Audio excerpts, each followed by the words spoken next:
The battle lasted for several long hours. The Eternal Universe tribe Great Father perished and the High Priest was destroyed. Of the remaining 5 nascent soul cultivators, 3 died and 2 attempted to flee. They didn't get very far before Meng Hao caught up with them and exterminated them. He had no other choice. The only chance they had to live was to surrender, change totems, and exercise faith in Meng Hao by becoming a slave member of the Crow divinity tribes. Meng Hao could well imagine that if he didn't kill those who chose instead to flee, news of the matter of the demon spirit would quickly travel far and wide. They were in a bad enough situation as it was. If news spread even farther, then it would be even more difficult to successfully migrate. Only about 2,000 members of the Eternal Universe tribe remained from the original force of 7,000 or 8,000. These members chose to surrender and pay allegiance to Meng Hao, becoming slave members of the Crow divinity tribes. Of the 60,000 neo-demons, 50,000 survived the battle. They blotted out the sky as they surrounded Meng Hao, who stood there, hair whipping about, his face filled with killing intent. He truly looked bizarre in these circumstances. Several days later, the Crow divinity tribes, now 4,000 members strong, arrived at the city formerly controlled by the Eternal Universe tribe. They stripped the city of anything useful and then proceeded on their way. They headed south, following a path that would eventually lead them out of the Western Desert North region. The violet rain only continued to fall harder and harder. The corrosive properties of the rain, its ability to exterminate life force, also increased. More and more lakes could be seen covering the land. From the look of it, it wouldn't be long before the lakes joined together to become a sea. Time flashed by. 2 years passed. During the 2 years, the Crow divinity tribes continued on relentlessly toward the south. They crossed huge lakes and made their way through mountain ranges. During the journey, they faced battles 7 times. These 7 battles caused the Crow divinity tribes to completely rise to prominence. Their numbers grew from 4,000 to over 10,000. Only 1,000 of those were original members of the 5 Crow divinity tribes. The other cultivators were captured in battle and then chose to pledge allegiance to the Crow divinity, to exercise faith in Meng Hao, and to become slaves. Their totems were forcibly changed. Prostrating in worship to Meng Hao, they received either a metal, wood, fire, or earth totem, and called Meng Hao Sacred Ancient.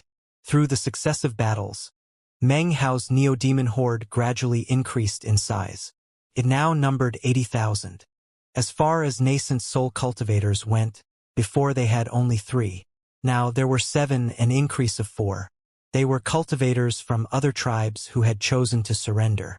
To these cultivators who chose to join the Crow divinity tribes, it was actually a chance to survive through the apocalypse. If the Crow divinity tribes managed to make it to the Blacklands, then they too would be able to enter and survive.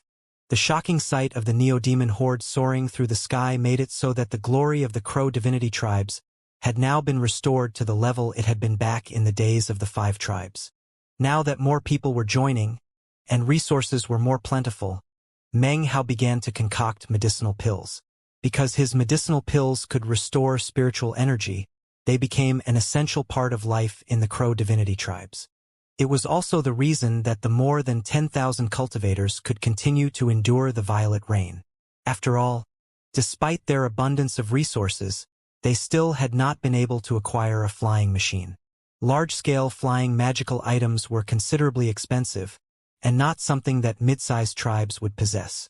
Only great tribes would have such magical items. Meng Hao was hopeful of being able to acquire a flying machine. However, during the 2 years, his face only continued to grow grimmer and grimmer. He was well aware that because of the apocalypse, many tribes in the Western Desert North were in the process of migrating. That was why they had run into the 7 other tribes that they battled with. However, as they continued to travel, they would eventually leave the North region. When that happened, they would be facing up against even more tribes, many of whom would have feng shui compasses.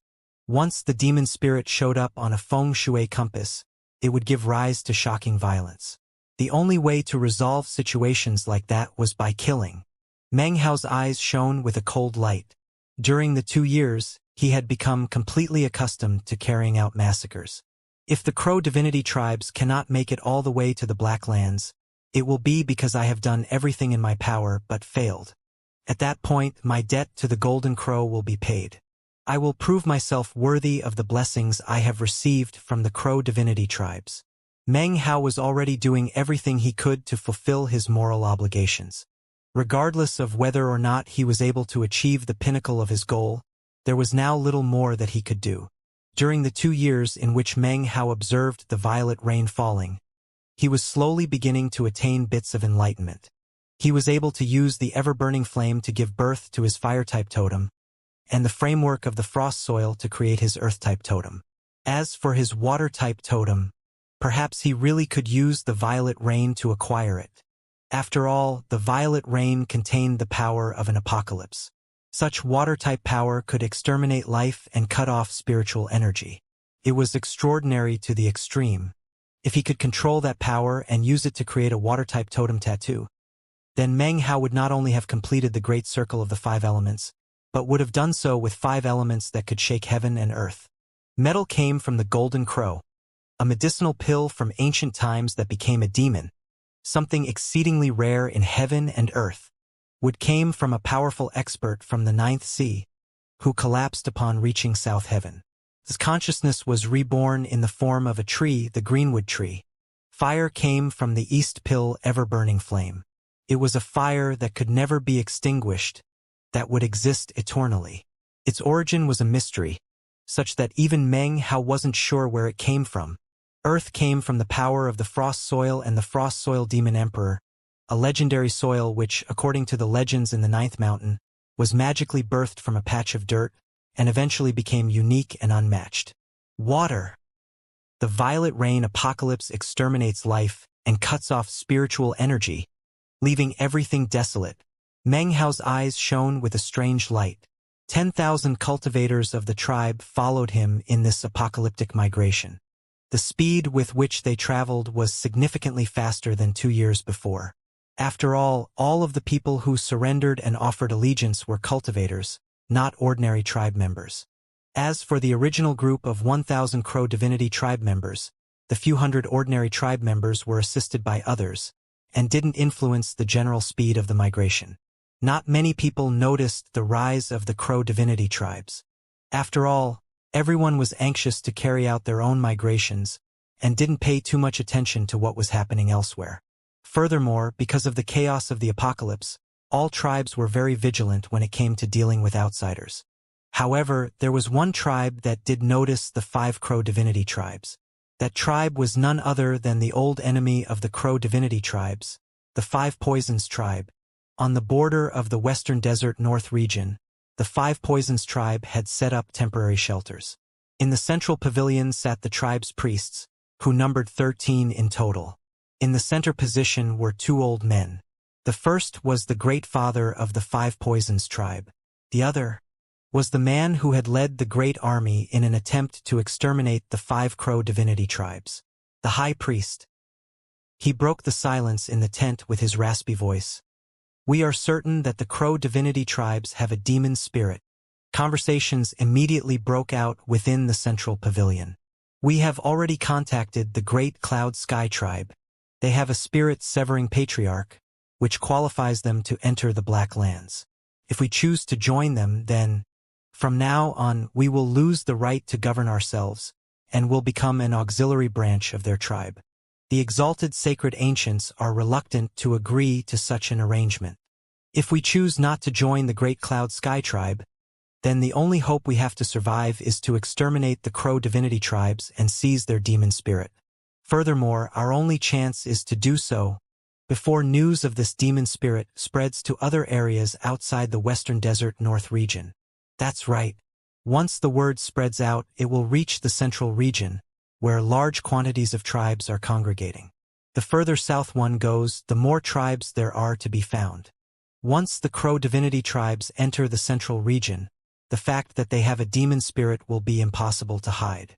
If we acquire the demon spirit, we could use it to make a deal with the Great Cloud Sky tribe. We could offer it to them in exchange for the chance of autonomy if we join them. As the conversations continued, the Great Father sat there taciturnly. "In accord with our previous agreement, The emissary from the Cloud Sky tribe will be here in 2 months. However, according to our secret inquiries, the Crow divinity tribes are now over 10,000 in number. They also have tens of thousands of neo-demons. Furthermore, their Grand Dragoner Meng Hao is worth 1,000 regular cultivators. Such a war will be no simple thing. They're nothing but a disorderly mob. If we attack with all our might, we can definitely wipe out the Crow divinity tribes within 3 days and seize the demon spirit before anyone else can. Finally, the Great Father cleared his throat, instantly causing the pavilion to grow quiet. All gazes shifted to fall upon him. The sacred ancients are not willing to join another great tribe. Neither are we. Therefore, prepare for war. We will fight the Crow divinity tribes and seize their demon spirit. That demon spirit is the key to our future survival. His eyes filled with determination as he spoke. Afterwards, all of the priests kowtowed deeply to him. As for that Grand Dragoner Meng Hao, the tribe still has a drop of heavenly blood. Use the blood to fuse the spirits of the tens of thousands of tribe members and slay Meng Hao. The high priest stared in shock and said, "Heavenly blood, that's... I've already made up my mind. The Crow divinity tribe's Grand Dragoner Meng Hao will die as soon as we make our assault." The Great Father's voice was resolute. The others sat there silently for a moment, then began to nod. Soon thereafter, the Five Poisons tribe's temporary residence area buzzed as 50,000 tribe members prostrated themselves around 5 statues. If you could look at the scene from up above, the Five Poisons tribe looked like a giant petal with 5 flowers. In the very center were the Great Father and the others. Suddenly, a drop of blood appeared in the hand of the Great Father, which he flung up into the sky. At the same time, the tens of thousands of prostrating tribe members began to chant an incantation. The sound of it was extremely bizarre as it floated up into the air. The sky dimmed, and the violet rain in the area seemed to begin to undulate. "Spirit fusion!" cried the Great Father. Immediately, 50,000 cultivators bit their tongues and spat out a mouthful of blood. The blood immediately shot up into the air to fuse together with the violet drop of blood which had been thrown up earlier. The mass of blood grew larger and larger. In the blink of an eye, it was a few dozen meters wide. Then it began to shrink down until it was barely 2 meters tall, and bore the semblance of a human. Soon a face appeared. Its eyes opened, and a bloody glow rose up into the sky. It looked around and, seemingly sensing the will of the surrounding 50,000 cultivators, turned its head and then shot off into the distance. After the figure of blood shot off into the distance, the members of the Great Five Poisons tribe rose to their feet. The tribe happened to have a gigantic magical item capable of flight. It was a colossal, extremely lifelike viper. It was roughly 3,000 meters long and emanated pressure in all directions. This flying magical item was actually the transmogrified corpse of a sacred ancient which had perished many years in the past. The Five Poisons tribe paid an exorbitant price to the Great Heaven's Work tribe to use their skill to transform the corpse into the flying magical item. Normally speaking, its capacity was several thousand people. However, in their fervor to slaughter the Crow divinity tribes, the Five Poisons tribe spared no amount of spirit stones, and even ignored any possible damage it might cause, to overload it with more than 30,000 cultivators. They, along with the Great Father and 9 priests, immediately headed in the direction they knew Meng Hao to be. Among their number was Xianxia. After returning from the realm of the bridge ruins, she had maintained a low profile and concealed her cultivation base. No one had picked up on anything out of the ordinary. At the moment, she stood there, eyes glittering, her brow slightly furrowed. I never imagined that this Five Poisons tribe would have a drop of blood of the Ji clan. The blood chi is viscous. It seems to be from a powerful expert of the Ji clan from ancient times. It has grown weak over the years, to the point where the power of the bloodline won't even spread out. That must be why the Ji clan is unaware that some of their ancestral blood is on the loose. Even still, it is still immortal blood. Well, it still won't be sufficient to kill Meng Hao. Eyes flickering, she maintained her silence. The giant viper flew through the air for a few days. Eventually, it reached a lake. which it quickly crossed. The Five Poisons tribe Great Father sat there cross-legged atop the giant viper. "I can sense that the heavenly blood is already nearing its target," he said. "It will go in for the kill tonight. Since the Crow Divinity Tribe's Grand Dragoner will die, we must make top speed and arrive in less than a day." With that, he closed his eyes. That night, the sky was dark and there was no moon. Everything was pitch black. The Crow Divinity Tribes were resting, having erected simple tents which were organized in concentric rings. Regarding the miscellaneous affairs of the tribe, the Great Father of the Crow Soldier Tribe had recently been elected to serve as the Crow Divinity Tribe Great Father. Various rituals were performed which the other nascent soul cultivators also attended. During the past 2 years, the Crow Divinity Tribe had become a well-oiled machine. At the moment, Meng Hao sat cross-legged in his own tent, which was located in the very center of the encampment, an indication of the venerated position he occupied. Outside of the tent, Crow Divinity Tribe cultivators stood guard day and night. Currently, his eyes were closed, and he held an alcohol flagon in his right hand. Throughout the 2 years, he had kept Han Shan's flagon close at hand. Inside was an unending supply of alcohol. Although drinking it did not give him any dancing sword chi, it left him with a warm feeling inside that kept him quite comfortable despite the violent rain. He couldn't drink too much, though. At the most, he would drink 3 small mouthfuls per day. He sat there cross-legged, his eyes closed. His attention was currently focused inside the blood-colored mask, on G19, who was still bound by the flag of 3 streamers. Whenever he had time these past years, Meng Hao would take the time to study him. The 4 deadly wooden swords were kept stabbed into him the entire time. Despite G19's raving and cursing, his cultivation base was incapable of restoring itself. It was completely restricted by Meng Hao's wooden swords. Next to G19 was the Li clan patriarch, who sat there rubbing his hands together excitedly. His body was covered with crackling lightning that danced back and forth. After experiencing the heavenly tribulation those years ago, he was almost completely transformed into a soul of lightning. In compliance with Meng Hao's requirements, he had turned into a sort of jailer, responsible for keeping an eye on G19. Every time Meng Hao came to torment G19, the Li clan patriarch would get extremely excited. He would even offer bits of advice to Meng Hao to help him transform G19 into a soul of lightning. As far as G19 was concerned, all of that was not the worst of the situation. The worst was that during the 2 years, the meat jelly had taken a strong interest in him.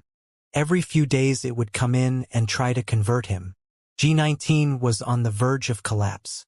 Every time the meat jelly came to try to convert him, the Li clan patriarch would get even more excited, and his face would be covered with a sinister smile. "Tell me, how does one use the karma of the G clan? If you tell me, I'll keep the meat jelly away for an entire month. What do you say?" Meng Hao spoke slowly and methodically, but all he got in return from G19 was raving and cursing. Meng Hao's face began to grow colder. His cultivation base was not weak like it had been all those years ago. He had already reached the point that he was strong enough to kill this weakened G19. Right now, his eyes flickered with coldness for a moment before turning calm again. He was just about to go call for the meat jelly when suddenly, his body completely disappeared. Simultaneously, back in the tent, a fissure suddenly opened up in the air in front of seated Meng Hao. As soon as the fissure opened, a blood-colored hand stretched out from within, completely silent and undetectable by anyone. This hand was very strange-looking. It had no prints on the fingers or palm, and in the very center of the palm, tens of thousands of magical faces could be seen. This bizarre hand immediately shot toward Meng Hao, extending its finger in an attempt to tap him on the forehead. When the blood-colored hand was only about 7 inches away from Meng Hao's forehead, his eyes snapped open. A profound sense of deadly crisis filled him, wrapping up his mind. He instantly moved backward, but the blood-colored finger followed at the same speed. As it did, a blood-colored arm and then a body emerged from the fissure. As Meng Hao retreated, he hit the wall of the tent. His eyes flickered as metal dash, wood dash, water dash, and Earth-type totems magically appeared in front of him, slamming into the blood-colored finger. A boom rang out, shaking everything and echoing out into the silent night. The tent instantly exploded into bits as Meng Hao shot out from within. The more than 10,000 shocked members of the Crow Divinity tribe all began to emerge from their tents. When they looked over, they saw their sacred ancient, Meng Hao, shooting through the air in retreat. Pursuing him was a blood-colored figure which emanated a bloody glow. Its finger was only 7 inches away from Meng Hao, blocked by 4 great totems, which prevented it from moving any closer. Meng Hao's face flickered as he retreated. The blood-colored mask instantly appeared. When he donned the mask, a bloody glow shot out of Meng Hao to rise up into the air. A gigantic face appeared which shot toward the blood-colored figure. A rumbling boom could be heard as the blood-colored figure pierced directly through the face. Now it was not 7 inches away from Meng Hao, but 5. "What is this thing?" thought Meng Hao, his pupils constricting. At this crucial moment, an azure glow suddenly appeared in his eyes. He opened his mouth, causing an azure immortal sword to fly out. It shot like lightning to slam into the blood-colored figure. A boom could be heard as the speeding sword slashed into the figure. Suddenly a sound could be heard that resembled tens of thousands of voices all screaming at the same time. The blood-colored figure instantly exploded into countless fragments. Meng Hao saw tens of thousands of magical faces twisting and shattering. As the boom echoed out, the Crow Divinity tribe members down below looked up with anxious expressions. When they saw the blood-colored figure finally collapse, they heaved sighs of relief. Meng Hao floated there, his expression grim. That thing showed up far too unexpectedly. So strange. It wanted to kill me, which would then cause the cultivation bases of the entire Crow Divinity tribe to fall. Ah! Wait, something else must be going on. No matter what tribe it is that wanted me dead, they would not pass up an opportunity to attack after my death. They would definitely follow up in attack. That means the Crow Divinity tribe is still in danger. Having reached this conclusion, Meng Hao's face flickered. He looked off into the night sky and was just about to summon his neo-demon horde when the grave danger he had predicted appeared. His eyes narrowed as his body transformed into a black moon, which then shot forward in a wisp of green smoke. Right behind him in midair, countless dots of blood suddenly began to form back together into a blood-colored figure. The bloody glow was a bit weaker this time, but the feeling Meng Hao got was that it was purer. The sense of deadly crisis he felt was even stronger now. The blood-colored flickered as it suddenly shrank down into a single, dark drop of blood. The drop of blood instantly caused Meng Hao to begin to breathe heavily. Soul blood. That's a drop of soul blood. The soul blood turned into a streaking line as it shot toward Meng Hao with indescribable speed. As it did, an incredible, overwhelming aura emanated out. At the same time, the feeling of karma could also be sensed within the blood. It was in this instant that inside the blood-colored mask, the flag of 3 streamers suddenly began to tremble. It emanated a feeling of hope, and an aura that suggested it had suddenly encountered its archenemy. As for G19, a roaring filled his body, and his face filled with disbelief. Ancestral aura? It's ancient, extremely ancient, maybe even more ancient than the G-clan itself. This is impossible. What generation does this patriarchal blood come from? Whose blood is it? G-clan blood, thought Meng Hao. His eyes went wide as he realized that all his divine abilities, all his magical techniques, and all his totems were useless against this blood. Even using the green smoke escape art, he wasn't fast enough to evade it. In the blink of an eye, it was upon him. Meng Hao didn't even have time to use the dancing sword chi. The only thing he had time to do, in the moment just before the blood reached him, was wave his hand. Immediately 80,000 neo-demons emerged. Upon Meng Hao's order, they shot down to protect the Crow Divinity tribe. He just had time to accomplish this. Then, the blood hit his forehead, filling him with roaring pain. It was at this time that Meng Hao roared, "Agarwood!" Instantly the power of the Agarwood exploded out from within Meng Hao, fighting back against the power of the blood drop. It was unclear exactly what was happening, but the blood was incapable of killing Meng Hao.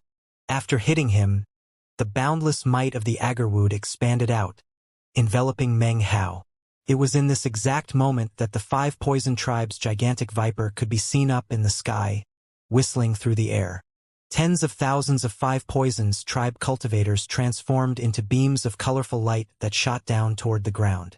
They were joined by tens of thousands of neodemons which were under the control of a handful of 5 Poisons Tribe Dragoners. In addition, powerful nascent soul cultivators teleported down, filled with determination to eradicate the Crow Divinity Tribe. Off in the distance, the air rippled as the 5 Poisons Tribe's totemic sacred ancients, with the exception of the spider and scorpion, appeared. In the blink of an eye, the 1,000 Crow Divinity Conclave tribe members recognized who these people were. The 5 Poisons Tribe. Instantly, their eyes turned red. When you face up against your archenemy, you won't rest until they are dead. Kill them. The more than 1,000 Crow Divinity Conclave tribe members' eyes were red. The former Crow Soldier Tribe Greatfather, who was now the Great Father of the entire Crow Divinity Tribe, as well as Wu Chun, Wu Ling, and all the other tribe members who had participated in the bloody war, all let out unbridled roars of fury. Killing intent sprang out from their eyes as all the enmity from the past exploded out within them. They shot forward, totems magically materializing. Immediately, booms filled the air. Behind them, the rest of the more than 10,000 members of the Crow Divinity Tribe all joined them as they charged into battle. The Crow Divinity Tribe members had experienced many battles in their 2 years of migration. In the beginning, they had been small and weak. Over time, they had grown stronger and more powerful in their rise to prominence.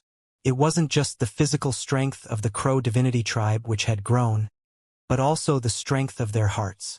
As for the tribe members who had surrendered to the Crow Divinity Tribe and exercised faith in Meng Hao, his totems not only caused their cultivation bases to soar up, they also benefited from his medicinal pills. This caused their faith in the Crow Divinity Tribe as a whole to grow strong. Most importantly, after joining the Crow Divinity Tribe, they had hope. This was especially so considering that their former tribes did not exist anymore. As of now, the Crow Divinity Tribe was their only hope.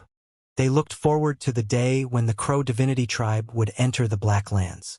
After 2 years of constant victories in battle, their hope was incredibly strong.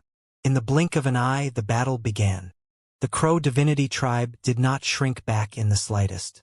Even as the 5 Poisons Tribe was still nearing, the more than 10,000 Crow Divinity Tribe cultivators, joined by 80,000 neodemons, instantly charged into battle. That was when the slaughter began. No words were exchanged. The 5 Poisons Tribe and the Crow Divinity Tribe were long-standing enemies.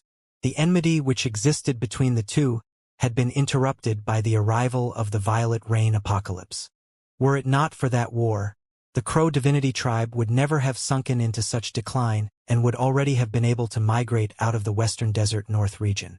As far as the 5 Poisons Tribe went, it was because of the war that the Scorpion branch split off, and their sacred ancients now lacked a spider and a scorpion. Of the 5 Poisons, 2 were gone. To the 5 Poisons Tribe, this was a catastrophic blow. At any other time, it wouldn't have been too much of a problem. With time, they could have recovered. But at that critical juncture, the Violet Rain arrived, forcing the 5 Poisons Tribe to migrate. Their overall level of power was reduced, causing further complications for their migration. This was why the desire to destroy the Crow Divinity Tribe was so strong in the hearts of the 5 Poisons Tribe. Shocking booms filled the air. Heavy casualties were immediately inflicted in the initial fighting. There were even members of Crow Divinity Tribe who chose to self-detonate, causing the 5 Poisons Tribe to recall the frenzied fighting from years ago. However, the 5 Poisons Tribe also fought with madness. The war years ago had been one of invasion. This battle, however, was one in which they were fighting for their own survival as a tribe. Even some 5 Poisons Tribe cultivators began to self-detonate. The Crow Divinity Tribe only had 7 nascent soul cultivators, whereas the 5 Poisons Tribe had more than 10 priests. However, the Crow Divinity Tribe's advantage was not in the number of cultivators they possessed, but rather their neodemons. They had powerful neodemons, 80,000 of them. There were even high-level neo-demons in the horde who could compare to nascent soul cultivators. As of this moment, the two tribes were relatively evenly matched. The Crow Divinity Tribe Great Father faced off against the Five Poisons Tribe High Priest. Their battling shook heaven and earth. The Great Father was actually not a match in terms of his cultivation base. However, he had long since chosen to burn his cultivation base and life force, all of himself, to temporarily increase his level of power. Only by doing so could he hold his own against the High Priest. In truth, what he was trying to do was hold up the High Priest and prevent him from attacking anyone else. As for the Five Poisons Tribe's totemic sacred ancients, they were missing a spider and a scorpion. However, their viper, toad, and centipede still emanated explosive pressure. Before the apocalypse, their presence would have been astonishing. However, because of the years of violet rain, as well as the totemic sealing of the Crow Divinity Tribe years ago, they were much weaker than before. Right now, their level of power exceeded that of the nascent soul stage, and they were incredibly powerful. The ones to match up against them were the Outlander Beast, the Parrot, and the Meat Jelly. As the battle began, it became apparent that, whether it be in terms of their top fighters, or even the ordinary tribe members, the Crow Divinity Tribe was slightly at a disadvantage. Although it couldn't be said that they were being crushed, it was quite close to that. Thankfully, Meng Hao's 80,000 neo-demons were there, allowing them to just barely hold on. However, it was clear that they would only be able to hold on for a short period of time. In the middle of the battlefield was a bizarre area that no one could enter. It was an empty area roughly 300 meters across. In the very middle of the 300-meter area was an enormous, rippling sphere of blood. Roaring sounds could be heard emanating out from it, as if someone inside were struggling, trying to break out. This blood sphere was formed by none other than the G-clan blood. Because of the power of the Agarwood, it had changed forms in this way. Instead of recklessly trying to kill Meng Hao, it was now acting like a seal, trapping him inside. "Kill them!" roared the Crow Divinity Tribe members. "Press on. The Sacred Ancient will definitely break out." To the Crow Divinity Tribe members, Meng Hao was their Sacred Ancient, almost like a god. With Meng Hao there, all dangers and all catastrophes could be overcome. They had staunch faith in Meng Hao. They truly believed that all they had to do was endure. Their Sacred Ancient would break free from the blood sphere. Once he appeared, he would lead them into victory over the Five Poisons Tribe. The Five Poisons Tribe Great Father's eyes glittered. His cultivation base was at the late nascent soul stage. With a cold snort, he charged into the battle. Wherever he went, death followed. Any Crow Divinity Tribe member who tried to block his way exploded into death. His body turned into a beam of light as he shot directly toward the 300-meter wide area. No one could stop him. As he neared, he flashed an incantation with both hands, sending an attack to roar toward the blood sphere. This was a special technique, a divine ability which could actually pass inside of the blood sphere. He wanted to kill Meng Hao and acquire the demon spirit. Moments ago, roaring echoed out. Within the blood-colored sphere, Meng Hao's face was grim. He looked around him at the rippling, bloody light that surrounded him like a wall.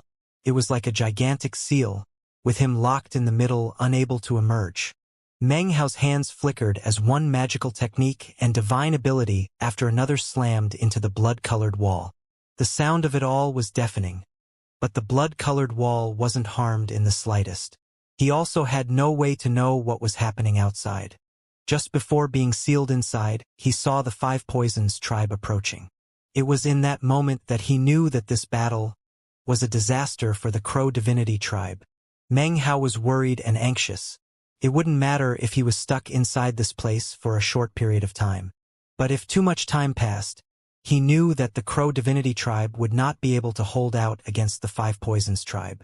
The Five Poisons Tribe had obviously planned things out well. Their goal was obvious: eradicate the Crow Divinity Tribe and snatch their demon spirit. You could say that in the past 2 years of battle, they had never faced a situation as dangerous as this. Even as Meng Hao was frowning in thought, the blood-colored wall suddenly contracted, and then moments later, expanded outward. During this period of contraction and then expansion, 3 strands suddenly bored through the wall. As soon as they entered, they transformed into a gigantic viper, centipede, and toad. 3 of the 5 poisons magically appeared. Instantly, they let out piercing cries and shot toward Meng Hao. On the bodies of each of these 3 creatures, Meng Hao could see the image of an old man. That old man was none other than the 5 Poisons tribe great father, who was outside of the blood-colored seal. Meng Hao's eyes glittered as he waved his hand. Instantly, his cultivation base exploded out with the power of 4 of the 5 elements. A ferocious, gale-force wind swept across the 3 poisons. The viper instantly broke apart and disappeared. Meng Hao let out a cold snort. Cracking sounds could be heard from within his body as he moved forward like a fiend. A fist descended, and the toad let out a miserable shriek as it exploded into pieces. At the same time, the centipede's body twisted as it shot like lightning toward Meng Hao. Meng Hao's eyes flickered as he spit out a mouthful of alcohol chi. The alcohol chi was like a mist that instantly enveloped the centipede. Its body began to wither, and it let out a shriek. It was at this point that a mark like a black moon appeared on Meng Hao's forehead. Employing the evil magic, the moon flickered as it branded down onto the body of the centipede, using it as a conduit with which to attack the 5 Poisons tribe great father to whom it was currently connected. The black moon spiritual sense attack bubbled forth rapidly. Moments ago, the 5 Poisons tribe great father was outside of the blood-colored seal, flashing an incantation with both hands, his expression vicious and filled with killing intent. However, his face suddenly flickered as the viper was killed. Without thinking about it, he backed up a bit. Before he could barely move a single pace, his expression suddenly filled with shock. That was the moment that Meng Hao's fist slammed into the toad, causing it to explode. Then his eyes suddenly widened. Not good. Without hesitating, he made to retreat. His hand moved as he prepared to sever his magical connection to the centipede. Before he could complete his action, the image of a black moon suddenly appeared on his forehead. The instant the seal appeared on his forehead, violent, explosive pain like lightning filled the 5 Poison tribe great father. It felt like an invisible blade were stabbing into his sea of perception. Blood sprayed from his mouth, and he tumbled backward, face filled with astonishment. He instantly severed the connection between himself and the centipede. After the connection was severed, the great father coughed up another mouthful of blood. His face was pale and filled with intense shock. His cultivation base is so powerful, he thought, panting. It was at this point that intense ferocity emanated from within his eyes. It's a good thing that in my planning I told the heavenly blood to seal him if it couldn't kill him. If he weren't sealed right now, then we would have to pay a heavy price to win this battle. He must absolutely not be allowed out of that seal. The demon spirit is most likely on his person. Therefore, we must keep him sealed while we slaughter the Crow Divinity tribe. Afterward, we will use all of the power of the tribe to destroy him, body and soul. A vicious smile twisted the lips of the 5 Poisons tribe great father. He no longer made any attempts to attack through the blood-colored seal.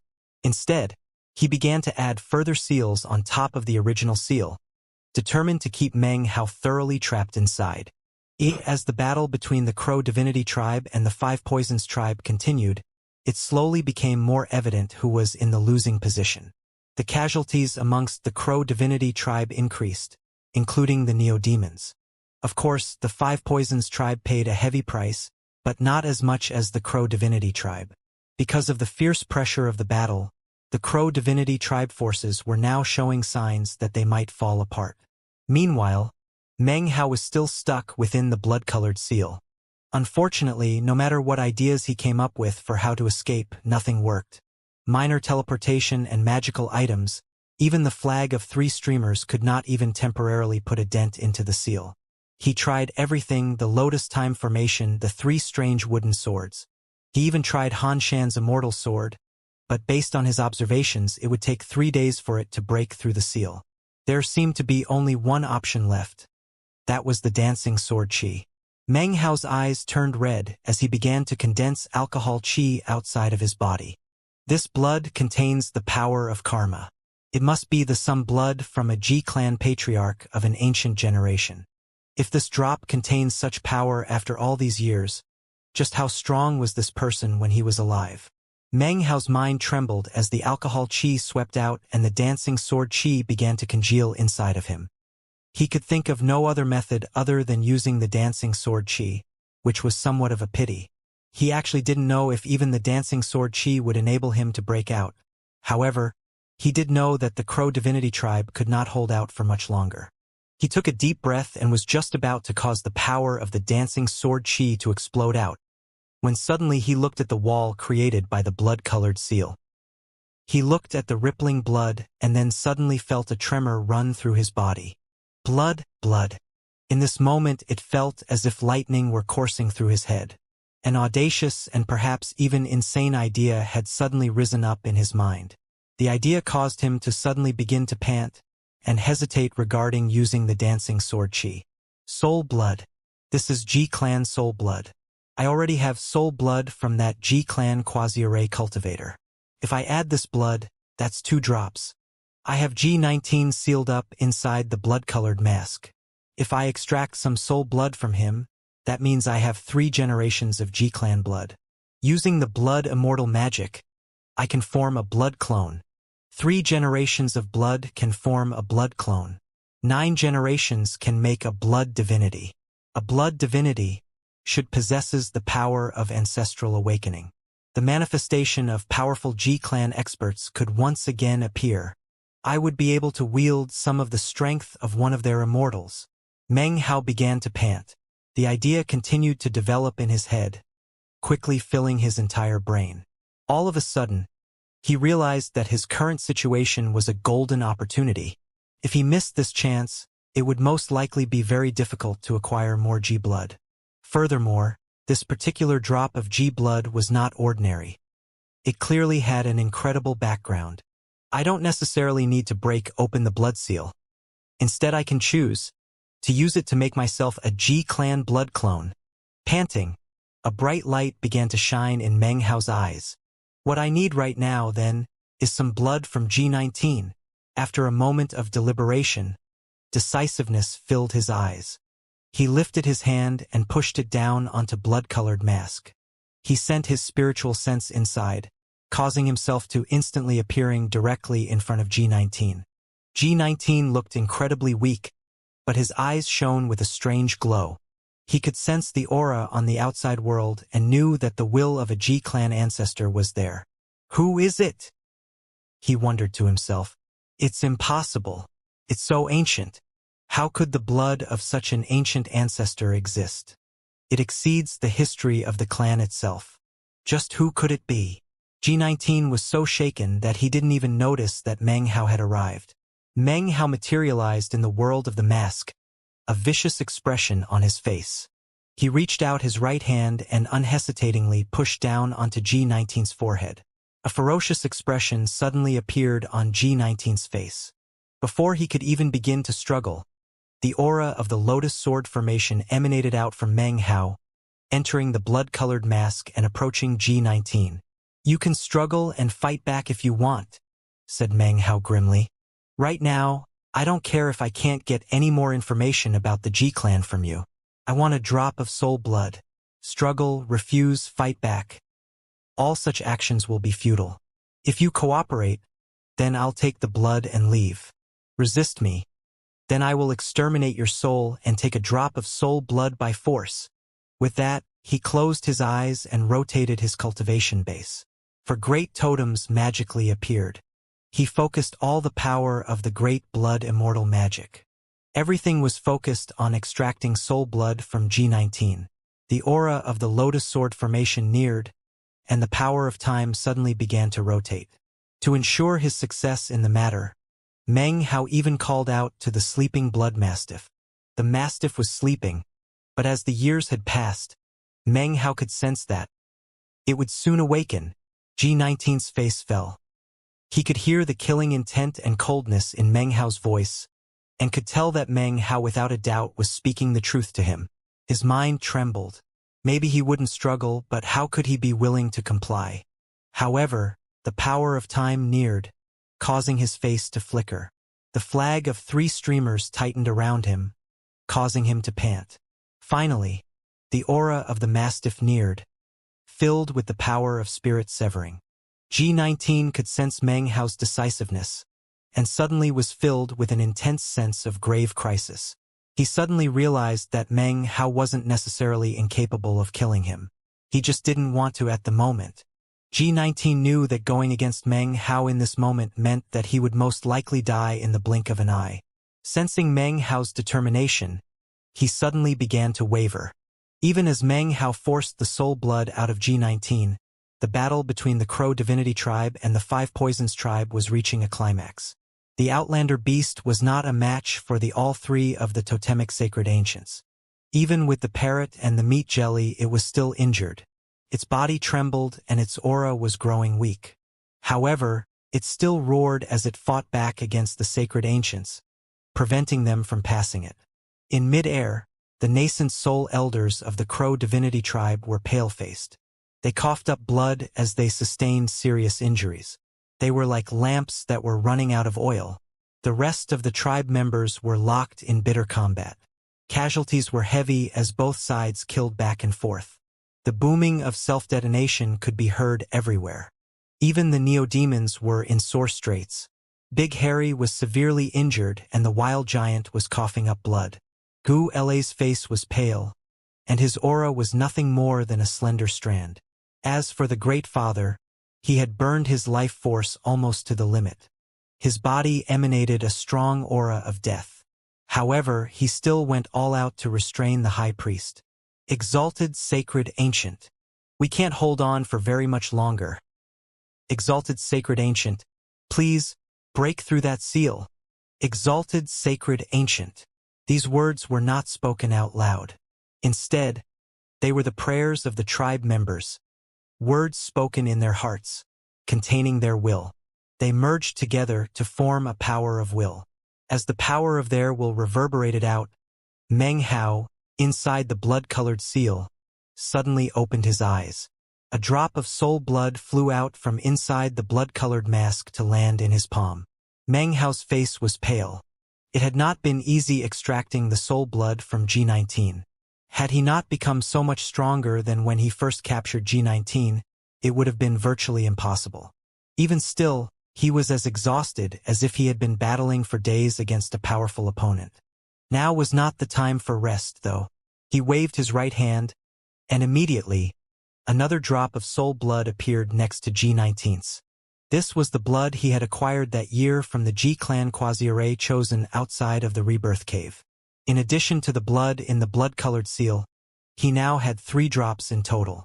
Meng Hao took a deep breath and then began to perform an incantation gesture with both hands as he employed the great blood immortal magic to form a blood clone. "Merge!" he growled. Instantly, the 2 blood drops fused together and then shot into the blood-colored wall in front of him. All of these drops of blood had a common origin. The instant they fused together, Meng Hao crossed his legs and closed his eyes. As he performed continuous incantation gestures, drops of sweat as large as beans began to pour down his face. His hands moved faster and faster, causing streams of sealing marks to float out. At the same, the blood-colored seal around him began to shrink. As the bizarre shrinking process began, shocking, indistinct screams of rage began to emanate out from the blood-colored seal. Instantly, the battlefield was shaken. The faces of the Five Poisons tribe cultivators instantly fell. Even the 3 totemic sacred ancients looked astonished. When the Crow Divinity tribe members heard the sound of it, they were instantly invigorated. Tens of thousands of people watched as the surface of the blood-colored sphere was covered with bizarre ripples. As the Five Poisons tribe Great Father watched on, his heart filled with inexplicable fear and trembling. He suddenly had a very, very bad feeling. With a roar, he performed a 2-handed incantation gesture as he continued to reinforce the seal. Despite that, a roaring sound filled the air as the blood sphere rapidly shrank from 30 meters wide to only 15. As it did, 20,000 distorted faces suddenly appeared on the surface of the sphere. These faces were the spirits that the Five Poisons tribe members had merged with their drop of heavenly blood, as a means to control its will. Rumbling filled the air as 10,000 of the faces were expelled. The blood sphere shrank again. Now it was only about 10 meters wide. A sense of shocking purity suddenly appeared within it. At the same time, a horrifying aura blasted out from inside. This aura vastly exceeded that which had resulted from Meng Hao's previous blood clones. This aura shook heaven and earth, and caused the entire sky to turn red, as if something completely inhuman were about to come into existence. The intensity of the aura exceeded that of the spirit-severing stage, reaching an indescribable level that caused the faces of everyone present to fill with astonishment. The powerful experts of the Five Poisons tribe gasped in stupefaction. They knew now exactly what was happening. The spirits of the Five Poisons tribe cultivators were being expelled from the blood sphere. That meant that the blood was no longer under the control of the Five Poisons clan. A roaring sound like thunder rolled out in all directions, shaking all of the cultivators on the battlefield, as well as the Neo-Demons and the Five Poison clan's totemic sacred ancients. Even as faces flickered in astonishment, another roar sounded out as another 10,000 of the Five Poisons tribe spirits were expelled from the blood. A fearsome aura rose up into the sky. Everything grew dim, and the clouds were swept away. The entire world became a blood-colored hell. "He must not be allowed to emerge," roared the Five Poisons tribe Great Father. He shot forward, going all out to prevent Meng Hao from breaking free. Blood sprayed from the mouth of the high priest as he managed to extricate himself from the crow divinity Great Father. Face filled with fear, he too shot forward to assist. An aura which shocked even the three totemic sacred ancients of the Five Poisons clan danced out madly from the blood sphere. Astonished, they went all out, using all the faith power they could muster, sparing no effort as they broke past the seal that was the Outlander beast. They too began to strengthen the blood sphere seal. "We must not allow him to come out. Do not let him out." The rest of the Five Poisons tribe's priests also sustained injuries as they shot toward the shrinking blood sphere. 5 of them broke through and, filled with astonishment and fear, began to bolster the ceiling. The combined force of 7 nascent soul cultivators and 3 totemic sacred ancients all poured into the sealing power of the blood sphere.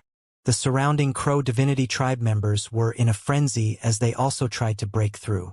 The Five Poisons tribe members desperately fought back. The intensity of the battle instantly increased. However, despite the fact that peak of the Five Poisons tribe's power was focused on the blood sphere seal, it continued to shrink. Soon it was only 3 meters wide. By this time, virtually all of the Five Poisons tribe spirits had been forced out. The magical faces had expressions of torment as they dissipated into the area. Even more shocking, a horrifying aura exploded out from the blood sphere, the strength of which instantly started to suffocate the 7 nascent soul cultivators. Their faces were pale as the aura slammed into them, causing a roaring sound to fill their minds as they coughed up blood.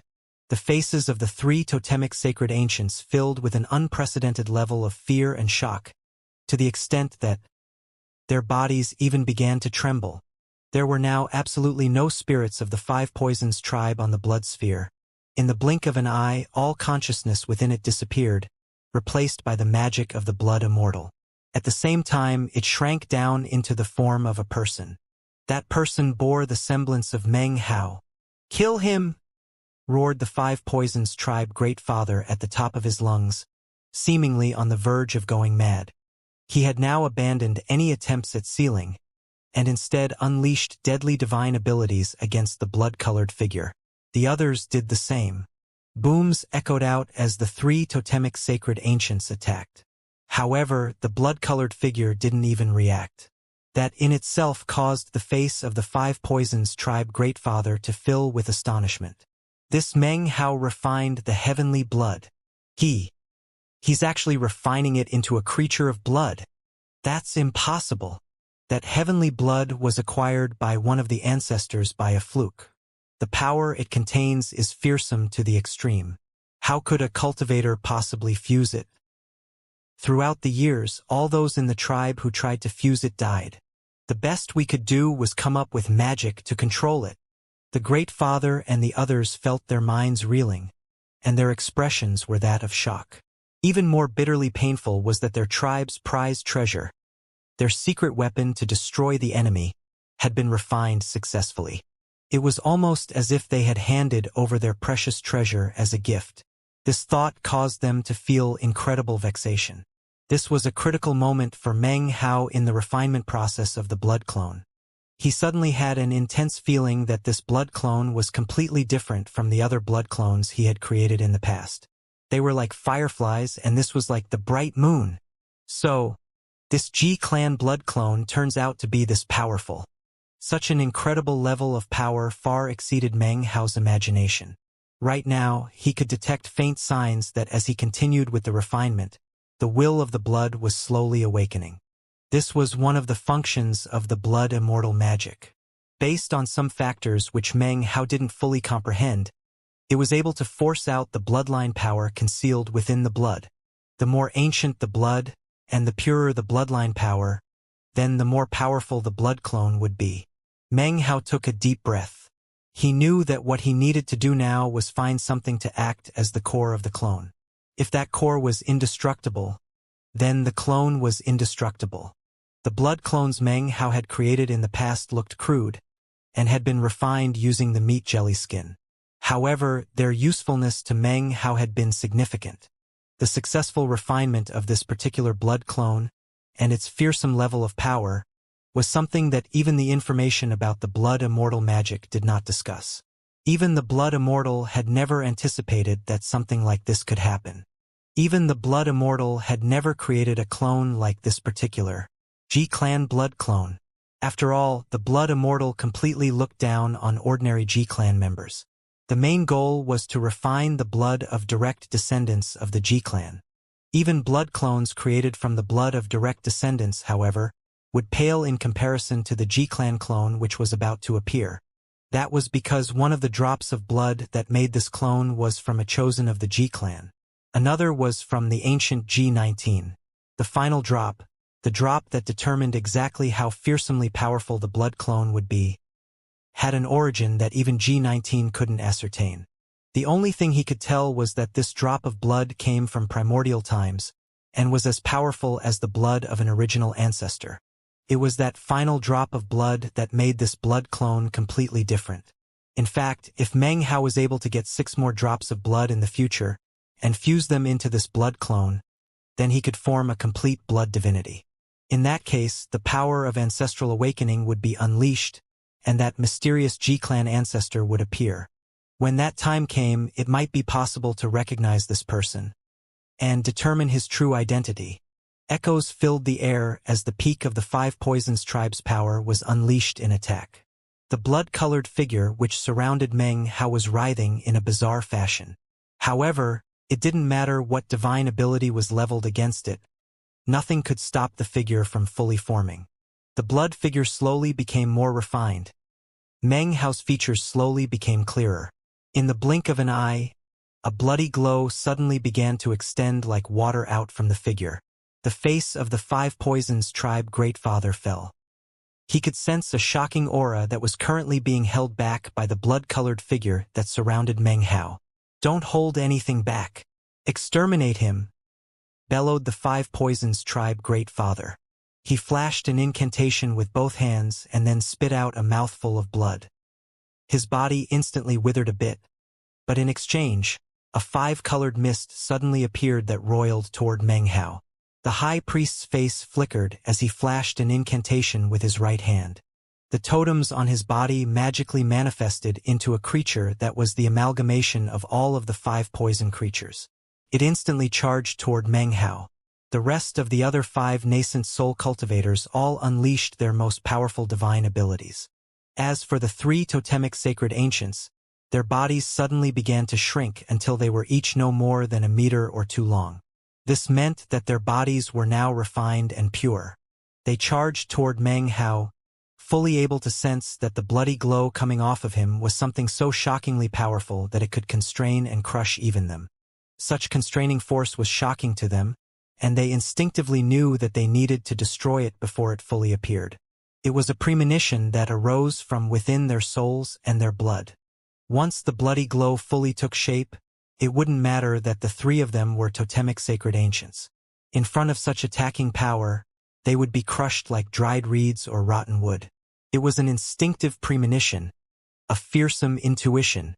However, even as their divine abilities and magical techniques descended, the bloody glow which surrounded Meng Hao suddenly shrank down to form a red on his forehead. Meng Hao's eyes suddenly snapped open. The instant his eyes opened, the glowing bloody dot on his forehead flew out. It emitted a shocking, high-pitched howl that sent sound waves roaring out. Banging sounds could be heard in all directions as all the seals which had been in place were shattered. The glowing, bloody dot instantly transformed into a bloody beam of light that shot toward the Viper Totemic Sacred Ancient. The Viper Sacred Ancient immediately recoiled, a look of astonishment and despair written on its face. A trembling shook it which arose from its very soul, washing over it like floodwaters. Faced up against this bloody beam of light, it was as if it had lost all its power to fight back, as if in its awe, it lost all confidence. The bloody beam of light moved with indescribable speed as it slammed into and then passed directly through the Viper Sacred Ancient. The Viper Sacred Ancient's entire body turned pale white as its essence. Its life force, its blood. Everything was instantly sucked away by the bloody figure. This level of potency was like heavenly might. If it wanted you dead, then you had no choice but to die. This blood clone was a G-clan blood clone, and the G-clan was the heavens of the ninth mountain and sea. If it wanted to take everything away from you, then any resistance you offered would be futile. To the G-clan, any person who was not of G was a heretic. For example, this totemic sacred ancient, which originated from the ancient immortal demon sect, a sect that the G-clan had been forced to eradicate. The death of the totemic sacred ancient instantly turned into a clap of thunder that shook the hearts of the Five Poisons clan cultivators. The faces of the Great Father and the High Priest and the others all fell. Impossible! Sacred Ancient. The exalted Sacred Ancient was absorbed. This is... Even as the corpse of the Viper Sacred Ancient began to fall to the ground, there were around 10,000 of the Five Poisons tribe members who coughed up blood and began to wail. The totems on their bodies began to fade and their cultivation bases began to drop. There were even several among the more than 10 priests who coughed up blood and began to tremble, their faces filled with disbelief. The Sacred Ancient perished as the bloody beam of light swept through the air. A strange, shocking sound rang out that sounded like something was being swallowed. The echoing sound caused everyone, even the other two Sacred Ancients, to instantly cease any attack and immediately fall into retreat. A blood-colored face suddenly appeared around Meng Hao. Rumbling could be heard. He fell back a few paces, then used minor teleportation to suddenly appear off in the distance, where he charged into the besieging Five Poisons tribe. "Blood clone," he said coolly. "You may continue to feed." Killing intent flickered in Meng Hao's eyes. The bloody beam of light emitted a shout, then suddenly materialized into a figure. It looked exactly like Meng Hao, except that it emanated a bloody glow and had bright red eyes. Its body flickered as it shot at incredible speed toward the other two totemic sacred ancients. The two sacred ancients fell back almost instinctively, moving as fast as possible. Unfortunately, even if they moved faster than that, they would be unable to go faster than the G-clan blood clone. "Neo-demons!" cried Meng Hao, his voice echoing out. "I am your demon patriarch. Today, you may slaughter to your heart's content." 40,000 neo-demons remained in his horde. Nearly half had been killed. At this moment, however, those remaining 40,000 neo-demons lifted their heads up and roared a roar that shook the heavens. Boundless demonic chi suddenly rushed toward Meng Hao and then spread out to be absorbed by the neo-demons. In addition, the neo-demons of the Five Poisons tribe suddenly began to tremble and emit subservient whines. Under this sudden counterattack, the Five Poisons tribe cultivators were thrown into complete chaos. "Exercise faith in me. Tribe members who offer worship to me, I am your totemic sacred ancient. Those who show faith in me, have my totems. The Five Poisons tribe is our archenemy. It is time to settle our differences once and for all. He waved his sleeve, causing a greenwood tree to magically appear. A sea of flames roared up into the sky. A golden rain spread out. Frigid soil began to freeze everything. The thousands of tribe members who remained of the Crow divinity tribe had bright red eyes. It was with complete madness that they charged the terrified Five Poisons tribe members. Meng Hao's eyes glinted with harshness, and his voice echoed out like thunder, causing heaven and earth to split. Kill them! The G-clan blood clone shot in pursuit of the two great totemic sacred ancients. The sacred ancients cut sorry figures as they frantically fled. The morale of the Five Poisons tribe had been severely damaged. At the same time, Meng Hao's 40,000 neo-demons roared as they absorbed the thick demonic chi coming from Meng Hao. All of them began to mutate, growing fiercer as they screamed through the air toward the Five Poisons tribe cultivators. Suddenly, more than 1,000 corpses on the ground suddenly rose to their feet. Upon the head of each of these corpses, an illusory crow could be seen. These crow automatons' eyes glowed with gray light as they suddenly flew up into the battle. Booms echoed out as a deadly battle ensued between the two groups of neo-demons. The battle was once again being fought at a fever pitch. The vast majority of the thousands of Crow divinity tribe members were wounded, but it didn't matter. Eyes red, they charged forward with madness.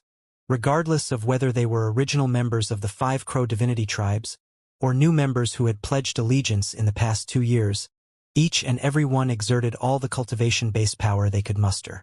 They knew, whichever side lost this battle would have no survivors. There would be no opportunity for surrender in this fight. Regardless of Five Poisons tribe or Crow divinity tribe, both were destined to be archenemies. Whichever of these two tribes lost the battle would be completely wiped out. This was an extermination, complete and utter extermination. As the slaughter continued, Meng Hao went into action. The killing intent in his heart ran deep. The seal that had been placed in just now would have been incredibly difficult to break out of unless he just so happened to have the blood immortal magic and the 2 drops of G-clan soul blood. The Five Poisons tribe had planned to wipe out the Crow divinity tribe, and as such, the desire to kill that Meng Hao felt right now had reached a pinnacle. Leave none alive. Accept no surrender. His eyes glinted with a cold glow as he shot forward toward the peak-level fighters of the Five Poisons tribe, the nascent soul priests. His speed was incredible as he transformed into a black moon and then a green smoke. The Five Poisons tribe Greatfather's face was pale white. The fact that Meng Hao had extricated himself had slammed into his heart and mind like an iron hammer. Then, there was the terrifying appearance of the blood-colored figure, which had in a scant moment sucked dry one of the Five Poisons tribe's totemic sacred ancients. All of these things were stupefying, and transformed into an intense figurative attack that caused all of the Five Poisons tribe cultivators to grow pale in the face. Today we'll decide if the tribe survives or perishes. The Great Father gave a bitter laugh. Then his eyes filled with reckless abandon. He glared at Meng Hao and then ignited his cultivation base. The intrepid aura of a late nascent soul cultivation base exploded out as he charged toward Meng Hao. The High Priest's eyes flickered with coldness as he joined the Great Father to attack Meng Hao. A massive roaring could be heard as the 3 people prepared to slam into each other. Meng Hao, in the shape of a black moon, shot forward in a green smoke, passing directly between the Great Father and the High Priest. He moved so fast that the 2 other cultivators' faces filled with shock. So fast! Their eyes went wide as they suddenly looked over their shoulders. Blood-curdling screams could be heard from not too far away. It was one of the Five Poisons tribe's ordinary priests. With his cultivation base at the early nascent soul stage, he would normally be able to lord it over others. However, Meng Hao only needed to use the first form of the blood immortal divine abilities to cause the man to explode, killing him instantly. That was the first, Meng Hao said coolly. He waved his arm, causing the fragments of blood and gore in front of him to fly away. He gave a cold look toward the Great Father and High Priest, who glared back. They instantly pointed out toward Meng Hao, causing a five-colored mist to fly toward Meng Hao and surround him. A mocking smile appeared on Meng Hao's mouth as the mist enveloped him. Suddenly, a miserable scream could be heard. Meng Hao had suddenly disappeared and then reappeared in front of another of the priests. His hand currently gripped the man's neck. He lifted him up and then crushed his throat. A boom could be heard as flesh and blood flew out in all directions. Meng Hao disappeared, but just before he did, his cold voice echoed out. That was the second. The Five Poisons tribe high priest lifted his head and howled. His face distorted as he performed a double-handed incantation and then gestured forward. A five-colored glow to spread out in all directions. Suddenly, ripples began to emanate out from Meng Hao, who was just about to disappear into the air. "There won't be a third!" cried the high priest, intense killing intent emanating out from him as he shot forward toward Meng Hao. It was at this point that suddenly, a shocking roar of despair filled the sky. The voice belonged to none other than one of the Five Poisons tribe's sacred ancients. The sound of the cry was miserable. It contained the fear and astonishment felt by the totemic sacred ancient in the moments before death. Onlookers could just barely make out the figure of an enormous toad in the midst of a red light. Its body withered as all of its life force was sucked away. Simultaneously, a large number of Five Poisons tribe members suddenly began to tremble and cough up blood. Hopelessness shone in their eyes. Despairing cries rose up from the Five Poisons tribe cultivators. The toad sacred ancient perished. Of the 5 sacred ancients of the Five Poisons tribe, 2 were sealed and 2 have perished. Only the centipede sacred ancient is left. But it is currently being pursued. Could it be that the heavens wish for the Five Poisons tribe to be destroyed? The fighting did not stop. However, the weakened position of the Five Poisons tribe grew even more severe.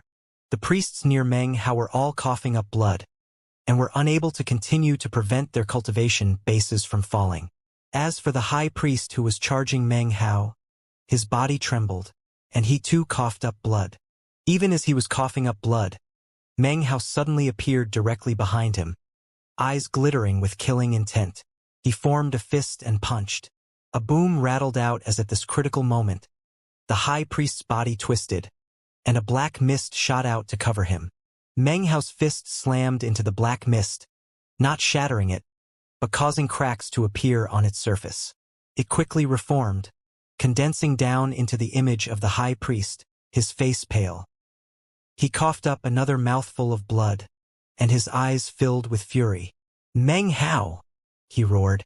Even as he did, the eyes of the Five Poisons tribe great-father went completely bloodshot. Filled with madness, he exploded toward Meng Hao with all the power he could muster. Meng Hao gave a cold snort.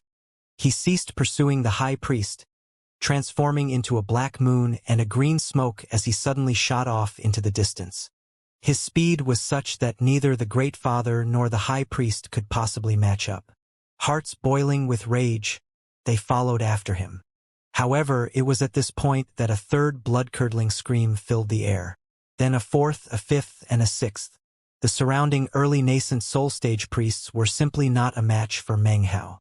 They didn't even qualify to try to fight back against him as he slaughtered them. In a moment, he had destroyed them as easily as crushing dried weeds or rotten branches. The third, the fourth, the fifth, and the sixth. Every time he killed a priest, Meng Hao's cold voice could be heard echoing across the battlefield. The cultivators of the Five Poisons tribe had faces completely drained of blood and filled with increasingly intense despair. Many of them were even beginning to flee. On the other hand, every time Meng Hao called out, the Crow Divinity tribe cultivators grew more inspired. The slaughter was monstrous. "Meng Hao!" roared the high priest. "You're a grand dragoner. How can your cultivation base be so profound?" In his anxiousness, the high priest didn't even take the time to think about what he was saying. As the sacred ancient of the Crow Divinity tribe, you have a high status. Don't you think that killing early nascent soul stage priests is a huge loss of face for you? "Nope," replied Meng Hao. His body flickered and he suddenly appeared next to another nascent soul priest. The shocked man actually decided to self-detonate. But before he could, The first two fingers of Meng Hao's right hand pointed out as he used the 8th demon sealing hex. Its power instantly sealed the man's cultivation base and preventing him from self-detonating. Meng Hao's fingers stabbed into the man's forehead, instantly smashing the man's cultivation base. "Meng Hao!" shouted the Five Poisons tribe great father. "Do you dare to fight one-on-one with me?" The man's heart was filled with anxiety, but Meng Hao's speed was such that he was completely incapable of catching up. The rest of the nascent soul priests were currently fleeing, but their speed couldn't possibly match up to Meng Hao's. He was already fast to begin with, but now that he possessed Xianxia's escape art, his speed was increased to a terrifying level. It was at this moment that, off in the distance, another blood-curdling scream could be heard echoing out, shaking everything. Suddenly, an enormous centipede could be seen writhing up above in the midst of a red glow. A red light passed through the creature's body, sucking away all of its life force. The centipede's body went stiff and its scream was suddenly cut off. The Five Poisons tribe's centipede's sacred ancient, the last of the totems, had been destroyed. All of the Five Poisons tribe's totems disappeared as if they had been directly erased. There was not even one left. Sacred Ancient, my cultivation base. The exalted sacred ancients are all dead. The Five Poisons tribe is dying. All of the Five Poisons tribe cultivators coughed up blood. Their bodies sagged as all of their cultivation bases sank downward. Core formation became foundation establishment.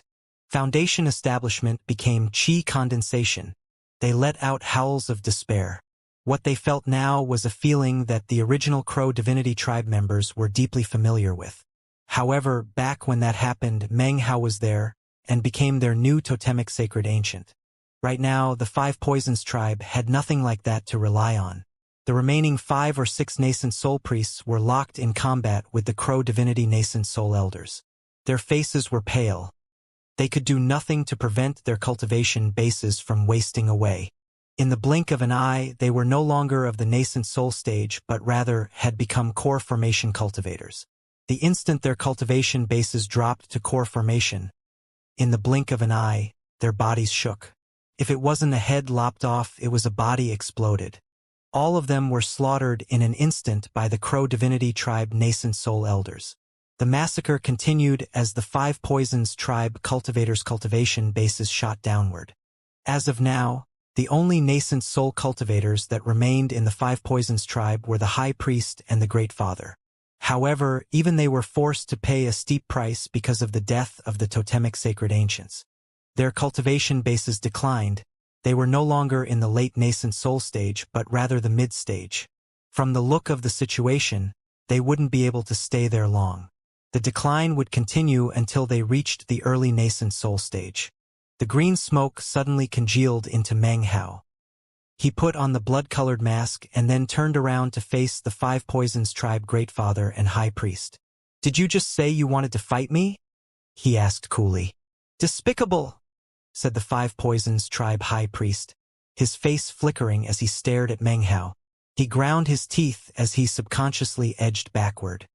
He was now no longer of the late nascent soul stage, so facing up against Meng Hao caused his heart to be half filled with fear. Even as the words left his mouth, a whistling sound could be heard from off in the distance. It was none other than the blood clone. Having slaughtered the 2 great totemic sacred ancients, it was returning, its lust for blood unsated. All of a sudden, Meng Hao realized that he couldn't sense a connection to the clone. In the blink of an eye, the bloody figure was pouncing on the Five Poisons tribe high priest. This was the same man who had stood lofty and proud outside of the Crow Divinity tribes those years ago. Now his face filled with shock and he cried out in alarm. Power exploded from his cultivation base as divine abilities and magical items appeared. He held back nothing in an attempt to block the blood clone. However, the blood clone charged directly through all the divine abilities and magical items to pounce onto the man. In that instant, time seemed to slow down for a moment. When the blood clone left the high priest, the man's body was withered. His life force had been sucked away. Even his nascent soul was dried up and dead. His body was now nothing more than a desiccated corpse. completely drained of every drop of blood. The dried-up corpse fell to the ground. The expression on its face was the same expression it had worn before dying, one of dread, shock, and deep regret. The blood clone shot through mid-air toward the battling tribe members, slamming into the 5 Poisons tribe cultivators. It passed through the battleground like a sea of blood, leaving behind only desiccated corpses. The 5 Poisons tribe great-father watched what was happening, and his aged figure seemed to emanate even more death chi. He seemed so old that he might fall into a grave at any moment. "The 5 Poisons tribe has lost this battle," he said, as the miserable screams continued to echo out. Pain filled his heart as he turned to Meng Hao, clasped hands, and bowed deeply. "I would like to earnestly request that the Crow Divinity Tribe Totemic Sacred Ancient leave a bit of hope for the 5 Poisons tribe." Meng Hao looked back at him silently. More and more blood-curdling screams filled the air. After a long moment, Meng Hao calmly replied, "If the Crow Divinity Tribe were the loser, and I made such a request, would you comply?" The 5 Poisons tribe great-father was filled with bitterness. He knew that such a thing would never happen.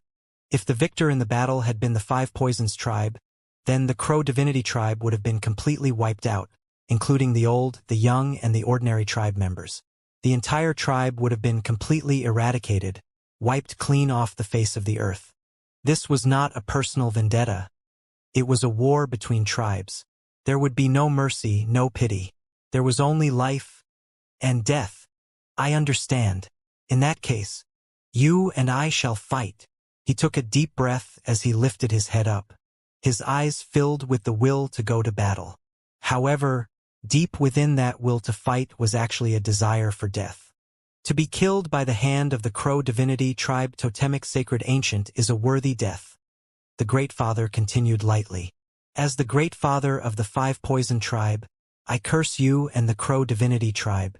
On the other hand, despite having met death on this path to the Black Lands, we are both cultivators of the Western Desert. I hope that in the coming days, the Crow Divinity Tribe will surpass even its former glory. After all, we are all Western Desert cultivators." With that, his body flickered as he shot toward Meng Hao. Meng Hao saw the 5 Poisons tribe greatfather's desire to die, and inwardly, he sighed with regret. However, this caused no sloppiness in his actions. His eyes glittered coldly as he strode forward. The two met in mid-air, causing booms to echo across the battlefield. The Great Father unleashed one divine ability after another, like a flower who had reached the point of death and wanted to shine with as much life as possible.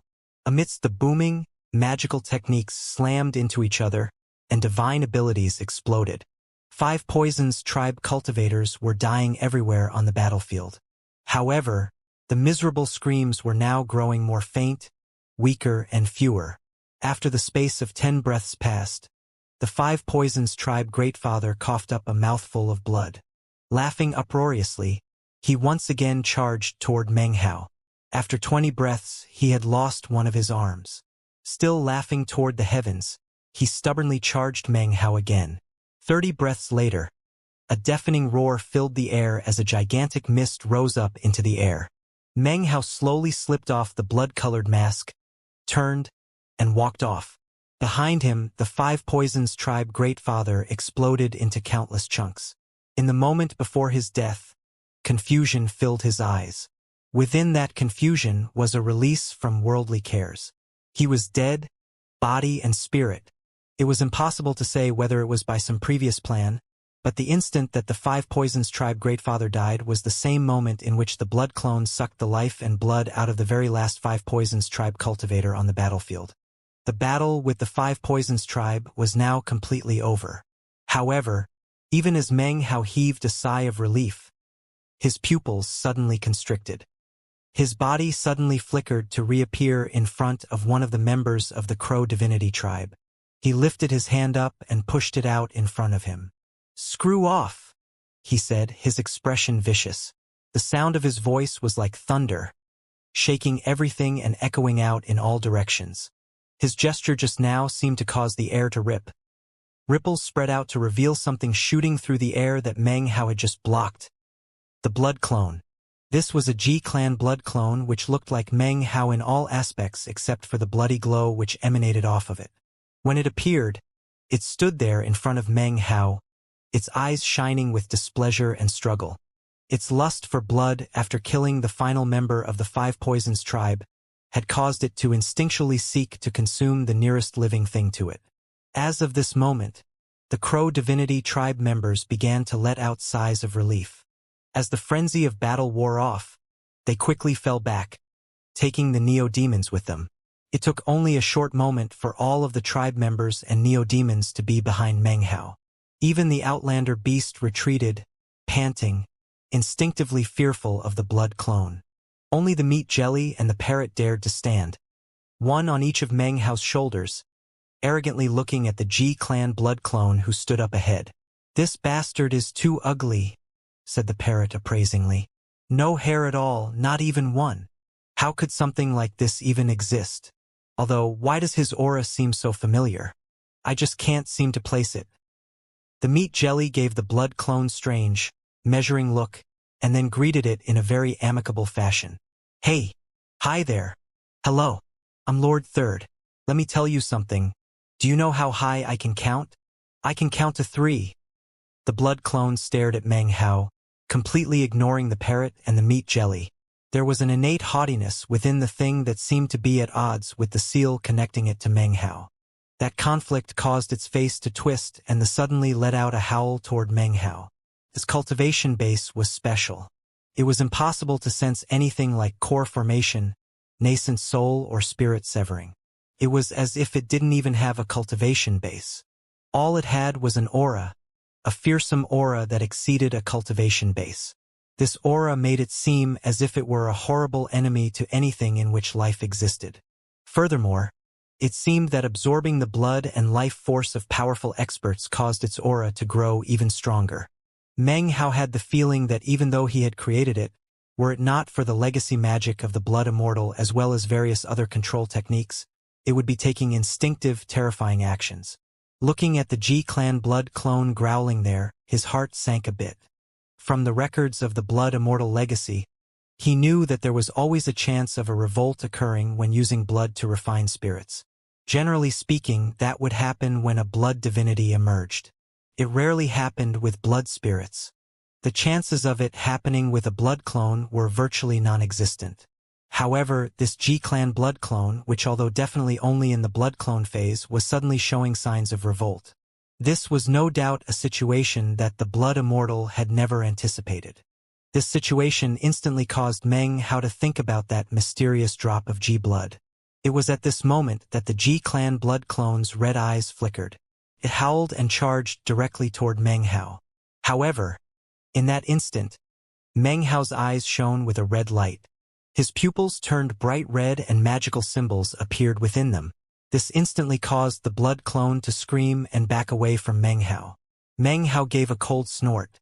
Lifting up his right hand, he performed an incantation, without the slightest hesitation, using a blood immortal legacy technique. All of his power poured into a restrictive seal that he had placed inside the body of the clone during its refinement. The blood clone screamed miserably and began to tremble. After enough time passed for half an incense stick to burn, its body suddenly collapsed, transforming into a drop of blood. Meng Hao waved his hand to collect the seal, then picked up the drop of blood. As soon as the blood touched his palm, it transformed into a strand of silk. This was a strand of eyeless larva silk, which was what Meng Hao had used to form the core of the G-clan blood clone. Meng Hao's expression was the same as ever as he took care of the blood clone. However, his heart was filled with somberness. This was the first time that the blood clone had shown any signs of revolt, causing Meng Hao to unleash the full power of the restrictive seal.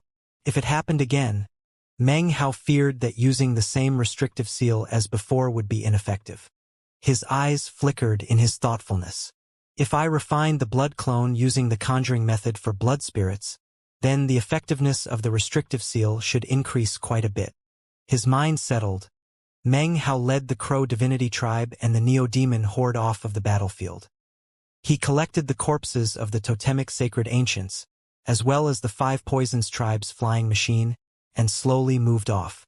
After they left, a ripple appeared in the air atop a mountain not far away from the battlefield, an area that was nearly completely submerged in violet rainwater. Xianxia magically appeared. She chuckled as looked off in the direction of the departing crow divinity tribe. It seems I've underestimated him again. I assumed that he would have to pay a higher price to achieve victory, perhaps waste some dancing sword chi. I never imagined that all he would have to do was use the power of the Agarwood. Just how many times can he summon the Agarwood? And how much of the sword chi does he have? Lost in thought, Xianxia stood there for a while, her brow furrowed. Finally she smiled. It doesn't matter. What's the point of trying to figure those things out? There are still many years to go before the primordial demon Immortal plane opens again. I might as well enjoy myself in South Heaven. Laughing, her body flickered and she disappeared. The moment she disappeared, Meng Hao, who was leading the Crow Divinity tribe groups, suddenly glanced over his shoulder, his eyes shining brightly. Having experienced the battle with their archenemy, it could be said that the Crow Divinity tribe had won a great victory. They had exterminated the Five Poisons tribe. Unfortunately, that victory had come at a heavy price. Of their force of 10,000 cultivators, they now only had a bit more than 3,000 left. However, those who remained had undergone a sort of baptism. Whether in terms of cultivation base or in just the impression they left on others, they were now as sharp as swords. Deadly, unsheathed swords. All the battles they had fought made it so that even death meant little to them. Amidst the blood and the killing, even what it meant to be a cultivator changed in their hearts. The Crow Divinity tribe had experienced tumultuous change. These more 3,000 survivors could all be considered to be a match for the most powerful members of the 5 Crow Divinity tribes years ago. War can wipe out a tribe. At the same time, it can also cause a tribe to rise to prominence. Can kill people. At the same time, it can give birth to new life. In the blink of an eye, the Crow Divinity tribe had been reborn. As of now, it was possible to predict that if they carried on this way, by the time they reached the Black Lands, they would be a great tribe, risen to prominence within the Western Desert Apocalypse. Based on their battle prowess and decisiveness, they would become a tribe that even other great tribes would come to fear. At the same time, Meng Hao's personal strength continued to grow. Every time he fought through a desperate crisis, it caused wild faith to grow in the hearts of the members of the Crow Divinity tribes. It turned into a piety, a faith power that constantly circulated around Meng Hao infused into his body. Although he could not actually absorb it, its continued existence inside of him caused his life force to flourish and the power of his divine abilities and magical techniques to increase dramatically. Meng Hao could tell that the faith of the Crow Divinity tribe members had the potential to increase his power. At the same time, his own might caused the Crow Divinity tribe members' cultivation bases to rise. The amalgamation of the 5 elements will give rise to a mighty leap up for the Crow Divinity tribes, thought Meng Hao. Currently, he sat on the head of the flying viper. The wind beat against his face as he looked out at the lands below. After the battle, Meng Hao had absorbed the remainder of the 5 Poisons tribe's neo-demons. Although many of them had died, his horde now contained a total of around 50,000. In addition, they had acquired quite a bit of resources from the 5 Poison tribes. Most importantly, was this precious treasure, a flying machine that could hold thousands of people. This gigantic viper whistled through the air, carrying all of the Crow Divinity tribe members as they continued on their journey. The incredible speed with which it moved filled the Crow Divinity tribe members with hope, and allowed them to put aside about the horrific brutality of the battle they had just fought. It had taken them 2 years to walk out from within the depths of the Western Desert North region. They had experienced many battles and in the end had fought it out with the 5 Poisons tribe. Now it was as if a door had opened for them. After passing through this door, the glory of the Crow Divinity tribe would once again be known in the Western lands. The giant viper shot through the air for many days. They passed over quite a few tribes who had no flying machines, and soon had gone farther than they could have traveled in 10 years on foot. The further south they flew, the fewer lakes they saw, and the more rivers. The reason for this was because the further south one got, the higher the elevation. Contrariwise, Many areas in the lands in the north were already becoming seas.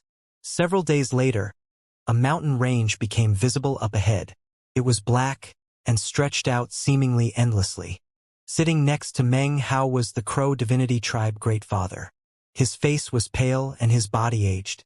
As he looked off into the distance, he coughed, and then slowly said, "This is the true demarcation between the Western Desert North region and the Central region, the Inchchilan Mountain Range."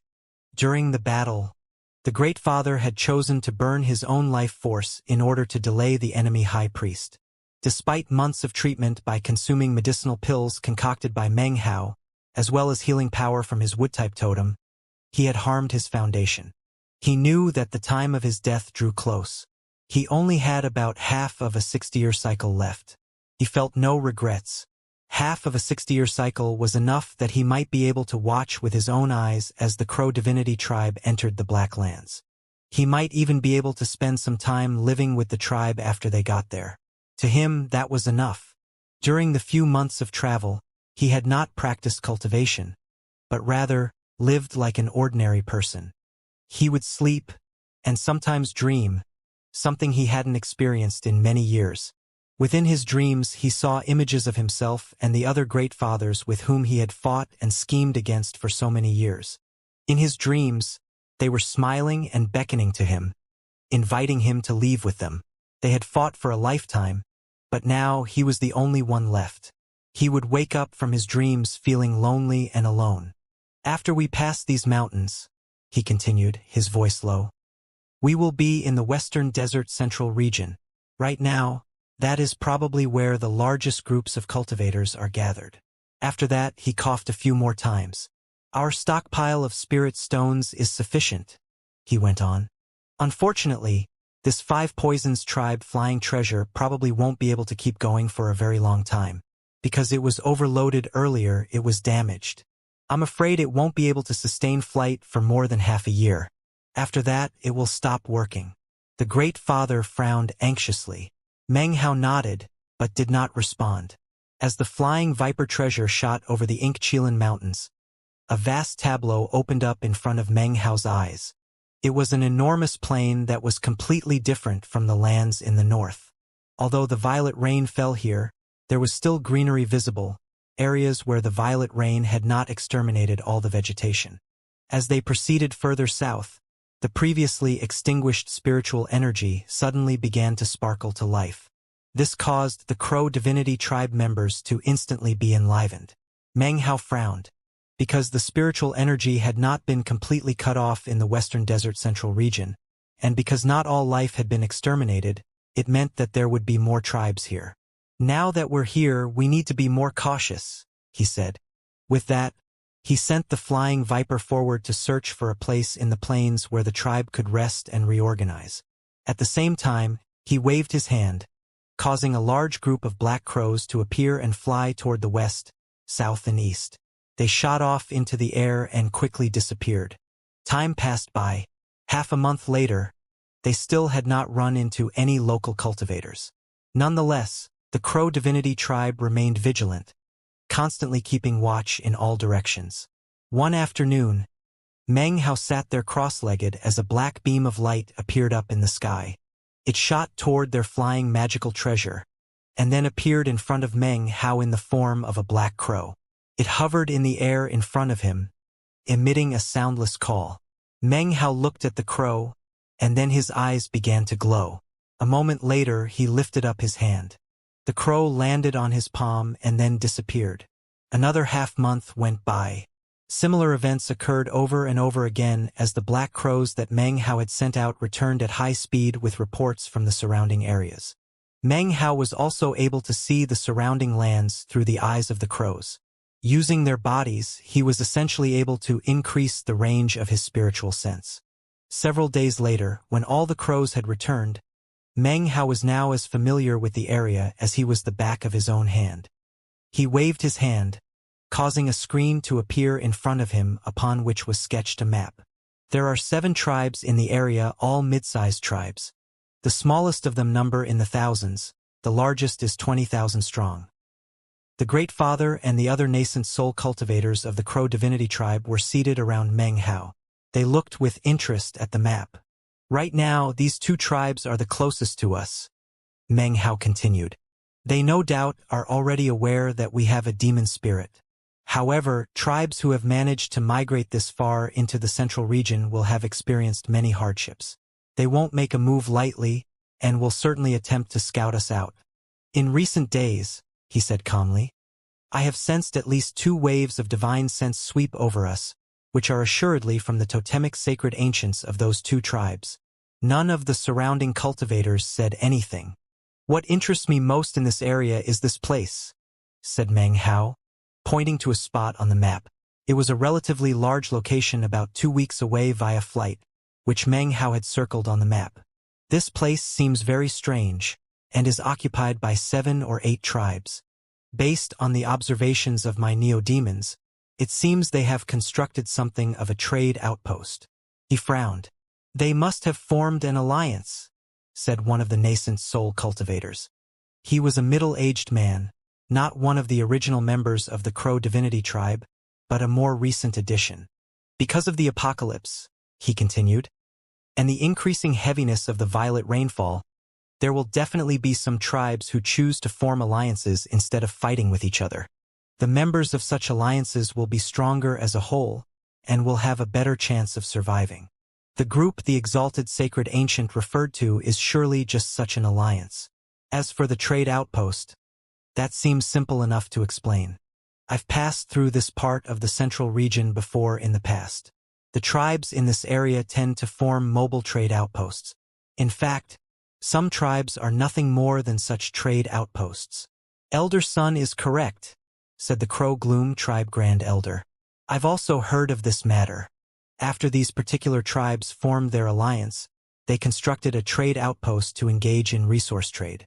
They all have their various needs and desires, but together, they are more confident of making it to the Black Lands. The Crow Gloom tribe Grand Elder had already switched totem tattoos. He now had Meng Hao's wood-type totem. This had caused his cultivation base to climb back up into the early nascent soul stage. Logically speaking, said Elder Sun, a trade outpost created by an alliance like that won't stay in place for too long. They'll continue moving forward, growing stronger and more powerful, continuously engaging in business with people they encounter. That is exactly the type of place we need to go to. We might even be able to purchase a long-range flying magical treasure. There may be some other items we can acquire that will be useful for our migration. I've even heard that, in the trading outposts of some of the great tribes, you can purchase sacred ancients from tribes that have been wiped out. The main question is, do we engage in trade with this alliance? Or, do we rob them? His words caused everyone's eyes to begin to shine brightly, and then look toward Meng Hao to await his decision. Meng Hao was quiet for a while before coolly saying, if the alliance chooses to trade with us, then we trade. If they want to go to war with us, then we will bring them war. Meng Hao's words caused the surrounding nascent soul cultivators of the Crow Divinity tribe to sit thoughtfully for a moment before cold glows appeared in their eyes, and then killing intent. This was especially true of Elder Sun, who licked his lips, his eyes glinting viciously. Meng Hao closed his eyes and then pointed his finger down towards the ground. Instantly, demonic chi shot up from the plain, swirling around to form a figure. This was none other than Meng Hao's demonic incarnation. The illusory figure contained Meng Hao's spiritual sense. It flickered as a black cloak suddenly wrapped around it, turning it into a black-cloaked man. The black-cloaked man floated there in the air, his facial features indistinguishable. Meng Hao's voice suddenly spoke out from within the hood. The tribe as a whole, as well as my true self, will not move. I'll send this clone ahead to that alliance. The surrounding nascent soul cultivators nodded. Regarding Meng Hao's bizarre divine abilities, they were already used to them. To them, it was simply how things should be. The black-cloaked figure turned to Elder Sunday. You've traveled through this area before, Elder Sunday. Why don't you accompany me on this little expedition? Elder Sun took a deep breath as he rose to his feet and then bowed. The great father of the Crow Divinity tribe also rose to his feet. He produced a bag of holding, which he handed over to Meng Hao. This bag of holding contained a portion of the tribe's spirit stones and other resources. Meng Hao's black-cloaked demonic incarnation turned and flew off into the sky, followed by Elder Sunday. In the blink of an eye, they turned into beams of colorful light that shot off into the distance. After the demonic incarnation left, Meng Hao, who was still seated there cross-legged, opened his eyes. "We'll rest and reorganize here for a few days," said Meng Hao coolly. "Afterwards, whether we engage in business or war will depend on the will of the tribe." Considering his position within the tribe, his words actually counted as the voice of the tribe. The surrounding nascent soul cultivators nodded, and the Crow Divinity tribe began to station themselves in the area. This would be their first period of prolonged rest during the entire migration. Meanwhile, Meng Hao's black-cloaked demonic incarnation flew through the air of the Western Desert Central region. Along with Elder Sunday, they moved at high speed, occasionally employing minor teleportation as they headed directly toward the Alliance of Tribes. A few days later, Meng Hao asked, "Elder Sun, do you have any former acquaintances in this area?"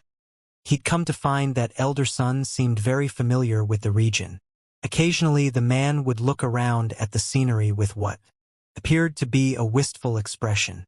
Elder Sun chuckled. "To be honest with you, exalted sacred ancient, I actually made a few enemies in this area some years ago. They chased me around, trying to kill me, which is how I came to be more familiar with the area." Elder Sun was skinny and wizened, and had a mustache shaped like the character Ba. On the left side of his face was a scar that stretched all the way down to his neck, making his appearance especially sinister. Meng Hao nodded, and declined to make further inquiries. The two of them continued to fly through the air in beams of colorful light. Time flashed by. They were able to move with incredible speed, traveling in 10 days what it would take the flying machine 1 month. Actually, it took that long because of Elder Sunday were Meng Hao traveling alone using his demonic incarnation. It would only take 5 days. One day, an area appeared up ahead on the plain. More than 10,000 tents were arranged in concentric rings around a city. They were densely packed in special patterns that made it look like a spell formation with protective powers. The more than 10,000 tents were organized into groups that made up 8 different patterns like sealing marks, which of course represented the 8 different tribes which formed the alliance. The city was located in the very center. From his position up in the air, Meng Hao could see quite a few cultivators coming and going. The whole scene was quite lively. When Meng Hao and Elder Sun were about 3,000 meters away, the voice of an old man suddenly called out from the direction of the allied tribes. "Welcome to the 8-branch alliance. We are an alliance formed by 8 different tribes, and are camping in this area for 5 months. During that time, flying is prohibited for 3,000 meters in all directions. Fellow Taoists, if you have come to do business, then you are welcome here." Even as the words could be heard, an old man suddenly appeared in front of Meng Hao and Elder Sunday. On his face could be seen some blotchy, brown marks. He looked over Meng Hao and Elder Sun and then continued, "I am Yunzi. Fellow Taoists, you don't look familiar. I'm curious as to where you might have come from." After examining Elder Sun, his eyes came to rest on Meng Hao, whereupon his pupils constricted. Yunzi was at the early nascent soul stage, so the fact that he could not see the cultivation base of this black-cloaked man caused his heart to fill with vigilance. Seeing that Meng Hao did not plan to speak, Elder Sun laughingly clasped hands and said, "I am Sun Dahai. Our tribe is migrating from the Western Desert North region, and are passing through the area. We heard that the 8-branch alliance built a city in the area, and thus decided to come trade for a few necessary items." Yunzi's eyes shifted away from Sun Dahai to look behind him and Meng Hao, where of course there was nothing. His expression ordinary, he suddenly smiled. "The 8-branch alliance welcomes all fellow Taoists who wish to engage in business. Welcome, both of you." With a laugh, he turned and gestured welcomingly. The 3 of them descended to the ground and began to walk toward the 8-branch alliance. "That fact that you managed to migrate from the Western Desert North region all the way to here indicates that your tribe is definitely extraordinary, fellow Taoist Sunday. AI, there were many twists and turns along the way, and we experienced many things. But let's not talk about that. Fellow Taoist, from the look of things, your 8-branch alliance seems highly likely to be able to enter the Blacklands. I offer you my congratulations. Thank you for your auspicious words, fellow Taoist son. May I inquire, what sort of items are you looking to acquire? Oh, nothing special. Just some odds and ends. Although if there are any Neodemon hordes for sale, that would be excellent. Laughing and smiling, Sun Dahai continued to chat vaguely with Yunzi as they walked along. The entire time, Meng Hao remained silent, allowing Sun Dahai and Yunzi to feel each other out. When they reached the border of the allied tribes, Yunzi smiled and clasped hands and watched as Sun Dahai and Meng Hao entered the city. Afterwards, a dour look appeared on his face. Suddenly, a man's voice could be heard. Brother O, is there something fishy about those two? The air rippled next to Yunzi as a man and a woman appeared. Both were middle-aged. The man wore a long scholar's robe and the woman was dressed in a lady's gown. Yunzi glanced over at the two and then slowly said, They say that they came from the North region. I didn't notice anything out of the ordinary about that cultivator named Sun. As for the black-cloaked man next to him, I couldn't see the level of his cultivation base. Furthermore, his aura was cold and dark. In order to forestall any mishaps, I suggest we allow them to be on their way of their own accord and— Before Yunzi could finish, he was interrupted rather impolitely. There's nothing to worry about, said the woman in the lady's gown. He couldn't possibly be a spirit-severing patriarch. Even if he's of the late nascent soul stage, he's only one person. The net has already been cast out. When it comes time to draw it in, no mishaps will occur. Fellow Taoist, there's no need to worry. The scholarly-looking man laughed, and his eyes flickered coldly. He's only one trifling person. Brother there's no need to take him to heart. We will let the net remain cast a few more days, and then, according to the agreement reached by the elders, we will draw it in. If those two really came from the North region, along with their tribe, then we'll be able to catch quite a big fish. The man laughed and the woman continued. When the time comes to draw in the net, their tribe will be revealed, and will become resources for our 8-branch alliance. Then, our months of rest here will not have been in vain. All of it will just count as bad fortune for them. They won't be able to blame anyone but themselves. With that, the man and woman departed. Yunzi frowned. After a long moment, he shook his head. Maybe I really am just thinking too much into it. With that, he turned and disappeared. After entering the city, Meng Hao and Sun Dahai split up. Sun Dahai had practiced cultivation for many years, and was experienced and astute. He was adept in making discreet inquiries and collecting news. So Meng Hao decided to stroll about the city alone. When he saw all the people and the proliferation of various shops and stores, he was astonished. This place was quite large, and although you couldn't say that it had everything, there was quite a variety of things to purchase, from neodemon hordes to powerful solitary neodemons, even quite a bit of rather shoddy medicinal pills. There were even flying magical items. Unfortunately, there were no prices listed, only indications that these items could be purchased through auction. Even still, Meng Hao was able to get a feel for the majesty of the city. There were many cultivators. It seemed the city could hold nearly 10,000 people, making the place quite bustling. As he walked, Meng Hao's pupils suddenly constricted as he noticed what appeared at first to be a simple structure, but was actually a luxurious shop. This shop happened to specialize in totems. Different tribes had different totem branding methods, and this place happened to sell a variety of such methods for a variety of prices. This shop instantly caught Meng Hao's attention. After careful examination, he found that most were relatively cheap and were only designed for functionality, not for providing cultivation-based breakthrough. After looking around for a while, he felt that he understood the city a lot better. About 2 hours later, he had managed to stroll through about half of the city, when suddenly he stopped in place. He had just sensed a bit of demonic chi coming from a shop nearby. After looking over, he was able to identify which shop.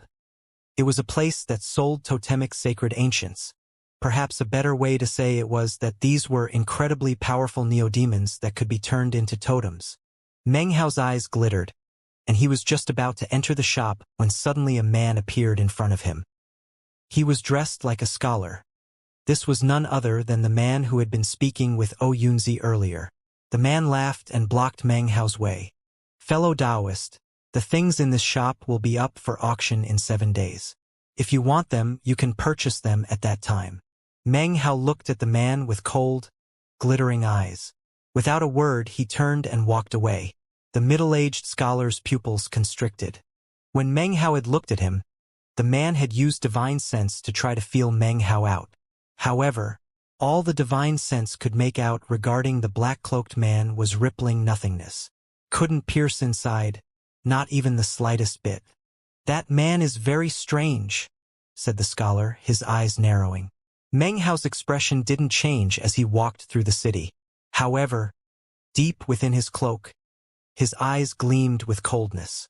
"This place is pretty interesting. It seems almost everything is purchasable only at the auction. Everything seems ordinary, but if you think about it carefully." As evening fell, the violet rain fell down onto the tents in the area that had been set up specifically for visiting cultivators.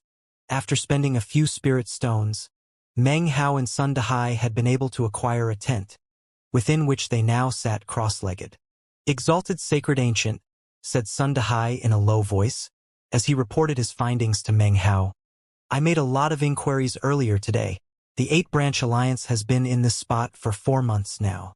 During the last few days of each of those months, they have hosted an auction. They've already held for such auctions.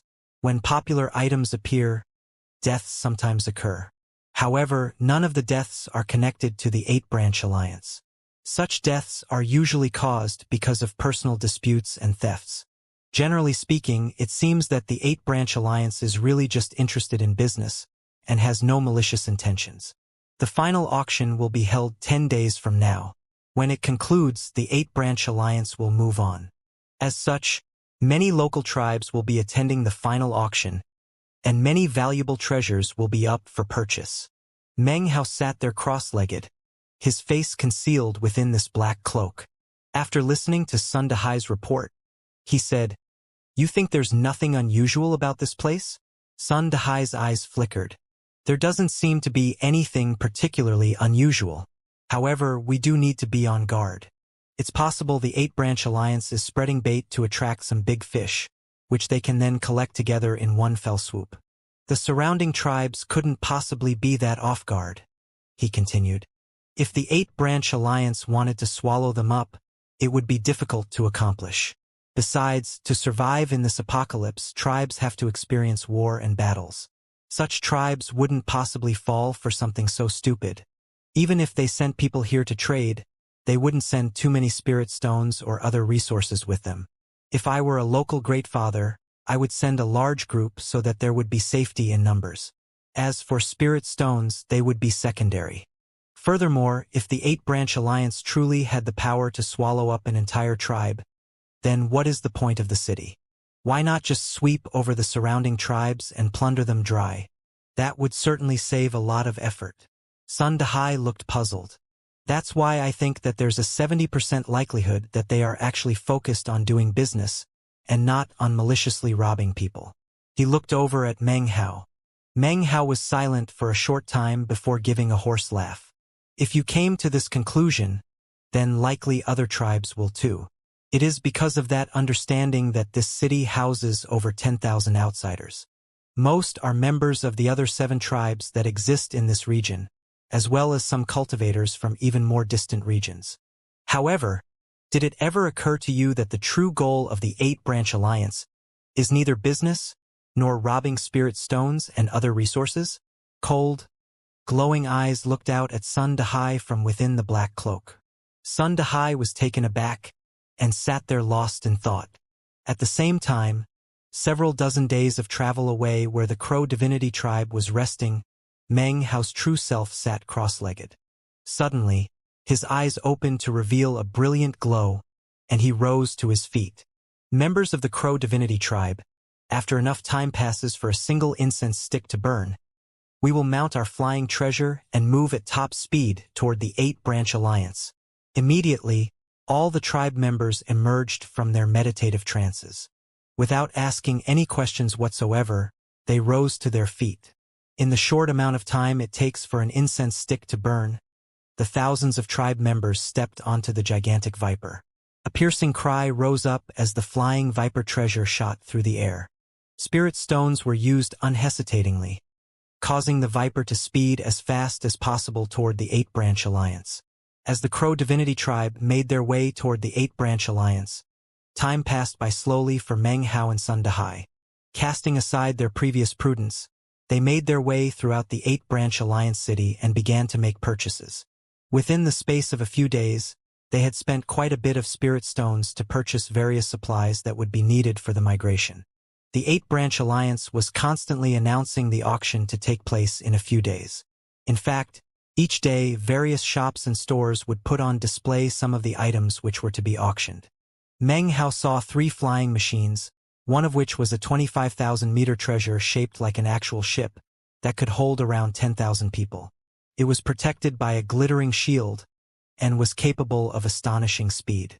Although a terrifying amount of spirit stones was required to operate it, it was essentially the only type of item that the Western Desert tribes could use at the moment. Anything that normally operated on spell formations that absorbed the spiritual energy of heaven and earth was now inoperable. There were a few special totem branding techniques that were the topic of heated debate within the city. However, what caught Meng Hao's eyes the most were the Neo-Demons. The 8-branch alliance had over 100,000 Neo-Demons of all varieties. The mere sight of them was shocking. In fact, there were 3 totemic sacred ancients that the 8-branch alliance had on display. One was a 3-headed Xuanwu turtle. Another was a 300-meter-long golden eagle. The final one was a blind crow. This crow was very similar to Meng Hao's other black crows. However, its aura was vastly more powerful. Unfortunately, these 3 totemic sacred ancients seemed extremely weak and listless. Clearly, the tribes and tribe members who had exercised faith in them had been slaughtered. Therefore, the faith power they had stored up was thoroughly exhausted and had not been replenished. In addition, they were bound by fine, silver chains that pierced through their bodies. Their previous aloofness and haughtiness had changed. Now they were items for sale that anyone could glance upon casually. Every day, a voice would ring out through the entire city, filled with sincerity. It didn't seem to contain even a scrap of hypocrisy, and sounded completely credible. Greetings, fellow Taoists. The 8-branch alliance will be holding our final auction in 6 days. After the auction, we will be leaving this area.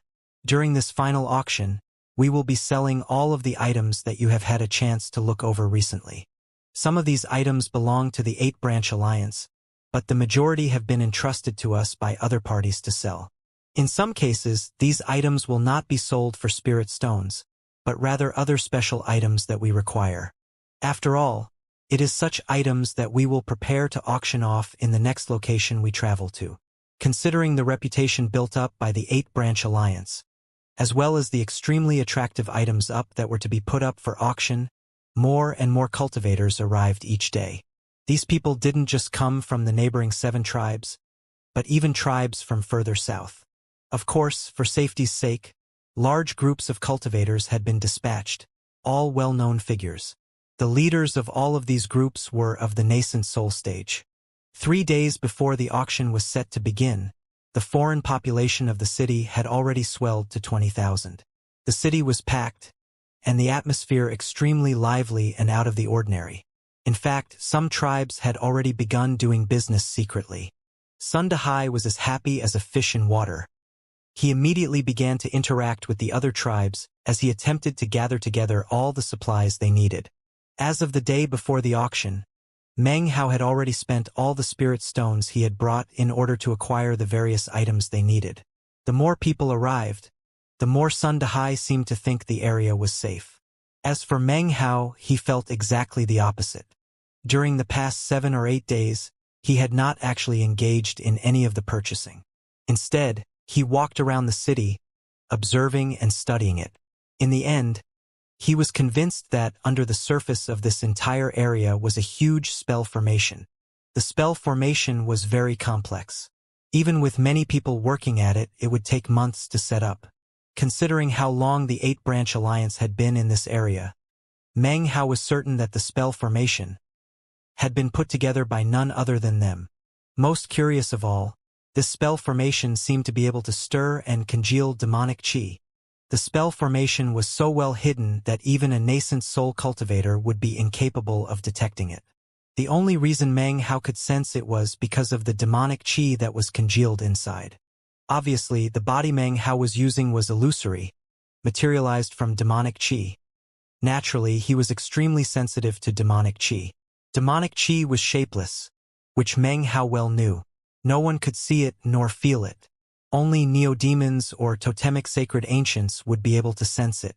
However, considering the weakness of the demonic qi in the spell formation, it would probably be difficult even for sacred ancients. Unfortunately, it could not escape detection of Meng Hao, Demon Sealer. A spell formation that attracts demonic qi is not the type of formation that an ordinary cultivator would set up. The actual skill used in creating the formation is secondary to the mere fact that it contains demonic qi. Whoever made it has some level of understanding of demonic qi. Meng Hao thought about it for 8 days as he walked about observing the city. It seemed as if he were examining the items which were being sold, but in truth, he was carefully observing the spell formation. The more he observed it, the more interested he got. At the moment, it was now 1 day before the auction. Meng Hao was standing in the center of the city, where there were no shops, but rather an altar. The altar appeared ordinary. Placed on top of the altar was a huge statue that depicted a cultivator with outstretched wings on his backs. This was the totem statue of one of the 8 tribes that made up the 8-branch alliance. Similar statues could be seen throughout the city, each one of which represented one of the 8 tribes. As soon as he neared the altar, Meng Hao could sense at least 10 streams of divine sense fall onto his body. It was impossible to tell what type of cultivation was practiced by the owners of these streams of divine sense. It was too deeply hidden. The level of the cultivators was also impossible to determine. There was even a strand of demonic qi present which stuck out to Meng Hao. Inwardly, he gave a cold laugh. He knew that if he did anything out of the ordinary, this place would instantly be filled with at least 10 nascent soul cultivators. He looked up at the statue with glittering eyes as he walked past casually. He didn't stop. However, what he did do was secretly merge his spiritual sense in the demonic qi down below. It slowly spread out underground, undetectable. Based on his several days of study and observation, Meng Hao was now certain that this altar was the center of the spell formation. As the spiritual sense spread out, Meng Hao could see the majestic spell formation. Furthermore, at the center of the spell formation was a pulsing black mist. Whatever was inside that black mist was impossible to see. It was at this moment that a tremor ran through his mind, the source of which was inside his bag of holding. It was an archaic voice that he had not heard for a long time during his time in the Western Desert. It echoed out to fill his mind. 3rd generation Demon Sealer Blood Refinement. Demon Weapon Lonely Tomb. The League of Demon Sealers. The 1st generation is the Ancestor. The 2nd generation is the Inheritor. The 3rd generation is the most powerful. After the 4th generation, the successive generations grow weaker. But the 9th generation is the ultimate. If the 9th generation is not slain, it is the pinnacle. The voice did not just echo out in the mind of Meng Hao's demonic incarnation in the 8-branch alliance, but also in the mind of his true self, which was currently speeding through the air in exactly that direction. Meng Hao's mind in the demonic incarnation trembled, but his expression did not change in the slightest. He turned and walked off slowly. His inspection of the spell formation, and his sudden shock, was not noticed by any observers. As he walked off into the distance, the divine sense which had latched onto him slowly vanished. Deep in the night, Meng Hao sat quietly in the tent, eyes closed. Sun Dahai was already in a meditative trance. Although he was not 100% at ease with this place, he felt it to be fundamentally safe. He was 80% sure that the 8-branch alliance was only interested in doing business. Meanwhile, the fact that the Crow Divinity tribe had a demon spirit was not possible to conceal from the other 7 tribes that made their home in this part of the Western Desert Central region. They all became aware of it. That's a demon spirit. It's a demon spirit.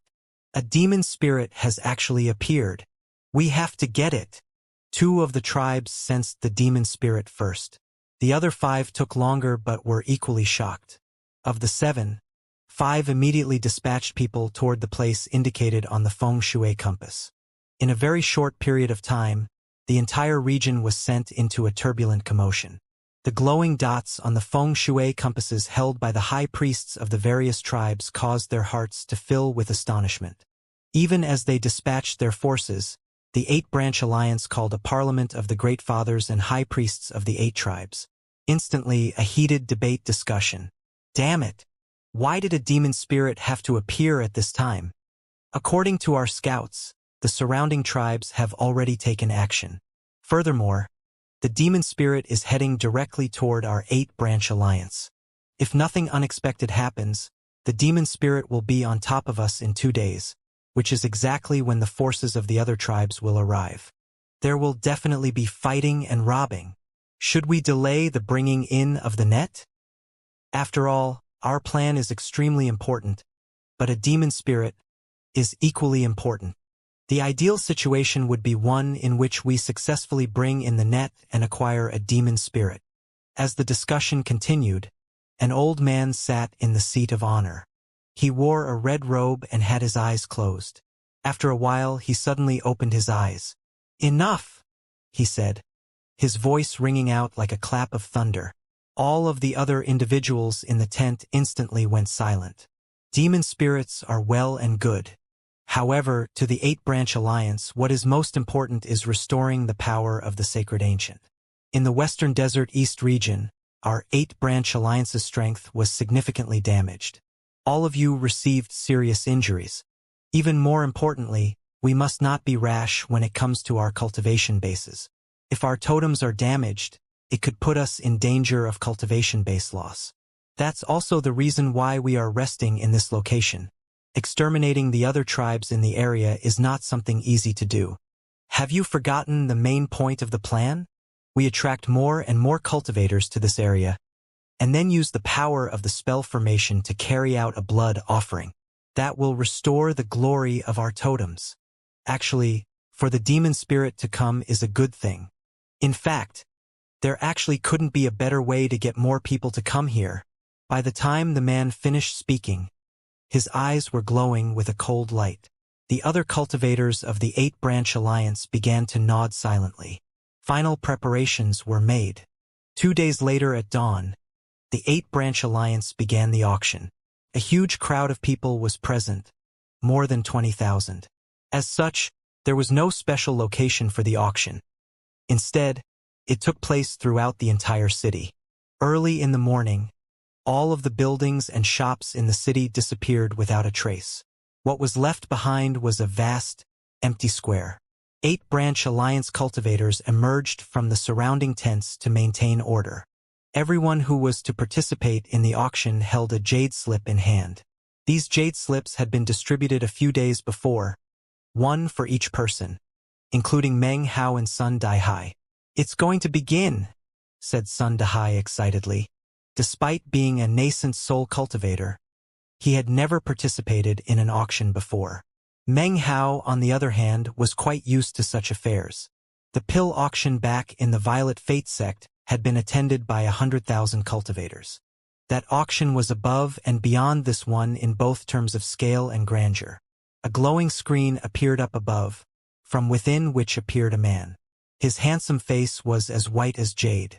Smiling, he clasped hands and bowed to the thousands of cultivators below. "We meet again, fellow Taoists. I am Dong Hanzi, with which many of you are already acquainted, since I presided over the previous 4 auctions. Today's auction is the final auction to be held by the 8-branch alliance. The rules are the same as ever. All of you have a jade slip which you can brand with a value. That value will appear up here. There's no need to prattle on. Our first lot for the day. As Dong Hanzi's voice rang out, the auction officially began. The first lot instantly caused quite a commotion. Prices branded onto jade slips immediately began to appear on the illusory screen up in the air. The prices instantly began to climb higher and higher. Sun Dehai's eyes went wide as he stared at the prices on the screen. As for Meng Hao, he didn't pay much attention to the auction. Instead, he was looking around the area thoughtfully. Time went by and the excitement in the auction continued to grow. After 4 hours had passed, when it was almost high noon, Dong Hanzi offered up a totemic sacred ancient for auction. It was at this point that the auction seemed to reach its peak. Regardless if it was in terms of values being called out verbally or branded on the jade slips, the price continued to rise shockingly. It seemed relatively chaotic, but order was actually being maintained. By this point, Sun Dehai was thoroughly wrapped up in his excitement. He held his jade slip in hand as he participated in making bids. All of the 20,000 people in the area seemed to be going crazy. Only Meng Hao, his face hidden within the depths of his black cloak, seemed to remain calm. This demonic chi spell formation really is something, he thought, his eyes glittering coldly. Earlier in the morning, when the auction had just started, he saw the spell formation beginning to operate. By now, it was rotating rapidly, congealing large amounts of demonic chi, then sending it undulating out invisibly to influence the emotions of the cultivators in the area. These undulations were causing the 20,000 participants to slowly act like lunatics. In complete contrast, the cultivators of the 8-branch alliance, who had recently been the shopkeepers and other shop workers, were circulating in the area, cold, mocking smiles on their faces. Suddenly, Meng Hao caught sight of a boundless mist approaching from off in the distance. It impossible to say when it appeared, but it spread out to cover the area. Furthermore, there were 16 cultivators floating up in the air, looking down coldly at the crowds. Of these 16 people, half were of the early nascent soul stage, and 4 were of the mid-nascent soul stage. Shockingly, 2 were of the late nascent soul stage. One of them was O Yunzi, another was the man dressed like a scholar, and a third was the woman dressed in a lady's robe. The power of the cultivation bases of these 16 people began to spread out. However, Meng Hao could tell that all of the cultivation bases were unstable, as if they were being held together with great difficulty. A few of these people actually emanated a faint demonic chi. Meng Hao's expression was cold after glancing over them and then looking back at Sun Dehai. He suddenly spoke out Sun Dehai's name. As soon as the man heard his name being called out, a tremor ran through his body. The crazed look faded from his eyes and turned into confusion, then astonishment. He knew that there was something wrong with his behavior just now. Panting, he looked around, his heart filled with caution. When he saw the crazed look on the faces around him, and the prices climbing rapidly, cold sweat broke out on his forehead. He subconsciously turned to look at Meng Hao and then said, "Sacred and come with me," said Meng Hao calmly. Sun Dehai immediately followed Meng Hao as he worked his way through the crowd. They didn't draw much attention, and very quickly reached a certain location where Meng Hao came to a stop. "This position is safe. If something unexpected happens, don't forget to sit down here and meditate. Don't take a single step away." Sun Dehai was a shrewd and astute person. Earlier, he had been under the influence of the spell formation, but now that he had come to his senses, he could sense the strangeness in the area. Having heard Meng Hao's words, he nodded in agreement. He had already decided that no matter what happened, he would not move away from this spot. At the same time, his admiration for Meng Hao grew to even greater heights. He looked at Meng Hao, and although he couldn't see his face within the blackness of his cloak, he could sense Meng Hao's eyes looking toward the center of the trade outpost city. Meng Hao merged his spiritual sense with demonic chi and sent it out into the ground. He watched the spell formation rotating faster and faster. At the same time, the mist in the area continued to grow thicker. High noon is when the earth is aligned directly with the sun. At this moment of extremes, Yin is at its hardest and Yang is at its softest. Demonic chi, or whatever kind of chi it is, regardless of whether it is hard or soft, will appear at noon. Meng Hao quickly calculated the current time. Only 3 more breaths of time. 3, 2, 1. A bright light shone in Meng Hao's eyes as he watched the wildly rotating spell formation cause the mist in the area to churn. At the same time, the ground below began to change color. Now it was red like fresh blood. Strands of demonic chi began to float up to fill the air. Shockingly, the demonic chi started rotating, transforming into a huge vortex that filled the sky. Of course, Sun Dahai couldn't see any of this. To him, everything seemed normal. The sky was still the sky and nothing was different. To Meng Hao, however, what he was seeing was shocking to the extreme. As for the 16 cultivators in mid-air, they were performing incantation gestures. Then, they began to let out growling roars as 16 streams of magical symbols suddenly began to spread out toward the vortex up in the sky. No one could see the gigantic vortex, only Meng Hao. The sight of it was actually somewhat familiar, as if he had seen something similar before in another place. As the vortex spun rapidly, a black hole suddenly appeared in its middle. Within that black hole, another world suddenly became visible. As the world became visible, Meng Hao's heart filled with astonishment, and an expression of disbelief appeared on his face. He suddenly realized what that place was, the Tower of Tang in the state of Zhao. The year that Meng Hao left the Reliance sect, he went to the capital city of the state of Zhao. There, he had stood atop the Tower of Tang, fulfilling his lifelong dream of looking out from its enormous height toward the great Tang in the eastern land. After that, when he was preparing to leave, the sovereign of the state of Zhao and the others prostrated themselves in worship to the Tower of Tang. As he left, he had inadvertently looked over his shoulder to see an enormous vortex appear in the sky. It was something that no one could see but him. Within that vortex was another world, a battlefield filled with countless corpses, as well as a gigantic black coffin. The whole scene was incredibly shocking. Sitting next to the coffin, a shriveled figure sat cross-legged. Meng Hao could never forget how as soon as he looked at the withered corpse, it suddenly opened its eyes. That one look had caused a burning of his life force which lasted for months. Meng Hao now knew the purpose of that magic. It was a seal locking onto his position. Later, outside the rebirth cave, Meng Hao came to understand everything. He knew that the corpse's name was Chomen Tai. He had acquired Immortal shows the way from Chomen Tai, and knew that the world in that vortex was actually an ancient battlefield. That war had been fought because of the previous lord of the Ninth Mountain of the Li clan, as well as the current lord of the Ninth Mountain who was of the Ji clan. It was in the realm of the bridge ruins that Meng Hao put even more pieces together, learning that the war of supremacy regarding the lordship of the Ninth Mountain also had to do with the immortal demon sect.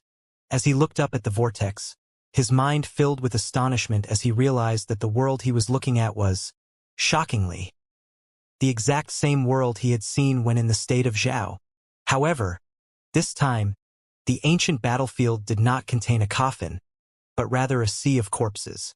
In the very center of the sea of corpses was a huge altar, which was filled with a black mist. The mist made it impossible to see what was inside, but mournful shrieks could be heard coming from the mist. Soon, faces became faintly visible on its surface. It seemed as if they wanted to fly out from the mist, but were unable to.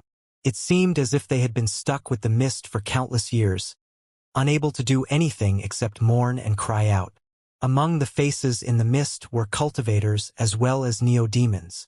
Meng Hao's mind filled with a roaring sound, and something like a powerful call suddenly welled up from his heart. It was actually impossible for him to tell whether this feeling was the black mist calling him, or if it was him calling the black mist. It didn't matter at the moment.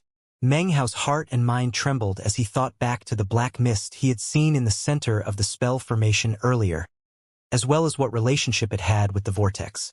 It was at this moment that looks of fanaticism filled the faces of the surrounding cultivators of the 8-branch alliance.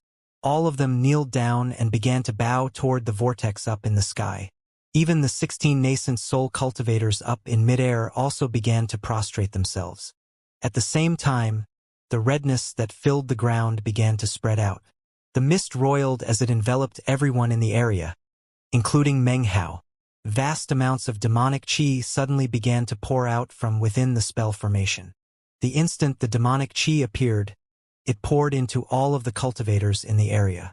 They continued to act completely crazy, as if they had sunk into some dreamland from which they were unable to emerge. As the demonic chi filled them, their faces twisted and distorted. The demonic chi poured into them, causing their bodies to tremble, and their expressions to turn vicious. Meng Hao's eyes glittered. After closer observation, he could see that the demonic chi was actually fusing with the life force of the cultivators. Next, all of these people lifted their heads up toward the vortex. At the same time, the 16 cultivators in mid-air used their incantations to cause the life force fused with demonic chi to shoot toward the whirlpool. It was instantly sucked in and headed toward the black mist inside. The faces in the mist suddenly looked excited and began to consume it rapidly. Meng Hao could clearly see all of this happening. He turned to look at Sun Dahai, who remained sitting cross-legged in that particular position. His eyes were closed and he was meditating. His position was one of a few in the area that had no demonic chi in it. That location was one of the nexus points of the spell formation. Demonic chi would not enter it, making him temporarily safe. Just what exactly is that mist? Thought Meng Hao. Why do I have this feeling of calling?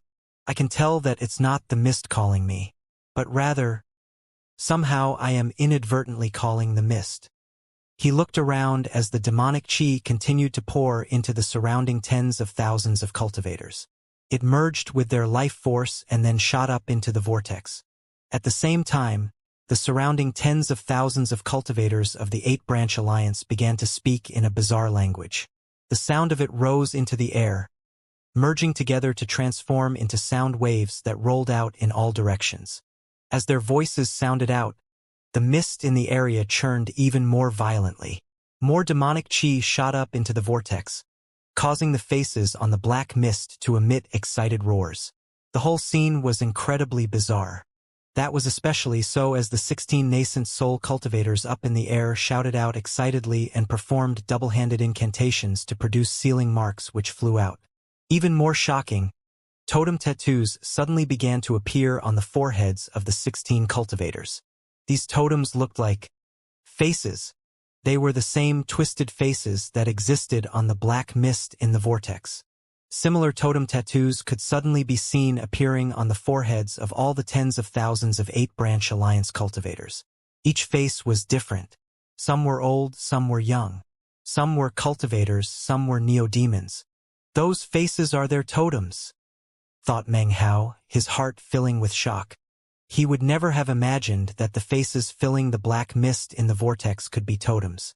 This 8-branch alliance is incredibly bizarre. Not only do they have a spell formation that can absorb demonic chi, as well as cultivators who actually have demonic chi in their bodies, but their totems are connected to things inside the world of that vortex. Even stranger, that black mist has something to do with demon sealers. His eyes filled with a strange light. It was at this moment that the demonic chi in the area suddenly began to cover the spell formation nexuses, and Sun Dahai suddenly began to tremble. Demonic chi was already beginning to bore into his body. Meng Hao frowned. He lifted his hand, and immediately the demonic chi spread away from Sun Dahai. Although it only caused a slight change to the dense demonic chi in the area, there were suddenly 7 streams of divine sense that shot over. What? That guy is still conscious. It's him. Almost at the same time that the 7 streams of divine sense flew over, 3 of the 16 nascent soul cultivators up above flickered and began to fly down. It took only a brief moment for them to near Meng Hao. Of the 3, one was the man dressed as a scholar. Killing intent flickered in his eyes. Meng Hao gave a cold snort. Waving his hand, he caused the demonic chi in the area to shoot toward himself. It transformed into an invisible attack which swept toward the incoming 3 cultivators. Amidst echoing booms, the 3 nascent soul cultivators' faces filled with shock, and they were forced to stop moving. Demonic chi. That guy can manipulate demonic chi. Immediately, the astonished nascent soul cultivators began to perform incantations. Illusory faces suddenly appeared in front of them. They pushed out with their hands, causing the 3 faces to twist with fury. Savage laughter erupted from the mouths of the faces as they shot toward Meng Hao. The demonic chi wielded by Meng Hao had little effect on these three bizarre faces. They even consumed the demonic chi as they approached. Even by increasing the power of the demonic chi attack, Meng Hao was only able to make one of the three faces grow a bit blurry and fade away. The other two continued to shoot toward him. A bang could be heard, and ripples spread out in all directions as Meng Hao's demonic incarnation suddenly shot backward. He snatched up Sun Dahai and then continued to fly back. The faces of the three nascent soul cultivators were grim as they flew in pursuit of Meng Hao. Your cultivation base is definitely extraordinary, but do you really think you can escape from the 8-branch alliance? It might be strange that you can manipulate demonic chi, but we'll catch you and sacrifice you to the sacred ancient. The sacred ancient will definitely be very happy. It was with vigilance that the three cultivators shot after Meng Hao. At the same time, another from the group up above shot down toward Meng Hao. It was Yunzi, turning the group that was pursuing Meng Hao into a group of 4. Using minor teleportation, the 4 worked together to employ divine abilities. Ferocious, magical faces appeared, shooting toward Meng Hao and devouring demonic chi at the same time. Meng Hao said nothing, nor did he even pay attention to his 4 pursuers. He held Sun Dahai in one hand and performed an incantation with the other, causing a host of sealing marks to appear on Sun Dahai's body. At the same time, he flew away like a specter, completely avoiding the 4 nascent soul cultivators. After about 10 breaths worth of time passed, Meng Hao placed his hand onto the top of Sun Dahai's head. Suddenly, a shield appeared around him, whereupon Meng Hao loosened his grip, allowing Sun Dahai to fall into the mist below. With the shield in place, Sun Dahai would not be affected by the attacks of the demonic chi. Next, Meng Hao turned and waves his hand toward his 4 pursuers. Instantly, demonic chi appeared to attack them. The 5 of them flitted back and forth with minor teleportations, unleashing endless magical techniques, divine abilities, magical faces, and demonic chi. Yunzi and the others were quickly filled with shock. Meng Hao danced back and forth, his attacks bizarre, causing them to feel more and more frustrated. Where did this guy come from? How could he be so weird? Even as the 4 of them were beginning to feel more and more frustrated, 2 more nascent soul cultivators frowned and teleported down from the remaining group of 12 up above. Now, a combined force of 6 people was attacking Meng Hao. 6 enormous faces appeared and then began to merge together. This killing move, combining the power of all 6 of them, caused a massive rumbling to fill heaven and earth. The sky dimmed and the clouds up above seethed. Meng Hao stopped moving as his black cloak was shredded into pieces. For the first time, his body beneath was revealed to the outside world. It was not actually a body. It was a mass of demonic chi, congealed into the shape of a body. It was a human-shaped body of demonic chi that looked like mist. When the onlookers saw the body of mist, their minds trembled. The eyes of the 6 attackers, as well as the 10 people up in air, went wide. Their expressions filled with astonishment. A mist clone. Impossible. What we've been working so hard to kill is actually a mist clone. If a mere mist clone is so powerful, then what about his true self? He must be completely fearsome. 16 nascent soul cultivators' faces completely fell. This was especially true of Yunzi, whose face went pale when he thought back to his earlier premonition. Meng Hao's misty body began to fade away, but his face was filled with derision and coldness. "I'll be back. I'm already here." The first sentence was uttered by the disappearing misty figure. The second echoed out from far off in the distance, causing a rumbling that shook everything. To the people who heard it, it sounded like thunder exploding up into the heavens. The sound echoed out like thunder throughout heaven and earth. As it did, a 3,000-meter-long gigantic viper appeared flying through the air. Standing on top of the viper were several thousand cultivators. Their eyes flickered with cold glows. This was the Crow divinity tribe who, after years of warfare, had been forged into cold-blooded warriors. None of them spoke a single word. From the elderly to the children, all of them wore grim expressions, ruthless and bloodthirsty. They stared out coldly at the cultivators of the Eight-Branch Alliance. It was obvious that there were only a few thousand of them. But when the cultivators of the Eight-Branch Alliance looked at them, they seemed like an army of tens of thousands. The closer they came, the more obvious it was that the Crow Divinity tribe was surrounded by a killing intent that could rock heaven and earth. This intense killing intent was an invisible aura that could manifest after countless enemies had been killed. The fire and blood that had been experienced by the Crow Divinity tribe had lit a burning madness in them that seemed on the verge of shaking the entire western desert. Who are they? What tribe is that? For a whole tribe to look like that is something that will never last long in the western desert, not even in the central region. Such character is difficult to forge. Could it be? Don't tell me it's caused by the demon spirit? The 16 nascent soul cultivators looked over, faces filled with shock. The Crow Divinity tribe obviously only had a few thousand cultivators, but their aura was incredibly intense. The killing intent they emanated was too strong, making the Eight-Branch Alliance cultivators feel as if they were being suffocated. This was the Crow Divinity tribe. They had experienced the fires of war, had been bathed by the flames into a rebirth. A new Crow Divinity tribe. The Viper flew through the air at top speed. Originally, they should have taken 1 day longer before arriving. However, the Crow Divinity tribe had pushed with full force to increase their speed and arrive a day earlier. In the blink of an eye, they were suddenly here. A man stood on the head of the enormous Viper, in front of the Crow Divinity cultivators. When the Eight-Branch Alliance cultivators saw him, in their hearts, they felt as if they were looking at a god of death. He wore a green robe, and more than a few white hairs could be seen in his black, floating hair. He emanated the air of a scholar, and yet, his eyes were sharp and cold. His face was as cold as ice, making his aura bizarre to the extreme. It almost seemed as if his entire body was filled with the cold of winter. His mere presence could cause everything to freeze over. This man was the wellspring of the Crow Divinity tribe's killing intent. If you likened the Crow Divinity tribe to the blood which stains a sharp blade, then this man would be the sharp tip of that blade. This was Meng Hao. His appearance instantly caused the 16 nascent soul cultivators to begin to pant. Their eyes went wide, and their hearts filled with an instinctual fear. They felt as if they were being submerged by floodwaters as they realized that they recognized his face. His face looked exactly the same as the mist clone that they had just killed. The scene instantly caused the minds of the 16 nascent soul cultivators to explode with roaring.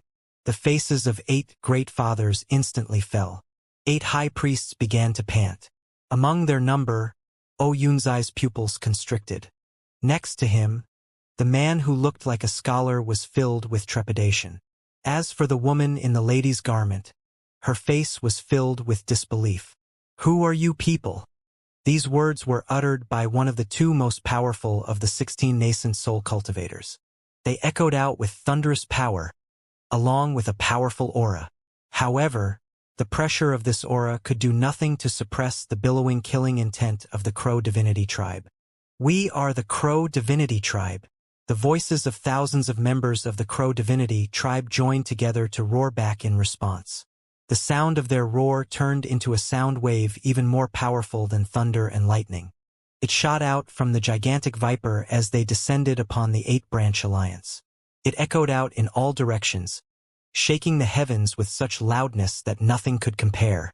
It was as if some shocking giant had let out an enormous shout. A gale-force wind sprang up, transforming into an attack which rippled out and sent the mist in the area into chaos. Even as the roar of the Crow Divinity tribe rang out, the gigantic Viper emitted a cry. The thousands of Crow Divinity tribe members instantly turned into beams of colorful light that spread out in the air. From down on the ground, the sight of it would make one think of the expression, the celestial beauty scattering flowers. Except, these flowers were the color of blood, making it seem as if what was being scattered were spattered drops of blood. Boom!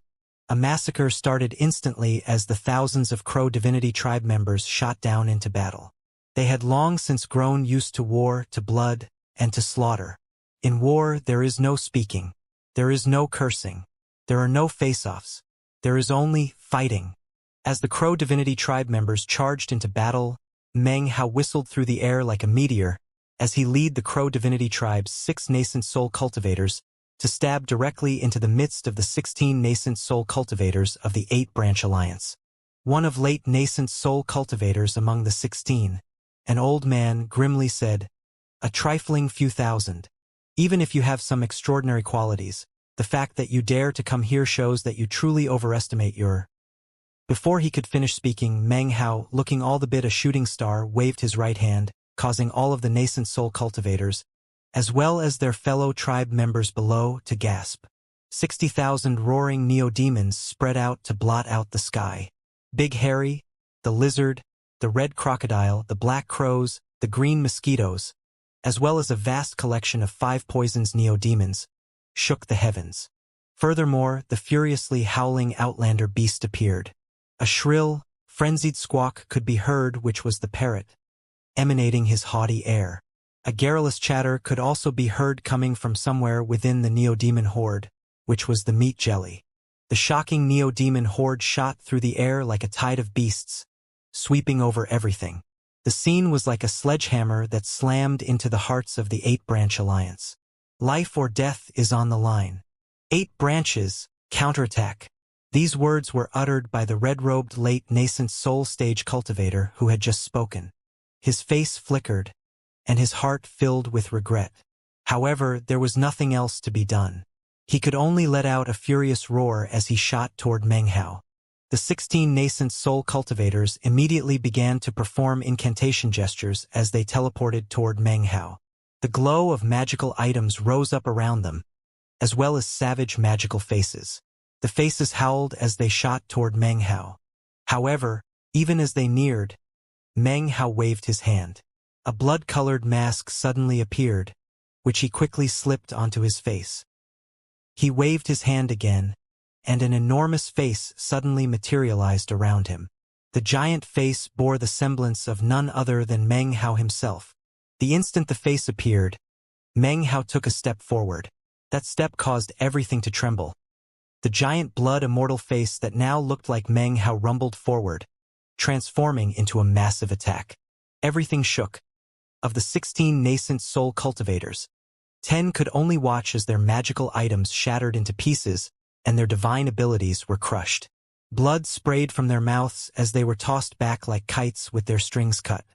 The great circle of the nascent soul stage. Shock filled the faces of these 10 people, and they didn't even have the wherewithal to wipe the blood from their mouths. "You are the ones who killed my clone," said Meng Hao coolly. He continued forward, taking a second step. As he did, the gigantic face appeared again. Its closed eyes suddenly opened, and it seemed to be speaking a single, soundless word.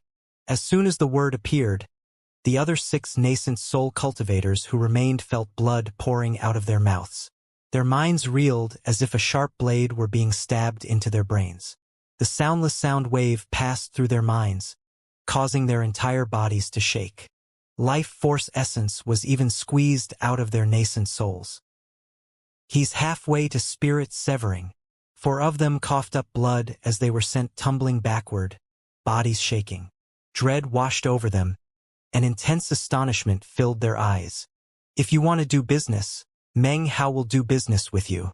If you want war, then I will give you war." Meng Hao's voice was cold as he took a third step. This third step caused flames to spring up on the bodies of the 10 nascent soul cultivators who had been thrown backward moments ago. Writhing black smoke began to emanate off of their bodies. The flames of war were now burning away at their life forces. Even the most powerful of the 8-branch alliance, the 2 old men with the late nascent soul cultivation base, felt their ears ringing. Although they were not sent tumbling back, their minds were filled with waves of roaring, and flames of war appeared on their bodies too. Flames of war unify. The instant Meng Hao spoke the words, a sound like thunder exploding into pieces suddenly rose up. The 10 people who were farthest away emit blood-curdling screams as their bodies exploded. Their nascent souls emerged, fearfully trying to flee at the highest speed they could muster. However, before they could barely move at all, They fell to pieces as if they had been crushed. A cold wind swept over them, and they disappeared.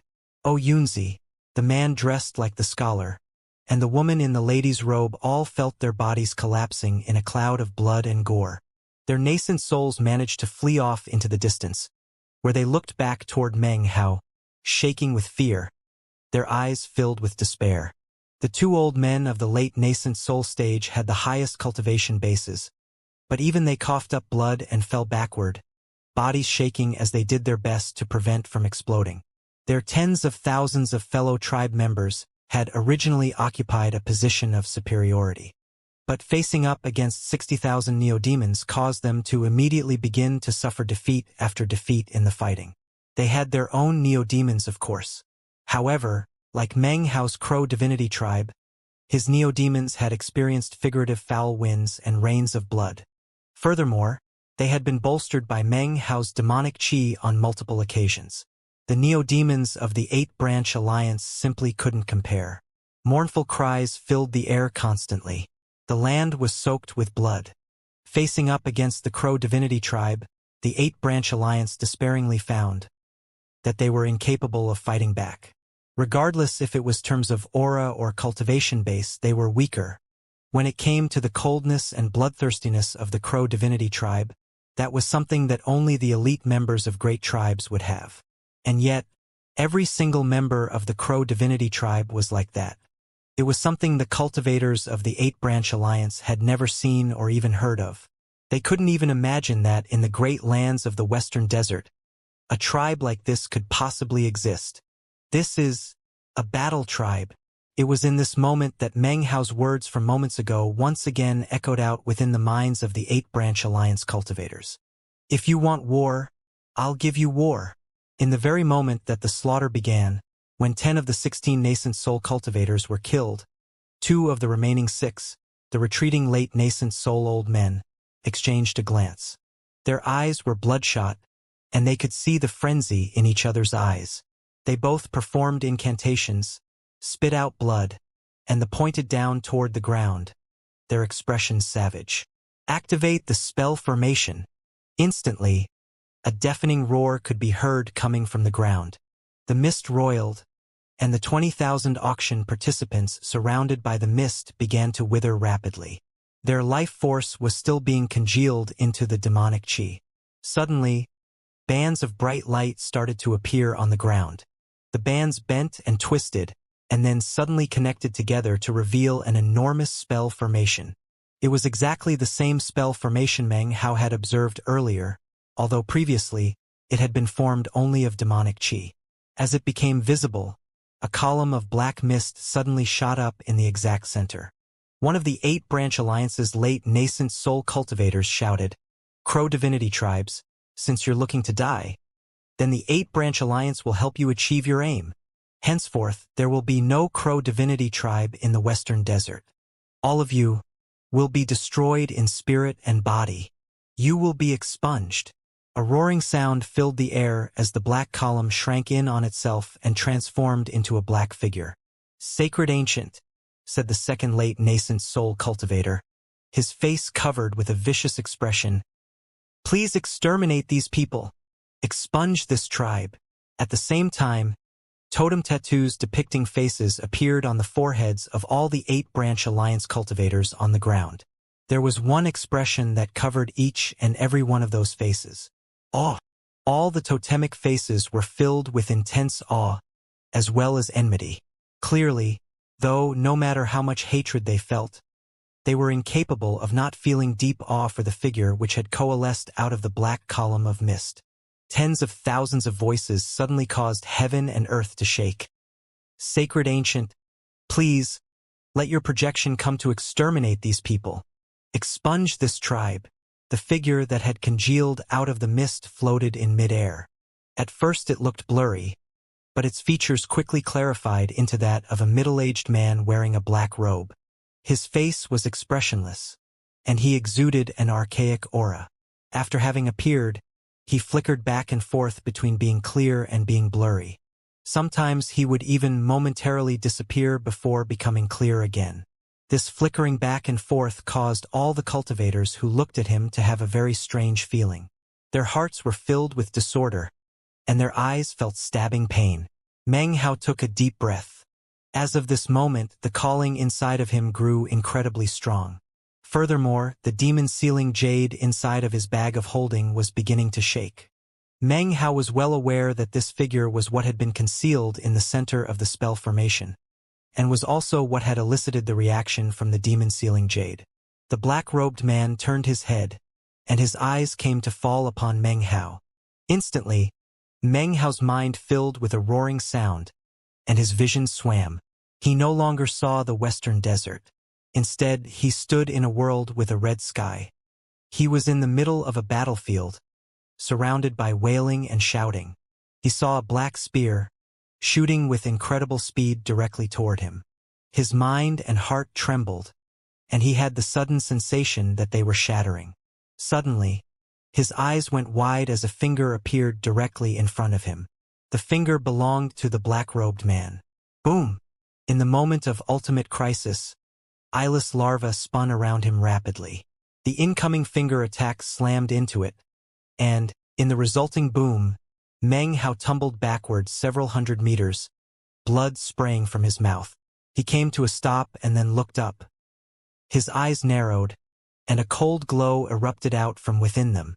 At the same, up in the invisible vortex, in the world filled with corpses, the black mist on top of the high altar suddenly began to churn. An anxious, indignant howl suddenly echoed out from it. As the howling echoed out, the expressions on the countless faces of cultivators and neo-demons in the mist suddenly changed. They distorted and twisted, as if some unknown force was suppressing the howling within the mist. Simultaneously, the expression on the face of the black-robed man who stood up ahead from Meng Hao also flickered. He looked up toward the vortex, his eyes flashing. Then he looked back toward Meng Hao, and a strange glow could be seen in his eyes. It appeared to be a look of disbelief. Even more than disbelief, there was apparently an unprecedented excitement and greed. At the same time, one of the remaining 6 nascent soul cultivators up in midair, an old man of the mid-nascent soul stage, having seen Meng Hao forced back by the black-robed man's finger attack, excitedly shouted, "Sacred Ancient, please exterminate this vicious, cruel cult Eva." Before he could finish speaking, the black-robed man's right hand suddenly shot up to form a claw, which he pointed toward the mid-nascent soul stage cultivator. The old man suddenly disappeared. When he reappeared, he was shocked to find that the black-robed man's hand was wrapped around his neck. "Pipe down," said the black-robed man, his voice cool. He squeezed his hand, and a cracking sound could be heard. The mid-nascent soul stage cultivator's eyes went wide as his body instantly withered up. His life force was sucked out by the black-robed man, and in the blink of an eye, he was transformed into nothing more than a desiccated corpse. His eyes were wide open the entire time, and filled with confusion. In the end, a poof could be heard as his body transformed into black ash. He was completely dead, in both body and spirit. "He is not someone you qualify to dishonor with your words," said the black-robed man, his voice soft as he looked at Meng Hao. Everything suddenly became quiet. The Crow Divinity tribe members and neo-demons all began to back up. The 8-branch alliance cultivators were stupefied. Suddenly sapped of their will to fight, they edged backward. All eyes were now upon Meng Hao and the black-robed man, both of whom floated there in midair. The remaining 5 nascent soul cultivators of the 8-branch alliance had pale faces. In their recollection, the sacred ancient never seemed to possess consciousness. His incisive attacks were almost like that of a puppet. He also never spoke. But today, not only did he speak, but his expression had changed, and he even seemed to be showing emotion. This was beyond anything they had ever imagined, completely unprecedented. They were scared witless, and couldn't help but back up. The black-robed man smiled and continued, "Isn't that right, exalted demon sealer?" His smile was filled with savagery, as well as excitement. The excitement apparently made the flickering of his body even more intense, causing him to look even more bizarre. The black mist on the altar within the vortex once again churned. The howling sound grew more furious, as if something wished to burst out from within the mist. Despite that, the faces still seemed capable of suppressing it. Meng Hao's expression was the same as ever, but inside, he was trembling, as if great waves were slamming against his heart. What was the most shocking of all to him was that he had finally run into someone who instantly recognized that he was a demon sealer. "Who are you?" asked Meng Hao, staring at the man. "Who am I? You're asking me who I am?"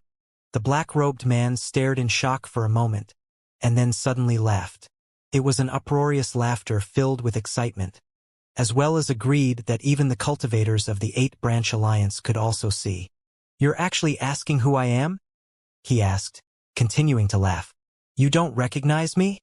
Don't tell me the first-generation demon sealer severed the legacy? Don't tell me—" Suddenly, an arrogant squawk could be heard from behind him. "Don't tell me nothing, bitch!"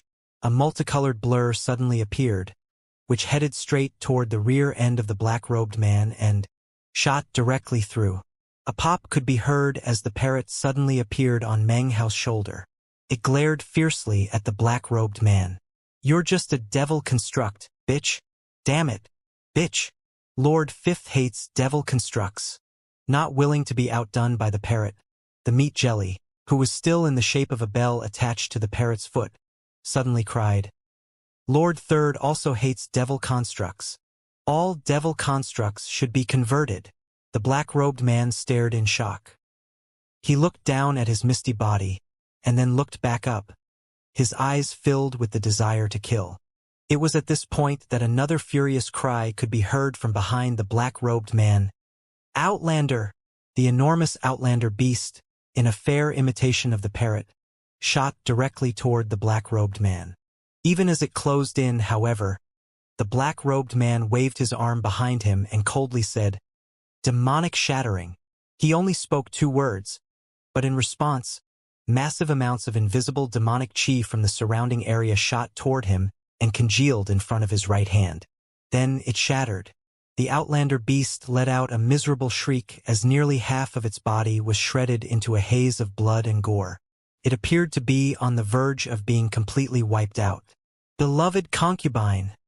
cried the parrot, its eyes bright red. It suddenly shot forward, its body expanding until it was several dozen meters long. It shot toward the black-robed man, then passed through him, picking up the outlander beast flying rapidly off into the distance in retreat. The black-robed man did not counterattack. Instead, he looked coldly at Meng Hao, smiling as he began to move forward. "I never imagined that I would meet the current generation of the demon sealers. After I consume you, who else could possibly suppress me?" Meng Hao's heart trembled. His opponent's aura was monstrous and emanated shocking ripples. Meng Hao could feel an intense pressure weighing down on him. Panting, he stared at the black-robed man. Just now, everyone else had seen the black-robed man simply lift his hand to cause the outlander beast to suddenly shatter into a mass of blood and gore. Only Meng Hao clearly saw what really happened. This was a new way to use demonic chi that he had never seen before. So demonic chi can actually be used like that. It felt like lightning was crashing around inside of his head. It seemed as if the black-robed man's divine ability had suddenly opened up the door to a new Tao belonging to demon sealers. Meng Hao suddenly began to retreat. At the same time, the black-robed man increased his speed, his expression of viciousness and greed more visible than ever. A demon sealer separated from his legacy. "You would do well to remember my name. I am Lonely Tomb." The instant the man spoke out his name, the mist in the vortex suddenly emitted a furious shriek. It seemed that it was struggling to burst out. Nonetheless, the faces seemed willing to be destroyed to prevent it from escaping. The black-robed man's dark, sinister words rang out, carrying a bizarre, devilish power that seemed capable of causing anyone who heard it to be shaken inwardly.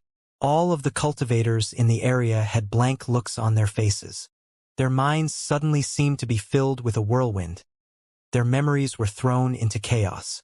It was as if they heard what the black-robed man said, but couldn't remember it. A feeling of contradiction filled them, as if fantasy and reality were being mixed. All the surrounding cultivators' faces paled. Meng Hao's eyes glittered as he sensed the fearsomeness of his opponent. He knew that this was a power that he could not fight against. He fell back. The power of his opponent's words did not affect him too much, but his mind still shook. The reason for this was that the man's voice was bolstered with demonic qi and transformed into complex magical symbols that spread out in all directions. The way I've been using demonic qi is far too simplistic, thought Meng Hao, panting. I never thought it could be used that way. His eyes glowing brightly, he shot backward, even as the black-robed man flew like lightning toward him. Suddenly, the black-robed man lifted his hand and pointed at Meng Hao. Instantly, surrounding demonic qi rushed to congeal around the finger. In the blink of an eye, it turned into a spear which screamed through the air toward Meng Hao. No one else could see this happening. What they saw was the black-robed man pointing at Meng Hao. However, Meng Hao could very clearly see everything. A sudden, intense feeling of grave danger swept over him. However, even as that happened, Meng Hao looked at the black-robed man and suddenly thought of Patriarch Reliance. Demon weapon Lonely Tomb, refined from blood by the third-generation demon sealer. Patriarch Reliance, a demon sealed by past generations for me, to be my Tao protector. I am the 9th generation. Things didn't work out well with Patriarch Reliance, but he still wouldn't kill me. All he could do was run away. This demon weapon refined by the third-generation demon sealer wants to consume me so that he can live forever. This situation seems different than that of Patriarch Reliance, but actually, it's fundamentally very similar. Meng Hao took a deep breath and then began to speak. Ancient Tao, tenacious desire to seal the heavens, benefaction for all in the mountains, inevitable Tao tribulation of the 9 mountains and seas, perennial will. He uttered the words of the scripture with a strange, demonic cadence that gave birth to bizarre ripples. Every word seemed like a unique magical sealing symbol that connected with the heavens and the starry sky. As he spoke the words, a look of astonishment and disbelief appeared on the face of the black-robed man. His body trembled and massive amounts of black mist began to fall away from him. A miserable scream emanated from his mouth. Demon sealing scripture? Howled the black-robed man. Impossible! Haven't you lost your legacy? How could you know that damned demon-sealing scripture? He reached toward the vortex in the sky and made a grasping motion. Suddenly, on the altar in the vortex, the faces began to howl and push down onto the mist. For some reason, the black-robed man's body was no longer in a state of distortion, but rather stable. Despite that, his aura was weaker than before by more than half. "You're dead," he said, glaring murderously at Meng Hao, well aware that his time was running out. As of now, he could only temporarily suppress the power of the demon-sealing scripture. His right hand suddenly lifted up and he pointed again toward Meng Hao. Meng Hao's eyes flickered as his opponent suppressed the power of the scripture. He gave a cold snort. Before, the man was at the peak of his power and was able to shatter the Outlander beast with a single blow. At that time, Meng Hao was no match for him. But now he was weakened. This demon weapon Lonely Tomb was now someone Meng Hao could fight. I am a demon sealer, thought Meng Hao, sensitive to demonic qi and able to use it. I should be able to exceed this so-called demon weapon Lonely Tomb. If he can use the demonic qi in that way, then so can I. He took a deep breath and lifted his hand. He thought back to the scene in which the Outlander beast had been defeated, and that great door that had suddenly opened in his mind. Instantly, the demonic qi in the area rushed toward him and began to congeal. A rumbling sound could be heard as it suddenly slammed into the demonic qi spear that was closing in on him. As the explosion rang out, Meng Hao was sent tumbling backward, blood spraying from his mouth. After he came to a stop, he coughed up 3 mouthfuls of blood. His face was pale, but he was laughing. Although his ability to control demonic qi was not as refined as that of his opponent, he had now achieved a new understanding. "Bring it on," he said, his eyes shining brightly. As he floated there in midair, he lifted his right hand. causing more demonic chi to rush toward him. It surrounded him, transforming into a gigantic vortex of demonic chi. The black-robed man's eyes flickered, and inwardly he was shocked. He never imagined that his opponent would be able to learn something new and then make so much progress in such a short period of time. The difference in rudimentary knowledge of demonic chi and the ability to use it as it had been just now was not that of a single step but more like the huge gap between heaven and earth. With powers of insight like that, you deserve to be called a demon sealer. But if you want to learn how to control demonic chi from me, too bad. I won't give you the chance. I don't have to use demonic chi to kill you. I can slay you with only 3 forms of my divine ability. The black-robed man made a grasping motion, and a long black spear magically appeared in his hand. First form, Butcher the shocked Immortal. As the man spoke the words, he suddenly waved the spear. It instantly transformed into a black dragon which roared, baring its fangs and brandishing its claws as it twisted majestically in the air. It emanated demonic chi as it shot toward Meng Hao. Even as it flew through the air, it flickered, multiplying into 9 separate dragons. 9 deadly dragons shook heaven and earth as they shot toward Meng Hao. The sky dimmed and the clouds seethed as 9 black dragons screamed through the air. Visible in their claws were corpses, all of whom emitted mournful wails and screams of agony. The sound of it pierced Meng Hao's mind, causing him to think of the slaughter of a battlefield. His eyes glowed brightly as a feeling of unease swept over him. He waved his right hand, and instantly wooden time swords flew out to form the lotus sword formation. A droning sound could be heard as it rotated, sending out the explosive power of time. Meng Hao had been using this time sword formation for a long time, and was very familiar with it. The instant it appeared, the air was distorted and twisted. Time changed. As the 9 dragons closed in, Meng Hao performed an incantation with both hands and then pointed forward. The lotus time formation blossomed into the image of a lotus which shot toward the 9 dragons. A huge boom could be heard. "Time termination!" he cried, biting his tongue and spitting out some blood. He waved his hand, causing the blood to transform into a blood mist which shot toward the lotus time formation. This heart blood caused the time power of the sword formation to instantly explode out. At the same time, Meng Hao slipped on the blood-colored mask, causing a red glow to flicker into being. Next, 4 wooden swords flew out. These were the swords that G19 had referred to as immortal murdering swords. The 4 wooden swords shot forward, merging into the lotus sword formation. Instantly, a powerful killing intent radiated out. "These dragons must die." A rumbling sound filled the entire sky and Meng Hao's body trembled as he retreated backward. The lotus sword formation fell about and the 4 wooden words were sent spinning. However, the 9 dragons also exploded, shattering into countless pieces. Second form, Reincarnation Extermination. A mysterious glow appeared in the eyes of the black-robed man. His body shot back as he waved his right hand. The black spear instantly transformed into a black beam of light which shot at incredible speed toward Meng Hao. As it neared, it seemed as if it were shattering the various layers of air that it was shooting through. The deadly spear neared, seemingly capable of shattering everything. If that were all there were to it, it wouldn't be a very big deal. However, as the spear got closer, shattering through the successive layers of air, images began to appear. Each of these images seemed to be from a different time. However, in all of the images, Meng Hao could be seen. Different versions of Meng Hao from different times periods, as if these were various reincarnations of him throughout the ages. His past life, the life before that, all past lives. It was impossible to tell if the images were real or fake, but they certainly looked incredibly realistic.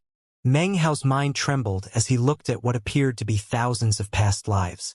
At the same time, he had the feeling that he wasn't looking at anything. A profound sense of deadly crisis rose up in him, as if any ability to dodge or flee had been sealed off. It was as if the spear was going to destroy all of his thousands of past lives. He watched the black spear approach, and an enormous pressure weighed down on him, weakening his cultivation base. Suddenly, his forehead began to glow. All of the great totem tattoos on his body erupted out. Metal, wood, fire, earth. A sea of flames appeared, along with an enormous tree, a rain of gold, and archaic frost soil. As the Reincarnation extermination spear attack neared, Meng Hao opened his mouth. An azure blur shot out which transformed into an immortal sword which smashed through the air, emanating shocking sword chi. This was not the dancing sword chi, but rather the sword will which was embodied within the sword itself. Instead of you severing my reincarnation, said Meng Hao, how about I do it myself? He waved his hand, and a glow of determination appeared in his eyes. The sword will merged with the power of his 4 great totems, and then began to emit a shocking azure light. The sword shot forward in the blink of an eye, faster than the black spear, to slice through the reincarnations. A massive boom lifted up from the reincarnation extermination, shaking everything. The azure immortal sword was sent flying backward. It transformed into an azure glow that returned into Meng Hao's mouth. His body trembled and he fell backward, coughing up a huge mouthful of blood. When he looked back up, his gaze was cold as he stared at the black-robed man. The black-robed man's heart and mind shook as he glared back at Meng Hao. He also retreated backward, the long, black spear in his hand crumbling into pieces. Damn it! First he used that scripture to weaken me. Then, my demonic chi attacks, which have fearsome exterminating power on just about anyone, are virtually useless against him because he's a demon sealer. If it weren't for that, this fight wouldn't be so troublesome. The man suddenly reached up to push his hand down on his forehead. His body became blurry, almost illusory. At the same time, another black spear magically appeared in his hand.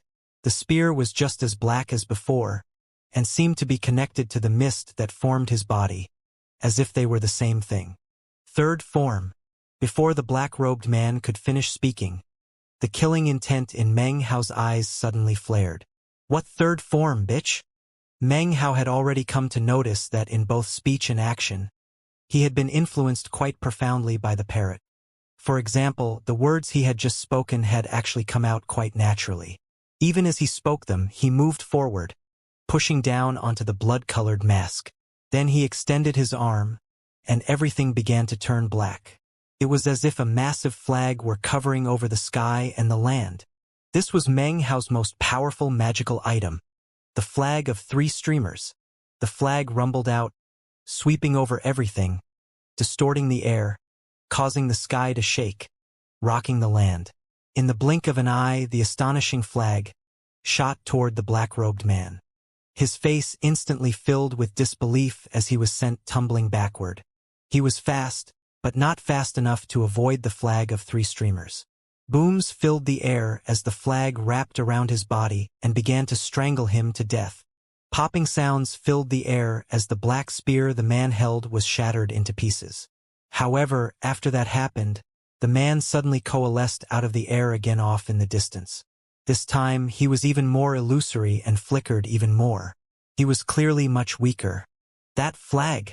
That flag! His eyes were wide as he stared at the flag circulating around Meng Hao. The man's body had been exploded by the flag and weakened greatly. Meng Hao strode forward and once again recited the scripture which he had used against Patriarch Reliance, that tool of the demon sealers to make death tremble. The demon sealing scripture, ancient Tao, tenacious desire to seal the heavens, benefaction for all in the mountains, inevitable Tao tribulation of the 9 mountains and seas, perennial will. The instant the scripture was uttered, the black-robed man once more retreated backward and let out a miserable howl. Damn it! Damn it! You're too despicable! He roared. At this point, how could he not understand that Meng Hao's purpose in using the flag was to distract him from suppressing the scripture?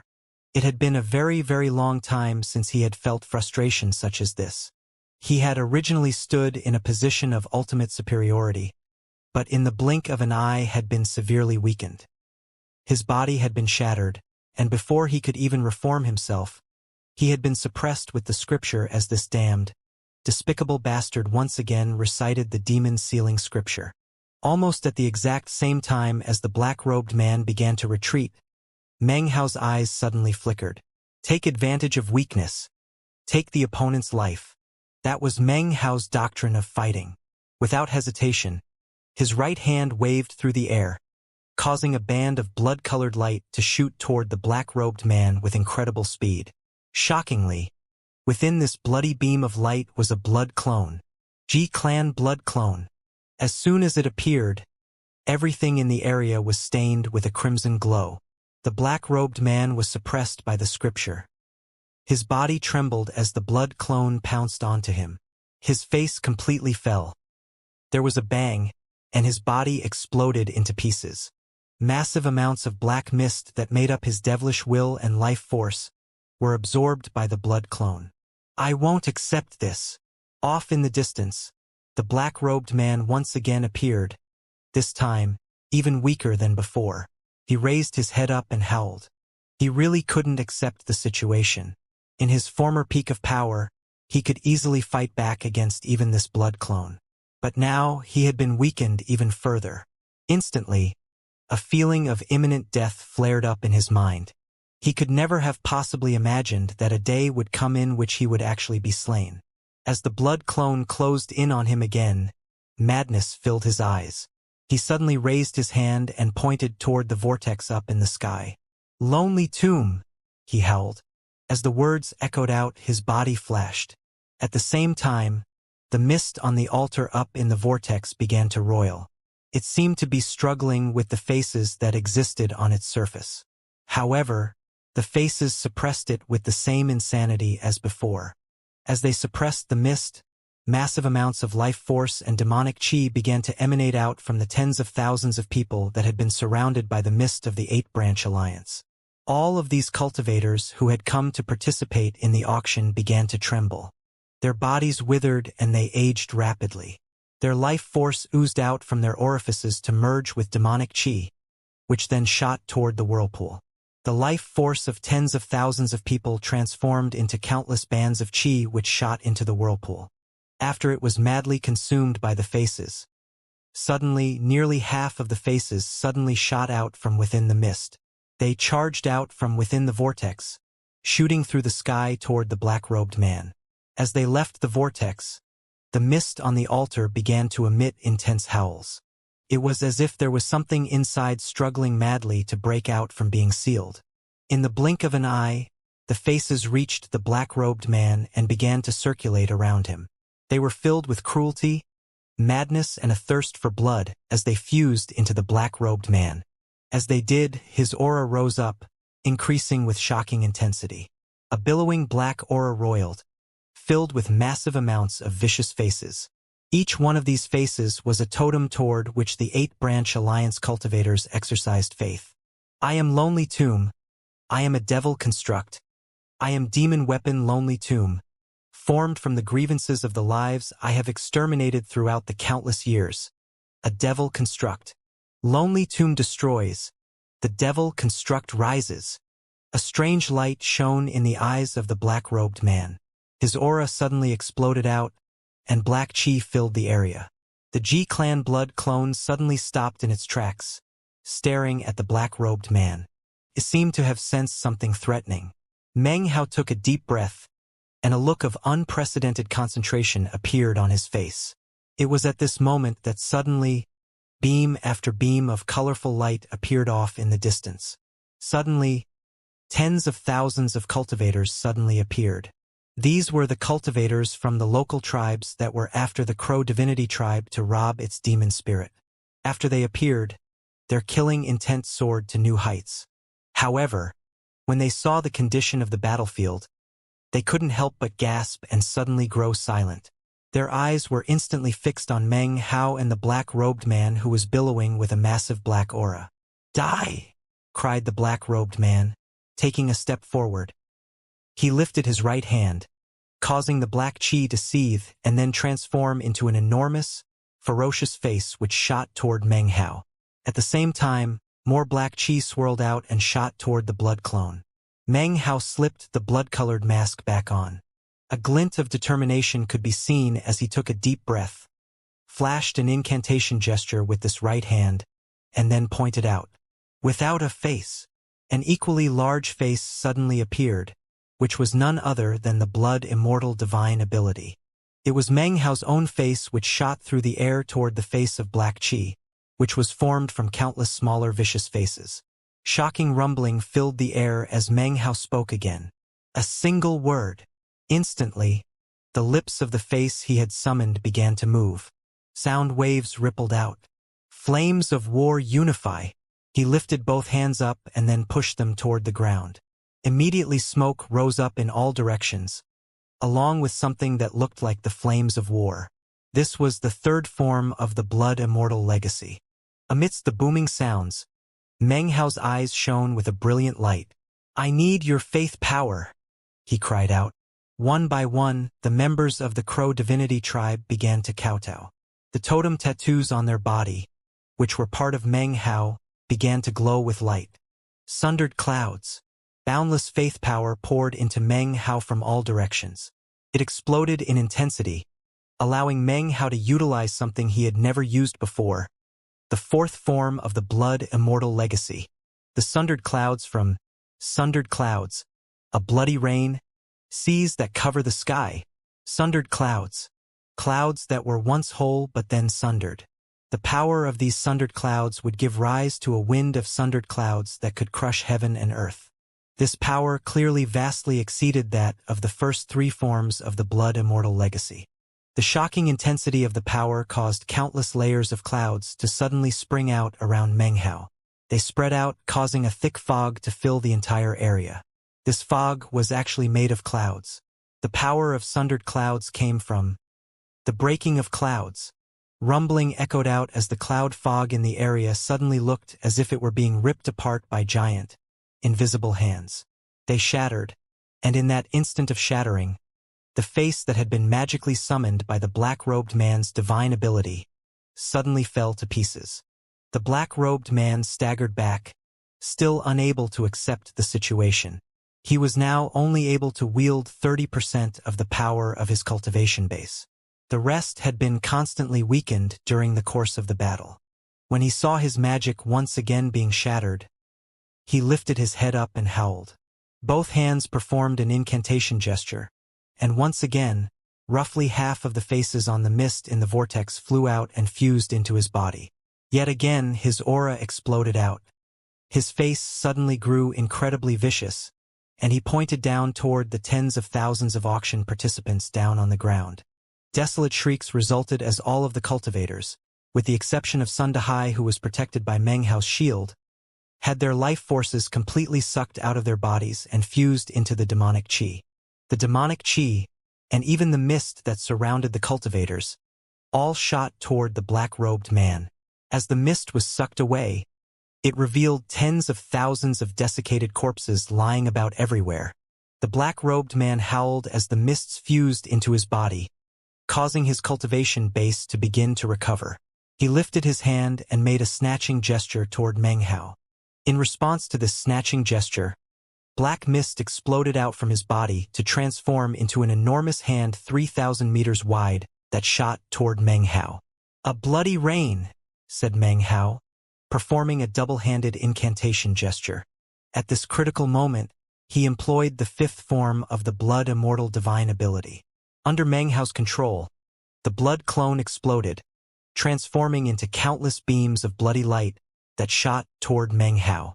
They fused with the bloody rain that Meng Hao had just summoned, causing the entire area to actually rain with blood. Every single drop in this monstrous rain of blood was filled with the power of the blood immortal divine ability. It all shot through the air toward the mist hand summoned by the black-robed man. The sight of it caused everyone in the area to be shocked to the core. A boom rang out that could be heard for tens of thousands of kilometers in every direction. Blood sprayed out of Meng Hao's mouth as he was sent tumbling backward. His divine ability collapsed. The bloody rain flew out in all directions. The blood clone was now listless. The black-robed man's body trembled as he was yet again weakened to the point that it seemed it might disappear at any moment. Because he had been weakened by the scripture, this battle was turning out to be quite challenging. However, victory was in sight. His face twisted savagely. He went all out, causing another black mist hand to shoot toward Meng Hao. Die, demon sealer! It was at this exact moment that, devil construct, dost thou dare? An enraged voice echoed out like thunder, seemingly containing the might of the heavens. It came from within the world of the vortex, like a raging torrent emerging from within the black mist on the altar. As the voice exploded out, the remaining faces that were trying to suppress the black mist suddenly emitted miserable shrieks. They instantly collapsed into pieces, causing the mist to suddenly spread out in all directions to reveal a pale white spear that was stabbed into the middle of the altar. This spear was the true demon weapon Lonely Tomb. The spear stabbed into the altar was roughly 10 meters long. Its name was Lonely Tomb, demon weapon Lonely Tomb. Refined from blood by the third-generation demon sealer, it was impossible to say how many cultivators and how many ancient demons had been transformed into a sea of blood by this spear. The length of ordinary spears could not compare to the length of this spear. It was completely pale white, as if it were constructed from bones. There were no decorative patterns on its surface, no magical symbols. The only thing that could be seen were faint marks that looked like blood vessels, making its appearance very bizarre. An indescribable aura emanated out from the long spear, shaking heaven and earth. It caused the mist in the world of the vortex to tremble. The aura emanated out from the vortex into the western desert. Amidst the rumbling drone, the spear did not move. It seemed as though it could not leave the world of the vortex. However, a beam of pale white light shot out from it, as fast as lightning. In the blink of an eye, it shot out from within the world of the vortex. In that instant, the black-robed man's face fell. His body trembled violently as countless faces burrowed out from within him. All of these faces wore unprecedented expressions of awe and terror. Countless screeches could be heard, rising up into the sky. The pale white light neared with indescribable speed, piercing through the black hand that was shooting toward Meng Hao. In that instant, the shocking, powerful hand of black mist acted as if it had just been slammed into by fire. It dissolved in an instant, causing the countless black faces within to screech, their expressions that of terror and unprecedented hopelessness. In life, they had been killed by this spear. After death, they had congealed into a devil construct, but were still in complete fear of the spear. Having been killed by the spear, they would never be reincarnated. All generations were imprisoned inside it. There was not a more fearsome punishment that could be inflicted upon them. A boom echoed out as the huge mist hand was pierced and destroyed by the beam of pale white light. After, the pale white light shot over toward Meng Hao. Meng Hao's mind was filled with roaring. Moments ago, his body had been on the verge of exploding with alcohol chi. His last bit of dancing sword chi had been fermenting for some time, a trump card which exceeded the life-saving power of the Agarwood. However, there was no need for him to do a thing. The pale white light appeared, demon weapon Lonely Tomb personified. Heaven and earth shook with rumbling roars. Meng Hao looked at the beam of white light in front of him and felt a powerful calling. The calling felt familiar as it filled his mind. He was calling the spear, and the spear was calling him. With this sudden appearance of good fortune, Meng Hao was now thinking clearly. He lifted his hand up and took hold of the pale white light. Instantly, it transformed into an illusory, but extremely realistic pale white spear. As he gripped the pale white Lonely Tomb, a rumbling suddenly filled his mind. "Regardless of which generation demon sealer you are," said an archaic voice, "I am demon weapon Lonely Tomb, refined from blood by the third-generation demon sealer, sealed in the primordial demon Immortal plane. My will sleeps, and thus the devil construct was born. The devil construct is also me. As for my life, from the moment I was forged, it was determined that I would have a total of 9 masters. From the first-generation demon sealer to the 9th, these were to be my masters. Whichever generation you are, come to the primordial demon Immortal plane. I'm waiting for you here." The third-generation demon sealer completed his ancient Tao and broke through the 9 mountains and seas. However, in that moment he was buried in the starry sky. As for his death, There are clues that have been left behind that relate to a shocking secret. His legacy is here with me. I can't hold on for very long. You must come here.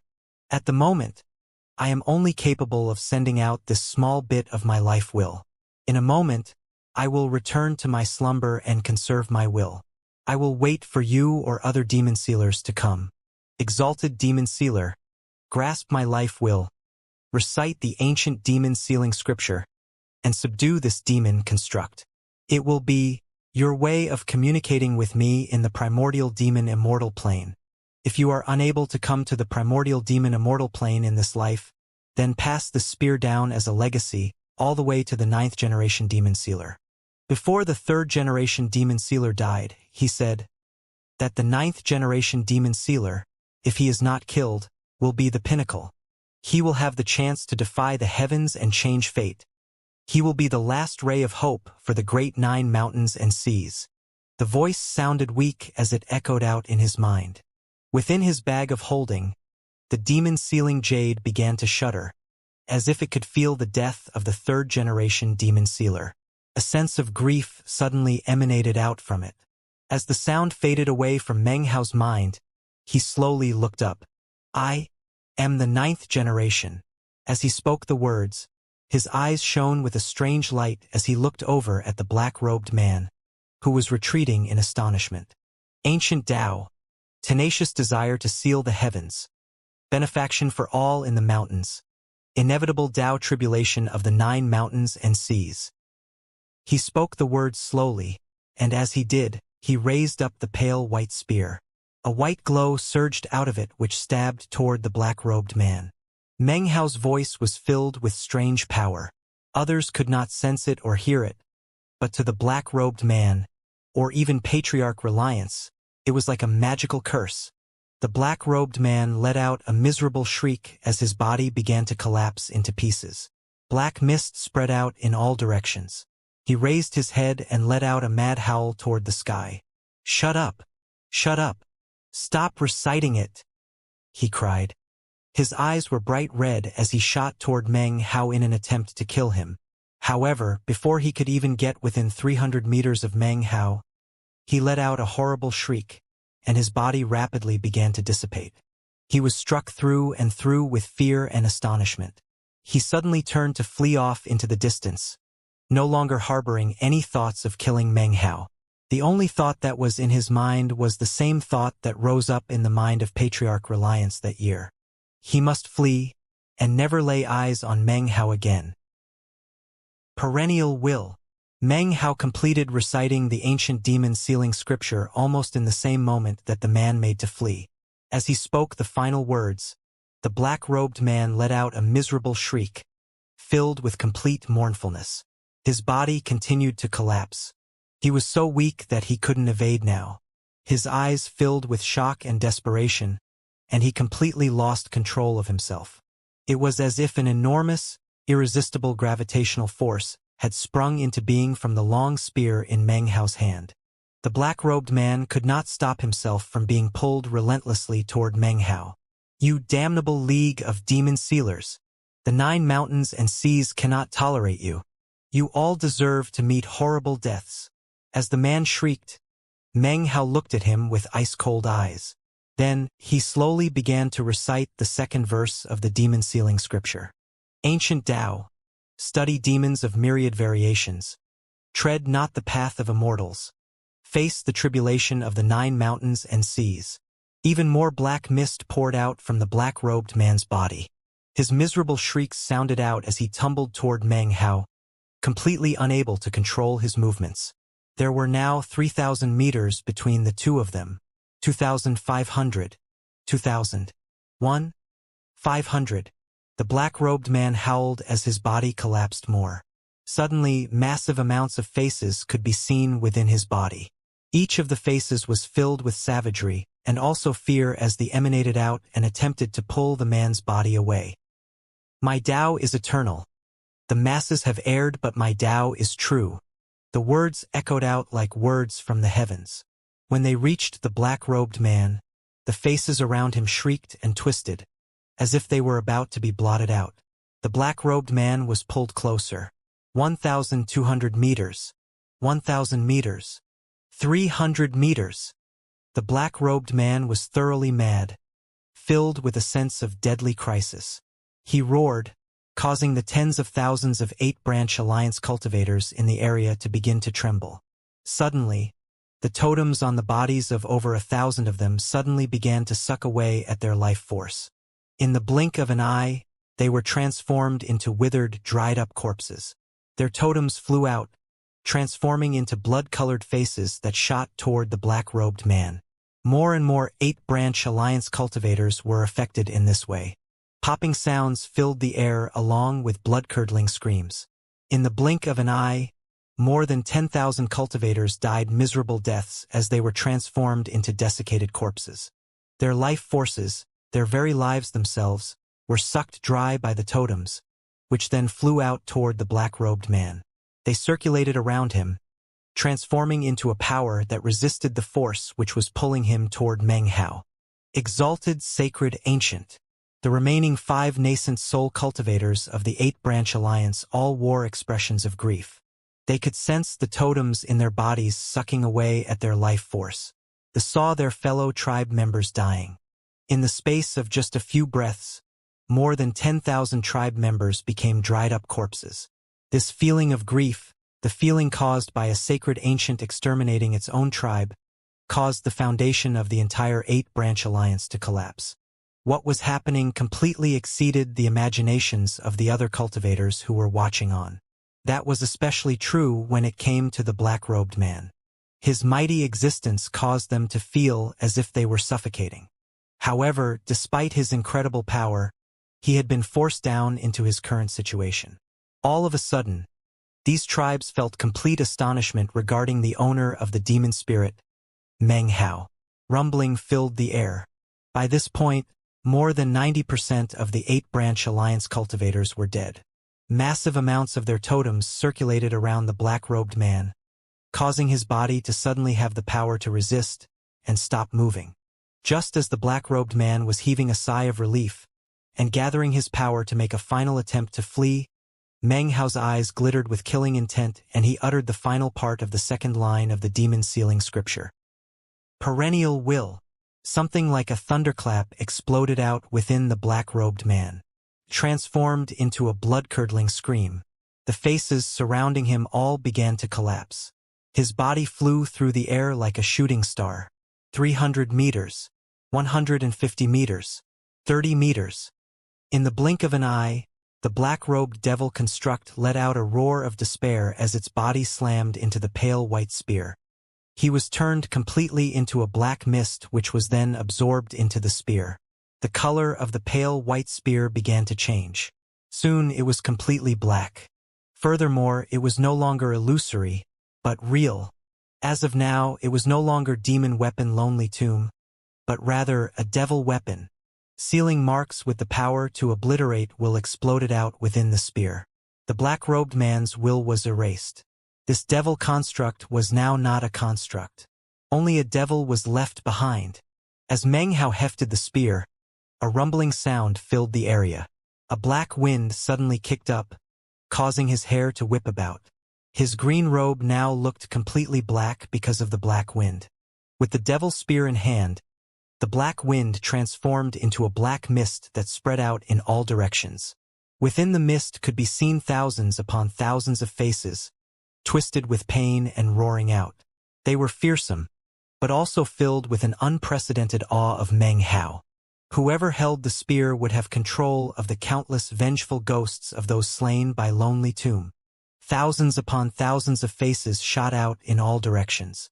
They had no choice other than to submit to Meng Hao, which of course caused the remaining thousands of members of the 8-branch alliance to begin to tremble as the totems in their bodies forced them to kneel down and bow to Meng Hao. The 5 nascent soul cultivators, including the 2 of the late nascent soul stage, were also shaking, unable to control themselves as they began to kowtow to Meng Hao. Totems are the source of incredible power to Western Desert cultivators, and also the reason why there are so many more high-level cultivators there than in the southern domain. At the same time, though, they are also a deadly weakness. When a totem dies, Any cultivators who exercise faith in it will experience a drop in cultivation base. Furthermore, when a totem surrenders, so will the tribe members connected to it. This is a condition, perhaps even a restriction. In some ways, Western desert cultivators are actually slaves of their totems. Were it not for that, the Western desert, given its vast population, would have long since expanded out of their lands and overrun the southern domain. A perfect example was this situation. Now that Meng Hao had the devil spear, he was in control of the totemic faces. You could say in some ways that Meng Hao was now the sacred ancient of the Eight-Branch Alliance. Sacred ancient! Cried the members of the Crow Divinity tribe. Expressions of excitement could be seen on their faces as they kowtowed to him. The surrounding tens of thousands of neo-demons roared, causing the ground to shake and their aura to shine brightly. The other tribes who had come for the demon spirit were shaken, and their faces flickered with various expressions of fear and astonishment. They had personally witnessed Meng Hao's battle right now, and also saw the Eight-Branch Alliance capitulate. Considering all of that, they no longer felt themselves to be in any position of superiority. Meng Hao floated in mid-air, clutching the devil's spear in hand. He looked at the vortex up in the sky as it slowly shrank down and then disappeared. In the moment that it winked out, an archaic voice filled his mind. I am waiting for you in the primordial demon immortal plane. The winds and clouds up above tumbled and turned, and the vortex was gone. Everything was returned to normal. The invisible vortex that no one except for Meng Hao could see was now thoroughly vanished. Meng Hao looked around thoughtfully, his eyes shining brightly, the devil's spear gripped tightly in his hand. Ladies and gentlemen who have come for the demon spirits, shall we fight or not? His cool voice echoed out, causing the Crow Divinity tribe members' killing intent to radiate out visibly. The neo-demon horde roared. They were like a crossbow, cocked and ready to fire. The great fathers from the other tribes felt their hearts pounding. Meng Hao's power seemed sharper than a needle, and they didn't possibly dare to try to fight back against him. They exchanged glances, and then one of their number quickly said, You misunderstood. We actually came here to exterminate the Eight-Branch Alliance. However, they seem to have been absorbed by you, fellow Taoist, so we'll take our leave now. After he finished speaking, the others voiced their agreement. The tribe members were surreptitiously edging backward. From the look of things, there would be no more fighting, although it was impossible to tell for sure. Meng Hao looked around at the tribes and then slowly said, Each tribe will leave behind 10,000 neo-demons. Then you may leave. Instantly, a black mist began to spread out from the devil's spear. When the great fathers heard his words, they frowned and hesitated. Finally, a cold snort could be heard from one of the great fathers off in the distance. Are you kidding? If my radiance-sifting tribe wants to leave, nobody can stop us. The great father of the radiance-sifting tribe was actually an old woman, making her a great mother.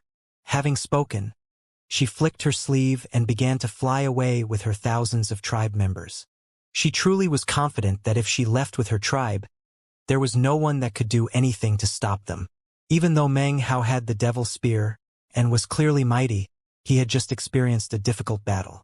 It was impossible for him not to have sustained injuries. Obviously, he was just posturing. Believing herself to have seen through his ruse, the idea of giving up 10,000 neo-demons seemed like a joke. Not only would she not hand them over, she would leave to spread news about the demon spirit to some of the great tribes, who would no doubt compensate her.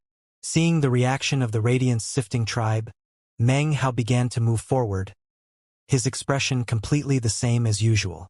He hefted the devil's spear and then tossed it straight out ahead of him. Instantly, a shocking screaming sound could be heard as it shot through the air. Black mist roiled out from inside, which in the blink of an eye, transformed into a black cloud. Inside the black cloud were countless savage faces, howling as they shot toward the retreating tribe. The Great Mother's face flickered, and her eyes went wide. However, she merely let out a cold harumph as, together with the tribe's 5 nascent soul priests, she shot to meet the black mist. Power exploded from the cultivation bases of all 6 people as they combined forces to attack the black mist. Break! cried the Great Mother. A massive boom could be heard which shook everything. The black mist spread out and slammed into the six. The 5 priests' faces fell, and blood shot out of their mouths. Their bodies tumbled back like kites with their strings cut. However, before they could fall back too far, the mist had surrounded them. Vast quantities of savage faces pounced onto their bodies. The sound of biting and chewing mixed with blood-curdling screams, creating a ghastly scene. Within the space of a few breaths, the 5 priests had been completely consumed. The old woman coughed up blood as she retreated back toward her other tribe members. When she reached them, she lifted her head up to the sky and howled as she slapped her bag of holding to produce a tortoise shell. She tossed it out and spit a mouthful of blood onto it. Instantly, it began to spin and expand, growing to the size of several thousand meters. An ancient, simplistic aura emanated out from it, along with countless streams of glowing magical symbols, as it spread out to surround her and the members of the radiance-sifting tribe. "Let's see you break through this," she said hoarsely, a ferocious expression on her face. Seeing this tortoise shell caused the surrounding great fathers from the other tribes to look on with serious expressions. They recognized the tortoise shell and were instantly shocked. "It has a totemic aura. That's the corpse of a totemic sacred ancient, refined into a protective treasure. Once it's activated, nothing can break through it. With that, they should be able to leave this place with ease." No wonder the radiance-sifting tribe dared to defy that fearsome cultivator. It turns out they have a... Even as the surrounding experts recognized the tortoise shell, the devil spear shot toward it. The black mist arrived first, slamming into the tortoise shell, causing a massive rumbling to fill the sky. The tortoise shell immediately began to radiate bright light, but it didn't collapse. The black mist began to spread out and cover the tortoise shell. When the members of the radiance-sifting tribe saw this, they were shocked, especially the Great Mother. This enemy of the radiance-sifting tribe. Before she could even finish speaking, the devil spear within the black mist arrived. In the blink of an eye, it reached the tortoise shell. A massive boom rose up to the heavens, causing the wind and clouds to churn and the sky to dim.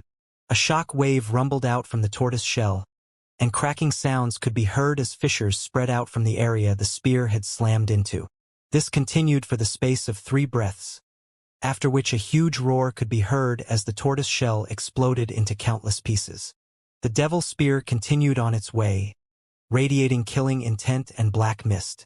It shot in, stabbing directly through the disbelieving Great Mother and heading toward the other tribe members behind her. Black mist spread out, enveloping the thousands of radiance-sifting tribe members. Countless excited faces appeared, spreading out in all directions, clearly thirsting for blood. Just when they were about to begin feeding, some invisible force seemed to hold them back. Meng Hao looked at the remaining thousands of radiance-sifting tribe members within the shattered tortoise shell. "Surrender," he said slowly, "or be buried alive with the rest of the dead." After a moment of brief silence, the thousands of radiance-sifting tribe members chose to surrender. They wiped out their totem tattoos, exercised faith in Meng Hao, and became an auxiliary branch of the Crow divinity tribe. The great fathers of the rest of the tribes, fearful that Meng Hao would change his mind, immediately began to hand over hordes of 10,000 neo-demons. Then they left as quickly as possible. Considering they had abided by his demands, Meng Hao did nothing to block their way. The path to this point had been one of killing. Even though Meng Hao had developed a cruel and cold heart, he was now extremely tired. As the other tribes made their way off into the distance, the members of the 8-branch alliance stood there quietly as they too became a sub-tribe of the Crow divinity tribe. As of this moment, the Crow divinity tribe was now over 10,000 strong. At the same time, Meng Hao's neo-demon horde was bolstered up. He now had 150,000 neo-demons. It was a huge neo-demon horde, but in reality, many of them were low-level neo-demons. Even by absorbing demonic chi, there was no way for them to experience incredible growth in a short period of time. 150,000 neo-demons required a terrifying amount of food to sustain. The actual number that could fight in battle was only about 100,000. The rest became food. Everything that had belonged to the 8-branch alliance now belonged to the Crow Divinity tribe. They had 3 enormous flying magical items as well as vast quantities of resources. All of this only served to cause the Crow Divinity tribe to be even more powerful. Several days later, all members of the Crow Divinity tribe mounted onto the enormous ship-shaped flying magical item. It whistled through the air, streaking through the clouds as it headed south at top speed. The current power of the Crow Divinity tribe far exceeded that of the previous 5 tribes of the Crow Divinity.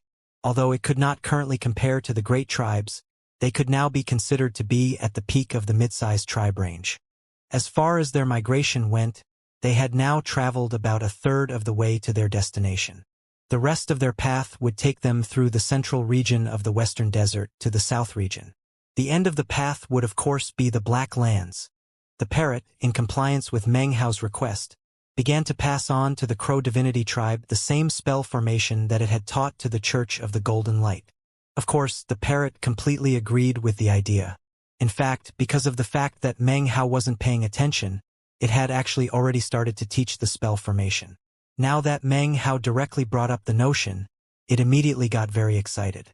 "Little Howie, don't you worry," it said, eyes shining brightly. "My dream is that, upon entering the Black Lands, there will be people there shouting the name of Lord Fifth. Then, my 2 great armies will join together to become like my wings." The violet rain fell harder. Half a year later, the lakes in the Western Desert North region all connected, transforming into a great, violet sea. The Great Sea exterminated all life and cut off all spiritual energy. The North region was now completely devoid of any neo-demons. There was nothing alive. Any tribes which had chosen not to migrate were now buried at the bottom of the sea. The entire Western Desert North region was covered with a surging, violet sea, beneath the surface of which, mountain peaks were just barely visible. Now that the North region had become a sea, the Western Desert Apocalypse exploded out with its first true display of shocking power. Massive, powerful waves rolled across the sea, spreading out to smash into and collapse the mountains separating the central region from the North region. As the mountains fell, the Violet Sea expanded out into the east, west, and central regions. As the Violet Sea expanded, the lakes in the east, west, and central regions began to combine. The seawaters gradually grew more majestic and rose with increasing speed. The shaping and expanding of the sea was like a whip, lashing at the backs of the migrating tribes. They had to move faster and plunder more. The number of dead and wounded was impossible to count. The effect of the spiritual energy being cut off spread throughout the central region, as well as into the east and west regions. With the exception of the south region, spiritual energy everywhere grew rarer and rarer. Because of the lack of spiritual energy, the cultivation base of cultivators fell and led to deaths. Such deaths caused the totemic sacred ancients of the various tribes to begin to weaken. The weakening of the sacred ancients in turn caused the tribe members to weaken. As such, any deaths caused a vicious cycle that was impossible to break out of. During the half-year period, the Crow Divinity rode its flying magical item through the Western Desert Central region. They experienced dozens of battles, during each of which, their opponents came at them with the full power of an entire tribe. A defeat in any of these battles represented the destruction of an entire tribe. And yet, the battles could not be avoided. That was because the Crow Divinity tribe had a flying magical item, which other tribes wanted. They also possessed a demon spirit. As soon as a demon spirit appeared, other tribes would go mad with greed. Even Meng Hao was worried about this phenomenon. During the half-year, Meng Hao's neo-demon horde shrank to 70,000, and that was even after bolstering them up along the way. That having been said, these 70,000 neo-demons were incredibly powerful. As for tribe members, there were 8,000. However, those 8,000 tribe members were now veterans of countless battles. Meng Hao ended up getting seriously injured twice during the half-year period. However, with deliberate effort, he was able to cause his totemic power to grow more refined. Furthermore, his control of demonic chi reached a completely new realm. It is only in that fine divide between life and death that battle prowess can be elevated. In addition, It was during this time that Meng Hao continued along on his path of enlightenment regarding the violet rain. Although his progress was slow, he was gradually getting more and more results. Because the violet rain cut off the spiritual energy of heaven and earth, Meng Hao's superiority grew even more obvious. That was why it was so easy for him to slaughter a late nascent soul stage cultivator. The thinning of the spiritual energy actually allowed Meng Hao to gradually increase his own power. Meng Hao currently stood at the prow of the magical flying ship. His face was pale and his body somewhat thin. The years of campaigning had truly changed him. He looked off into the distance and then sighed. The day when there is no spiritual energy left at all in the Western Desert is the day when I will truly make my rise. During the half-year period, 3 other momentous events occurred. 3 demon spirits appeared in the great lands of the Western Desert. It instantly drew the attention of various tribes and resulted in plundering and fighting. Meng Hao was well aware of what happened when a demon spirit suddenly appeared. That was exactly what had led to his 2 serious injuries along the campaign trail. However, these other demon spirits relieved some of the pressure placed on Meng Hao and the Crow Divinity tribe. No longer were they being attacked from all sides. They only continued to grow stronger and stronger.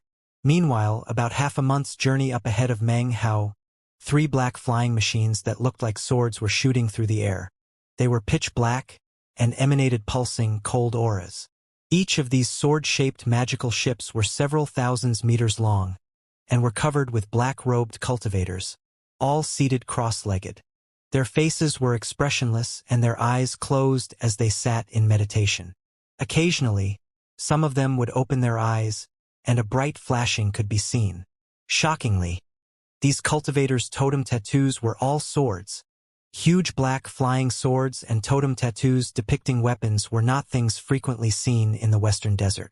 In fact, in all of the great lands of the Western Desert, there was only one tribe had black sword totems. This tribe was obviously the Great Cloud Sky tribe. They had a spirit-severing patriarch and were the most powerful tribe in the Western Desert Central region. The Five Poisons tribe had acquired the opportunity to become an auxiliary branch of this tribe, but before the emissary could even reach them, they had been wiped out by the Crow Divinity tribe. Of the 3 black sword magical items, one flew in the lead position. Sitting cross-legged at the very tip of the sword was an old man. Unlike the other tribe members, his robe was white. He had the bearing of a transcendent being, and proud expression covered his face. Sitting on either side of him were 2 middle-aged men who wore cautious, obsequious smiles on their faces. "How much longer?" asked the transcendent-looking, white-robed old man, his voice cool. In both his facial expression and temperament, this man manifested an aloof proudness. It was as if years of being in a position similar to royalty had ingrained itself onto his very personality. This was especially true of his transcendent aura. Each and every one of the members of the Great Cloud Sky tribe had looks of awe on their faces when they looked at him. One of the middle-aged men sitting next to him replied, "Grandmaster Zhou, I'm happy to report that in approximately 5 days, we will reach that despicable Crow Divinity tribe. Grandmaster Zhou, it is truly an honor for the main tribe to send you to direct the military operations of the battle branch." The Cloud Sky tribe was a great tribe and commanded 13 auxiliary tribes. The cultivators on these 3 black swords belonged to one of those 13 tribes, a battle tribe. As for this transcendent-looking old man, if Meng Hao were here, he would definitely have a strange expression on his face. He would instantly recognize the man to be Zhou Dikun. Zhou Dikun, Furnace Lord of the Violet Fate Sect's East Pill Division. Zhou Dikun had lived quite an odd life. He had drifted from place to place, and had experienced things that other Furnace Lords would find hair-raising. He had been captured and taken to the Black Lands, where he eventually ended up being taken in by the Frigid Snow Clan as an esteemed guest. He became Frigid Snow City's Grandmaster of the Tao of Alchemy, surrounded by a host of concubines. His reputation grew until he became known as the greatest alchemist in all the Black Lands. After that, he was taken prisoner again. He passed through many hands in the Western Desert. After all these years, it was impossible to know what exactly he had experienced. However, as of this moment, it was obvious that he was a member of the Great Cloud Sky Tribe. Clearly, he occupied an extremely high position. Obviously, it didn't matter where you went in the wide world. Possessing pill-concocting skills could lead you into miracles. A haughty expression filled Zhou Dikun's face as he nodded in response. Actually, it was of his own accord that he requested to lead this expedition. In recent years, life in the tribe had become somewhat tedious. He wanted to get out and stretch his legs. Thankfully, the Great Cloud Sky Tribe had arranged a mission for the Battle Tribe to go exterminate the Crow Divinity Tribe. One reason was because of the fact that the Great Cloud Sky Tribe had made an agreement with the Five Poisons Tribe, only to learn that they were exterminated on the way by the Crow Divinity Tribe. In order to preserve their ability to intimidate others militarily, they had to wipe out the Crow Divinity Tribe. Another aspect, of course, had to do with the demon spirit. Therefore, Zhou Dikun took on the mission. He would represent the main tribe to direct the military operations. That was why he was here. Because of his position and the might of the Great Cloud Sky, he was actually quite safe within the current apocalypse. He was well aware of that fact, as were the Great Father and the High Priest of the Battle Tribe, who sat on either side of him. They knew that their mission here was actually secondary. The main purpose of the outing was to please Zhou Dikun, who occupied such a high position within the tribe. As for the demon spirits, even Meng Hao knew about the other three that had appeared in the past half years. However, the great tribes with spirit-severing patriarchs actually had even more accurate information. They knew that it was not just 3 that had appeared in the last half year, but rather 5. The Heavenly Court Alliance in the Black Lands did nothing about the 5 demon spirits. Instead, vast amounts of tribes fought and plundered over them. In the end, 3 of them were actually acquired by tribes with spirit-severing patriarchs, after which those tribes entered into negotiations with the Heavenly Court Alliance. The Great Cloud Sky Tribe was one of the tribes who had acquired a demon spirit. The other 2 were acquired by other great tribes which did not have spirit-severing patriarchs. Other tribes sent spies to get information about them, but because they were great tribes and incredibly powerful, no one dared to try to do anything. For tribes with spirit-severing patriarchs, acquiring a demon spirit wasn't incredibly important. Such tribes would be able to get into the Black Lands whether they had one or not. Therefore, it wasn't worth paying a heavy price to get one. In the end, this was how 2 great tribes with no spirit-severing patriarchs were able to keep a hold of the spirit demons they had acquired, and earn the right to enter the Black Lands. "Grandmaster Zhou," said one of the middle-aged men next to him, speaking very cautiously, "if there is anything you require during the journey, please don't hesitate to speak up. We will spare no effort in meeting your needs." "That's right, Grandmaster Zhou. The battles in the apocalypse have been chaotic. With so many tribes migrating, many treasures are out in the open.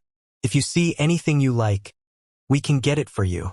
Zhou Dikun laughed heartily, his expression one of complacency. In recent years, he had often sighed emotionally when he thought about his journey of life and how miraculous it had been. "If there's something I really need, then I won't hold back from telling the 2 of you." "Very well, let's push forward with as much speed as we can muster. I'm very interested in that demon spirit that the Crow Divinity Tribe has." With that, Zhou Dikun closed his eyes. The 2 men next to him said nothing more. The 3 black swords shot forward at incredible speed, growing ever closer to Meng Hao and the Crow Divinity Tribe. Time passed, and soon 5 days had gone by. On this day, the violet rain poured down the same as ever. Down below, rivers and lakes could be seen. The spiritual energy of heaven and earth was thin. It was around dusk when the Crow Divinity Tribe and the Great Cloud Sky Tribe finally caught sight of each other in the air above the western desert central region. The 3 black swords moved with incredible speed, using a method that was beyond the comprehension of the Crow Divinity Tribe. They pierced through the air, appearing directly in the path of the Crow Divinity Tribe's magical airship.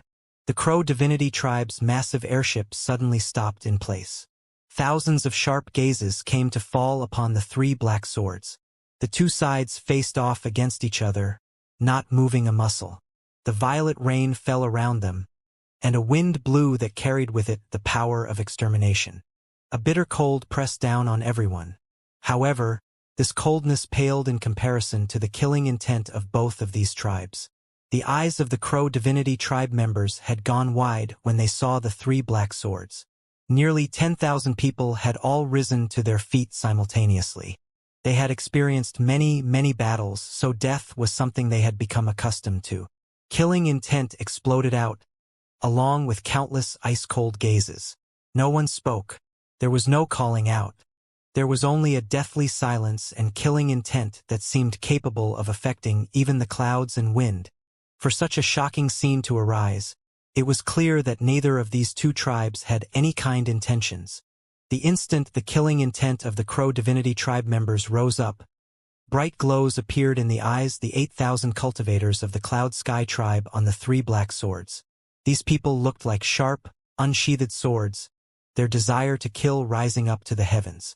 The wind and clouds seethed and the air rippled as the killing intent of these 8,000 sharp, unsheathed swords exploded out. It was in this moment that, shockingly, on the forehead of each and every person a black sword appeared. The black swords flickered brightly. Obviously, they possessed some unique totemic power. In terms of their bearing, these two tribes seemed to be evenly matched. One was a famous battle tribe from a great western desert tribe with a spirit-severing patriarch. It was only an auxiliary tribe of the great Cloud Sky tribe. However, in terms of battle prowess, even the main tribe completely resected them.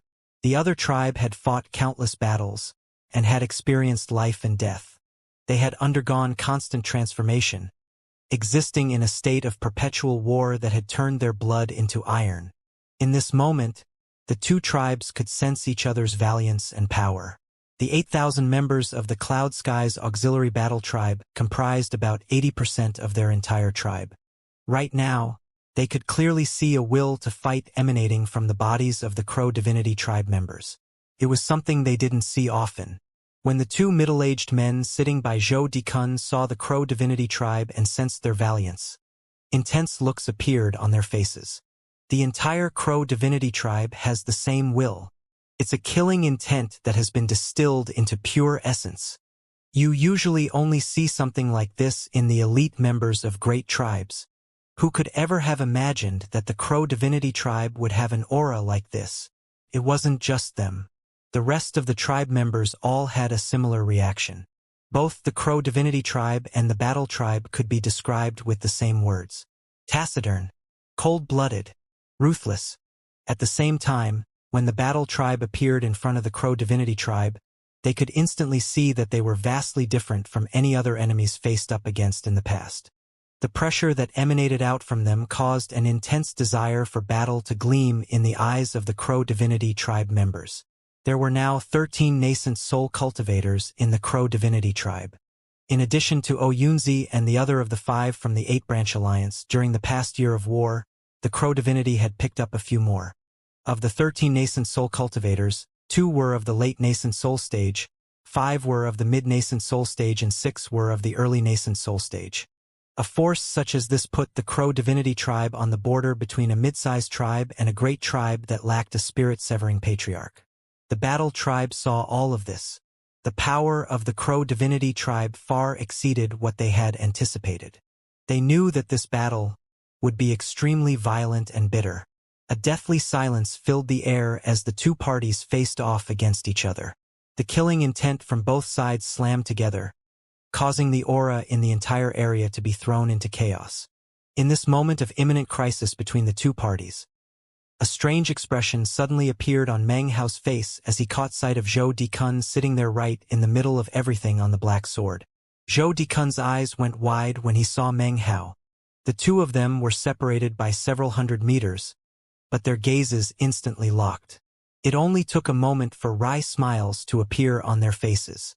The Battle tribe high priest had of course not noticed that Zhou Dikun and Meng Hao were looking at each other. The oppressive atmosphere had reached a peak. He suddenly opened his mouth and broke the deathly silence. Kill them! However, even as the Battle tribe members behind him, as well as the Crow Divinity tribe members, were about to roar and charge into battle, Zhou Dikun suddenly leaped up and slapped the Battle tribe high priest across the top of his head. Shut up! Cried Zhou Dikun, flying into a rage. Did I tell you to start fighting? Everybody, stay your hand. Damn it. The orders from the main tribe were to do everything possible to induce them to surrender. I haven't said a single word and you're already trying to kill them. The battle tribe members all stared over at him with cold eyes.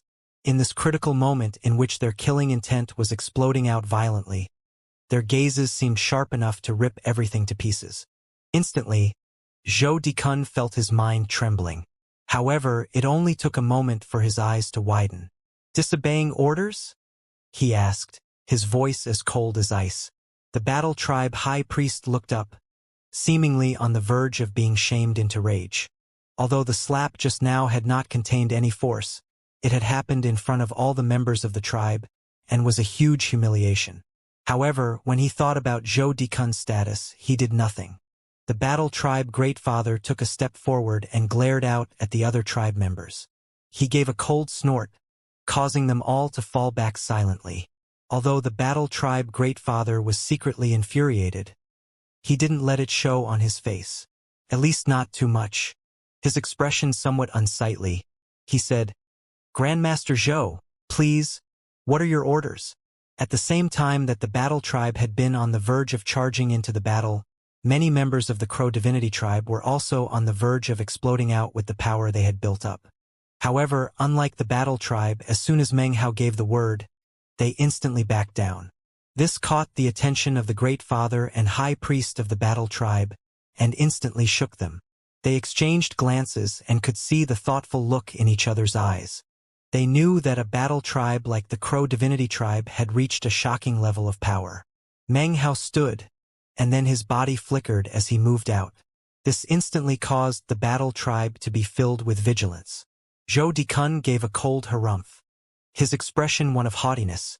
He moved off of the huge black sword to head toward Meng Hao.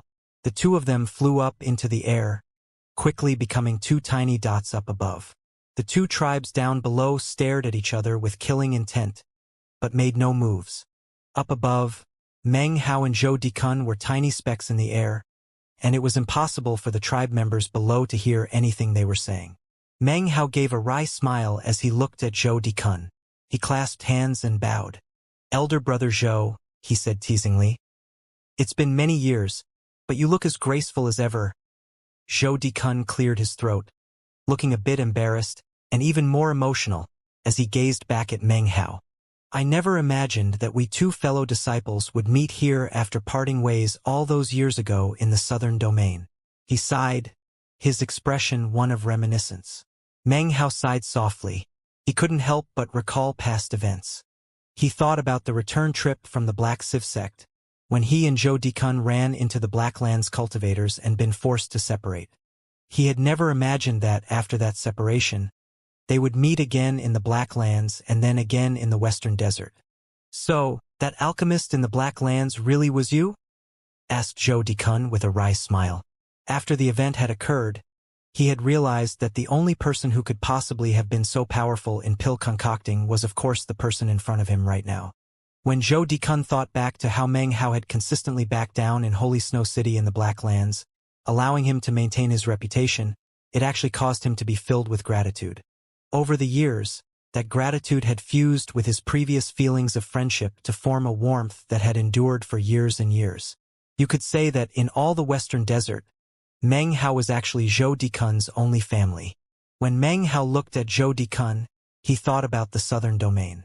He thought about his master, Chu Yuyan, and all the people back in the Violet Fate sect. He thought about all his other close friends in the southern domain, about Fatty and Qin Fan, and Su Qing.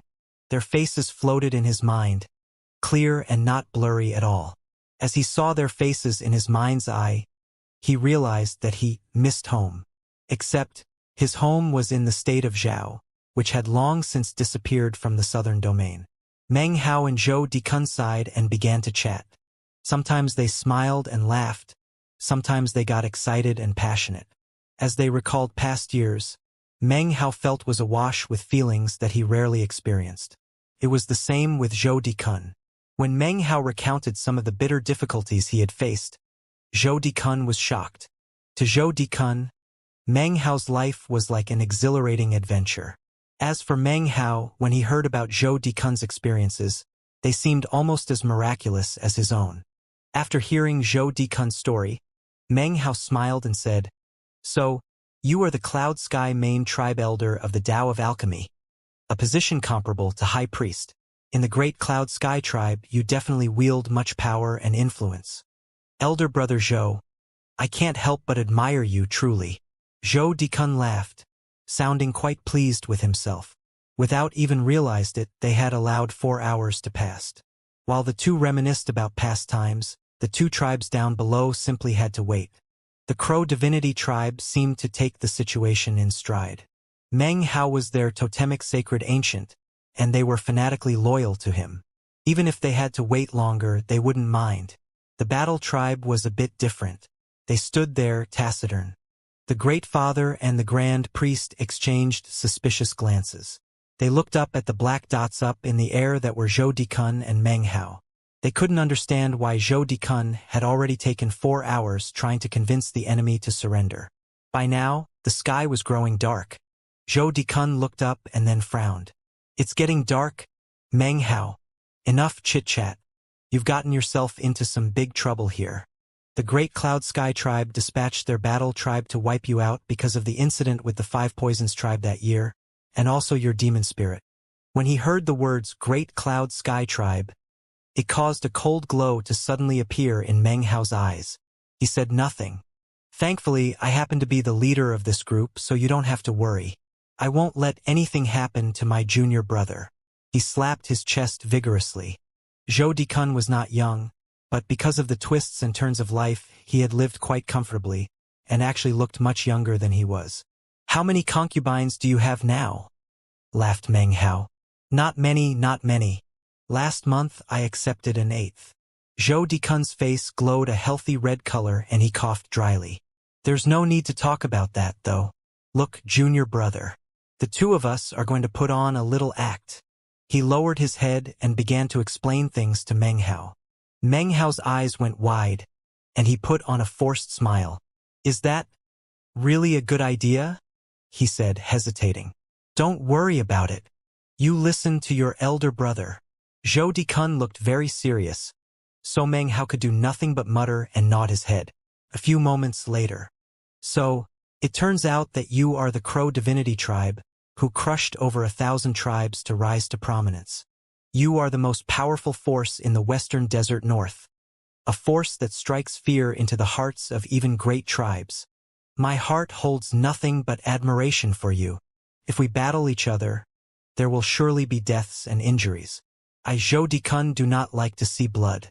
Also, the Deder character in my name means virtue. Therefore, I will use virtue to make you surrender. I will give you 10 years, during which time I, Zhou Dikun, will use virtue to make you surrender." Zhou Dikun's shouting echoed out in all directions to be heard by both tribes. The Crow Divinity tribe reacted better than the Battle tribe, who all stared in shock. Although they didn't know Zhou Dikun very well, they were members of a great tribe and had heard many stories. No matter which way you looked at him, he did not seem to be the type of person who won others over with virtue. The Battle tribe's great father and high priest had eyes wider than anyone. They were completely stupefied and had no clue what Zhou Dikun was trying to accomplish. After flying down from their position up above, Zhou Dikun and Meng Hao separated. Meng Hao suppressed the awkwardness he felt inside to clasp hands and bow to Zhou Dikun. "So, it turns out that you are from the Great Cloud Sky tribe, the illustrious Grandmaster Zhou Dikun, invincible in the Tao of Alchemy and possessor of 8 concubines. I truly admire you, sir. Very well, I accept your wager. I will give you 10 years to try to use virtue to make me surrender." The more he spoke, the more awkward Meng Hao felt. Coughing dryly, he headed back to his airship. The words he had just spoken caused the eyes of the Crow Divinity tribe members to widen. It felt very strange to hear such words coming out of the mouth of their totemic sacred ancient. To them, their sacred ancient was someone who could kill without batting an eyelid. How could he possibly say something like he just had? "Excellent!" cried Zhou Dikun vigorously as he stepped back onto the black sword. He flicked his sleeve and continued in a determined voice. "Unfortunately, there must be a clear winner and loser between the two of us. If it weren't for that, we could drink and chat merrily, and would surely become friends for life. His emotional expression made it seem that he truly felt it to be a pity. I truly admire you, he continued loftily. It turns out you want to see exactly how I plan to win you over with virtue. Very well, please proceed on your way.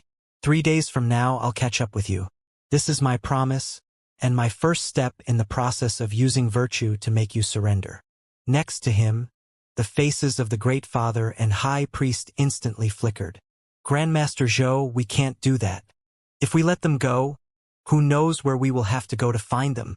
Are you trying to prevent me from using virtue to make them surrender? Said Zhou Dikun, glaring. Meng Hao cleared his throat and looked at Zhou Dikun with a strange expression. He recalled the lines Zhou Dikun had given him to speak, but after thinking about them, he just couldn't make himself say them. He cleared his throat again and then said nothing more. The Crow Divinity's airship immediately shot off into the distance. Grandmaster Zhou! Cried the Battle Tribe Great Father anxiously. As the Crow Divinity tribe flew off, Zhou Dikun's expression was one of loftiness. The Great Father had no choice but to stand there and refuse to allow the Battle Tribe to pursue. You need to have faith in the Great Cloud Sky Tribe. We will use virtue to make them surrender. Zhou Dikun was sighing inwardly. He had prepared even more words for himself to say in response to Meng Hao just now. But the mission we accepted was to destroy the tribe, said the High Priest furiously. Could it be that you have no faith in the Great Cloud Sky Tribe? Replied Zhou Dikun solemnly. Or is it me you have no faith in? Regardless be it in terms of status or position, he was much higher than anyone present, and also the general of this force. Were the Great Father to take unilateral action, Zhou Dikun could report him, and then the entire tribe would be in trouble. Zhou Dikun's simple response caused the Battle Tribe Great Father and High Priest to say nothing further. That was how 3 days of time was bought. 3 days later, the black swords once again whistled through the air. A few days later, the 3 black swords were shooting at top speed toward Meng Hao. Zhou Dikun roared out, So we meet again. Crow Divinity Tribe, do you surrender or not? Killing intent instantly boiled out from the Crow Divinity Tribe. Clearly they felt the battle would begin at any moment. The Battle Tribe was the same. They suppressed their irritation at the situation and allowed their killing intent to roar up to the sky. Meng Hao smiled wryly. He took a deep breath and then responded the way Zhou Dikun had indicted he should. We don't surrender. Ha ha ha. I guessed you wouldn't. If you had, I would have assumed something fishy was going on. Very well. This time I'll give you 7 days before I start chasing you again. This is how you use virtue to get someone to surrender. In response to Zhou Dikun's lofty words, Meng Hao turned around with a wry smile. The airship once again shot off into the distance. The Great Father and the High Priest were enraged. There were even some Battle Tribe members who howled and charged forward to block the way of the Crow Divinity Tribe. Hold your hands, roared Zhou Dikun. Are you really planning to rebel against the tribe? Zhou Dikun's shocking roar caused the Battle Tribe members to instantly stop in place. The eyes of the Great Father and the High Priest were bloodshot as they turned back to glare at Zhou Dikun. Zhou Dikun gave a cold snort and then set his chin. His expression said, What do you think you can do to me? He slowly pulled open his robe to reveal the command medallion of a tribe elder. After seeing it, the Great Father and the High Priest could do nothing more than suppress their rage and lower their heads. It was in this manner that 3 months slowly passed by. Do you surrender? You're still not ready to surrender? There's no need to say it. I know that you won't surrender. It doesn't matter. During the 3 months, every time the Battle Tribe caught up, Zhou Dikun would come up with a vast array of excuses and reasons to let the Crow Divinity Tribe leave. Soon, the 3 black swords, despite being dispatched from a great tribe, were beginning to run out of resources. Their speed was slowly being reduced to the point where soon, they wouldn't be able to catch up with the Crow Divinity Tribe. As the months went by, the Crow Divinity Tribe became used to the situation. Every time the Battle Tribe caught up, they would watch on curiously. By now, they could see that this old man named Zhou was actually a good person. In fact, on one occasion, the Crow Divinity tribe ended up being surrounded by another mid-sized tribe. At the critical moment, the battle tribe appeared. Zhou Dikun roared and, using the pretext of using virtue to get the Crow Divinity tribe to surrender, forced the battle tribe to attack. Finally, they were able to vent their recent frustrations on that mid-sized tribe. In the end, Zhou Dikun allowed the Crow Divinity tribe to end the battle. Citing the desire to use virtue to make them surrender, he let the Crow Divinity tribe take all the spoils of war. Their eyes gleaming with a strange light, they then made their ways off into the distance. Another month passed. The battle tribe Great Father and the High Priest were no longer so upset. It wasn't that Zhou Dikun wouldn't let them fight. What he wouldn't allow was a full-scale battle. Duels were permitted. Therefore, during the following months, the two tribes traveled almost one on top of the other. Occasionally, solitary cultivators would fly out to engage to duels. Each duel consisted of 2 fighters. No more.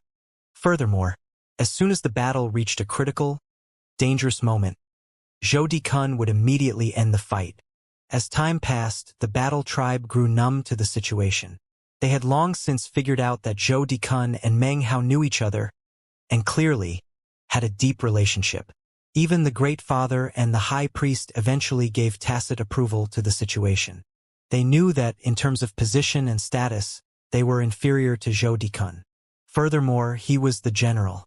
Therefore, all of the responsibility for the mission would naturally fall onto his shoulders. Therefore, they gave up on their desire to exterminate the Crow Divinity tribe. Whatever orders Zhou Dikun gave, they followed. Eventually, it got to the point that Zhou Dikun and Meng Hao felt no need for any pretense. They would often set up a table in midair to chat and drink together. Slowly but surely, the members of the two tribes came to acknowledge each other. Soon, they even came to exist in harmony with each other. What caused the Great Father and the High Priest to be even more speechless was the fact that over the months of interaction, there were even members of both tribes who ended up becoming friends. There would often be visitors from either tribe who dropped by the other to exchange views regarding cultivation. The Great Father and High Priest could only smile wryly. After all, both of these tribes possessed strong killing intent. They had experienced countless battles, and therefore took each other very seriously. They were worthy adversaries, and on top of that, in addition to being veterans of many battles, they were all cultivators. To be able to experience half a year of peace and calm like this was very rare. Everything was harmonious. Whenever they met enemies, there was no need for Zhou Dikun to say anything. Instantly, the battle tribe and the Crow Divinity tribe would join forces to go into battle. The Great Father and High Priest knew that their mission was a failure, so they did their best to ingratiate themselves with Zhou Dikun. That way, they might be able to build up more goodwill with the main tribe. It was in this way that time went by. The battle tribe and the Crow Divinity tribe put on a strange show with their close interaction and occasional pretense of fighting. By now, the Crow Divinity tribe had passed through most of the Western Desert Central region and were approaching the border of the South region. One day, a succession of 3 jade slips arrived to the battle tribe. They contained wrathful messages from the Cloud Sky main tribe demanding an explanation and ordering the battle tribe and Zhou Dikun to return immediately. The mission to destroy the Crow Divinity tribe was now given to another auxiliary tribe. Zhou Dikun sighed.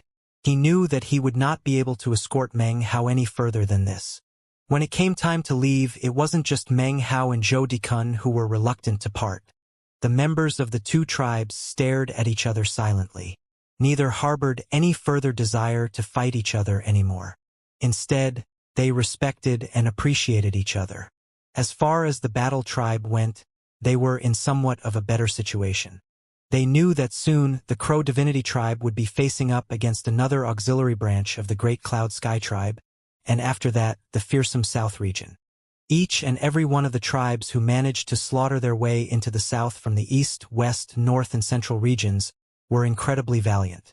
The ones that did not have demon spirits roamed the area near the Black Lands, hoping for other tribes to arrive that did.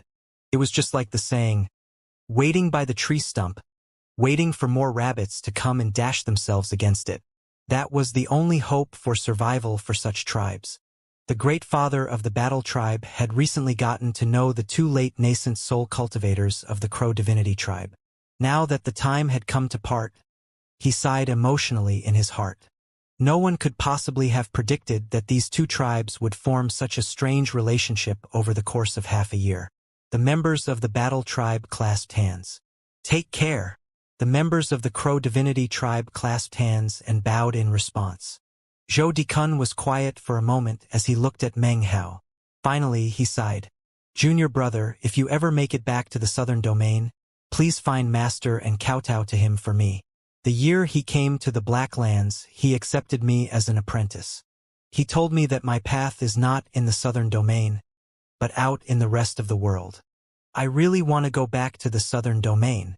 One day, if I don't perish, then I, Zhou Dikun, will definitely return there, and return to the East Pill Division. Junior brother, you must take care of yourself on your journey. I can only escort you to this point. In 3 days, the Flying Locust Tribe will arrive. Their mission is to exterminate you. Junior brother, the time has come to part. I have nothing that I can offer to you as a gift except for this." Eyes glittering, Zhou Dikun waved his right hand, causing 10,000 neo-demons to fly out from within his bag of holding. Each one possessed incredible cultivation bases.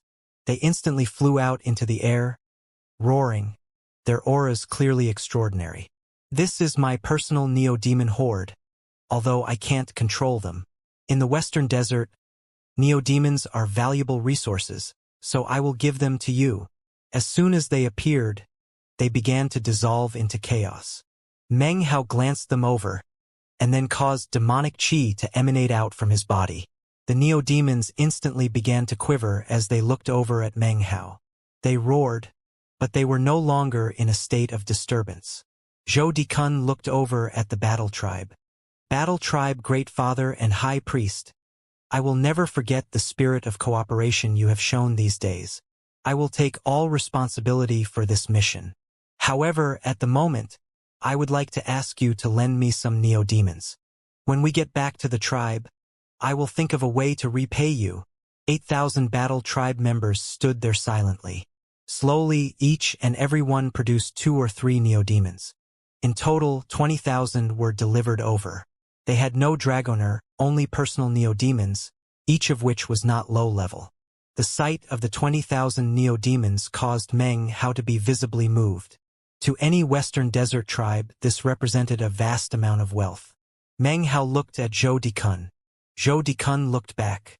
He took a deep breath and then began to speak in a tone that you would use with family. "There's no need to refuse, junior brother. This is the only way I have to help you. Meng Hao, take care." Deep warmth filled his heart. They looked at each other for a moment, and then Zhou Dikun gave Meng Hao a firm embrace. "Take care." Zhou Dikun turned and flicked his sleeve. The members of the Battle Tribe gave the Crow Divinity Tribe one last deep glance before the black swords whistled off into the distance to disappear over the horizon. Now, only the Crow Divinity Tribe was left floating there in midair along with 30,000 neo-demons. Meng Hao watched Zhou Dikun leave. After a long moment passed, he took a deep breath and then turned. He slowly wiped the emotion from his face, causing it to once again become ice-cold. He waved his hand, sucking the 30,000 neo-demons into his bag of holding. During the past half-year, he had lost 50,000 neo-demons, including ones that had been consumed as food. With this replenishment, his horde now numbered 150,000. When a horde of 150,000 neo-demons spread out, it was enough to shake the entire Western Desert. Such a vast number exceeded that which even great tribes like the Five Poisons tribe would have. If Meng Hao had possessed a neo-demon horde this large, then in the battle that year with the Five Poisons tribe, he would have completely crushed them. In the vast lands of the Western Desert, only great tribes with spirit-severing patriarchs could sustain such a large accumulation of neo-demons like this. Despite that, there was no Dragoner who could possibly control 150,000 neo-demons at once. Even the legendary Grand Dragoners would not be able to do so. Meng Hao, however, could control that and even more. 150,000 neo-demons didn't count for much as far as he was concerned. He wasn't using his cultivation base to control them, but rather, demonic qi. He could control 150,000 or 300,000, even 500,000. Right now, Meng Hao and the Crow Divinity Tribe had reached a point on their campaign trail in which they had completely risen to prominence from within the flames of battle. They could now thoroughly rock even great tribes. "We are more than halfway to our destination," said Meng Hao. "Once we leave the Western Desert Central region, the only thing in front of us will be the Western Desert South region. Beyond that are the Black Lands." Meng Hao flicked his wide sleeve, and a gleam of determination appeared in the eyes of the Crow Divinity Tribe members. Their airship whistled into motion. A rumbling sound could be heard as it transformed into a beam of colorful light. 3 days later, Meng Hao looked off into the far distance toward the area that was the border between the Western Desert Central and South regions. In recent days, the Western Desert North region had completely been turned into a sea. Of course, the East, West, and Central regions had no way to escape the disaster. The seawater flowed into those areas as well. The lakes were joining together and rising up. No plains were visible. Mountainous valleys had long since been turned into underwater graves. The violet rain continued to pound down, inundating the land. The seawater grew deeper and deeper. Everywhere was turning into a sea. In some areas were places that resembled islands. However, the extermination of life force caused a thick aura of death to rise up everywhere. As for spiritual energy, it was no longer extremely thin, but rather not there. The only hope lay in the south. The south region had the highest elevation, and was the only place that wasn't being run over with seawater. However, Meng Hao could only imagine how many tribes must be gathered there. Although it might not be correct to say it was overrun, but probably close.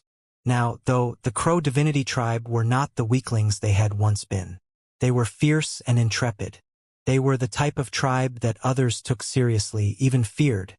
"We're now on the final home stretch of our journey." Meng Hao took a deep breath as the airship shot through the air. Even as they neared the border, Meng Hao's eyes suddenly glittered with killing intent. He turned back to look off into the sky. A yellowish glow could be seen shooting toward them from off in the distance. Before it even got close, buzzing sounds could be heard echoing out. It was now possible to see that the yellow glow was actually made up for countless winged locusts. Each one was about the size of a hand, and they were extremely fierce in appearance. There were tens of thousands of them, seemingly enough to blot out the sky. Scattered about among the locusts were more than 7,000 cultivators. All of them had expressions of disdain on their faces as they shot with the locusts toward the Crow Divinity Tribe. Among the 7,000 cultivators were 12 old men with cold, arrogant expressions. One of them suddenly said, "We are the Flying Locust Tribe of the Great Cloud Sky Tribe. Crow Divinity Tribe, hand over your demon spirit. We will give you the space of 3 breaths to convince us why we shouldn't exterminate your entire tribe." Almost as soon as the words left his mouth, someone began to speak. 1, 2. Before the third word could be uttered, the killing intent of the Crow Divinity Tribe exploded out. At the same time, Meng Hao, his expression the same as ever, waved his right hand.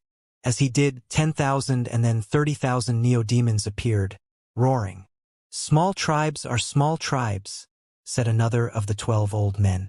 "If you dare to attack the Great Cloud Sky Tribe with a trifling horde of 30,000 neo-demons, then..."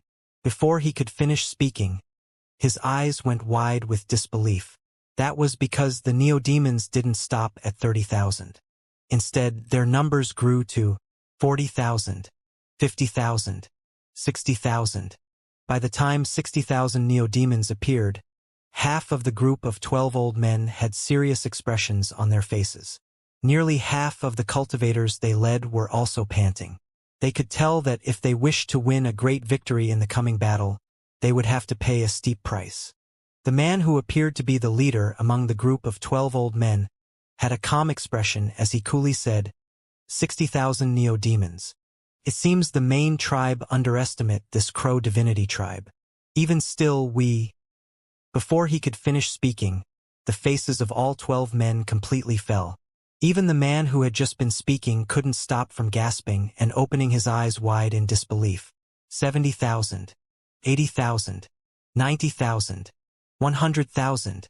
The sight of 100,000 neo-demons caused heaven and earth to shake. Their roars filled the sky, causing the sky to dim and a strong wind to kick up. The more than 7,000 cultivators' faces went pale and filled with astonishment. Even the 12 old men were panting and could feel their hearts pounding in their chests. 100,000 neo-demons. They're all level 6 and above. They have a neo-demon horde of 100,000. Damn it! How do we fight that? This is impossible. Even a Grand Dragoner can't control a 100,000 strong neo-demon horde. How can that guy pull this off? Even as the members of the Flying Locust tribe, including the Great Father and elders, panted in shock, their minds were then blown by the next thing that they saw. It was as if an invisible arrow had been shot directly into their brains. They were filled with shock and astonishment. 110,000. 120,000. 130,000. Finally, all 150,000 neo-demons filled the sky. There is literally no way to describe the situation except with the expression, blot out the sky and cover up the earth. The members of the Flying Locust tribe were struck completely speechless. They stared in shock, in stupefaction. A long moment passed before they began to breathe again. The 12 nascent soul cultivators of the Flying Locust tribe felt their scalps going numb as feelings of despair washed over them. Moments ago, they felt as if they were far above anyone else. To them, exterminating this tribe was a trivial matter. In the blink of an eye, they suddenly found that the fierceness of this opponent made the entire situation the opposite of what they had thought. The truly trivial matter was how easily their opponent could exterminate them. Instantly, the entire Flying Locust tribe began to tremble in their boots. The vast difference between the two tribes made it so that the Flying Locust tribe members could not muster even an ounce of fighting spirit. Their faces were completely devoid of blood. Meng Hao's cold voice echoed out, "Flying Locust tribe, I'll give you the space of 3 breaths to convince me why I shouldn't exterminate your entire tribe." The 150,000 neo-demons began to roar. The roar transformed into sound waves that battered across the Flying Locust tribe members. Their locusts let out plaintive howls and fell backward. The clothing of the tribe members whipped about under the force of the roar and they retreated back. Their minds reeled, and they felt as if they were being suffocated. The faces of the 7,000 members of the Flying Locust tribe were pale white, and they were shaking in fear. They almost couldn't believe their eyes as they stared at the neo-demons blotting out the sky. 150,000 neo-demons. A force this powerful could sweep over any mid-sized tribe. Even some great tribes that lacked spirit-severing patriarchs would be routed by such a force. No tribe would willingly go into battle against such a fierce neo-demon horde. It didn't matter that they were one of the 13 auxiliary tribes of the Great Cloud Sky tribe, nor that they had more than 7,000 cultivators and tens of thousands of locusts. There was no deadly karma that existed between them and the Crow Divinity tribe. They said that they were here because of the Five Poisons clan. But the Five Poisons clan had been exterminated long ago. Even the Flying Locust clan didn't quite approve of such logic. Clearly, the Great Cloud Sky tribe had simply made up a reason to attack, all for the purpose of saving face. And obviously, it made sense to take the demon spirit while they were at it. If the matter were truly important to them, they could dispatch a spirit-severing patriarch to finish the matter quickly. 1, 2, 3, said Meng Hao, his voice cool as he stared icily at the members of the Flying Locust tribe. When he finished speaking, he lifted his hand and pointed at them. The 150,000 roaring neo-demons were just about to charge the petrified Flying Locust tribe when one of the 12 nascent soul cultivators suddenly cried out, "Fellow Taoist from the Crow Divinity tribe, please wait a moment." This was the Flying Locust tribe Great Father, the one in the lead position. Meng Hao's hand stopped moving, and his eyes flashed with coldness. "This is all just a misunderstanding," said the Great Father with a bitter smile. "Fellow Taoist from the Crow Divinity tribe, please give just a moment. I'll contact the main tribe and ask them to offer you an explanation. As for this battle, there's no need to actually fight. What do you say, fellow Taoist?" He sighed inwardly. If he had known that this opponent possessed such a fearsome neo-demon horde, then no amount of persuasion would have convinced him to accept the mission. Don't forget, he continued, you could attack and wipe out the Flying Locust tribe. However, if one of the Great Cloud Sky tribe's 13 auxiliary tribes is destroyed, the enmity created would never be wiped clean. The Great Father produced a jade slip and then rotated his cultivation base, sending power into it. Meng Hao didn't interfere. In truth, Meng Hao was well aware that the best way to resolve the situation was to intimidate them, not engage in battle. The Cloud Sky tribe was a great tribe after all, and had a spirit-severing patriarch. Meng Hao knew that, considering the level of his cultivation base and the state of the Crow Divinity tribe, even 150,000 neo-demons did not make him a match for the almighty spirit-severing stage. Not unless the Mastiff woke up. Although signs had appeared recently that the Mastiff would awaken, it was not fully awake. Therefore, showing off some power to intimidate this opponent was the best choice. All actions taken by the tribe would be decided based on the resulting cost or benefit. Meng Hao knew from Zhou Dikun that the Great Cloud Sky tribe wasn't extremely interested in demon spirits.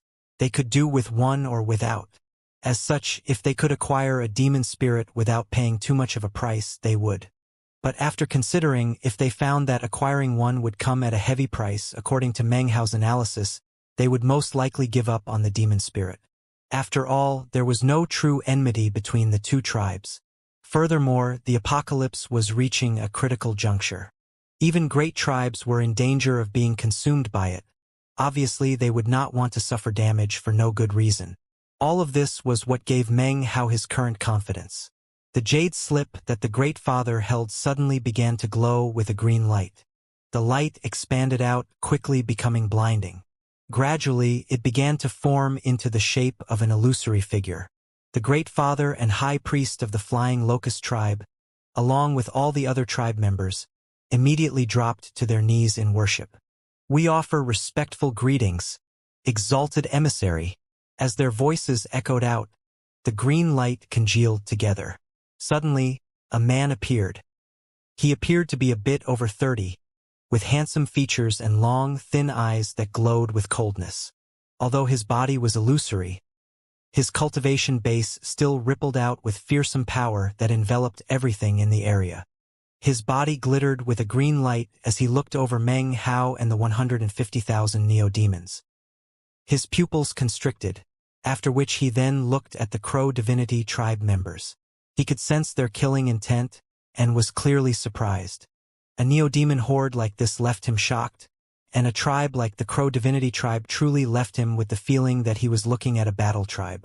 Finally, his gaze came to rest on Meng Hao, and his eyes narrowed. "Eccentric Bloodface," he said slowly, using the title that people in the realm of the Bridge Ruins had given him. Actually, the rise of the Crow Divinity tribe had not gone unnoticed in recent years. Of course, during that process, with more and more people paying attention, how could Meng Hao's identity not have been revealed? After all, a blood-colored mask was something quite unique. Of course, the origin of Meng Hao's demon spirit had also been uncovered. It's too bad that during the last appearance of the realm of the Bridge Ruins, I, Zhao, was in secluded meditation. Therefore, I didn't go. However, I heard of the matter afterward from Su Bai of the Great Black Dragon tribe and Chen Mo of the Great Demon Talisman tribe. They were never able to forget the fact that you were able to snatch that demon spirit away, leaving them capable of only gnashing their teeth. One Meng Hao's expression was cold as he looked at the illusory image of the green-robed man. He said nothing. However, the coldness in his eyes seemed to grow deeper. "You may choose to exterminate this Flying Lotus tribe that you see in front of you," continued the man slowly. "However, the price you will pay is that the Cloud Sky tribe will employ all of its forces to completely wipe you clean off the map. On the other hand, you could choose to come over and pledge allegiance to us, thus becoming an auxiliary branch of the Great Cloud Sky tribe. You have two paths to choose from. I await your response." The man looked over, smiling. The killing intent of the Crow Divinity tribes grew even more apparent. They stood there silently, as did Meng Hao. When it came to the two options presented to them by the Great Cloud Sky tribe, The only one which allowed them to continue to exist involved surrendering. As one could imagine, if they surrendered and pledged allegiance, then it would secure them a spot in the Black Lands as well as safe passage there. However, what they would lose would be freedom. For generations to come, there would be no freedom. Meng Hao did not have the right to make such a decision. He looked over his shoulder to look at the 10,000 members of the Crow Divinity tribe. There were less than 1,000 who were original cultivators of the 5 Crow Divinity tribes. Wu Chun was there as well as Wu Ling. They had experienced the fires of war and had long since grown up. As for all the other new members of the tribe on this long road of war, they had come to rely on the Crow Divinity tribe. At first, it seemed as if they had lost their freedom. In truth, they had long since become an integral part of the tribe. Meng Hao's gaze swept over them. What he saw was reticence. It was a reticence filled with pride. It said, "I would rather die than live without my freedom." That was their decision. The 150,000 neo-beasts let out agitated howls as they hovered there, filling the sky. Their eyes glowed with the thirst for blood. Meng Hao looked back at the green-robed man. When he spoke, his voice echoed out in all directions. The Crow Divinity tribe will not choose to become an auxiliary tribe. If the Cloud Sky tribe wishes to fight, then the Crow Divinity tribe will fight. As he spoke, the killing intent of the Crow Divinity tribe exploded up. All the members of the Flying Locust tribe began to pant nervously, their faces pale. In terms of strength, they really did not measure up, which meant that they were in a hopeless situation. The green-robed man's eyes narrowed. He looked at Meng Hao for a long moment before suddenly laughing. "My intentions were good in making my offer," he said. "However, if you and the Crow Divinity tribe do not wish to become an auxiliary tribe, fellow Taoist, then let's just drop the matter. It seems there really have been too many misunderstandings here. Fellow Taoist, I wish you and the Crow Divinity tribe good fortune. Please be on your way to the Black Lands." The green-robed man smiled once again, and then slowly vanished. After seeing the Crow Divinity tribe and the 150,000 neo-demons, he knew that a war with them was not something that the Great Cloud Sky tribe would pursue. The power of the Crow Divinity tribe had grown to the point where it now truly was qualified to possess a demon spirit. The Great Cloud Sky tribe was not willing to pay such a heavy price only for a demon spirit. The end result would be that the Great Cloud Sky tribe would lose multiple auxiliary tribes. Even many members of the main tribe would also surely perish. Recently, there had been many strange developments in the Black Lands. Everything seemed peaceful, but in fact, there were a lot of secret struggles going on. The Great Cloud Sky tribe couldn't afford too many losses at this point. In fact, the spirit-severing patriarchs currently in the Black Lands couldn't afford to step foot back out into the Western Desert. If they did, with the spiritual energy cut off, there was a high likelihood they could encounter other hostile spirit-severing experts from great tribes, which would result in deadly slaughter. In such a time of momentous change, caution and prudence were the foundation of a great tribe's ability to survive and thrive. The Flying Locust tribe Great Father was finally able to let out a sigh of relief. He suddenly had a much better understanding of why the Battle tribe hadn't been willing to go fight earlier. In his opinion, opting not to fight was definitely the sensible choice. Anyone who ran into a tribe as fearsome as the Crow Divinity tribe would surely feel their scalp go numb immediately. He looked at Meng Hao, clasped hands and bowed. Then, he retreated at top speed, taking his 7,000 tribe members and tens of thousands of locusts with him. They transformed into a yellow cloud that shot off into the distance. In a short moment, there was no trace of them at all. Meng Hao waved his hand, not to collect the neo-demons, but rather, causing them to fly in formation around the airship. The airship then began to speed through the air, accompanied by 150,000 neo-demons as it headed forward. Finally, it shot out from the Western Desert Central region into the Western Desert South region. From this point, it was only half a year to the Black Lands. As the Black Lands grew nearer and nearer, Meng Hao's eyes began to grow brighter and brighter. The members of the Crow Divinity tribe were filled with excitement and anticipation, and their killing intent even more intimidating. Each and every member knew that the difficulty of this last leg of the journey would vastly exceed anything from before. Right now, the Crow Divinity tribe was completely different than it had been before. It had completely risen to prominence. This tribe could cow great tribes with spirit-severing patriarchs, could sweep over mid-sized tribes. As for great tribes that had no spirit-severing patriarch, if they dared to block their path, then the Crow Divinity tribe would fight. They would not shrink back. They continued ever forward, their killing intent shocking. They were like a sharp, unsheathed sword. 150,000 neo-demons roared and howled, shaking everything around them, like a heavenly sea of beasts. Standing atop their battleship, the members of the Crow Divinity tribe proceeded onward, ready to brave any wind or waves that battered against them. 3 months had passed. They were now deep into the Western Desert South region. Originally, the members of the Crow Divinity tribe had assumed that they would experience an unprecedented campaign of constant battles. During the 3 months, though, they only saw a few dozen tribes. 2 of them were great tribes with no spirit-severing patriarch. However, not a single battle resulted. The reason for this was that the sight of Meng Hao and the Crow Divinity tribe was simply too fierce. Their savagery had reached the point that when people saw them, they gasped. It didn't matter that the Crow Divinity tribe had a demon spirit.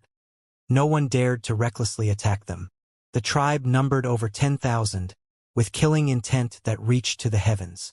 They had experienced a baptism in the fires of war. Each and every member seemed equivalent to the elite experts of great tribes. It was enough to intimidate anyone who looked at them. That was not even to mention the 150,000 neo-demons. The sight of them was enough to cause anyone to go numb, to send their minds spinning and their hearts to fill with astonishment. Such an enormous neo-demon horde was large enough to trample any tribe in the area. It was huge enough to determine whether or not a tribe lived or died. Such power was something that no other tribe would dare attack. Because of all the battles, the name of the Crow Divinity tribe had long since spread throughout the land. As of now, they were completely famous in all the Western Desert. Virtually all tribes knew of this group that had started out only 1,000 strong. It had emerged from the Western Desert North region and traveled a path of war, slaughtering countless other tribes. They fought for years, winning again and again, growing stronger and stronger. Now, they had reached a terrifying level of power. Such fame and influence made it so that after the Crow Divinity tribe reached the Western Desert South region, no one dared to even get in their way during the entire 3 months. In fact, many Western Desert cultivators now viewed the most powerful tribes without spirit-severing cultivators to be the Crow Divinity tribe, the Black Dragon tribe, and the Heavenly Wind tribe. Coincidentally, it was well known that all 3 of these tribes possessed demon spirits. One was from the east, one was from the west, and one was from the north. These 3 shocking tribes had slaughtered their way out from 3 different directions. The Crow Divinity's fame was astonishing, and their rise to prominence was already a legend. As for the Black Dragon tribe, years ago, they actually did have a spirit-severing patriarch. Unfortunately, his longevity had reached its end, and he was barely able to force himself to remain among the living. When the Violet Rain came with its power to exterminate life force and cut of spiritual energy, this previously all-powerful figure, a spirit-severing expert, passed away and returned to the dust. His death caused the Black Dragon tribe to lose their qualification to enter the Black Lands. Despite that, they were still able to snatch a demon spirit. Now, they once again were the focus of attention. When it came to the Heavenly Wind tribe, they were a mysterious lot. They came from the east, and little information was known about their campaign of battles. It wasn't until they managed to snatch a demon spirit up that they suddenly rose to prominence. Currently, these 3 great tribes were generally acknowledged to be the most powerful. During the 3 months of travel, nothing shocking happened, and they didn't stop to rest. Right now, they stood atop their airship, finally having arrived at a shocking stretch of mountains which rose up in front of them. This mountain range stretched out as far as the eye could see in both directions. Lightning fell from up above down onto the mountain in constant waves, sending crashing booms out in all directions. It made the entire thing seem like the wall of a prison, completely sealed tight. This was the location of South Cleaving Pass. These mountains split the entire Western Desert South region into two parts. One part was considered completely part of the Western Desert. The other part was adjacent to the Black Lands. As such, you could not get to the Black Lands without going through this pass. The fact that this mountain range swept across the land in both directions this way was because it was not a naturally occurring mountain range. Tens of thousands of years ago, when southern domain cultivators made counter-incursions into the Western Desert, they slaughtered their way to this point. It was then that all the tribes of the Western Desert, and all of their powerful experts, spent several hundred years to raise up this mountain range. It contained ancient spell formations that caused the lightning to exist permanently. In fact, what appeared to be lightning was really a collection of countless sealing spells created by divine abilities and magical techniques. This place completely sealed off the rest of the continent. It was a door that, once shut, was impossible to break through. Because of that, the great army of the southern domain was stopped outside, and eventually chose to leave. This pass, which led to the Black Lands, became famous, and was kept in place after its initial creation. There was only one way in and out, and in that key spot an enormous city was built. That city was named South Cleaving City. Any tribe or group who wished to step foot into the Black Lands would have to pass through this city. Therefore, it became a very strategic point and was naturally under heavy guard. Currently, it was guarded by a great tribe of the Western Desert, the Sea Demon tribe. This great tribe had no spirit-severing patriarch, but in terms of overall power, they were intrepid and valiant. Because they were in the south all along, they had experienced few losses. Furthermore, they occupied the city, which enabled them to grow only more and more powerful.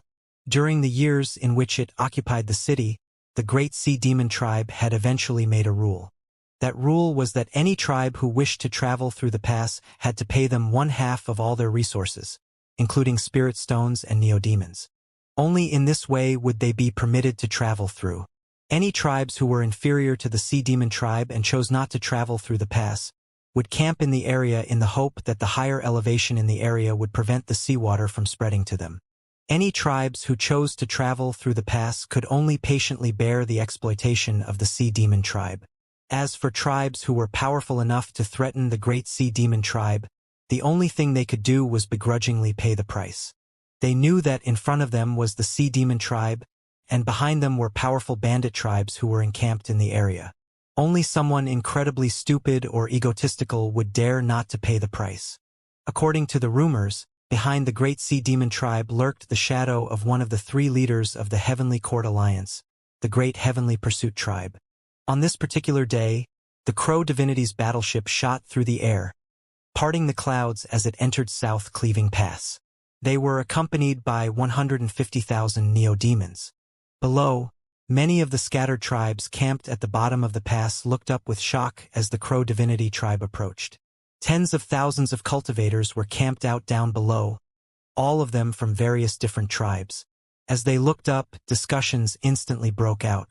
That's the Crow Divinity tribe. That guy in the front must be eccentric Bloodface. According to the legends, he's vicious and merciless. He's not even a cultivator. He was incarnated from a neo-demon, the totemic sacred ancient of the Crow Divinity tribe. 3 months ago, when the Heavenly Wind tribe faced up against the Sea Demon tribe, they had no choice but to give up half of their valuables in order to be able to travel through. I wonder what the Crow Divinity tribe will choose to do. Meanwhile, within South Cleaving City, the members of the Great Sea Demon tribe were looking out with expressions of scorn and disdain as they pointed toward the Crow Divinity tribe.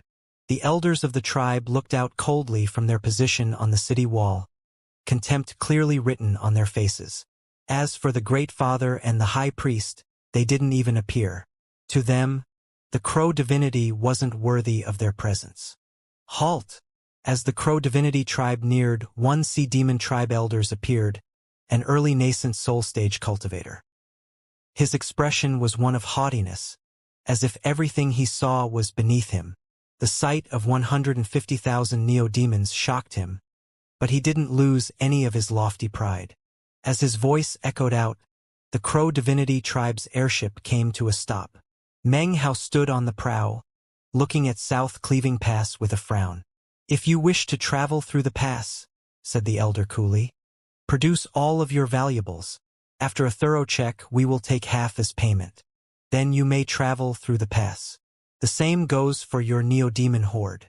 As his voice rang out, the cultivators from all the other tribes grew silent. Their eyes glowed brightly as they looked at the Crow Divinity tribes. Of course, they didn't dare to tangle with the Crow Divinity tribe. However, if the Neo-Demon horde of the Crow Divinity tribe were reduced by half, effectively diminishing their power by a huge amount, then they might have the guts to attack. It was not a minority who thought in this way. A black cloud formed on the other side of the pass as 3 tribes appeared, each one numbering over 10,000, with tens of thousands of neo-demons. Their desire to slaughter was quite evident as they hovered about in the air near South Cleaving City. They looked like rapacious plunderers, just waiting for a tribe to emerge from the pass. Their gazes locked onto the Crow Divinity tribe, the greed in their eyes growing more and more intense. Meng Hao saw them, and his frown deepened. The coldness in his eyes grew sharper. As for the members of the Crow Divinity tribe, they stood there silently, their killing intent spreading out. On the other side of the pass, the great fathers of the 3 bandit tribes exchanged glances and then looked at Meng Hao with cold, mocking smiles. "After all these months, we finally hooked a big fish." "That's right. 3 months ago, some of the other tribes tried to rob the Heavenly Wind tribe. Although they let them go in the end, they still managed to snatch up some good loot. The richer they are, the more powerful they are. Even if they don't have demon spirits, that doesn't mean they can't get a chance to enter the Black Lands. Although, in this case, the Crow Divinity tribe actually does have a demon spirit." The priests and elders of these tribes were now panting, and their eyes shone with a bloodthirsty glow. They were confident that the Crow Divinity tribe would not dare to defy the rules of South Cleaving Pass. After all, according to the stories, the Heavenly Court Alliance itself supported the arrangement. The Crow Divinity tribe has a demon spirit. They'll definitely travel through the pass. And sooner rather than later. After all, even more bandit tribes are gathering behind them. When they emerge from the pass, they will have lost half of their resources and neo-demons. Faced up against 3 bandit tribes, the fighting will be fierce. However, they are flanked by even more bandit tribes, so the result would be the same. I wonder what they'll choose. The tribes within the pass who had no option of traveling through to the other side, or perhaps were hesitating about whether to do so, could see the black cloud on the other side, and the 3 tribes radiating killing intent. This caused their faces to flicker, and their minds to fill with a droning sound. The entire Crow Divinity tribe was silent, including Meng Hao. Up above on the walls of South Cleaving City, the members of the Sea Demon tribe were all chatting and laughing as they looked contemptuously out at the scene playing out within the pass. The solitary Sea Demon tribe elder was beginning to look impatient. His voice cold, he said, "You're the Crow Divinity tribe, right? If you're not going to go through the pass, then screw off this instant." Meng Hao slowly lifted his head. When he spoke, it was calm, although the sound of his voice was like thunder. It echoed about, creating massive sound waves. "Would you pipe down?" As soon as his voice echoed out into the ears of the Crow Divinity tribe, the heads of the more than 10,000 tribe members all suddenly snapped up. Their eyes radiated killing intent. Meng Hao's gaze was icy cold as his hand stretched out. Suddenly, a long, black spear appeared in his hand. This was the spear given to him by demon weapon Lonely Tomb, refined from the Devil construct, and filled with 10% of its power. The Devil Spear. As soon as the spear appeared, the clouds in the area began to roil, and shocking killing intent appeared. The response of the Crow Divinity tribe, and the appearance of Meng Hao's Devil Spear, instantly attracted the attention of the 3 great tribes on the other side of the pass. Smiles appeared on their faces as they looked at Meng Hao. Although they hoped the Crow Divinity tribe would fight with the Sea Demon tribe, deep inside, they felt this to be impossible. The Crow Divinity tribe would only dare to attack if they were crazy. Their smiles were noticed by the tens of thousands of cultivators inside of the pass. In this moment when anything could happen, those tens of thousands of people instantly began to discuss the matter anxiously. Those tribes on the other side of the pass have no way of getting into the Black Lands. They roam about in the area outside of it, plundering and killing. Their main goal is to rob the tribes that have just emerged from the pass. A lot of tribes have been destroyed in such a way. It looks like those people really do believe the rumor that people have been talking about. Who knows who started it? We believe the rumor too. Supposedly, in the final moments of the apocalypse, when the lands are on the verge of being submerged, whichever tribe survives the final chaotic battle will have a chance to enter the Black Lands. As long as the 3 leaders in the Black Lands approve of that tribe's power, they will be pulled in as an auxiliary tribe. This rumor had been spreading throughout the past few years, and was now deeply ingrained in the hearts of the local cultivators. Many of the tribes who were here without demon spirits had come to truly believe in the rumor. As the discussions continued, Meng Hao stood on the prow of the battleship, devil spear in hand. Instantly, black mist began to roil and seethe around him. Within the mist could be seen countless faces. Each and every one was vicious and savage. Ear-piercing laughter could be heard that sounded like the cries of night birds. It sounded almost like skulls being grated together, cold and hair-raising. The Crow divinity members behind Meng Hao all began to stand up. Killing intent roiled off their bodies, and their bloodshot eyes began to burn as if with fire. Their desire to kill was intense, but their hearts were exceedingly calm. As of this moment, each and every one looked like a heroic veteran of hundreds of battles. "What do you think you're doing?" said the Sea Demon tribe elder who stood there in the middle of South Cleaving City. He gave a cold, disdainful snort. "You want to attack the Sea Demon tribe of South Cleaving Pass?" he said arrogantly. "You've got guts, but if you dare to make even a single attack, or spill even a drop of Sea Demon tribe blood, then your entire tribe will be exterminated within 3 days. He was convinced that the Crow divinity tribe would not dare to attack. All of this was just posturing in an attempt to reduce the price that would have to be paid to go through the pass. He had seen a lot of tribes like this. Up to this point, not a single one had dared to actually make a move. All had ended up bowing their heads in compliance. It wasn't just him who thought in this way. The members of the Sea Demon tribe up on the walls of South Cleaving City were all laughing coldly, their scorn and disdain clearly visible. At the same time, the tens of thousands of other cultivators within the pass were all panting as they stared at the Crow divinity tribe and Meng Hao. Will the Crow divinity tribe actually dare to attack? I just don't believe it. Ever since the apocalypse began and the Sea Demon tribe took over the South Cleaving Pass, there has never been a single tribe who attempted to attack and storm the pass. I think the Crow divinity tribe is just doing some saber rattling. Even as the sound of the discussions echoed out, the atmosphere up above in midair couldn't be more tense. Suddenly, coldness sprang out from Meng Hao's eyes. The Sea Demon tribe, his arrogance at its zenith, suddenly said, "Why haven't you attacked yet? I'm waiting for you, you trifling northern tribe. You dare to act ferocious, but I'm waiting to see if you'll actually have the gall to attack. In fact, as of now, I forbid you from saying that you won't attack. Even if you get on your knees and beg, you can forget about paying only half of your resources to get through South Cleaving Pass. You will pay all of your resources and all of your neo-demons." It was at this moment that Meng Hao suddenly flung out the Devil Spear. The pitch-black spear shot like lightning through the air. Rumbling filled the air. A shrill, screaming sound could be heard, and a sound like something being ripped through, as if the air were being torn to pieces. The cultivators down below saw a black beam ripping through the air, emanating a shocking aura as it shot directly towards South Cleaving Pass. Black mist surrounded the Devil's Spear, within which were maliciously laughing faces. The sound of the laughter echoed out, causing all hearts to tremble. In the blink of an eye, the Devil's Spear crossed the distance between Meng Hao and the Sea Demon tribe elder. The elder's face filled with shock as the spear appeared directly in front of him. His heart trembled as a fierce wind blasted against his face, as well as a sharpness that caused his chest to fill with stabbing pain. His clothing whipped about, his hair was thrown into disarray, and he felt as if he were being strangled. Without even thinking about it, he retreated.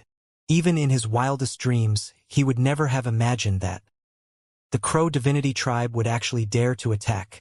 Waves of astonishment filled his mind, along with countless questions, making it impossible for him to have the time to dodge. At this point, he couldn't dodge even if he wanted to. They actually attacked? They did. They attacked. The sea demon tribe elder's eyes went wide and his pupils constricted. His vision was suddenly filled by a black mist. All the onlookers watched wide-eyed as the long, black spear stabbed directly into his chest, tearing apart his clothes, shredding his flesh and blood. It stabbed through his heart, piercing him through, carrying him with it as it continued to scream through the air. Blood sprayed from the old man's mouth. He looked down in disbelief at the devil spear vibrating in his chest as it carried him through the air. How is this possible? He still almost couldn't believe what was happening. At the same time, massive amounts of mist poured out from the spear. It looked like countless black snakes as it poured into the elder's eyes, ears, nose and mouth. It even burrowed into the pores on his skin. As the mist sank into him, countless bloodthirsty faces pounced. The sound of chewing echoed out, accompanied by the blood-curdling screams of the old man. Those screams were filled with indescribable pain. One could only imagine the unprecedented brutality that would cause an early nascent soul cultivator to scream in such a way. Bam! The devil spear slammed into the city wall of South Cleaving City. Cracking sounds could be heard and fissures spread out across the wall as the sea demon tribe elder was impaled directly onto its surface. Looking at the scene, however, the only thing that could be seen was a black mist. As for the horrific screaming, it had long since ceased. Everything was deathly quiet. Meng Hao's expressions was the same as ever as he lifted up his hand and made a grasping gesture. Instantly, a droning sound could be heard as the spear dissipated. A black mist of countless vicious faces dispersed and then shot back toward Meng Hao, seemingly eager to report their success. At the same time, it was revealed that in the middle of the mist was no body. There was only a skeleton. The bones of the skeleton were covered in bite marks, as if they had been chewed upon. Some were even completely crushed. Without the devil spear to hold it in place, the skeleton crumbled apart and fell to the ground. Only a few pieces were left, stuck in the cracks in the city wall. The sight was thoroughly astonishing. The sea demon tribe members were instantly shaken. The tens of thousands of cultivators down below in the pass stared with wide eyes and open mouths. The three bandit tribes on the other side of the pass had similar reactions. The scene was completely shocking, causing them to pant and look on with disbelief. Not a single person could have predicted that the Crow Divinity tribe would actually dare to make a move, and that Meng Hao would be so audacious as to slay an elder of the Sea Demon tribe. Everyone who saw it happen felt as if their heads were about to explode. Each and every one was thinking the exact same thing. The Crow Divinity tribe did the unthinkable. The tens of thousands of cultivators within the pass stood as still as if they were dead. Only panting could be heard as they looked at Meng Hao and the Crow Divinity tribe. It was as if this was their first time seeing them. They were overwhelmed with shock. Meng Hao's decisiveness, the awe-inspiring devil spear, the shocking attack, all of these things transformed into something like lightning that crashed around inside their minds. The scene just now was something that they would never be able to forget. The three tribes on the other side of the pass, who moments ago had been greedily eyeing the Crow Divinity tribe, even laughing at them, now felt thunderstruck. Ordinary tribe members, priests, and even the Great Fathers were breathing heavily and had looks of amazement plastered on their faces. How could they ever have imagined that the Crow Divinity tribe would really dare to make a move? Furthermore, they didn't just simply attack. They actually killed someone. Such decisiveness, such killing intent, such a desire to exterminate, caused the hearts of the members of these three tribes to fill with madness. The confidence they had felt moments ago regarding their ability to defeat this opponent was instantly shaken with grave intensity. Fear suddenly blossomed in their hearts. The most shaken of all was the Sea Demon tribe. Every tribe member who saw what happened was unable to even react. From the very beginning, they had been literally incapable of believing that the scene they had just witnessed could possibly unfold. They just didn't believe that someone would actually dare to attack the sea demon tribe. After a long moment of deathly silence, enraged cries could suddenly be heard from within South Cleaving City. More than a dozen figures emerged to charge forward, followed by tens of thousands of neo-demons and 20,000 tribe members. Among their number was a red-haired old man, the great father of the sea demon tribe. His face was filled with shock, but also fury. He was clearly flustered and discomfited. Before he could even say anything, Meng Hao's black mist returned to him and formed once again into the devil's spear. He pointed it forward and cried, "Fight!" No more words were necessary. Only one word. Instantly, the eyes of the more than 10,000 Crow Divinity tribe members turned red, and they began to shout, "Kill them!" As the shocking sound rose up, the entire Crow Divinity tribe shot forward. They looked like a group of fiends and monsters who had fought and survived hundreds of battles. Their charge was accompanied by dense killing intent which caused even the sky to dim. Clouds amassed up above, making it seem as if they were surging out from the depths of the Yellow Springs as they charged towards South Cleaving City. Even more shocking, it was at this moment that 150,000 neo-demons appeared, bloodthirsty and furious. They blotted out the entire sky as they charged South Cleaving Pass. Booms shook the sky and explosions caused the earth to quake. The entirety of South Cleaving Pass seemed to be trembling. The sound of close-quarters fighting could be heard echoing about. The more than 10,000 members of the Crow Divinity tribe had bloodshot eyes as they fought with frenzied madness. Magical techniques were employed, as well as the explosive power of the 5 elements totem tattoos. Instantly, an indescribably shocking aura rose up. In the blink of an eye, a massacre began. Wuxia was no longer a youth. He looked like a grown man. However, this was not a change that happened because of the passage of time. Instead, it was the result of a baptism in the fires of war, a tempering that occurred within blood and gore. He looked far more mature than before, his face grave and stern. His eyes were filled with veins of blood, and his body radiated killing intent and grim coldness. He attacked, wood-type totems magically appeared. Glowing light rose up, surrounding his hands as he lifted the severed head of a sea demon tribe cultivator high up into the air. Blood dripped down his arm as he looked up to the sky and howled. Around him, similar scenes played out with other Crow Divinity tribe members. Whenever they killed someone, they would hold a severed head up to the sky. The auras they emanated were shocking. To them, war was like breathing. Well, perhaps that is a bit of an exaggeration. In any case, they were long since accustomed to it. Years of campaigning and countless deaths made it so that all the members of the Crow Divinity tribe did not pay too much attention to the difference between life and death. However, their determination to enter the Black Lands only continued to grow stronger. Such determination caused them to be filled with the mad desire to slaughter anything that stood in their way. Their attacks were neat and tidy. They killed in the blink of an eye. The sight of blood spraying about did not cause them to tremble, but rather fueled their bloodthirsty desire to kill. Kill them! It was hard to say who shouted it first. But soon, the voices of more than 10,000 Crow Divinity tribe members joined together. The shocking roar of their shouts, filled with killing intents, rose up to the heavens. The hearts of the sea demon tribe cultivators were instantly shaken. All of them felt their faces grow pale and their bravery drizzle away. The only thing they could do was fall back. Such a massacre, such a show by each and every member of the Crow Divinity tribe, made it seem as if their tribe were a tempest of slaughter, ready to sweep across South Cleaving Pass. After being engaged in a battle for only the space of a few breaths, the members of the Sea Demon tribe had already lost several thousand cultivators. They were incapable of withstanding even a single attack. This cannot be a tribe from the north. The North region doesn't have any tribes like this.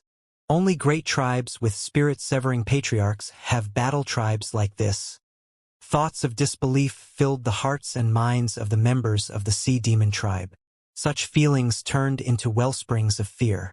They could not control the trembling they felt inside. Miserable screams could be heard, filled with despair and terror. Actually, for all of the members of the Sea Demon tribe, It had been a very, very long time since they had experienced war. In the past, they had had their glories, but after the arrival of the apocalypse, they had only encountered tribes which would submit to them. This was the first time they had run into a tribe which unexpectedly attacked with such savagery and fierceness. The sea demon tribe had started out furious, but now, that fury had turned into dread. Dread, and screams that echoed out in all directions. The tens of thousands of other tribe members down in the pass below watched on with wide eyes and gaping mouths. They panted, staring blankly at everything that was happening. The sounds of slaughter filled their ears, and any bit of courage in their hearts was washed away by the wailing and screaming. All of this made them feel as if what they were watching wasn't even real. However, soon all of the blood, all of the ruthlessness and slaughter on the battlefield became incredibly clear. This is the Crow Divinity Tribe? The Crow Divinity Tribe has become so powerful. In front of them, the Sea Demon Tribe is like dried-up weeds and rotten wood, easily crushable. The observing tens of thousands of cultivators could only breath heavily, their hearts filled with intense shock. From a distance, the members of the Crow Divinity Tribe seemed like sharp arrows that could slash through anything that obstructed their way. They stabbed into South Cleaving Pass. There was not a Sea Demon Tribe member they encountered who was capable of offering the least bit of resistance. Throughout the course of their long campaign, the number of nascent soul cultivators in the Crow Divinity Tribe had reached 14. 2 were of the late nascent soul stage, 5 of the mid-stage, and 7 of the early stage. These 14 cultivators whistled through the air, slaughtering their way toward the Sea Demon Tribe's nascent soul cultivators. The two forces slammed into each other with a bang, and deadly fighting broke out. Booms echoed out, shaking the mountain peaks. The sound of the slaughter shook heaven and earth. As for Meng Hao, he floated in mid-air, looking around coldly. He did not need to attack. Instead, his 150,000 neo-demons swept forth with crushing will. Any resistance was like trampling weeds and smashing rotten wood. The neo-demons of the Sea Demon Tribe were instantly ripped into shreds, transformed into food. Meng Hao did nothing to gather them into his horde. After all, his neo-demons had been starving for months. At the moment, Meng Hao's neo-demon horde was enjoying a sumptuous feast. He held the devil spear in hand as his eyes swept over the battlefield. The air rippled as 2 old men appeared in front of him, having slipped past all obstructions. The cultivation bases of these 2 old men were not weak. Flames of fury raged in their eyes as divine abilities magically appeared. Totemic power exploded out like an ocean, transforming into the image of a sea demon that immediately shot toward Meng Hao, exuding massive pressure that weighed down on him. Meng Hao's expression was the same as ever. He didn't move other than to lift up the devil spear and stretch it out. Like a long dragon crossing a sea, devilish mist exploded out. Countless misty faces shot toward the 2 old men. Meng Hao used none of his own power.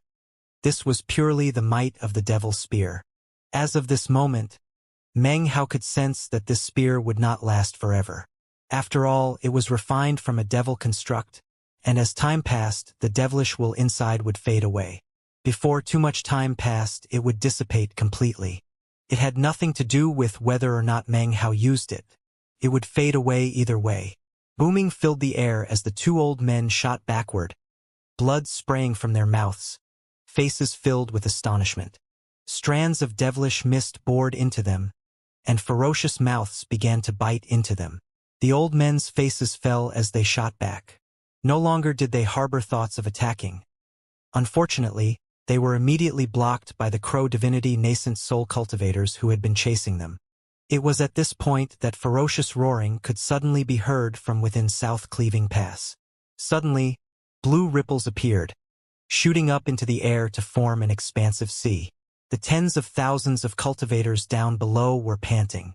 Some of them immediately recognized what these ripples were. Sea Demon Totem. The roaring and the spreading ripples seemed to cause the Sea Demon Tribe members, who were in the middle of being routed, to suddenly find hope within their despair. Their eyes instantly began to glow with wild joy.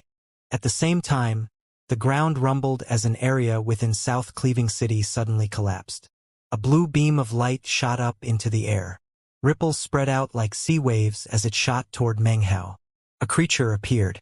Blue scales covered its body, giving it a bizarre appearance. It was shaped like a human, except that it had the tail of a fish and 4 arms. Each of its 4 hands brandished a trident. 4 tridents all danced with lightning. The instant this creature appeared, a shocking aura exploded out. With a roar of fury, it shot toward Menghao. Before it could get close, a gust of wind blew through the air as the outlander beast appeared. As it slammed into the creature, the parrot also appeared, flapping its wings as it squawked, "No fur or feathers! Damn it! You also have no fur or feathers! Beloved concubine! Put it to death!" Amidst its high-pitched squawks, the parrot suddenly transformed into a spearhead which shot toward the totemic sea demon. Huge booms filled the air as vast quantities of sea demon tribe members died. Blood rained down onto South Cleaving Pass. Even their souls were destroyed. The entire battlefield was a mass of redness. It seemed as if the sea demon tribe was about to be completely exterminated. However, it was at this point that the sea demon tribe Greatfather let out a miserable howl. "Main tribe, save me!" As his voice echoed out, South Cleaving Pass began to shake. Multiple fissures appeared on the surface of South Cleaving City and began to spread out rapidly, almost like lightning bolts. Many of the buildings within the city simply collapsed, causing dust to billow up into the air. A strange murmuring suddenly could be heard. It seemed as if this strange murmuring was a call to an enormous ancient statue which existed beneath South Cleaving City. The statue slowly began to break out of the ground and rise up. It was pitch black and had 8 arms. At first, it seemed similar to the sea demon totem. However, the feeling it gave was one of complete ancientness. There also seemed to be some type of evil within the aura that emanated out from it. As it rose up, its closed eyes suddenly opened. It seemed to be just a statue, however. In the blink of an eye, some ceiling was apparently shattered and its soul suddenly awoke. Instantly, the power of this ancient statue's soul exploded out. The moment its eyes opened, a tremor ran through Menghao's body and a sense of profound deadly crisis filled him. Although his eyes went wide, he did not retreat in the slightest. His right hand lifted up and he hurled the devil spear toward the statue. Bzzzzzzz. The devil spear split the air, transforming into a beam of blackness that shot forward. South Cleaving Sentinel. I read about that once in the ancient records. A total of 100 were created in the Western Desert to defend against the great army of Southern Domain cultivators. That's a South Cleaving Sentinel. A black armored sentinel. No wonder the Sea Demon tribe could take over this area. Their totem is similar to this black armored sentinel. Don't tell me. The Sea Demon tribe is actually descended from this thing. Even as the tens of thousands of cultivators below discussed the matter, the devil spear shredded through the air. In the blink of an eye, it was directly in front of the statue, heading toward its forehead, carrying with it a devilish mist filled with countless vicious faces. However, the statue completely ignored the devil spear. Its eyes glowed with a strange light as it stared at Menghao. In the exact moment that the devil spear reached its head, its lips moved and it spoke a word. Psyche. It was only one word. But Menghao's body trembled and blood sprayed from his mouth. He tumbled backward, face pale. It was as if his soul were about to be ripped into shreds. An intense pain suddenly stabbed out throughout his entire body. It was as if this one word carried the power to cause anything the statue looked at to be destroyed. Meanwhile, the 3 bandit tribes on the other side of the pass exchanged glances. Suddenly, the 3 great fathers stepped forward. They dared to attack the guardians of the pass, the Sea Demon tribe. They cried, "This is an opportunity we can't pass up. We can't just stand by and watch." Hearing the voices of their great fathers, the members of the 3 bandit tribes instantly shot towards South Cleaving Pass. Obviously, they saw that Menghao had been injured, which changed the tide of the battle. Now was their chance to slaughter and plunder. almost at the same moment in which the three bandit tribes charged forward. Further off back in the pass, a black dragon roared. This black dragon was several thousand meters long. Atop it stood over 10,000 cultivators. Around the wrist of each one of these cultivators was a black cord. Killing intent pulsed out from within the black cords. The garments worn by the 10,000 cultivators were simple, and hard looks could be seen on their faces. Their gazes were cold, and at first glance, looked very similar to the expressions of the Crow divinity tribe. The main difference between the two was that, shockingly, on their foreheads could be seen the mark of a black dragon. This was the great black dragon tribe. Before, they had a spirit-severing patriarch, and had shined gloriously for 1,000 years. Unfortunately, their spirit-severing patriarch had perished.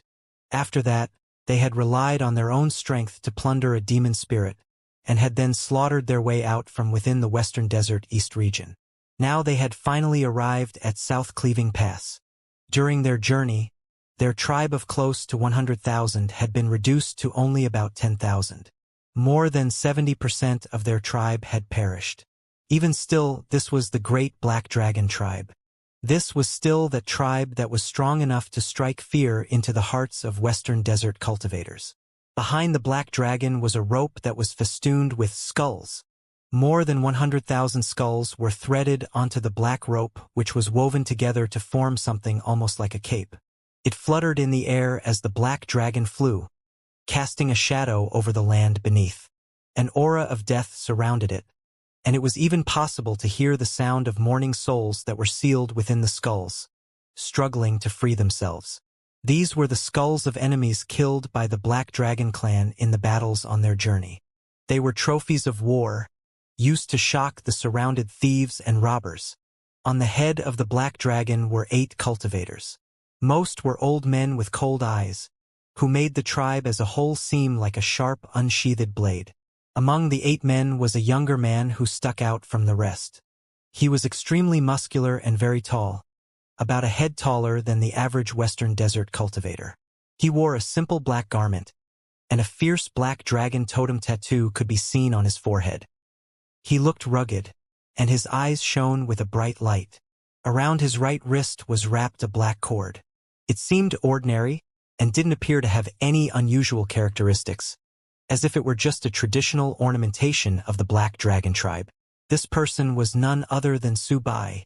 Years ago in the realm of the Bridge Ruins, he and Chen Mo of the Great Demon Talisman tribe had attempted to snatch a demon spirit only to have it grabbed by Xianxia.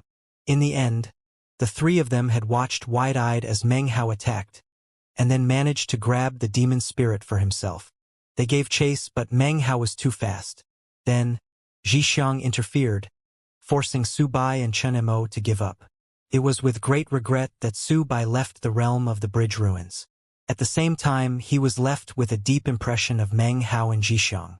As the Black Dragon tribe neared, it instantly attracted the attention of the tens of thousands of cultivators who were watching the battle between the Crow Divinity tribe and the Sea Demon tribe.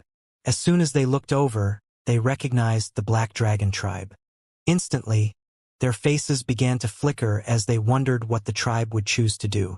Su Bai looked at the battle unfolding in South Cleaving Pass, and lightning seemed to dance in his eyes. He saw Meng Hao retreating from the bizarre statue, blood oozing out of his mouth.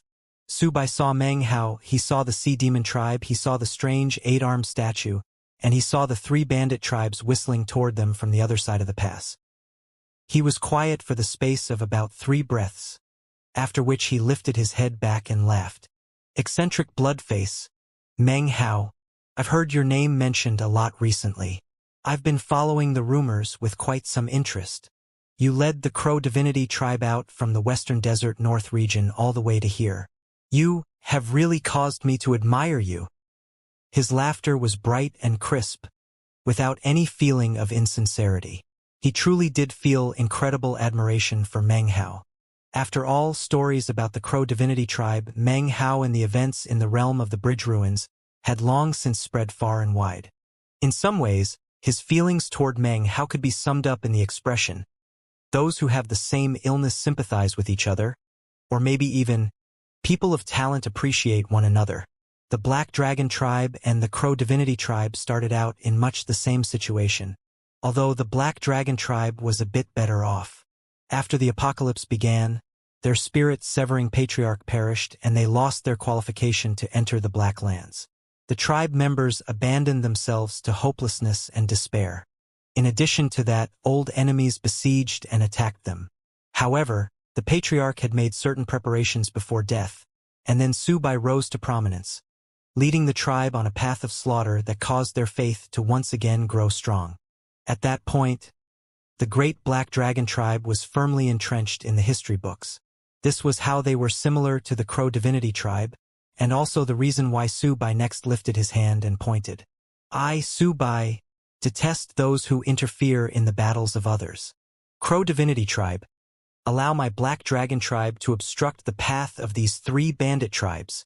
Instantly, the Black Dragon roared, and the 10,000 members of the great Black Dragon tribe poured forth, transforming into black beams of light as they charged. They were accompanied by a sizable number of neo-demons. They shot into the battlefield, but didn't stop. They continued onward, directly toward the incoming 3 bandit tribes. The great fathers of the 3 other tribes instantly shouted out, Subai, what are you doing? There are no ill feelings between us. We didn't attack you either. We're only helping South Cleaving Pass. Don't tell me that you're also trying to break through the pass like the Crow Divinity tribe? Great Black Dragon tribe, you need to think things through clearly. If you start fighting us, then it means you're declaring war on all the bandit tribes. Once you leave the pass, you won't be able to move a single step. I've already thought things through clearly, replied Subai, his voice cool.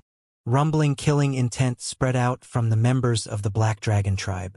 The faces of the members of the 3 bandit tribes fell as intense fighting suddenly began.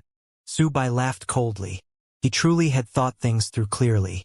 Even if the situation hadn't played out this way, he knew that after traveling through the pass, he would be surrounded by bandits. He also really did admire Meng Hao and the Crow Divinity tribe. The fact that they dared to defy the South Cleaving Pass was something even he would not have been able to do. In fact, before coming here, he had already grudgingly made the decision to hand over half of the tribe's belongings. But now, an opportunity existed that Subai naturally could not pass up. He would never attack the Crow Divinity tribe. That was because, fundamentally speaking, in this apocalypse, the Black Dragon tribe and the Crow Divinity tribe were the 2 most suitable tribes to form an alliance. Subai had thought the matter through thoroughly. Divided, we fall. Forming an alliance is the best decision. If we can find the Heavenly Wind tribe and form a 3-tribe alliance, then we could fight directly back against those damned bandit tribes outside of the Black Lands. He was certain that the Crow Divinity tribe and the Heavenly Wind tribe were also thinking the same thing. The slaughter began. Booms filled the air. Meng Hao wiped the blood from his mouth as he ground to a halt. He didn't pay any attention to the great Black Dragon tribe. That was because at the moment, he had to devote complete attention to this bizarre statue that he was up against. His devil spear had stabbed into the statue's forehead, causing its head to crumble half apart. Furthermore, 3 of its arms had been shattered. However, as the devil spear circled back around and then stabbed through the statue again, it didn't seem to inflict any damage. It was as if it had suddenly lost some of its effectiveness. This caused Meng Hao's heart to tremble. The statue's remaining eye glittered coldly as it once again looked at him. Without hesitation, Meng Hao produced the blood-colored mask and put it on. Instantly, a bloody aura billowed up around him. G-Clan Blood Clone. Meng Hao's eyes flashed and a bright red glow of blood shined out from his forehead. At the same time, a long, blood-colored strand appeared which turned into a drop of blood. It wriggled as it suddenly expanded, transforming into a blood clone that looked exactly like Meng Hao.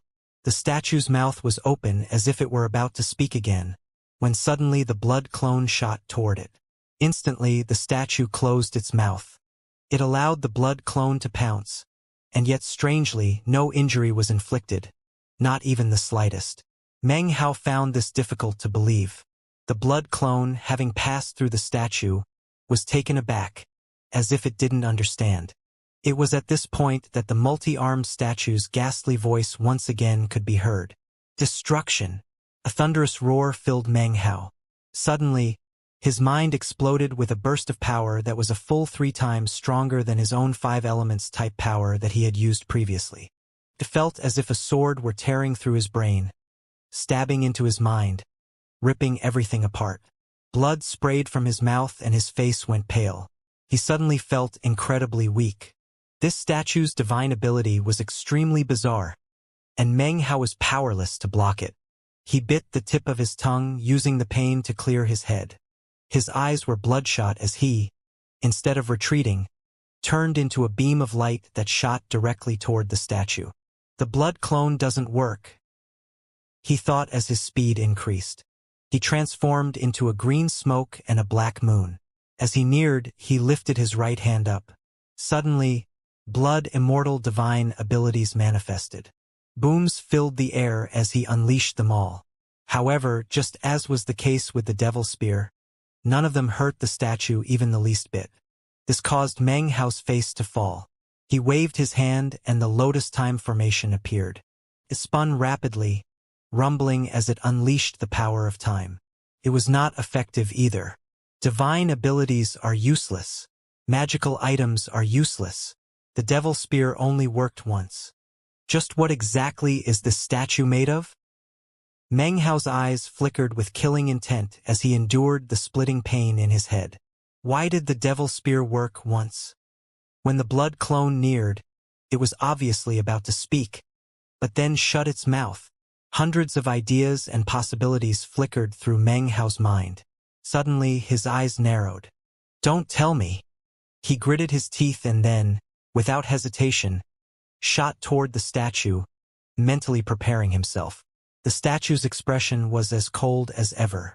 The remaining eye on its half-destroyed head gleamed with mysterious coldness as it once again spoke. A third time. Incantation! Psyche destruction incantation. As soon as the third word began to leave its mouth, Meng Hao lifted his hand and employed the power of the 8th demon sealing hex. His finger pointed toward the statue's open mouth. Even as the sound was coming out, and it suddenly stopped moving, Meng Hao slapped his bag of holding. 4 wooden swords appeared, which instantly transformed into prismatic beams that shot toward the statue. Simultaneously, in response to Meng Hao's advanced preparation just now, the blood clone pounced. Screaming sounds could be heard as the devil spear shot forward in attack. The time sword formation rotated. The blood immortal divine abilities were unleashed. As soon as the word incantation left its mouth, booming could be heard. A massive rumble shook everything as the entire statue began to tremble. The 4 wooden swords caused it to lose any power to resist. Boom! It began to collapse as the devil spear slammed into it. The blood clone absorbed its life force. The time sword formation transformed it into ash. Meng Hao's blood immortal divine abilities then destroyed the ash. At the same time, Meng Hao was coughing up blood. After the statue spoke the final word, a power 3 times more powerful than before exploded out inside of his body. Thankfully, it only lasted a brief instant. The statue was destroyed, making the pain last for only a short moment. Even still, blood oozed from Meng Hao's eyes, nose, ears, and mouth. Even as he tumbled backward, he produced handfuls of medicinal pills, which he instantly consumed. He looked up at the disappearing ash, and his eyes gleamed with coldness. When its mouth was closed, it couldn't be hurt. When its mouth opened, it revealed its weakness. The destruction of the 8-armed statue was like a death knell, ringing out to declare what the future of the Sea Demon tribe would be. The 10,000 Crow Divinity tribe members fought fiercely. 150,000 neo-demons screamed through the air. This was not a battle between 2 tribes. This was a slaughter. Miserable shrieks filled the air, the cries of the dying. A strange mixture of violet rain and fresh blood showered down onto the ground, pouring down through South Cleaving Pass, seemingly mixing with all the blood of previous battles in the area. Meng Hao floated in midair, his eyes shut as he rotated his cultivation base with full force to absorb the power of the medicinal pills and heal himself. His mind was still filled with a pain that felt like countless stabbing needles. The 8-armed statue had been powerful. If Meng Hao hadn't noticed its weakness, and it opened its mouth a 4th time, even though he was at the great circle of 4 of the 5 different elements, he still would have been powerless to resist. His soul would have been ripped apart, his mind exploded. His body might not have been destroyed, but his soul would have. Thinking back, Meng Hao was actually shocked. He suddenly realized that he had to be vigilant in regard to the Western Desert and all the bizarre things which existed therein. Gone was the arrogance he had felt because of his powerful cultivation base. His eyes were closed as he went about healing himself. Around him, a shocking massacre played out. The powerful experts of the Sea Demon tribe were trying to break through to interfere with Meng Hao's healing. Before they could even get near, they were intercepted and prevented from getting even within 300 meters of him. Blood-curdling screams echoed out as the Sea Demon tribe members were beaten back and killed ruthlessly. As of this moment, there were less than 1,000 tribe members left. Despair washed over them as they realized that the moment of complete tribal extermination was approaching. There was nothing they could do. The valiance and brutality of the Crow divinity exceeded their imaginations over and over again. This tribe was possessed with a madness that caused them to self-detonate rather than be slain, something that few members of the Sea Demon tribe could make themselves do. Overall, there were too few who chose to self-detonate, and it did little good. Within the space of a few breaths, rumbling sounds filled the battlefield as all of the Sea Demon tribe members, except for the dozen or so nascent soul cultivators, were exterminated. The Sea Demon tribe's neo-demons had long since been wiped clean away, having been viciously consumed by Meng Hao's neo-demons, who hadn't eaten in months. Even the bones were not left behind, but were crushed and eaten. The sight of this shook the minds of the tens of thousands of cultivators down below in the pass. They panted and watched on in a daze, completely shocked by the Crow divinity tribe. What they were witnessing was something that would be branded into their minds for the rest of their lives. It was a feeling that told them that the Crow divinity tribe would never, ever be defeated. As these tens of thousands of cultivators panted, the members of the Crow divinity tribe rushed over to plunder South Cleaving City. Meanwhile, on the other side of the pass, the Black Dragon tribe was locked in combat with the 3 bandit tribes, whose minds were spinning from what they had just seen. They were astonished to find that the Crow divinity tribe members were like gods of war. An intense fear and shock rumbled in their minds as they started to retreat. It was at this moment that Meng Hao's eyes opened. In that instant, he transformed into a green smoke, within which was a visible green moon. In the blink of an eye, he appeared behind a Sea Demon tribe mid-nascent soul stage elder who was in the midst of fighting Yunzi. As soon as Meng Hao appeared, the elder's face fell. Just as he was about to dodge to the side, the devil spear in Meng Hao's hand shot forward. It pierced through all the elder's defenses and plunged into his chest, stabbing directly through his heart. Devilish mist exploded out, along with countless excited, savage faces that swarmed around the man. Within the space of a few breaths, Meng Hao pulled the devil spear back. He disappeared, leaving behind only a skeleton which fell down to the ground. Yunzi took a deep breath, then shot off to find other fellow tribe members to assist. When Meng Hao reappeared, he was next to another Sea Demon tribe elder. The man's face fell and he instantly began to retreat. However, before he could get very far, a bloody flash of light appeared in front of Meng Hao as the blood clone appeared. Considering the blood clone's speed, the old man was incapable of evasion. In the blink of an eye, the blood clone pounced on him. It departed a moment later, taking all of the old man's life force along with it. Meng Hao attacked like lightning. Wherever he went, powerful experts of the Sea Demon tribe perished screaming. In a short period of time, 3 defiant howls could be heard. The Sea Demon tribe Great Father, High Priest and Grand Elder all shot backward in retreat, each one moving in a different direction as they attempted to escape. The moment they began to flee, though, a despairing, plaintive roar echoed out.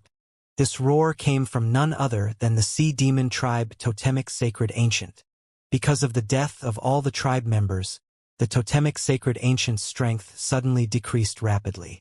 Furthermore, the blood clone had long since cast its eyes toward it. Taking advantage of another of the Outlander beast's attacks, the blood clone finally pounced, sucking away its life force and essence. In the blink of an eye, the sea demon tribe totemic sacred ancient let out the miserable shriek just now. As the sea demon tribe totem was destroyed, blood shot out of the mouths of the Great Father and the others, who were in the midst of fleeing. Their faces were pale, and their expressions desolate as they let out bitter laughs. Even as they fled, Meng Hao flung the devil spear out in front of him, causing it to fly through the air with a rumbling sound. Off to the side, the blood clone licked the blood off of its lips and then began to pursue. In addition, the two late nascent soul cultivators from the 8-branch alliance shot in pursuit, their eyes glittering. Boom! Boom! Boom! 3 massive bangs could be heard, and 3 dying screams rang out. The devil spear stabbed through the Great Father. The high priest became food for the blood clone. As for the Grand Elder, his cultivation base was falling, and he was instantly killed by the combined attack of the 8-branch alliance Great Father and High Priest. It was in this manner that the entire sea demon tribe was thoroughly exterminated. Not a single person remained. The tens of thousands of cultivators within the pass were left completely shocked. Their gazes were filled with awe as they looked toward the Crow Divinity tribe. Meanwhile, Meng Hao turned his head to look toward the other side of the pass, where the 4 tribes were fighting each other. The 3 bandit tribes were currently in a state of retreat, trying to leave the battlefield. However, the might of the Great Black Dragon tribe had them pinned down. Meng Hao's eyes flashed with killing intent. He had just exterminated the sea demon tribe, so he would naturally show no soft-heartedness toward these 3 tribes who had planned to take advantage of the situation. Meng Hao didn't even need to say anything. He lifted his hand and made a clutching motion, causing the devil's spear to materialize. He pointed forward, and the members of the Crow Divinity tribe instantly charged forward into the battlefield outside the pass, their eyes red with death. Meng Hao strode forward, instantly picking up speed as he transformed into a beam of light that passed through South Cleaving City and South Cleaving Pass. As he neared the battlefield, he saw that the Great Black Dragon tribe was primarily battling one of the 3 tribes. The other 2 were simply pinned down and couldn't leave. He glanced over the battlefield, whereupon his gaze came to rest on Su Bai. Su Bai saw him, and instantly, both of their eyes began to shine brightly. Meng Hao narrowed his eyes and then gave a slight smile. His body turned into a beam of light as he shot toward the tribe that was engaged in fierce battle with the Black Dragon tribe. Following the lead of Meng Hao, the thousands of members of the Crow Divinity tribe also flew in the same direction. Su Bai laughed heartily, and the glow in his eyes grew more intense. He fell back 2 paces. Following his lead, so did other members of the Great Black Dragon tribe. They stepped aside to create a path so that Meng Hao and the Crow Divinity tribe, like a long dragon, could thread through them. There was no need for any words to be exchanged between the Black Dragon tribe and the Crow Divinity tribe. There was no prior consultation or discussion. Instead, both tribes instantly began to inflict fatal blows upon the bandit tribe. The sound of the slaughter echoed about. Black dragons circulated around Su Bai as he made extremely vicious attacks. As for Meng Hao with the devil spear in hand, every place he went echoed out with blood-curdling screams. Either of these 2 tribes were incredibly powerful and valiant. When they joined forces, they were like 2 sharp sabers, stabbing directly into the bandit tribe. In the blink of an eye, screams of pain rose up. The faces of the great fathers of the other 2 bandit tribes instantly filled with fear. Without hesitation, they took advantage of what was happening to try to retreat from the battlefield with their tribes. Damn it! The Great Black Dragon tribe and the Crow Divinity tribe actually have the gall to be so domineering. But it doesn't matter. They'll inevitably be outmaneuvered later by other tribes. We don't need to do anything. The path ahead of them is filled with other bandit tribes that will look at them like tigers eyeing prey. The 2 bandit tribes retreated as fast as they could. However, the instant they left the battlefield was the same instant in which the final members of the first bandit tribe were surrounded by the Crow Divinity and Black Dragon's tribe and killed. The entire bandit tribe was completely eradicated. This development slammed like a lightning bolt into the hearts of the Great Fathers and other tribe members of the other two tribes. They began to flee even faster. The moment the first tribe was exterminated, Subai laughed and said, "Brother Meng, why don't we have a little competition?" "That's just what I was thinking," replied Meng Hao coolly. "Great. These remaining two tribes are about equivalent in power. Let's see which of the two of our tribes can wipe one out first." Subai's eyes glowed brightly. He could tell that Meng Hao also harbored thoughts of forming an alliance. However, in such an alliance, one of the two of them would be in the lead position, the other would be in the secondary position. This competition would choose which of them would be the leader, and which would be secondary. The instant Subai's words left his mouth, he pointed out with his right hand. In response, the members of the Great Black Dragon tribe shot forward with killing intent toward one of the bandit tribes. Meng Hao smiled faintly. The killing intent of the Crow Divinity tribe rose to unprecedented heights as they roared toward the other fleeing bandit tribes. As for Meng Hao and Subai, they floated there in mid-air, refraining from attacking.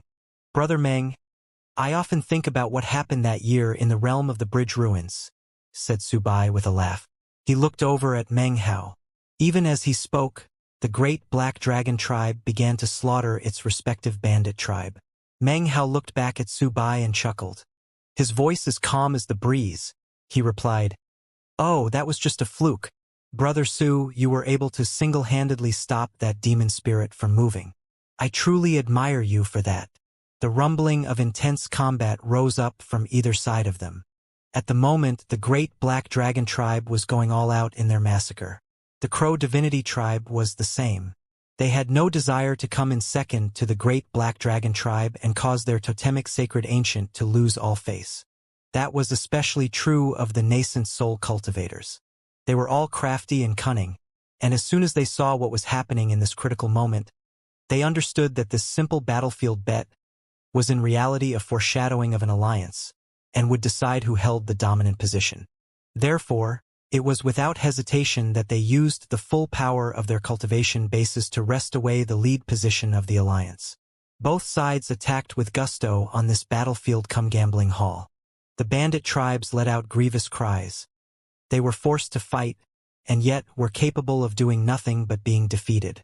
Meng Hao's 150,000 neo-demons obfuscated the sky. In an instant, the Crow Divinity tribe took the lead. However, moments later, the Great Black Dragon tribe's totemic sacred ancient, as well as the two bandit tribes' sacred ancients, suddenly appeared on the battlefield, and the Crow Divinity tribe began to fall behind. But then, 3 beams of light suddenly appeared within the Crow Divinity tribe. These were 3 beams of colorful light that had not appeared in the previous battle with the Sea Demon tribe. Instantly, powerful cries rose up to the heavens as 3 totemic sacred ancients appeared. These were 3 totemic sacred ancients that Meng Hao had absorbed into his force that year along with the 8-branch alliance. Instantly, the intensity of the slaughter ratcheted up. "Brother Meng," said Subai, his voice cool, "you and your Crow Divinity tribe fought your way down here all the way from the north. I've heard many stories. However, this last leg of the journey will be the most difficult. In the end, all the most powerful tribes will gather together. Whether they want to or not, if they have no demon spirit, they all will become bandit tribes in the end. They will all attempt to snatch a demon spirit and rob the resources of other tribes, slaughtering their way into being noticed by either the Heavenly Court Alliance or other great tribes who have resources capable of surviving in the Black Lands. Any of them would choose to become auxiliary tribes in exchange for the chance to survive." The fierce fighting had now reached a critical juncture. The Crow Divinity tribe was gaining an even greater lead, and if nothing went wrong, it seemed the Great Black Dragon tribe would fall clearly behind. "The only option for us is to form an alliance," continued Subai slowly. "The Crow Divinity tribe and the Black Dragon tribe need to find the Heavenly Wind tribe too from a 3-tribe alliance. If we push forward together, then after reaching the Black Lands, our tribes can continue on forever. That is the only way that we can ensure our ability not only to get to the Black Lands, but to stay there safely. I'm sure you understand all of this already, Brother Meng. I don't even really need to bring it up." Booming sounds could suddenly be heard from the direction of the Crow divinity tribe. By now, 80% of the enemy were dead. The remainder were scattered and attempting to flee for their lives. Obviously, it wouldn't be very long before the entire bandit tribe was exterminated. As for the Great Black Dragon tribe, they had only destroyed about 50% of the bandit tribe they were fighting. They were clearly going a bit slower. Su Bai frowned. Inwardly, he was shocked, and his respect for the Crow divinity tribe grew. Even as Meng Hao mulled over the things he had just said, he cleared his throat and looked deeply at the members of the Black Dragon tribe. This look caused the eyes of the members of the Great Black Dragon tribe to turn red. It was as if they felt ashamed, as if some great pressure had been put onto them. All of the tribe members instantly unraveled the black cords that were tied around their wrists. In that moment, they lifted their heads to the sky and roared. Their cultivation bases exploded up by nearly 50%. It was with explosive madness that they continued to battle against the fleeing bandit tribe. The rampage of the Great Black Dragon tribe suddenly reversed their situation. The casualties among the bandit tribe soared, shocking them completely. The surviving members of the bandit tribe were filled with despair and terror, and began to retreat in chaos. "Kill them!" roared the members of the Great Black Dragon tribe as they continued the massacre. The Crow divinity tribe also advanced. After enough time passed for half an incense stick to burn, the two tribes completed the slaughter at about the same time. Still burning with killing intent, both tribes returned to stand behind Su Bai and Meng Hao. The two tribes faced off. It seemed neither was willing to give in to the other. Su Bai looked at the Crow divinity tribe and took a deep breath. Deep inside, he was shocked. He knew that it was only by unsealing the black ropes that the Great Black Dragon tribe had been able to secure a draw. However, he was still of the opinion that if they had opened the seal in the beginning of the battle, the Crow divinity tribe would not have been able to measure up. But then he glanced at the Neodemon hordes. It was at this point that he noticed that the Crow divinity Neodemon horde was no longer 150,000 in number. It was now larger by 20,000, which caused him to gasp. His heart trembled and he began to breath heavily. No wonder the rumors say that the Crow divinity tribe feeds off of battle, he thought. Every battle makes them stronger. Furthermore, their most powerful totemic sacred ancient, Meng Hao, didn't even make a move. This Crow divinity tribe is far more powerful than I ever imagined. As for Meng Hao, he had already put a lot of thought into what happened after the Black Dragon tribe removed the seals. This caused his admiration for the Black Dragon tribe to grow even stronger. Su Bai's hearty laughter echoed about. It was genuine sincerity that he looked at Meng Hao and said, "Brother Meng, let's form an alliance. What do you say?" "I say yes," replied Meng Hao without hesitation. The benefits of such an alliance far outweighed the drawbacks. Besides, Meng Hao knew that after reaching the Black Lands, the Crow divinity tribe could merge with the Church of the Golden Light. At that time, he would actually not go with them but would part ways. Therefore, in the end, adding another ally would only provide further safety for the Crow divinity tribe. "Men, make preparations for a sacrifice and a blood oath," cried Su Bai. To the Black Dragon tribe, an alliance was very important. Even as the words were leaving Su Bai's mouth, the elders and priests of the Black Dragon tribe approached. As for the great father of the Great Black Dragon tribe, that was none other than Su Bai. On Meng Hao's side, all the nascent soul cultivators of the Crow divinity tribe approached. The sacrifice was made, and an oath was sworn by smearing blood on the lips. An alliance was formed just like that which existed in the legends of the Western Desert. The Neo-Demon ancestors and the totemic sacred ancients swore oaths, and a bilateral alliance was formed with no primary and secondary party. The next day was a day of rest and reorganization. The two parties redistributed their resources evenly. As for Meng Hao, at the moment of truth, it was revealed that he could in fact control the 70,000-strong Neo-Demon horde of the Black Dragon tribe. As such, when the time came for battle, Meng Hao's Neo-Demon horde would number 240,000. A black dragon and a battleship shot through the sky toward the south.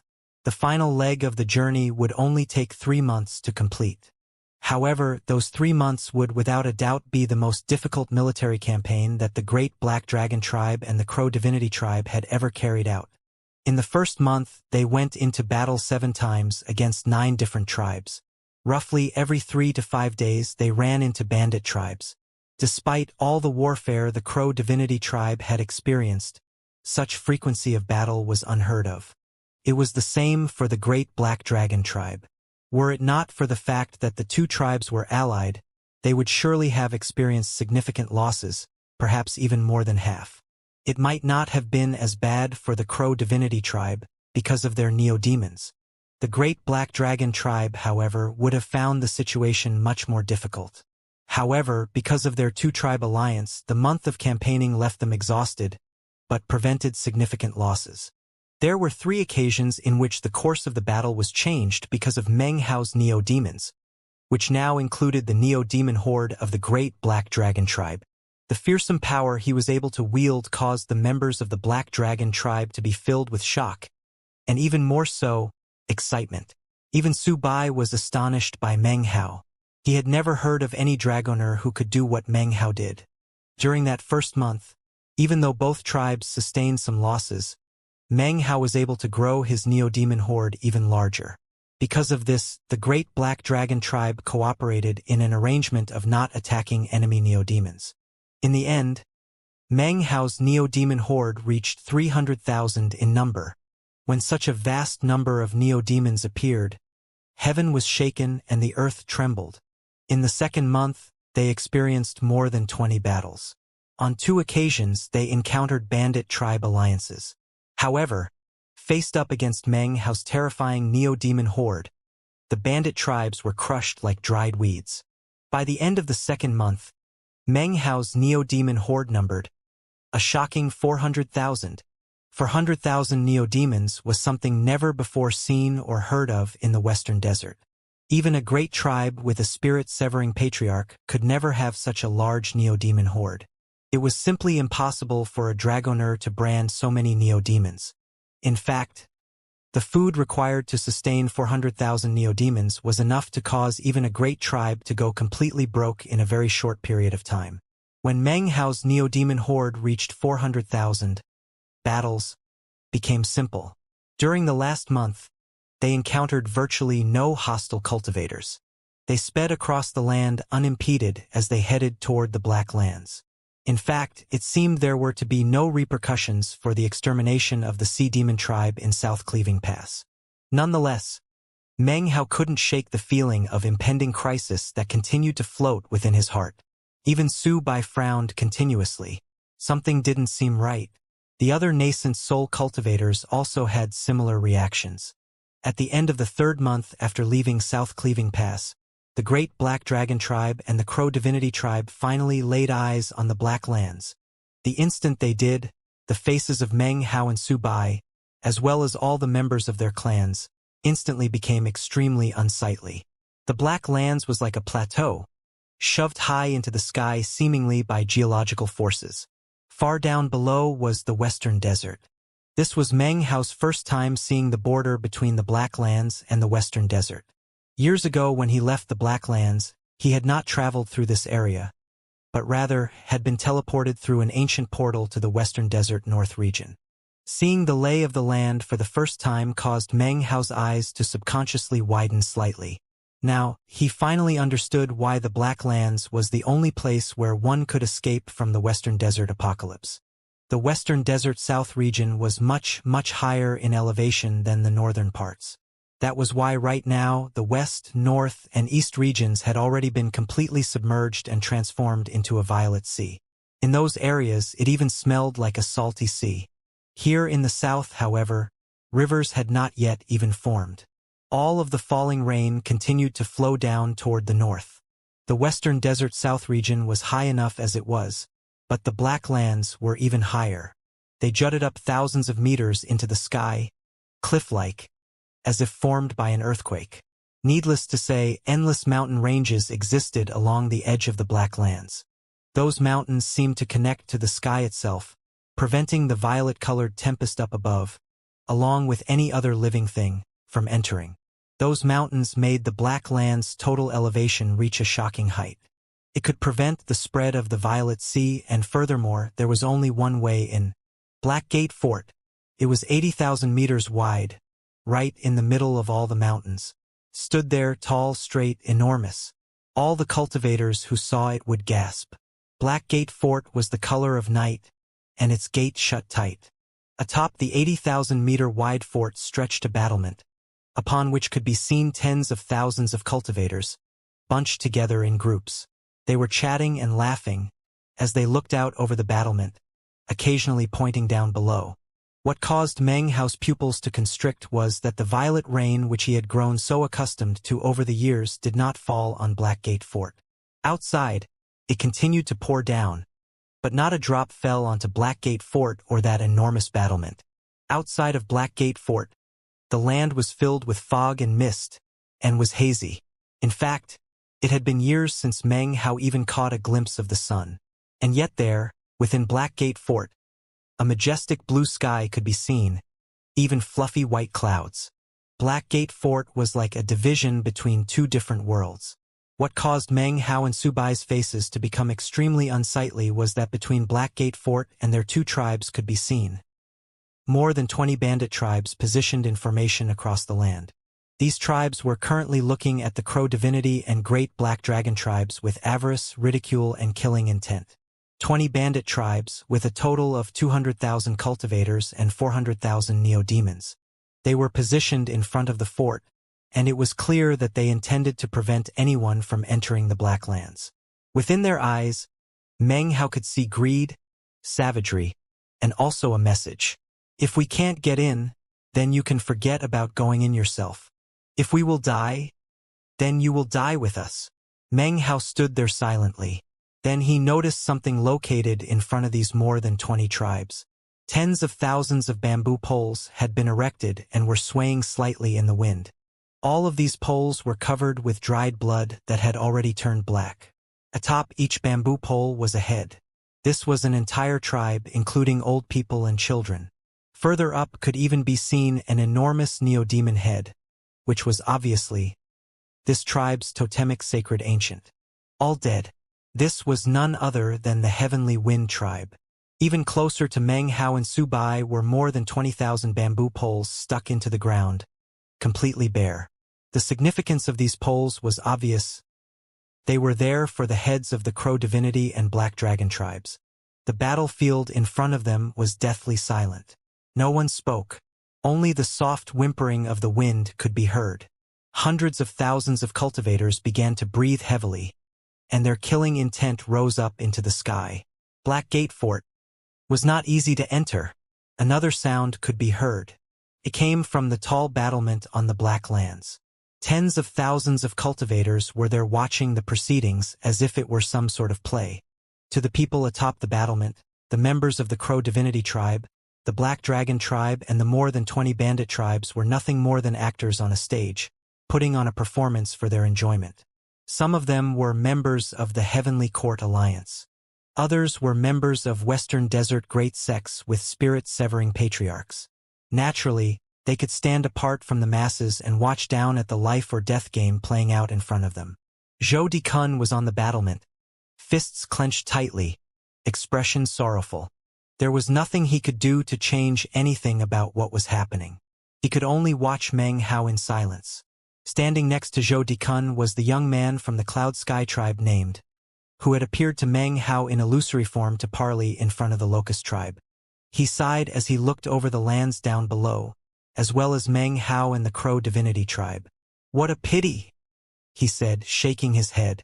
On another section of the battlement stood a woman who was surrounded by powerful experts. Clearly, she occupied a very high position. This was none other than the woman who by chance had met Meng Hao in the Black Lands and had been frightened away by him. This was a chosen of the Great Demon Butterfly tribe, one of the three forces that made up the Heavenly Court Alliance. Goddess Duolan. She was currently frowning as she looked over the lands below. Her gaze eventually came to fall on Meng Hao. "Duolan, why are you frowning? Don't tell me this person offended you." The gentle voice came from a young man standing next to her. He was big and tall, with handsome features and long hair. With his long, spotless white robe and charming smile, he was the spitting image of a chosen. He was surrounded by 3 old men who had profound cultivation bases. Clearly this young man had an illustrious status. This was the chosen from the great Heavenly Pursuit tribe, another of the leaders of the Heavenly Court Alliance. Zhang Wenzu. Oh, nothing, replied Duolan coolly. He just seems familiar. I feel like I've seen him somewhere before, but can't seem to remember where. Zhang Wenzu smiled as he stood there next to Duolan, looking at Meng Hao. A trifling insect, he said, looking back at Duolan with a brilliant smile. If you can't remember, there's no need to even think about it. It's meaningless. Duolan didn't seem to be used to him being so close to her. Without thinking about, she took a few steps back. What she didn't notice was off in the distance in the crowd on the battlement. Someone's gaze shifted from her to Zhang Wenzu. That person's gaze was filled with hatred. The hatred quickly vanished without a trace. The gaze belonged to none other than former Blacklands Dao child Luochong. He stood there in the crowds, his expression the same as ever, but inwardly gnashing his teeth. His former sect had become an auxiliary branch of the Heavenly Court Alliance, and he had lost his former position. Although he was of the core formation stage, such a cultivation base was nothing outstanding. Slut, he thought to himself. And you, damnable Zhang Wenzu, you dare to touch the woman I've taken a liking to? One of those days I'll see you dead. It was at this point that suddenly he stared in stupefaction out at the lands below. He rubbed his eyes vigorously as he looked at Meng Hao. Then he began to pant. It's him? How is it possible? Meanwhile, back in the Blacklands, in the area controlled by the Heavenly Court Alliance, was a completely unremarkable sect. Its name was Church of the Golden Light. Currently, the Church of the Golden Light had around 7,000 or 8,000 disciples. All of them had excited expressions on their faces as they ran to and fro through midair. A bright glow gradually began to spread out, along with a shocking aura. A message from Lord Fifth has arrived. The Patriarch has returned. Let's go receive the Patriarch and Lord Fifth. Have faith in the Lord Fifth. Gain eternal life. When the Lord Fifth appears, who dares to cause strife? Back on the border between the Blacklands and the Western Desert, outside the enormous Blackgate Fort, Meng Hao and Su Bai stood amidst the deathly silence. Meng Hao looked over at Su Bai and slowly said, "The last battle." Su Bai was silent for a moment, then laughed. It was clear and bright laugh, filled with stubbornness. He looked back at Meng Hao and nodded. The last battle. Victory means we can enter the Blacklands. The announcement was made promising entrance into the Blacklands for anyone who brought a demon spirit. There is no need for any regrets on our part. If we lose, Meng Hao, if I end up dying, will you allow the great Black Dragon tribe to become a part of your Crow Divinity tribe? What do you say? Su Bai's expression was pure sincerity as he looked at Meng Hao. Meng Hao looked back at Su Bai and then nodded deeply. In that case, what need is there to fear death? This is going to be one delightful battle. Laughing heartily, Su Bai leaped off of the Black Dragon. A thunderous sound could be heard as muscles bulged and his frame grew larger, revealing the shocking power of his physical body. Black Dragon Tribe, he cried, looking back at the members of his tribe. All of them lifted their heads to look back at him. Remove the seals. Fight! The entire Black Dragon tribe responded, Fight! The members of the Black Dragon tribe followed Su Bai as he charged forward. They untied the black cords tied around their wrists, causing an incredible aura to roar out. All of them instantly began to grow larger. This seal held back the true power of the great Black Dragon tribe's physical body training method. After opening the seal, the tribe members' bodies grew a full head taller. They looked like fierce, black dragons as they shot forward. As for Meng Hao, he took a deep breath. He lifted his right hand up, within which appeared the Devil Spear. He looked back at the members of the Crow Divinity tribe, and beyond, toward the Western Desert North region. That was the home of the Crow Divinity tribe. He thought of the Golden Crow and the Great Tree. He thought about his promise to them, and about the long road upon which he had led the Crow divinity tribe, all the way to here. Many images flitted in his mind, eventually transforming into the current moment. This was the last battle. Fight! This one word spoken by Meng Hao boomed out like thunder. The members of the Crow divinity tribe felt their blood burning with righteous indignation. Killing intent boiled up, flared out. The tribe knew that this was the final moment which would decide the difference between life and death. 400,000 neo-demons filled the sky, emitting heaven-shaking roars. Big Harry was there. By now, he was a level 10 neo-demon. Harry's number 2, number 3, and the others weren't quite a match for him, but they were intrepid nonetheless. The wild giant could also be seen. Gula, as a true dragoner, had been of much assistance to Meng Hao throughout the journey. Right now, his eyes were bright red. 400,000 neo-demons charged roaring into battle. The parrot's shrill squawk suddenly rang out. Get into formation. Remember, get into formation. 20,000 people versus 200,000. This was a battle in which the difference between the two forces was immense. To many onlookers, it seemed as if it would be nothing more than a crushing. Even though the Black Dragon and Crow Divinity tribes were veterans of hundreds of battles, to face 10 times as many bandit tribes as their own number made the odds of victory too small. It appeared that the only thing they could do was work hard to kill as many of the bandit tribe members as possible before being killed themselves. That seems to be the only option. But, as far as the Crow Divinity and Black Dragon tribes were concerned, there was still another option. Meng Hao, the totemic sacred ancient of the Crow Divinity tribe, had an amazing ability to control and attract neo-demons. The Crow Divinity tribe had started out with only 1,000 members, but had grown to its current valiant state because in each battle, Meng Hao's neo-demons would become the linchpin to victory. For 100,000 neo-demons, a power that no other tribe could possibly possess, would without a doubt be a deciding factor in this battle. A shocking roar filled the air as slaughter broke out between the two sides on the battlefield. In the blink of an eye, the Crow Divinity tribe and the Black Dragon tribe were like sharp blades that slashed into this alliance of 20 bandit tribes. The sound of the fighting rocked heaven and earth. The Crow Divinity tribe's battle tactics seemed different during this battle than from previous battles. They would occasionally stagger their positioning, as if they were fighting in a unique battle formation. The wind whistled and the sky dimmed. Broken patches of clouds drifted to and fro. It seemed as if some great change was occurring in the heavens. The ground quaked and the mountains trembled. The sound of shouting caused the sky to tremble. The violet rain fell down onto a scene of a ruthless slaughter. The great Black Dragon tribe seemed crazy. More than 10,000 tribe members exploded out violently. Not a single bandit tribe member could do anything to stand up against them. As for the members of the Crow Divinity tribe, their killing intent rose to the heavens. Their eyes were shot with blood. This was the last battle which would decide whether they lived or died. If they didn't live, then what did it matter if they died? Their only chance was to enter through the Black Gate fort up ahead.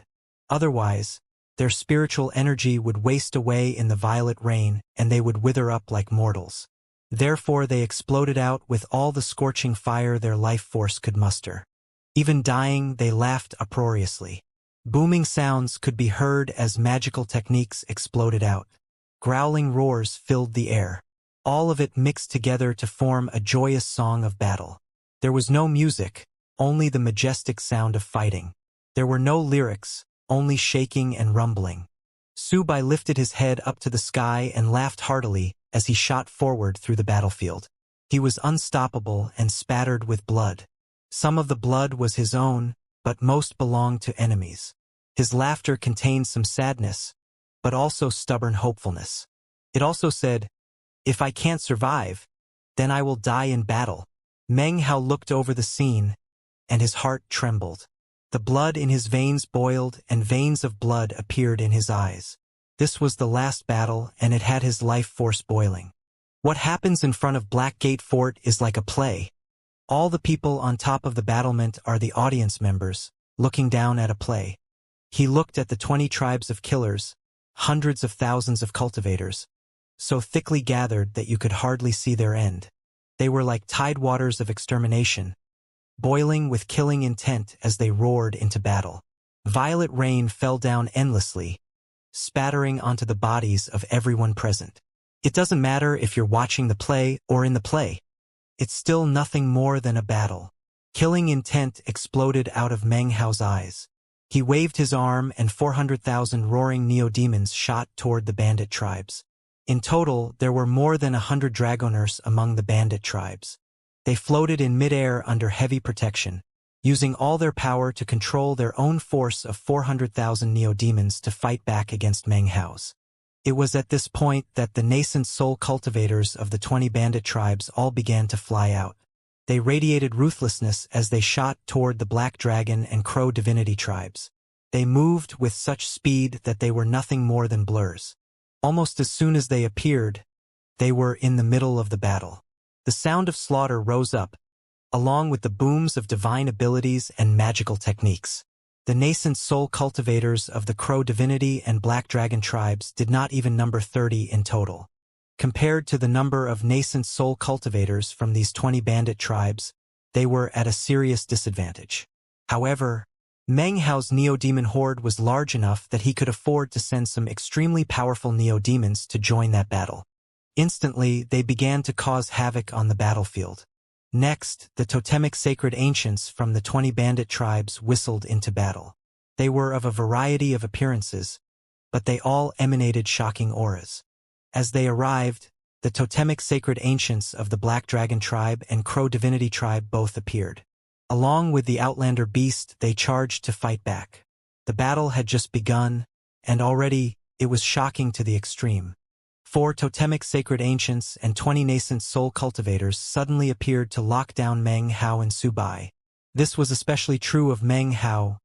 3 of the totemic sacred ancients and 7 of the nascent soul cultivators targeted him specifically. They knew who he was and also knew that if they killed him, his neo-demon horde would disperse. If that happened, the battle could be won easily. As they closed in on him, Meng Hao's eyes glittered with killing intent. He waved his right hand and a flicker of lightning could be seen as the soul of the Li clan patriarch suddenly was unleashed by Meng Hao. As soon as the soul emerged, red lightning crackled about with the Li clan patriarch at its center. Boundless lightning shot out in all directions, instantly enveloping everything for hundreds of meters in every direction, creating a lake of lightning. Within the lightning, the 7 nascent soul cultivators who had been so intent on killing Meng Hao, as well as the 4 totemic sacred ancients, all trembled violently. This was not ordinary lightning, this was tribulation lightning that had been absorbed by the Li clan patriarch as a soul of lightning. Rumbling could be heard as the bodies of Meng Hao's enemies shook. Instantly, he transformed into a green smoke and a black moon. He shot with incredible speed towards a nearby early nascent soul stage cultivator in the forces of the bandit tribes. He was upon him in the blink of an eye. The devil spear appeared in his hand, and a seething devilish mist rolled out, filled with countless savage faces. Miserable screams echoed out as the devil spear stabbed through the chest of the early nascent soul stage cultivator. Mist enveloped him and savage, laughing faces began to consume him. Meng Hao disappeared again. A howl could be heard as the 7 late nascent soul stage cultivators along with the 4 totemic sacred ancients charged toward Meng Hao. As they closed in on Meng Hao for a second time, a blood-colored face magically appeared next to Meng Hao. As the blood immortal divine ability roared out, a rain of blood filled the area. The 2 sides clashed, and Meng Hao's body trembled. Blood sprayed from his mouth and he tumbled backward, coming to a stop and coughing up more blood. His host of opponents instantly stopped in place, their faces pale. A moment later, they continued forward in pursuit. Meng Hao's eyes glittered. He had no time to even wipe the blood from his mouth. His body transformed into a green smoke, and he even added on the bloodburst flash. When he reappeared, he was behind an early nascent soul cultivator.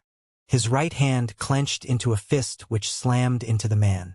The cultivator's body shook and all of his defenses crumbled as Meng Hao's fist plunged directly into his body and smashed his nascent soul. Meng Hao! roared one of the late nascent soul cultivators that was chasing him, his eyes brimming with killing intent. "Do you dare to fight with us?" "I'm not an idiot," replied Meng Hao, a bit of disdain flickering within his eyes. 7 late nascent soul stage cultivators versus only one me? And you ask if I dare to fight you? Why don't you first see if you can do anything to stop me? He once again used the bloodburst flash and disappeared. At the same time that he disappeared, 2 more totemic sacred ancients suddenly appeared in the same spot. Even as Meng Hao fled, they joined the group of other totemic sacred ancients to pursue him. In just a few moments, Meng Hao danced back and forth across the battlefield, evading one deadly attack after another. Although he was hit a few times after coughing up some blood, he would consume some medicinal pills. His speed didn't reduce in the least bit. Any feeble early nascent soul stage enemies that he saw were doomed to die. Slowly, more and more late nascent soul stage cultivators joined the group which were trying to kill Meng Hao. Currently, there were 19 of them as well as 9 totemic sacred ancients. They charged Meng Hao from all directions. Further off in the distance, one of the most powerful of the enemy cultivators also began to approach with killing intent. A scornful smile could be seen on Meng Hao's face. He flickered away, reappearing next to one of the bandit tribe's early nascent soul stage cultivators. That person's face fell, and before he could do anything, Meng Hao waved his hand, causing the flag of 3 streamers to appear. It instantly wrapped the man up and began to hurl him away. Even as the flag unfurled, the man's body exploded into pieces.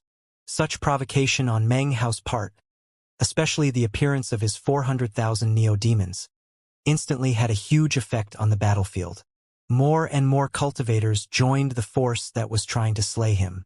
At the same time, because the most powerful members of the enemy force were focused on him, much of the pressure was taken off of the Crow Divinity tribe and the Great Black Dragon tribe.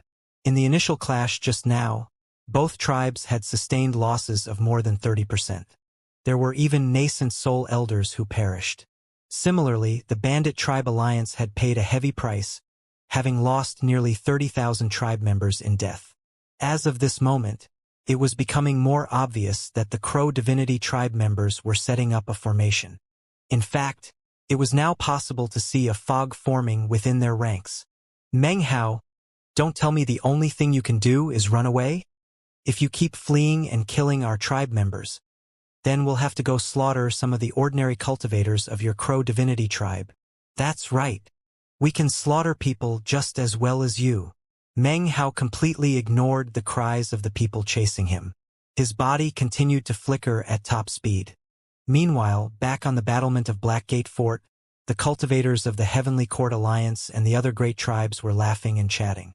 "That guy can control 400,000 neo-demons. What a talent. However, it's also completely idiotic to have only one person controlling so many. He will definitely die sooner or later." As such conversations proceeded, Luo Chong stood there with his fists clenched. He had very complicated feelings regarding Meng Hao. Duolan frowned, but said nothing. Next to her, Zhang Wenzu was smiling just as he had been the entire time. The people engaged in battle down below were nothing more than ants to him. Meanwhile, down on the battlefield, the late nascent soul stage experts realized that Meng Hao was ignoring them. Enraged, they were on the verge of splitting up to go slaughter the regular members of the Crow Divinity tribe in order to force Meng Hao to fight them. Currently, the 7,000 remaining members of the Crow Divinity tribe had finished preparations for the spell formation. No longer were they emanating killing intent. Instead, they began to run. As they did, fog rose up to roil out in all directions. At this moment, the parrot shot up to soar through the sky. Its face radiated arrogance and complacency as it squawked, "Come, come, recite along with Lord Fifth. Have faith in the Lord Fifth. Gain eternal life. When the Lord Fifth appears, who dares to cause strife?" Voices joined together to instantly shake the surrounding cultivators of the alliance of 20 bandit tribes. They stared in shock, along with the members of the Black Dragon tribe. Everyone was flabbergasted. At the same time, the seething fog began to grow thicker and emanate a shocking aura. The surrounded members of the bandit tribes had no choice but to fall back.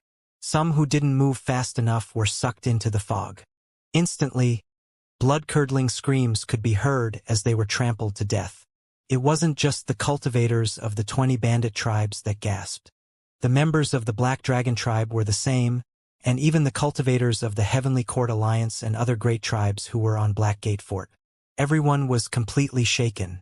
What are they yelling? Who is Lord Fifth?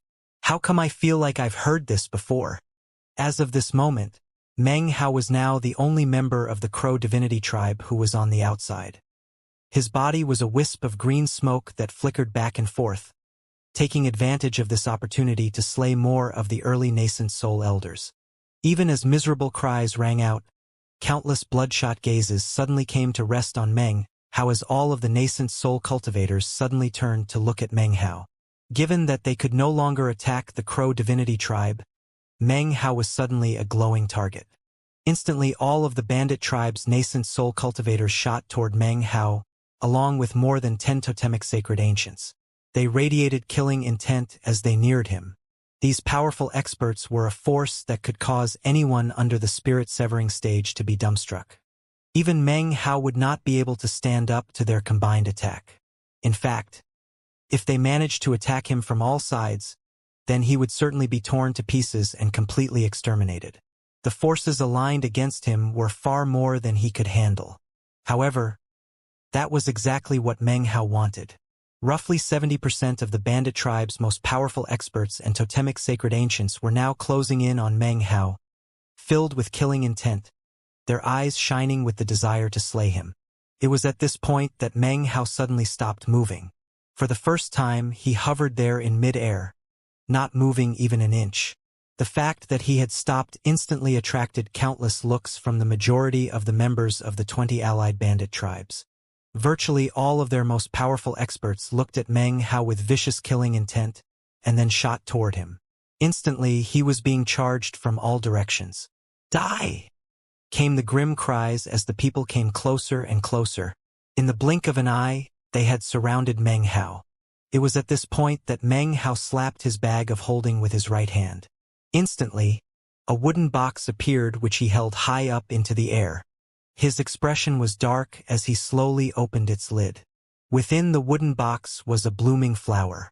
Exotic heart devil flower. In this instant, all eyes subconsciously looked over at the flower. When that happened, an intense rumbling filled the minds of all onlookers. Instantly, the whole battlefield turned deathly silent. Within that deathly silence, the exotic heart devil flower began to wilt. This flower was extremely powerful, but there were simply too many cultivators present. The vast number of people in the area was causing the flower to begin to wither. Of course, Meng Hao had long since predicted that this would happen. After acquiring the flower, he had studied it and come to understand it. All he wanted was this one brief moment. During that moment, the only people who weren't affected were the members of the Heavenly Court Alliance and the members of the great tribes up on the battlement of Blackgate Fort. It was as if they were in a different world. However, their expressions were filled with shock. Absolute silence reigned. They looked down at the exotic heart devil flower and the deathly still that covered the battlefield. Exotic heart devil flower. Who could ever have imagined that the Crow Divinity tribe would still have that flower? It's a rare flower, but actually somewhat weak. However, if you use it cleverly, it can be considered a precious treasure. Duolan was breathing heavily as she looked down at the scene. The sense of déjà vu she was experiencing continued to grow stronger. However, she still could not figure out who exactly Meng Hao was. Next to her, Zhang Wenzu seemed to be paying attention to the scene below, although only slightly. As for Luochong, he was panting as he looked down at Meng Hao. Within his complicated feelings was a touch of admiration. Zhou Dikun was blinking. He had never imagined that Meng Hao would have a treasure such as this. Even as everyone up on the battlement of Blackgate Fort was shocked, down on the battlefield, the nascent soul cultivators who had been chasing Meng Hao, as well as the totemic sacred ancients, were all trembling, motionless. It was at this point that Meng Hao made his move. A blood clone appeared. Its expression was one of greed, as if it thirsted to drink up lives. As it shot toward the group of more than 10 totemic sacred ancients, Meng Hao stepped forward and hurled the devil spear out. A towering devilish mist rose up, filled with countless faces, to shoot toward the crowds of people. Next, Meng Hao took a deep breath as his wood-type totem tattoo magically appeared on his forehead. A sea of flames roared into being and freezing frost soil spread out. The all-conquering power of his metal-type totem tattoo was fused in as well. 4 of the 5 elements instantly exploded out. The sea of flames burned everything. The gigantic tree extinguished lives.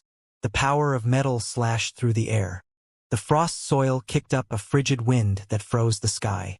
Booming filled the air as all of these things happened in the exact same moment. There were no blood-curdling cries. However, one totemic sacred ancient after another withered up. One nascent soul cultivator after another felt their bodies exploding. All of it happened in the space of only 8 breaths. During those 8 breaths, Meng Hao was able to completely reverse the situation on the battlefield. For 4 breaths of time, the power of Meng Hao's 4 elements totems swept out explosively in all directions. The power transformed into an attack which slammed into the nascent soul cultivators. One bandit tribe elder after another felt their cultivation base burn under the power of the exotic heart devil flower. Their bodies were not under their own control, and their wills were lost. Any power they had to resist Meng Hao's divine abilities and magical techniques was completely weakened to the point where they could not withstand even a single blow. Massive booms echoed out across the battlefield as the ordinary cultivators of the bandit tribes trembled, their faces filled with confusion. They felt as if they were experiencing an out-of-body experience, as if their bodies were mere husks. Meng Hao knew that the entire battlefield would belong to him for the space of time of 8 breaths. At the same time, discussions broke out on the battlement of Blackgate Fort. This guy is completely cruel and diabolical.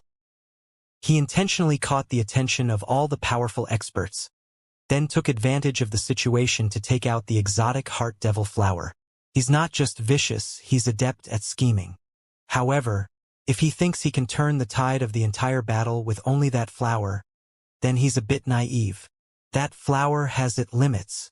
At the most, it will probably last for the space of 10 breaths before vanishing. Maybe he can kill some people during that time, but exactly how many? For example, those late nascent soul stage experts are fundamentally powerful enough to last for even 16 breaths under the influence of an exotic heart devil flower. By this time, 5 breaths of time had passed. The exotic heart devil flower was half withered, and its power was beginning to wane. The late nascent soul stage cultivators were showing signs of intense struggle. It seemed it wouldn't be long before they were able to shake off the effects of the flower. Meng Hao's eyes flickered. He did not continue with any slaughtering, but instead began to perform an incantation. He pointed his finger down toward the ground, causing boundless demonic chi to instantly rise up. A vortex appeared that only he could see as it then began to rotate soundlessly. Meng Hao became the center of a raging tower of demonic chi. Under the crushing pressure of this demonic chi, the 400,000 enemy neo-demons, who were no longer under the control of their dragoners, and were also being affected by the exotic heart devil flower, also began to tremble. In their eyes, Meng Hao was like some sort of demon emperor. Because of the demonic chi, they had no choice but to yield to the pressure. As the last of the 8 breaths ran out, one neo-demon after another lowered their heads and began to approach Meng Hao. The exotic heart devil flower was fully wilted. It transformed into ash which then drifted away with the wind. Everyone on the battlefield seemed to wake up as if from sleep. Their bodies trembled as they looked out in confusion. It took only a moment for the members of the bandit tribes to suddenly gasp. Their expression instantly filled with complete disbelief. The moment that they woke up, the blood clone finished consuming a 5th totemic sacred ancient. At the same time, 13 of the nascent soul elders who had been surrounding Meng Hao exploded into showers of blood under the power of Meng Hao's 4 elements totems. If that were the extent of it, it wouldn't count for much. However, before the cultivators of the bandit tribes alliance could even recover from their shock, they saw Meng Hao floating there in midair, surrounded by 400,000 neo-demons. At the same time, shocking roars could be heard as the bandit tribe's own 400,000 neo-demons shot toward Meng Hao.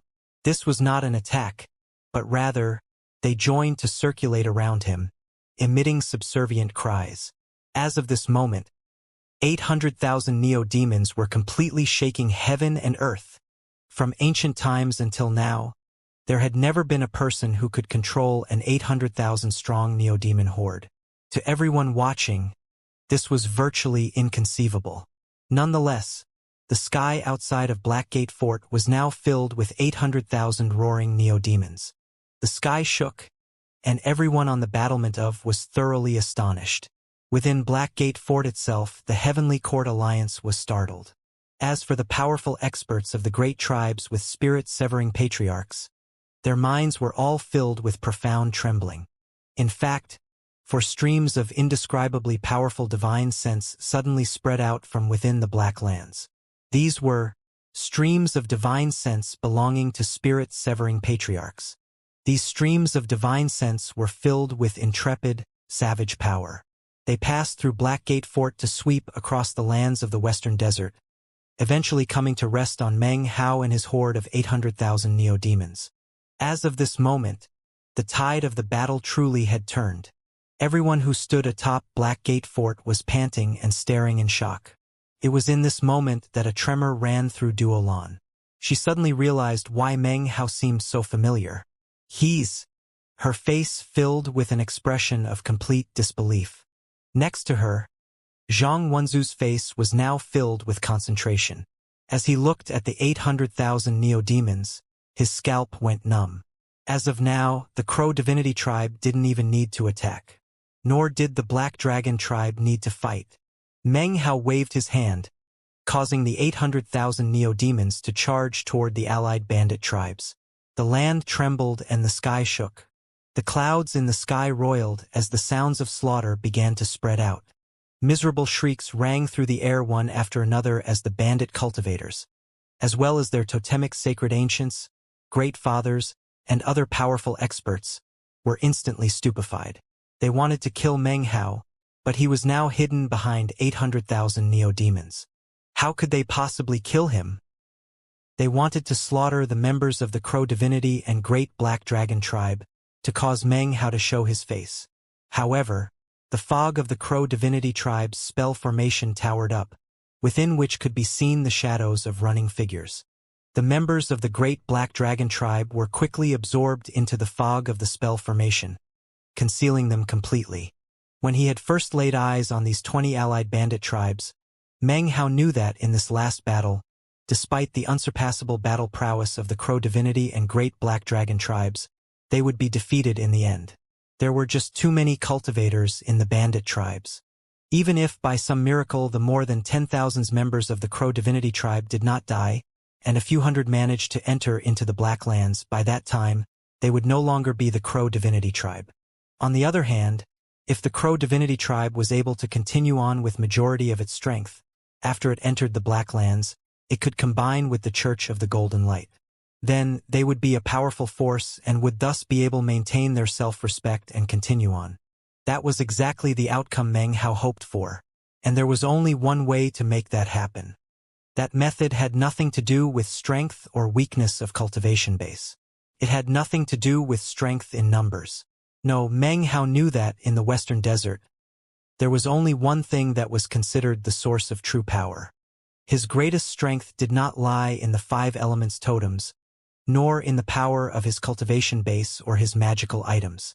People who exceeded him in terms of such aspects were not rare. Even his position as a totemic sacred ancient did not count for much.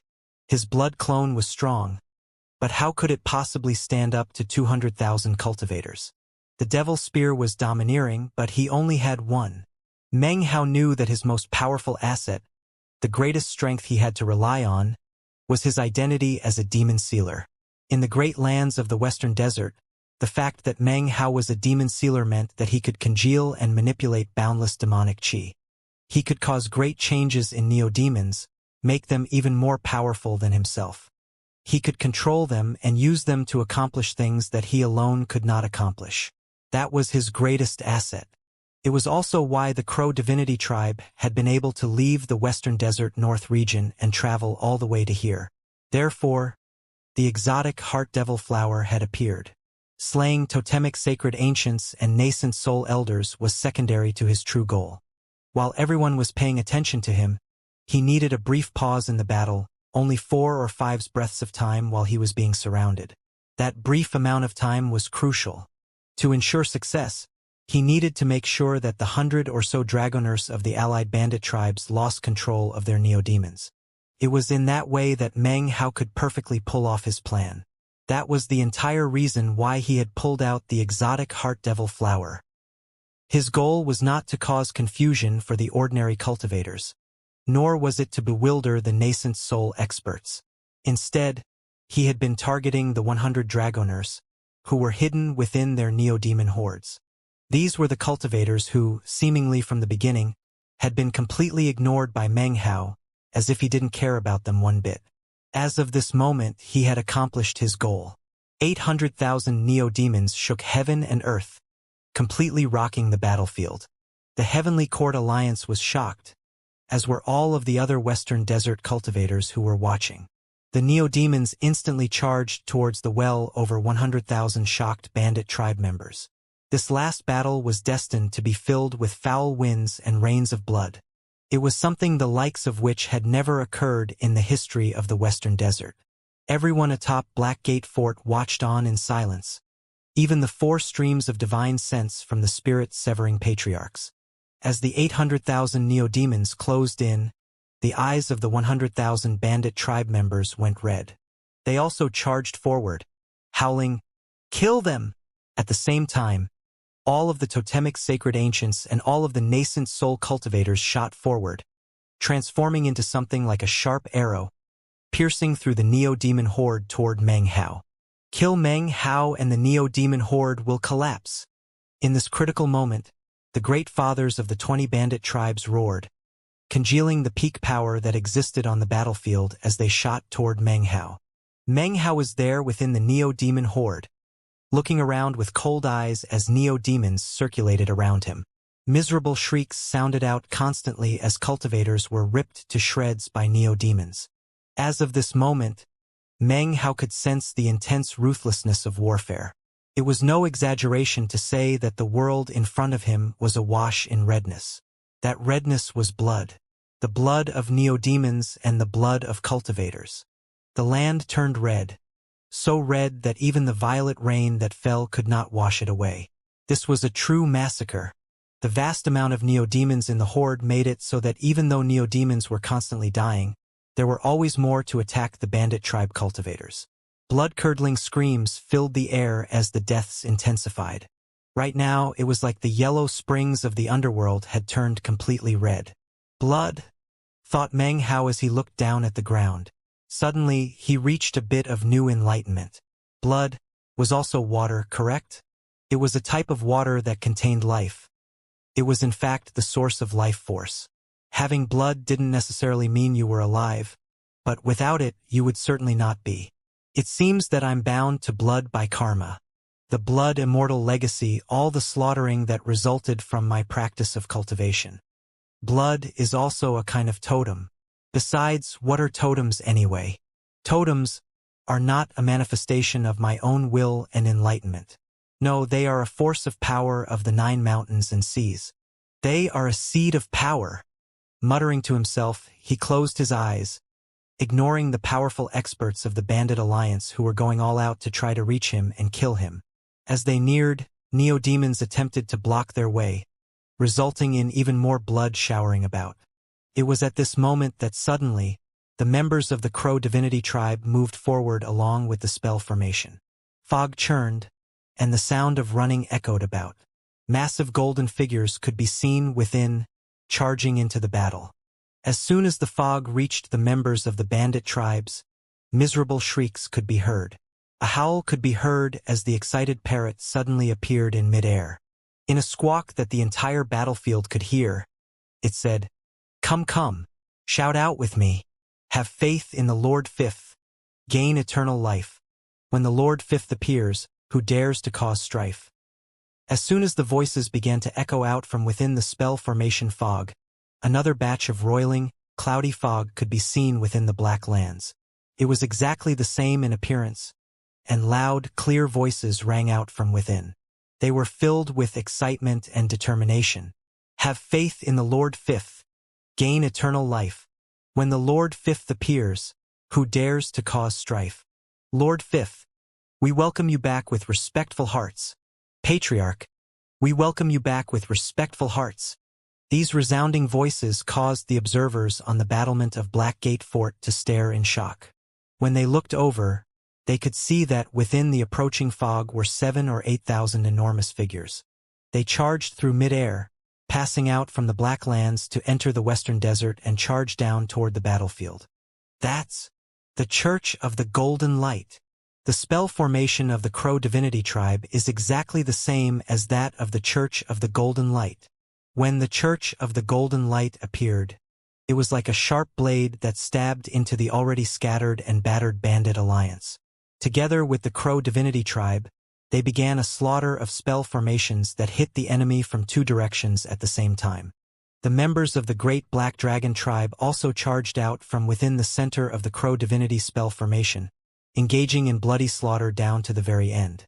The battle was now completely one-sided. Any position of superiority the bandit tribes had was completely lost because of the 800,000 neo-demons. Hopelessness and terror filled their hearts and minds.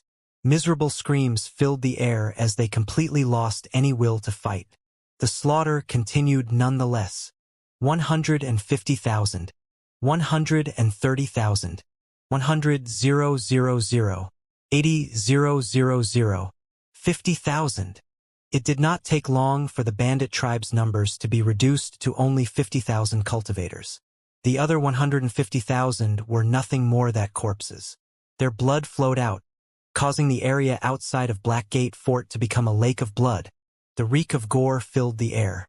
As for the top experts and totemic sacred ancients of the Bandit Alliance, they were seriously injured and virtually going mad as they slaughtered their way through the neo-demons to grow closer and closer to Meng Hao.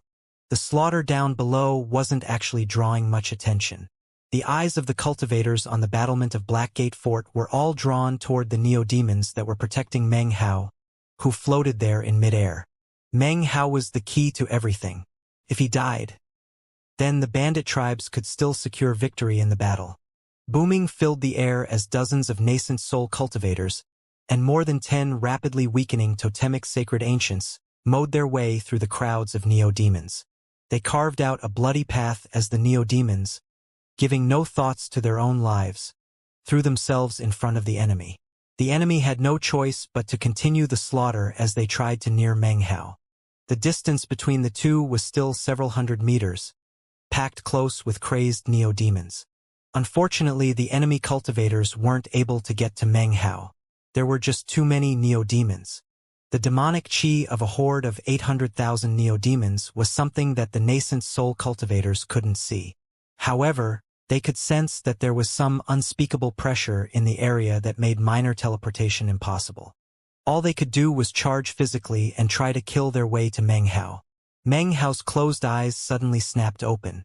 When they did, his pupils glowed with a red will of blood that seemed to be a reflection of the lake of blood down below. It was the same color as his mask, as if it was in fact merged with the mask. Blood is water. As it turns out, I had the totem with me all the time. I just never realized it. It has always been here. His skin was now completely the color of blood. It almost seemed as if the blood immortal mask had disappeared. Meng Hao's entire body was the same color as the blood-colored mask. It was no longer a mask, but rather Meng Hao's true face. In this moment, his long robe had also turned red. Even his hair was crimson. Right now you could actually say that he looked exactly like a blood clone. Not quite there, he murmured. Unfortunately, this blood totem will belong to the blood immortal, not me. He raised his right hand, causing the G-clan blood clone, which was off in the distance pouncing toward another cultivator, to suddenly tremble. It seemed unwilling to respond, but also unable to control itself. It disappeared, and when it reappeared, It was directly in front of Meng Hao. Meng Hao pointed at the blood clone, and instantly, it transformed into a beam of light that fused into Meng Hao's finger. Shockingly, a totem tattoo suddenly appeared on Meng Hao's finger in that same spot. A red totem tattoo. A blood totem. As soon as the totem appeared, Meng Hao's cultivation base exploded up. It was as if it had been restrained for too long, and now it was finally able to climb high. In the blink of an eye, it exploded out in a way that caused the approaching Bandit Alliance experts and totemic sacred ancients to be filled with stupefied astonishment. Meng Hao's hair whipped about his head despite the lack of wind. His eyes glowed with a profound light. Everything around him was bright red. The lake of blood below began to boil and rise up into the air. If that were all there was to it, the true fearsomeness of the blood tattoo would not have been made manifest. However, all of the cultivators in the area suddenly felt that the blood inside their bodies was suddenly out of control, as if it were about to burst out from within them. The bandit tribe members felt this way, as did the cultivators atop Black Gate Fort. Everyone was instantly shocked by this development. Everything dimmed. Up above, winds blew and clouds roiled. A fountain of blood could be seen in mid-air within the Neo-Demon Horde, focused on Meng Hao's index finger. At the same time, in the southern domain, some distance from the border of the Black Lands, a bloody glow rose up into the sky from the ancient Temple of Doom. This glow instantly caused the great sects and clans of the southern domain to stir into action. All of the deity statues within the ancient Temple of Doom began to weep tears of blood. It was a bizarre sight which shook the entire southern domain. It almost seemed that these statues were commemorating the power of the blood immortal as it returned into the world. Meanwhile, back in the great lands of the western desert, outside Black Gate Fort, Meng Hao slowly looked up at the shocked peak experts of the Bandit Alliance. With the G-Clan blood clone, I can congeal a blood totem. Can't compare to the violet rain, so I don't want it to be permanent. However, to temporarily reach the full circle of the 5 elements will do nicely. Or perhaps, I can use the blood totem as the foundation and fuse it with the violet rain. Then I can reach the great circle of the water-type totem. Eyes filled with anticipation, Meng Hao lifted his hand up and pressed his index finger onto his forehead. 5 elements. Temporarily combine. The power birthed of the spirit of the golden crow. Metal. The boundless life force of the greenwood tree. Wood. The frost soil which gave birth to the frost soil demon emperor. Earth. The ever-burning flame. Fire. And now, the legacy power of the blood immortal transformed into blood. Water. In this instant, the 5 elements reached their great circle. I might only be a temporary great circle, but it caused Meng Hao's cultivation base to soar up nonetheless. His perfect gold core emanated with limitless golden light. A transformation began during which it seemed a nascent soul became visible. At the same time, the 5 elements began to combine. Metal, wood, water, earth, fire. 5 elements fused together, both promoting and restraining each other as they united to form a primeval chaotic will. Within this primeval chaos appeared a single strand of light. This light was golden in color, the same gold as the metal of the 5 elements, and the same color as the metal-type totem tattoo. It also was the same color as Meng Hao's perfect gold core. As soon as the golden light appeared, Meng Hao's cultivation base roared up. It climbed up ceaselessly. In the blink of an eye, he broke out from the gold core stage and into the early nascent soul stage. His perfect gold core began to melt, from within which emerged a nascent soul that belonged uniquely to Meng Hao. As of now, Meng Hao could slay the early nascent soul stage, shock the mid-nascent soul stage, and hold his own against the late nascent soul stage. It was hard to say if he would be able to come out victorious against the latter. In any case, this was a power that the core formation stage simply could not possess. The power of Meng Hao's 5-colored nascent soul had been completed one step at a time as the various totem tattoos appeared.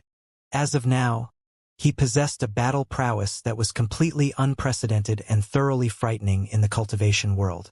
Surprisingly, in the view of the divine sense of outsiders, Meng Hao actually appeared to be of the great circle of core formation. However, no one could deny that he was of the nascent soul stage. Many people actually assumed that Meng Hao was deliberately putting on a front to make it look as if he was of the core formation stage. Currently, in the moment that Meng Hao's cultivation base exploded upward, causing him to enter the early nascent soul stage, a nascent soul was formed within his gold core. The faces of all the cultivators who were watching instantly filled with disbelief, and they gasped. He had a cultivation base breakthrough? He's in the nascent soul stage. How is this possible? He reached the nascent soul stage? Don't tell me that before. He really was just a core formation cultivator? That's impossible. Perhaps he was already a nascent soul cultivator before, but because of some unforeseen circumstances, experienced a cultivation base drop, and only now is faintly able to recover. Astonished conversations spread out on the battlefield as well as among the audience up on the battlement of Blackgate Fort, and even among the groups of bandit tribe peak experts who were trying to fight their way through the Neo-Demon horde. Even as they were locked the throes of astonishment, a second beam of light rose up from Meng Hao, in addition to the golden light. Green. Flickering green light interlocked with the golden light. Meng Hao's hair whipped about as boundless life force suddenly began to emanate out from him. In this moment, his cultivation base soared even higher. As of now, he was at the peak of the early nascent soul stage, only a step away from the mid-nascent soul stage. This sudden explosion instantly shook the minds of everyone who was watching. Even as Meng Hao lifted up his head and roared, three colors appeared behind him. A three-colored sky, gold, green, plus the color which represented his water-type blood totem, red. The three colors of the sky that appeared behind Meng Hao were reflected in the firmament up above as Meng Hao's cultivation base once again leaped higher. It climbed up ceaselessly, breaking through from the early nascent soul stage to the mid-nascent soul stage. As of this moment, the faces of each and every person observing were filled with disbelief. Duo Lan's eyes were wide, as if she was seeing something unimaginable. Even Zhang Wenzu's eyes were flickering with deeper and deeper concentration. Next, a fourth, world-shaking color suddenly appeared. Yellow. Behind Meng Hao, a four-colored sky could be seen. His cultivation base did not stop climbing, but rather continued to rocket up. It was as if all the methodical preparations he had made were now being unleashed with explosive results. His energy exploded out and his aura grew vastly more intrepid as behind him. 5 beams of light interlocked to form a 5-colored sky. That fifth color was black. 5 elements, 5 colors. In this moment, they transformed into a 5-colored sky that circulated around Meng Hao. His clothes rippled, and his hair was in chaos. His eyes glowed with a bizarre, brilliant light. Meng Hao floated there, his body emanating radiant 5-colored light, a 5-colored sky behind him. As of this moment, there were no totem tattoos visible on his body. All he possessed was the 5-colored sky and an indescribably fearsome aura. These 5 colors stemmed from Meng Hao's 5 elements. Gold came from the metal-type tattoo. Green came from the wood-type. The water-type blood made red. The soil of frost was black. Finally came fire. It was not red, but yellow, a raging flame that rose up into the sky. His cultivation base rocketed up a final time. His aura exploded out with incredible intensity, profoundly affecting all the cultivators who were watching. Deep in their hearts, it caused all onlookers to feel fear and trembling. Finally, he reached the peak of the mid-nascent soul stage. His distance from the late nascent soul stage was only a sliver. At last, the rocketing climb of his cultivation base came to a stop. Everyone on the battlefield was shaken as they looked at Meng Hao. This explosive cultivation base growth came after years of suppressing his gold core. In this instant, he experienced meteoric growth into the peak of the mid-nascent soul stage as he unleashed all that had been pent up before. Earlier, he could battle with the late nascent soul stage. As of now, Meng Hao was powerful enough that, although he might not be able to shake the spirit-severing stage, he could crush any cultivator under that stage like dry weeds or rotten wood. He would be able to cut through any of them like a hot knife cutting through butter. Despite all that, Meng Hao let out a sigh. If I can understand this violet rain, then I could merge it into the blood totem and create a great circle water-type totem. When that happens, my cultivation base will definitely be able to break through from the mid-nascent soul stage. Meng Hao knew that his current cultivation base was not truly of the great circle of the 5 elements and thus could not propel him past the mid-nascent soul stage. That was not what he truly wanted. The water of these 5 elements contained part of the blood immortal. What he wanted was the violet rain of the Western Desert Apocalypse. That was his choice. At present, his 5 elements cultivation base was only a temporary fusion. In fact, his nascent soul was actually illusory, and the 5 elements were not fully combined. He had not concocted his 5-colored nascent soul. Once he did, then his cultivation base would be completely stable. Suddenly, a bizarre light shone in his eyes. He looked off into the distance at the countless neo-demons and the astonished experts and totemic sacred ancients of the bandit tribes. I think it's time to test out the battle prowess of this temporary combination of the 5 elements. Even as he murmured to himself, the neo-demons roared and pounced onto the bandit tribe experts, forcing them to defend themselves. Suddenly, one of the nascent soul experts was separated from the others by the neo-demons. A wide open space was then cleared, an empty lane providing a clear line of sight from him to Meng Hao, who was a few hundred meters away. The old man and Meng Hao looked at each other for a moment, and then Meng Hao coolly said, "Bring it on." "Such arrogance and conceit!" roared the old man, who happened to be a high priest. His eyes flickered coldly as he used minor teleportation to shoot toward Meng Hao. The rest of the members of his tribe, including the elders and the Great Father, had been killed because of the exotic heart devil flower. As of now, he was the only peak-level expert left from his tribe. He shot forward, his eyes flickering with intense killing intent. As he neared, his totem magically appeared above his head. It was an immense star which then transformed into a gigantic boulder 3,000 meters wide. Rumbling sounded out as it shot through the air toward Meng Hao. Meng Hao hovered there, his expression tranquil. He waved his right hand, causing the 5-colored sky to flicker. A swooshing sound could be heard as a 5-colored light expanded out and then disappeared. A moment later, the incoming boulder shook and then disintegrated. The sight of this caused everyone watching to be shocked, especially the charging high priest. His face filled with disbelief.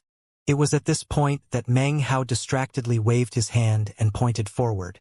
As he pointed, the 5-colored sky rippled and then disappeared. When it reappeared, it had congealed onto Meng Hao's finger. Then his finger descended, and blinding 5-colored light shot toward the old man. He was a high priest, but his face flickered nonetheless. He roared as he unleashed divine abilities and magical items. He shot backward, using several minor teleportations to suddenly disappear and then reappear off in the distance. He reacted quickly and moved with incredible speed. It seemed as if no matter how swift and fierce the 5-colored beam of light was, it wouldn't be able to touch him. However, suddenly he found that his entire body was trembling.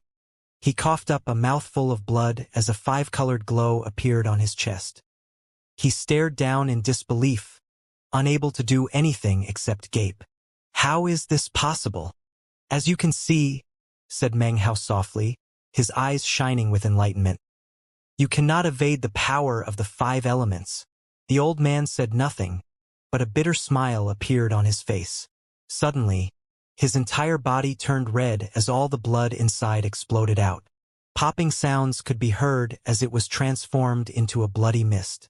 At the same time, a golden light flew out from within him, transforming his entire body, from inside to out, into a statue made of gold. However, he still wasn't dead. The fact that he theoretically had a chance to survive was like a bitter torment as he fell toward the ground. But then, a sea of flames erupted out from inside of him, burning him dead, body and soul. Different combinations of 5 elements will have different manifestations, thought Meng Hao, having gained new enlightenment. He looked up at the pale-faced bandit tribe experts and totemic sacred ancients. They wanted to kill him, but were now surrounded and cut off by countless neo-demons, and were severely weakened. They really had no way to get to him. They were surrounded by hundreds of thousands of neo-demons. They couldn't even reach Meng Hao, let alone kill him. "We're defeated," said one of the old experts bitterly. As of now, they knew they had lost and knew that Meng Hao fundamentally could not be killed. Meng Hao was not an impulsive person, and despite his sudden increase in battle prowess, he would still act cautiously. They knew that he would only allow one of them to attack at a time, and would not presumptuously try to take them all on at the same time. Facing up against an enemy like this caused these Bandit Alliance experts to be filled with a sensation of powerlessness. As soon as the old man's words echoed out, the scattered bandit tribe members down below on the ground slowly began to give up. They ceased fighting back and stood there silently. Of the original 200,000 tribe members, not even 20% remained. This battle had not been won single-handedly by Meng Hao. Rather, the unstoppable crushing power of the 800,000 neo-demons he wielded was a force capable of causing any enemy force to be moved. Now that he had defeated the Bandit Alliance, Meng Hao did not continue to contain or slaughter them. He allowed the broken remnants of the tribes to leave the battlefield. As they disappeared off into the surrounding plains, Meng Hao led the Crow Divinity Tribe, the Church of the Golden Light, the Great Black Dragon Tribe and 800,000 neo-demons forward to stand in front of Blackgate Fort. He lifted his head up to look at the battlement up above. "The Crow Divinity Tribe has arrived with a demon spirit," he said slowly, his voice echoing out into the Black Lands. Su Bai stood next to Meng Hao.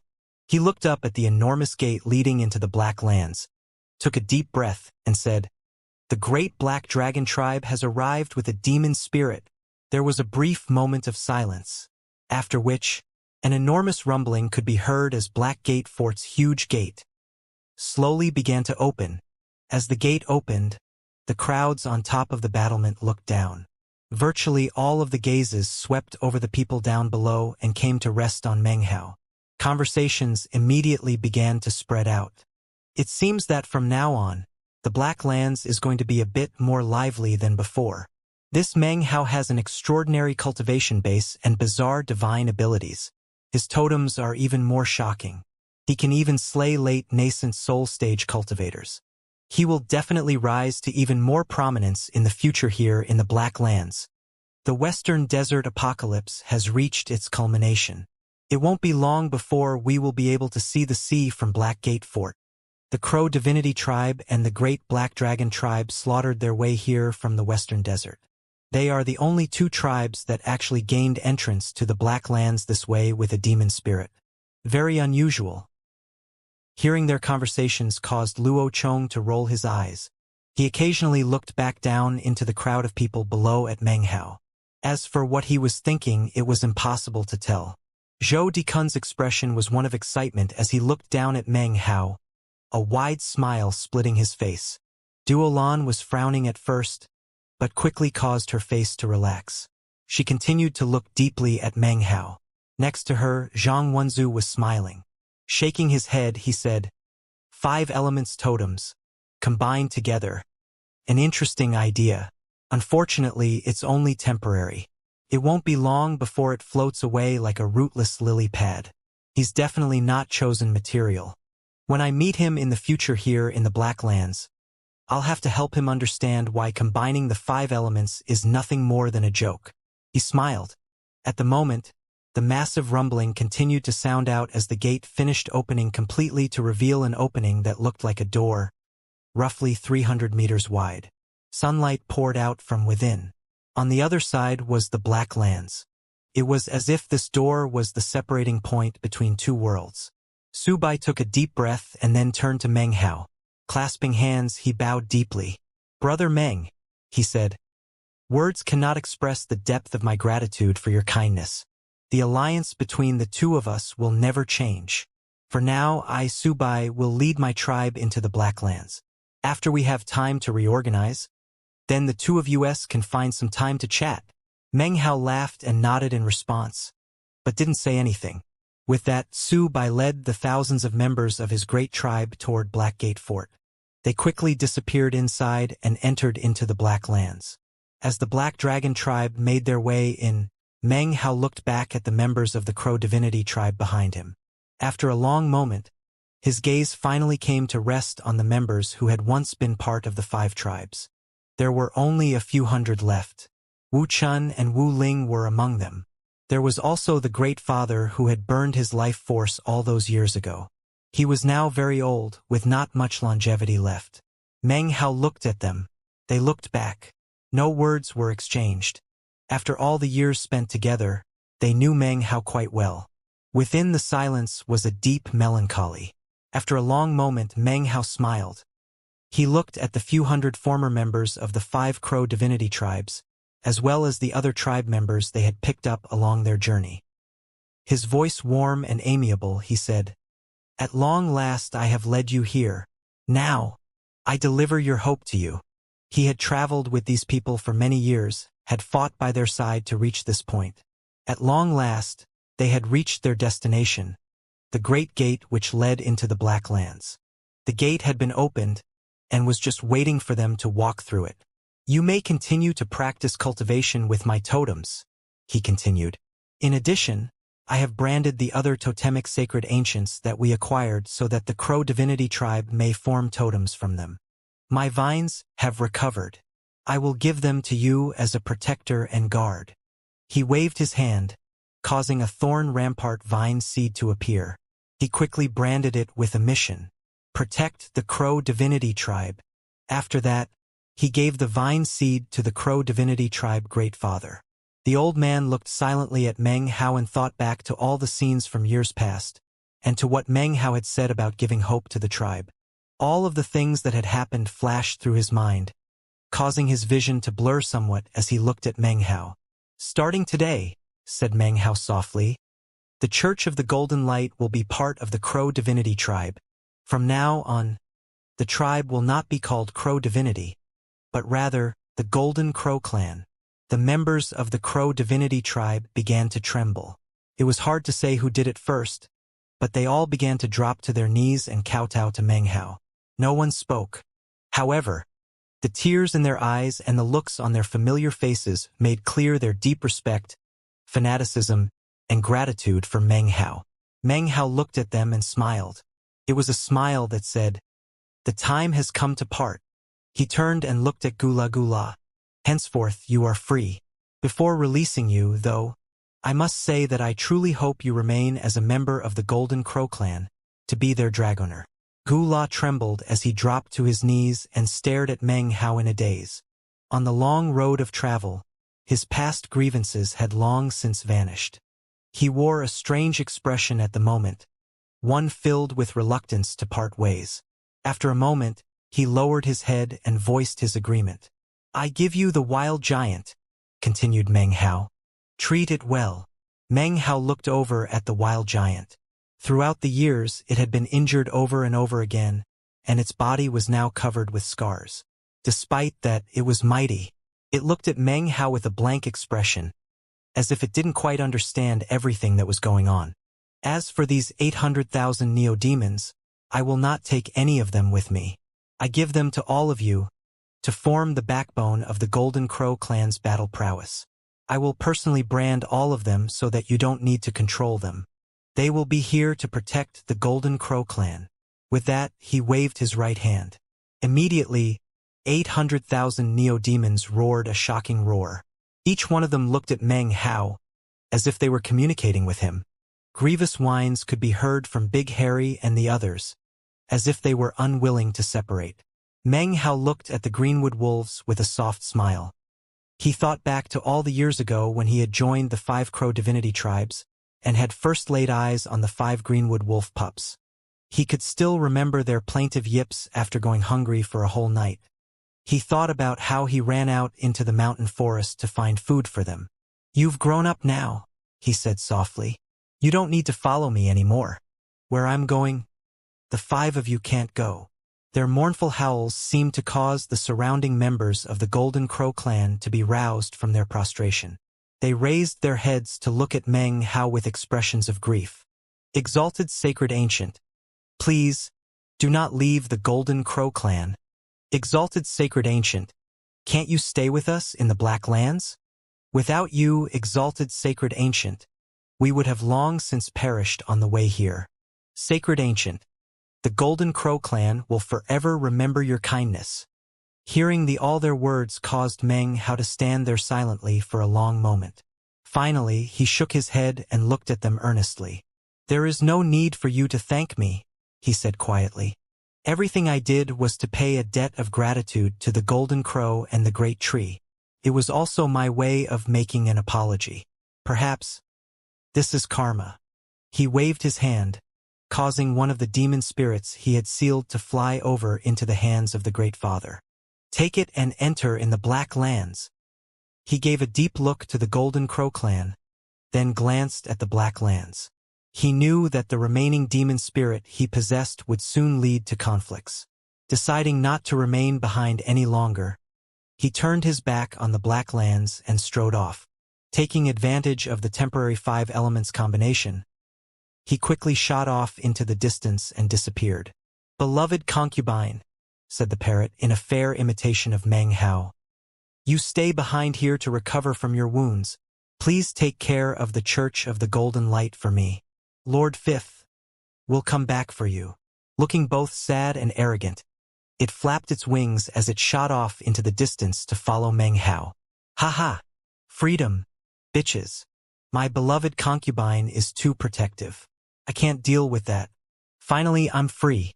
Ah, the smell of freedom. How lovely! Exalted Sacred Ancient. As Meng Hao left, all of the members of the Golden Crow clan turned and once again prostrated themselves toward him. After a long time passed, they slowly rose to their feet. Filled with melancholy, unsure of the future, they took their 800,000 neo-demons and entered the Black Lands. Meng Hao's departure caused the faces of crowds on the battlement above to be filled with shock. Zhang Wenzu's pupils constricted. He suddenly realized that his judgment of Meng Hao had been completely off. Where is he going? Duolan was shocked. Zhou Dikun stared with wide eyes. Far off in the distance, Meng Hao proceeded onward. His expression was calm, his entire bearing completely different than it had been before. If I hadn't chosen to go to the 5 Crow divinity tribes that year, the Golden Crow could have lived for another 1,000 years. My arrival was the sowing of karma. The reaping of that karma was the death of the Golden Crow. However, that reaping was another sowing. Because the Golden Crow perished, the Crow divinity tribes declined, and narrowly escaped being exterminated. They were nearly wiped away in the apocalypse. That was a reaping of karma.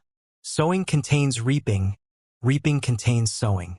Everything that happened before was all sowing. Karma was reaped after I led the Crow divinity tribe out of the north all the way to the Black Lands. It is similar to repaying kindnesses.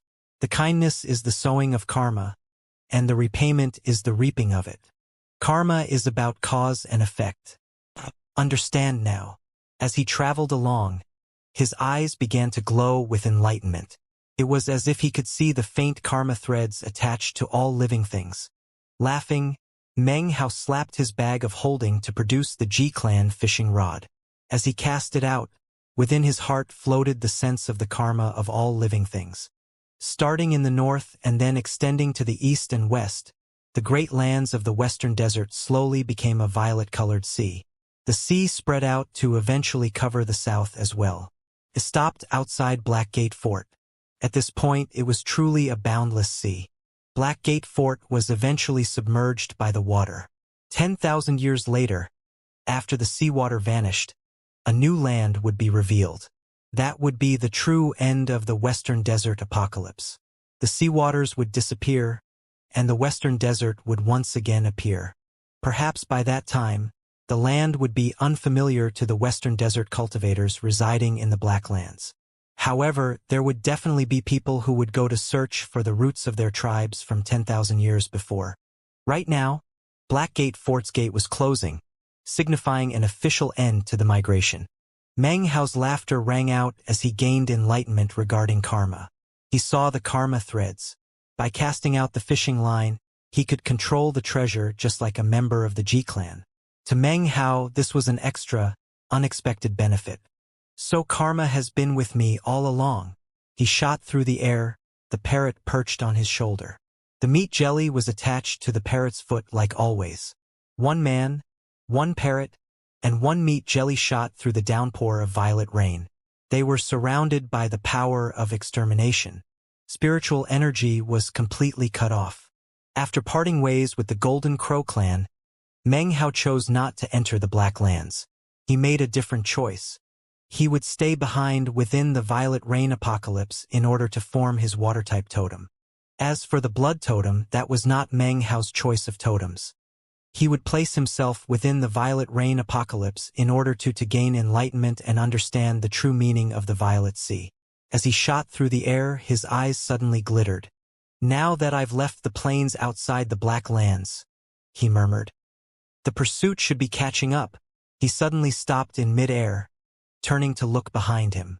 "I'm probably being chased not by the nascent soul stage, but spirit severing." His eyes glowed brightly as he looked around, and he smiled. A long moment passed before his gaze came to be fixed at a spot not too far off. "It will most likely be spirit severing. After my display back at Blackgate Fort, no ordinary nascent soul cultivator would be willing to try to interfere with me." As Meng Hao thought about the spirit severing stage, his eyes suddenly filled with a burning passion. Spirit severing was an indescribably powerful stage. It was something that cultivators sought after with passion secondary only to immortal ascension. The mysteries of spirit severing had nothing to do with variations in divine abilities, but rather the manifestation of the domain. Each of the three severings were an instance of the use of the domain. Only within the spirit severing stage was it possible to have the qualification to call one's cultivation a Tao. In the cultivation of the spirit severing stage, medicinal pills were secondary. The most important thing was enlightenment regarding the domain. Every spirit severing patriarch had a different domain. Based on their different experiences in life, the Tao of the domain chosen by the cultivator transformed into a blade of severing. The first severing was the early stage, the second severing was the mid, the third severing was the late. Each of these severings would cause the cultivation base to rise to a new realm. When all three severings were completed, the great circle of spirit severing was complete. After that, there was only one path to follow, and that was Tao seeking. The reason why it was called Tao seeking was that the body of the cultivator contained a Tao.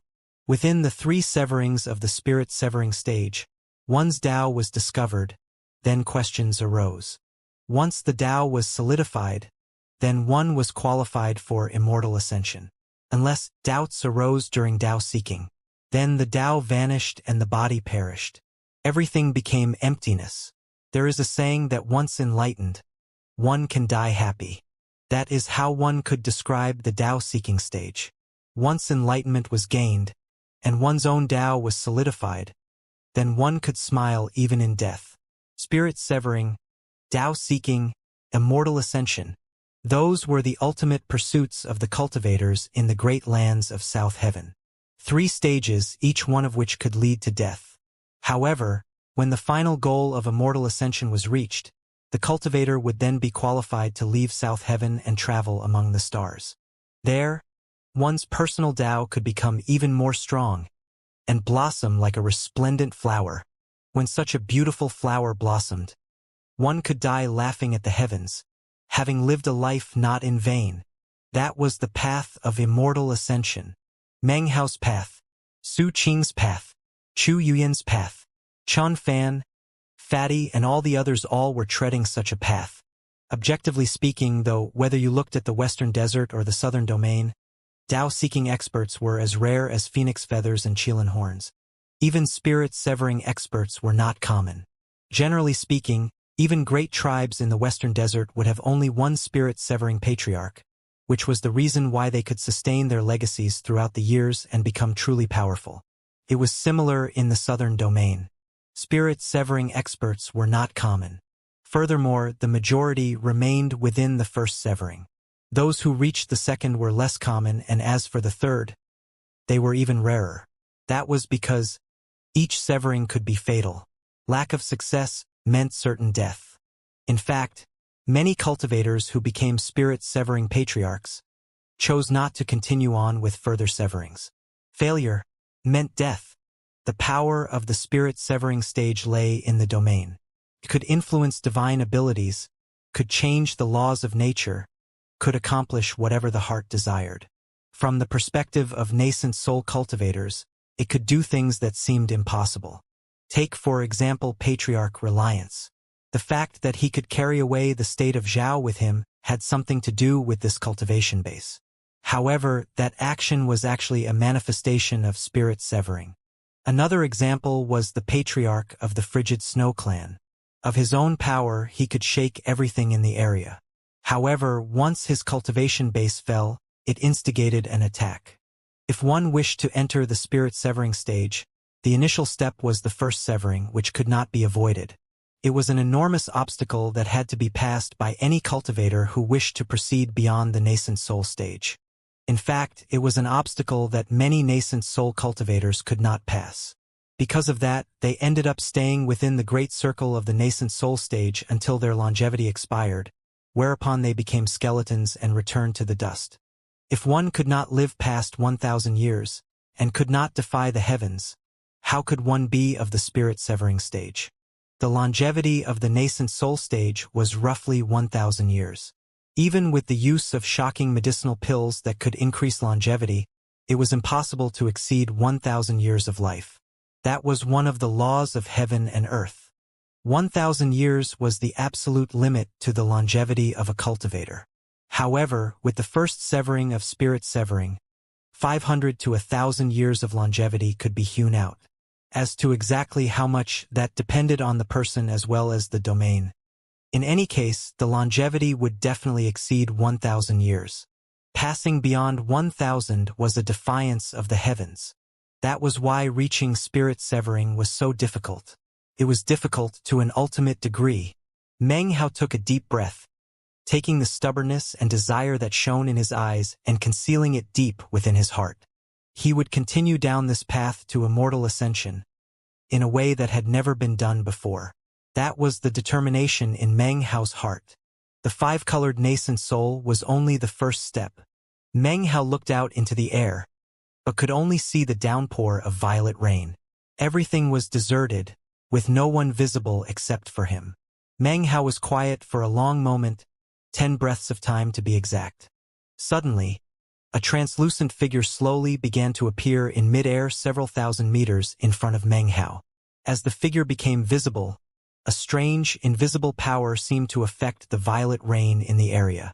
It was pushed aside, ensuring that not even a single drop landed on the figure. Meng Hao's expression was the same as ever, as if nothing out of the ordinary was going on. However, it was at this moment that the parrot opened its eyes wide. All of the multicolored feathers on its body stood on end. The meat jelly bell on its foot began to tremble, causing tinkling bell sounds to ring out. "Damn it, spirit severing," said the parrot, gaping. It was impossible to tell exactly what it was thinking. It looked down ruthlessly at the meat jelly bell and said, "Shut up! Quit shaking. Your shaking is really annoying, Lord Fifth." In response, the meat jelly's shaking grew even more intense.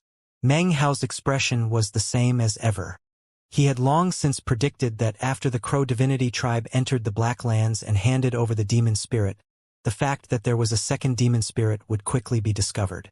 Considering that the Heavenly Court Alliance wanted demon spirits, it was possible that other great tribes with spirit-severing patriarchs would grow greedy. That meant there was a high possibility that they would try to catch and kill him. Such circumstances would have been even more difficult to avoid if he had entered the Black Lands himself. Furthermore, it would have implicated the Crow Divinity tribe. His only option was to leave. Even leaving, though, would likely result in people coming after him. However, it now had nothing to do with the Crow Divinity tribe. The scene of Meng Hao leaving Blackgate Fort had been witnessed by too many people. From that moment on, it was tantamount to Meng Hao severing his karma with the Crow Divinity tribe. "Do you know why I'm here?" asked the transparent figure, slowly opening its eyes. The opening of its eyes caused everything in the vicinity to suddenly change. It was as if some indescribable, invisible force of law had enveloped the entire area. The figure did not open its mouth to speak. Instead, its voice resonated in Meng Hao's mind like thunder. An intense aura caused Meng Hao to feel as if he were about to suffocate. A mere thought on the part of this figure caused the violet rain in the area to stop moving. Paused, motionless in midair. The sight of the drops of water floating there motionless in midair was truly shocking. This was something that no nascent soul cultivator could do. This was not a divine ability, but rather a command of laws. This was a domain. Only spirit-severing experts were possessed with domain. Meng Hao's eyes glittered as he looked at the translucent figure. So, I have been pursued, not by a nascent soul cultivator, but someone of the spirit-severing stage. Hand over that demon spirit, said the translucent figure, staring at Meng Hao. Then you can be on your way. Its expression was one of neither happiness nor anger. It continued to stand there, its mouth closed but its voice echoing in Meng Hao's mind. Hold on a second, squawked the parrot. It suddenly flew up into the air. At the same time, the meat jelly bell on its foot continued to chatter.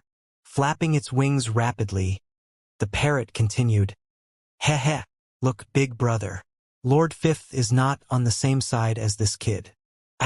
Now that I think about it, my beloved concubine is back at home waiting for me.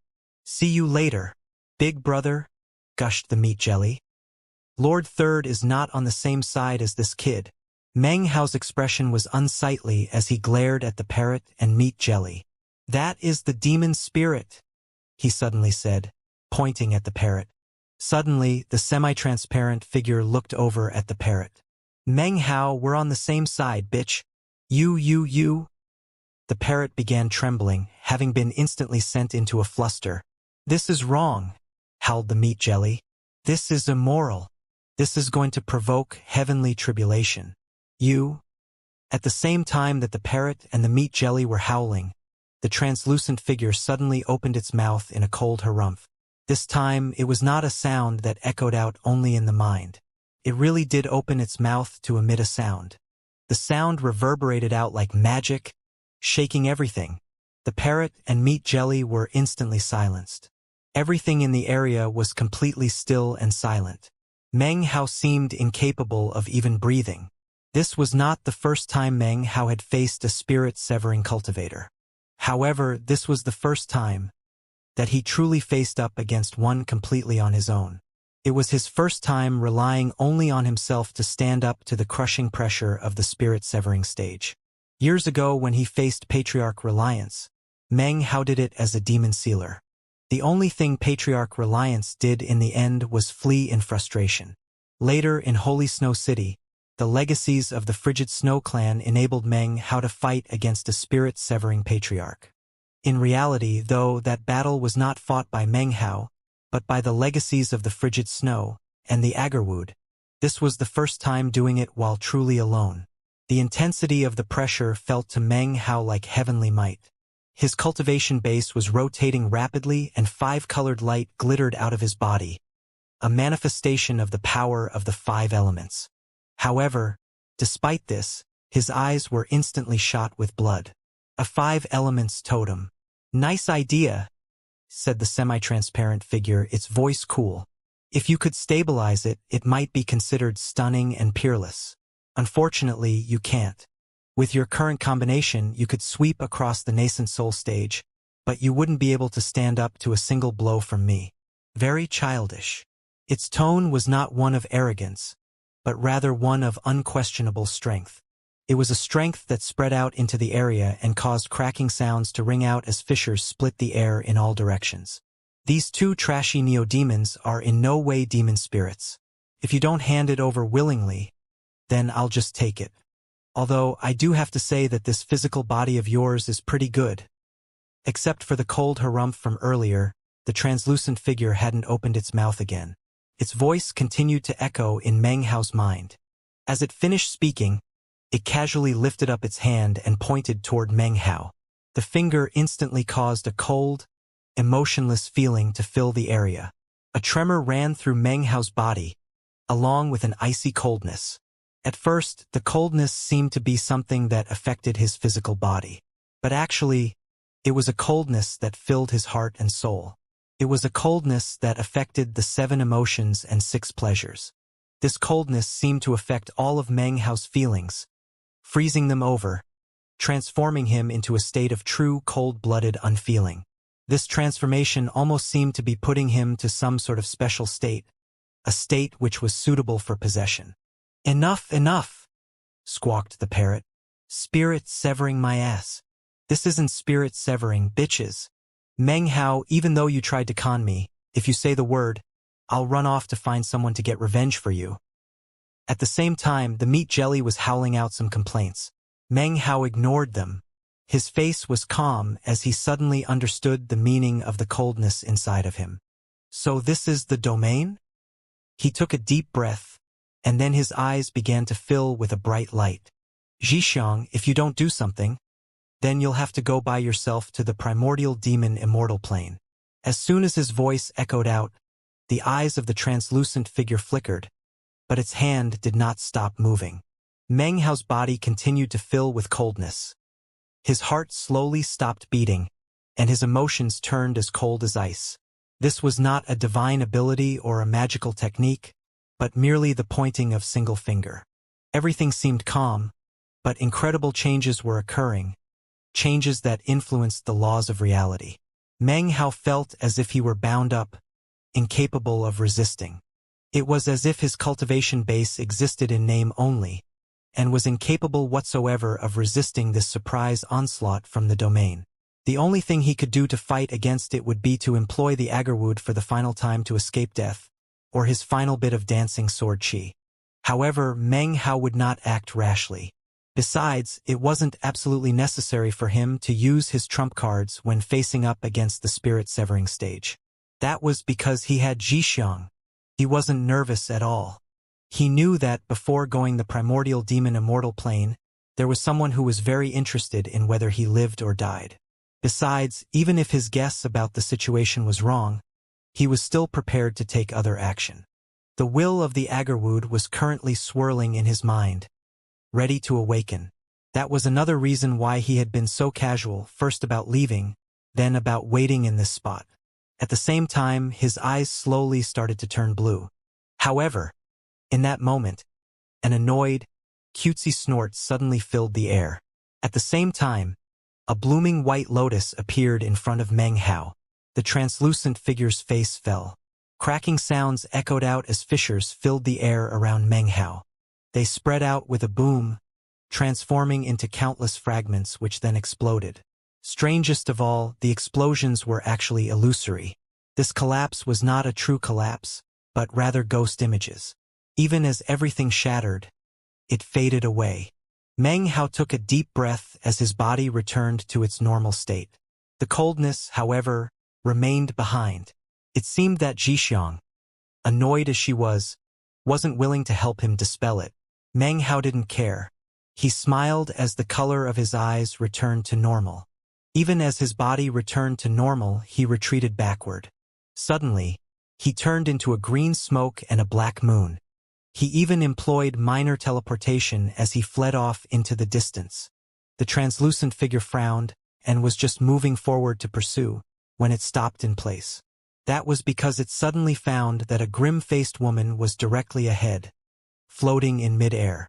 The woman was incredibly beautiful. She wore a light green gown, the sleeves of which were embroidered with light blue peonies, and was hemmed with silver thread in the shape of auspicious clouds. The front of the garment was covered with light yellow brocade. She floated gracefully in the air, her garment swirling around her, like a willow tree fluttering in the wind. Any man who looked at her would surely feel his heart pounding with desire and would be virtually intoxicated with her beauty. Her skin seemed delicate enough to be punctured by even a slight wind. Her face was immaculately beautiful, as if all other beautiful things in the world would be like dirt in front of her. Her beauty was the kind that caused her to be the focus of all gazes, wherever she went. However, at the moment, she was grinding her teeth in apparent anger. Her beauty seemed to contain the desire to kill, and her face was serious. She did not seem coquettish and seductive. Her face was nearly half filled with coldness. As she moved forward, The area around her swirled with countless flower petals which swirled like a vortex. They danced about her, some of them coming to fall on her shoulders. The entire scene was incredibly picturesque. This was none other than Xianxia. After the 5 Poisons tribe was exterminated, it seemed as if she had gone off on her own. In actuality, for the entire time, she had been keeping tabs on Meng Hao's tribe from off in the distance. She didn't want him to reach an untimely end. If that happened, she would be much less confident about her chances of success in the primordial demon immortal plane. She had watched Meng Hao deliver the Crow Divinity tribe to the Black Lands, and had also sensed the spirit-severing cultivator's divine clone pursuing him. At that point, Xianxia knew that she had no choice but to take action. She didn't really want to, but considering that Meng Hao had called her out, her hand had been forced. She had no choice but to reveal herself. Despite her irritation at Meng Hao, she had no other options. "Your Excellency, who might you be?" asked the translucent figure with narrowed eyes. This was the second time it had actually opened its mouth. Its voice was ancient and archaic. "I'm the badass bitch who's gonna kick your ass," she said. Her voice sounded like the singing of a lark. Unfortunately, her wording was quite the opposite. The eyes of the translucent figure flickered coldly. It took a step forward and then raised its right hand and pointed its finger. "You trifling clone," spat Xianxia grumpily. "You see a badass bitch and you don't hightail your ass out of here immediately?" Even though she was cursing, it was the kind that didn't make one mad, but actually was somewhat enjoyable. Even as she spoke, she waved her sleeve, causing the flower petals circulating around her to suddenly fly toward the semi-transparent figure. Off in the distance, Meng Hao was flying through the air in a wisp of green smoke. He suddenly heard an enormous boom coming from behind him. At the same time, Xianxia's voice suddenly echoed in his ear. "I spent a lot of effort building up this little bit of immortal power, you bastard. Now it's all wasted. Meng Hao, if you stand me up on the day that the primordial demon immortal plane opens, then you're dead." Meng Hao's expression was the same as usual, almost as if he hadn't heard anything. He utilized the bloodburst flash to suddenly shoot off into the distance. He didn't care how Xianxia did it. Even if another spirit-severing patriarch emerged from the Black Lands and she had to pay a further price, she would still have to stop that person to give him a chance to flee. Once he escaped from the southern region and disappeared into the apocalypse and the boundless sea, finding him would be like looking for a needle in a haystack. Any spirit-severing patriarch would think twice about coming out after him alone. After all, once they left the Black Lands, the disputes and fighting that could break out in their absence would be too much of a cause for hesitation. Meng Hao had thought through all of this thoroughly. He employed all the speed he could muster to shoot off into the distance. Time passed by. Meng Hao wasn't sure what Xianxia did to intercept any enemies. However, for an entire month, he didn't encounter any pursuit. By this point, having employed the fastest speed he could manage, he had already crossed half of the southern region. Even more violet rain fell. At this point, no sea was visible, but the aroma of seawater could be detected. The violet rain was causing everything to erode. No plants could be seen on the ground below. Life force was being exterminated and spiritual energy had faded. Not a bit was left. Occasionally, he saw bandit tribes below. Eventually, Meng Hao caught sight of South Cleaving Pass.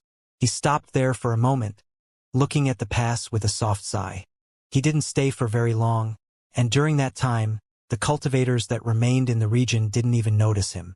His body flickered as he shot off toward the north at top speed. During his traveling, his cultivation base continued to weaken. The 5-colored sky was faded. He was now no longer at the peak of the mid-nascent soul stage, but rather the early nascent soul stage. According to Meng Hao's calculations, it wouldn't be long before the 5 elements dissipated, whereupon his cultivation base would return to the perfect gold core stage. What he needed to do next was to gain enlightenment regarding the Sea of Violet Rain and how to fuse it with the blood totem. Then, he would have his own water-type totem and would be able to tread the path of the 5-colored nascent soul.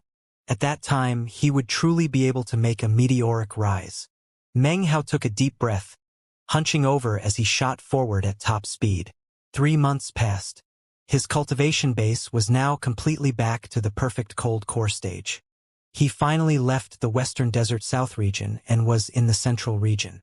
Here, the only thing visible in all directions was a boundless, endless, violet sea. The sky was dark, and violet rain fell in buckets. The only thing Meng Hao could see in all directions was a vast sea. Waves undulated across its surface, pushed along by a cold wind. His hair drifted up and his clothes rippled as he floated in midair looking out soundlessly at the sea. It seemed as if all life in the entire world was completely gone and buried. The only thing left behind was his loneliness. It floated in his heart for a moment before he shook his head, causing it to fade away. He proceeded on at top speed. The parrot followed, occasionally letting out an arrogant squawk. La la la la la, I'm a seagull. The parrot suddenly dove into the water, only to shoot up into the air again off into the distance. It seemed extremely happy. The vast sea seemed endless. Meng Hao continued on for a few more months until he was deep into what had once been the western desert central region. Here, he could see the very tips of what had once been tall mountains, but were now islands. There were no cultivators and no neodemons. There were only occasional floating corpses. Everything was deathly still. Another 7 days passed. Up ahead of Meng Hao appeared a rather familiar-looking mountain peak that was now an island. Meng Hao stopped in midair. After examining it for a long moment, he realized that he recognized this particular mountain. He had passed it when traveling with the Crow Divinity tribe. As of now, the mountain itself was buried under the sea. All that was visible now was about 60 meters of its top, which made up the island. This place should do. He didn't proceed any further north. Continuing on would only mean fewer islands and deeper waters. The current water level was what had been mid-air in the past. He landed on the mountain island and sat down cross-legged. He took a deep breath and looked out at the sea around him. As far as he was concerned, this was the perfect place to practice secluded meditation. It was very safe. Because of the exterminating power of the violet rain, it was an apocalypse to western desert cultivators. To Meng Hao, though, it offered no inconvenience. In fact, once he gained enlightenment and produced a violet rain totem, this place would be like his own personal sea. After some time passed, Meng Hao closed his eyes.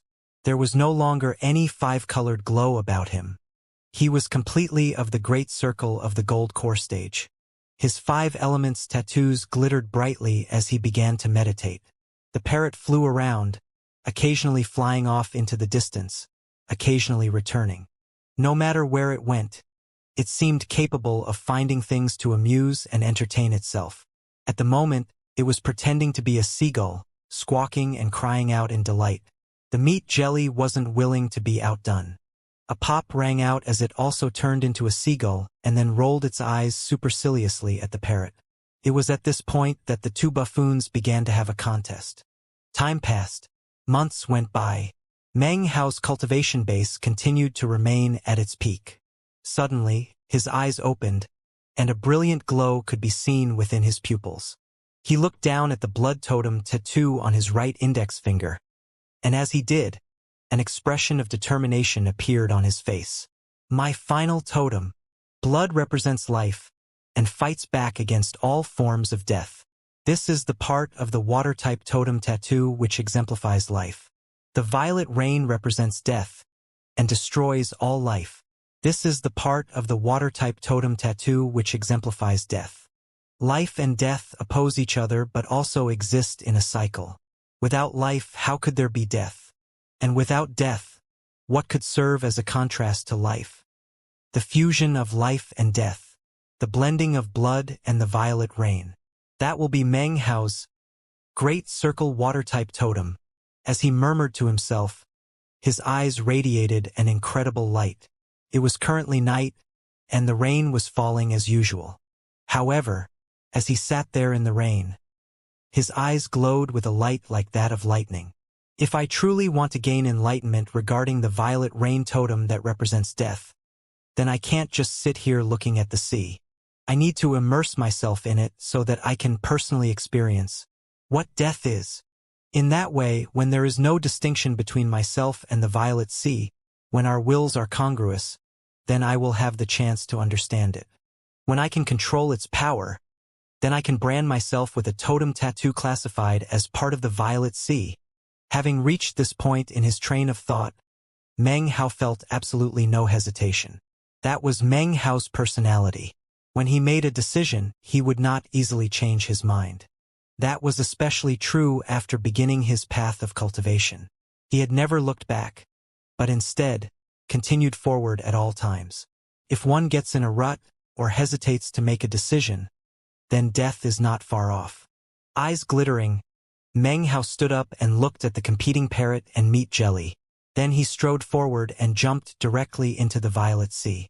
As soon as his body touched the violet seawater, an intense aura of death completely surrounded him. Meng Hao's body trembled as he managed to cross his legs. After sinking down more than 30 meters, he opened his eyes and stopped moving. He had already reached the limit of what he could endure. If he sank any further, the death will would become too intense. To this sea, he was something alive, and therefore something it was diametrically opposed to. Meng Hao was incapable of fighting against the entire violet sea. Even sinking down 30 meters was something that if others heard about they would react to with complete disbelief. The violet sea was a place that cultivators simply couldn't enter. Even sinking 6 meters into the sea for a short period would be like plunging into flames of destruction, let alone 30 meters. To an ordinary cultivator who sank down 30 meters, it would only take about 10 breaths of time before their life force vanished. The aura of death here was qualified to destroy all life. As for Meng Hao, the fact that he could sit there cross-legged for much longer than 10 breaths worth of time had a lot to do with his perfection. The realm of perfection made it so that he did not absorb power from heaven and earth. He was his own cycle. His ability to survive far exceeded that of others. Even still, after 20 breaths worth of time, Meng Hao's body began to shake. The will of death congealed around him, growing thicker and thicker. This collision between life and death turned into an extermination, a power that would thoroughly extinguish and bury him. It was like ice water being poured onto a red-hot branding iron. The two were incompatible. Ice and fire opposed to each other created a force. Either the ice water would turn into steam, or the branding iron would experience a complete end. This was extermination. After 30 breaths of time, the power of extermination was so intense that Meng Hao was forced to open his eyes and shoot up out of the sea. After flying up into the air, he returned to the mountain island, his face pale. He coughed up a mouthful of blood. The collision between his life force and the death aura had transformed into an extermination that Meng Hao found difficult to endure. However, his eyes were now shining brightly. Now I understand. The violet sea apocalypse does not inherently contain the power of extermination. Its primary will is that of death. When it encounters life force, extermination erupts. That extermination is not inherently created by the violet sea, but rather when it is combined with life force. The opposition of life and death transform into the power of extermination. That will be the true power that the great circle of the water-type totem will be able to unleash when it is completed. It requires time for life and death to create such extermination. The life within my blood totem tattoo needs to coexist with the death of the violet rainwater, not extermination. To truly gain enlightenment, I need to negate the power of extermination. In that way, I can truly understand the will of death. Meng Hao took a deep breath and then sat back down cross-legged. After 3 days, he was fully recovered. When he opened his eyes, they shone brightly. After sitting in contemplation for a moment, he once again strode forward and dropped into the seawater. He returned to the same position 30 meters down where he crossed his legs and experienced the extermination that came with the seawater. Time passed. A year went by in the blink of an eye. During that year, Meng Hao did not see any cultivators or any other form of life. It felt as if he was the only person alive in the world. Negating the power of extermination was not easy. Even being sustained because of the realm of perfection, it was very difficult for him. He would not use his blood totem unless it was absolutely necessary. If he did, then the gap between life and death within the Violet Sea would swell, allowing the power of extermination to rush in and threaten to wipe him away. I cannot use life to be enlightened regarding death. In order to understand death, I must truly die. Meng Hao could now descend almost 100 meters into the Violet Sea, and stay there for the space of 170 breaths before speeding back up to the surface. He had made a lot of progress during this year, but he was still far from thoroughly understanding the Violet Rain. This death is not just some blind perishing, though. I have to go about it methodically. I need to slowly decrease my life force under the power of the extermination. Then make a complete turnabout. By surviving only my own aura of death, and thus not being influenced by the exterminating will, then I can truly experience the Violet Sea's death aura. After having reached this new enlightenment, Meng Hao rested for a few days, then once again entered into the Violet Sea to meditate cross-legged. More time passed. 1 year, 2 years, 3 years, 10 years. Meng Hao was now cross-legged more than 600 meters beneath the surface of the Violet Sea, completely motionless, as if he were dead. An aura of death circulated around him. Occasionally, the power of extermination would explode out, but it was quite subdued, obviously much weaker than it had been 10 years ago. A month passed. Meng Hao's eyes suddenly opened. The power of extermination around him suddenly grew incredibly intense. Before it could explode out, he shot up out of the Violet Sea. "Still not enough," he murmured. "When I'm able to sit on the seafloor permanently, then I will be able to begin to comprehend the truth of the Violet Sea." During the 10-year period, his cultivation base had not experienced much change at all. However, his whole body and aura had experienced earth-shaking transformation. He was more tall and slender, and within his scholarly disposition was a bit more of something demonic and bit less Confucian. His life force was reduced and his deathly aura increased. His skin was bright and clear, his features were more handsome, even demonic. After 10 years, the Violet Rain was still falling, but the sea had not grown much deeper. The islands still existed. By this time, the Western Desert South region had also become part of the sea. The entirety of the great lands of the Western Desert were now covered by seawater. Any cultivators who had been unable to enter the Black Lands were now nothing more than skeletons buried by the Violet Sea.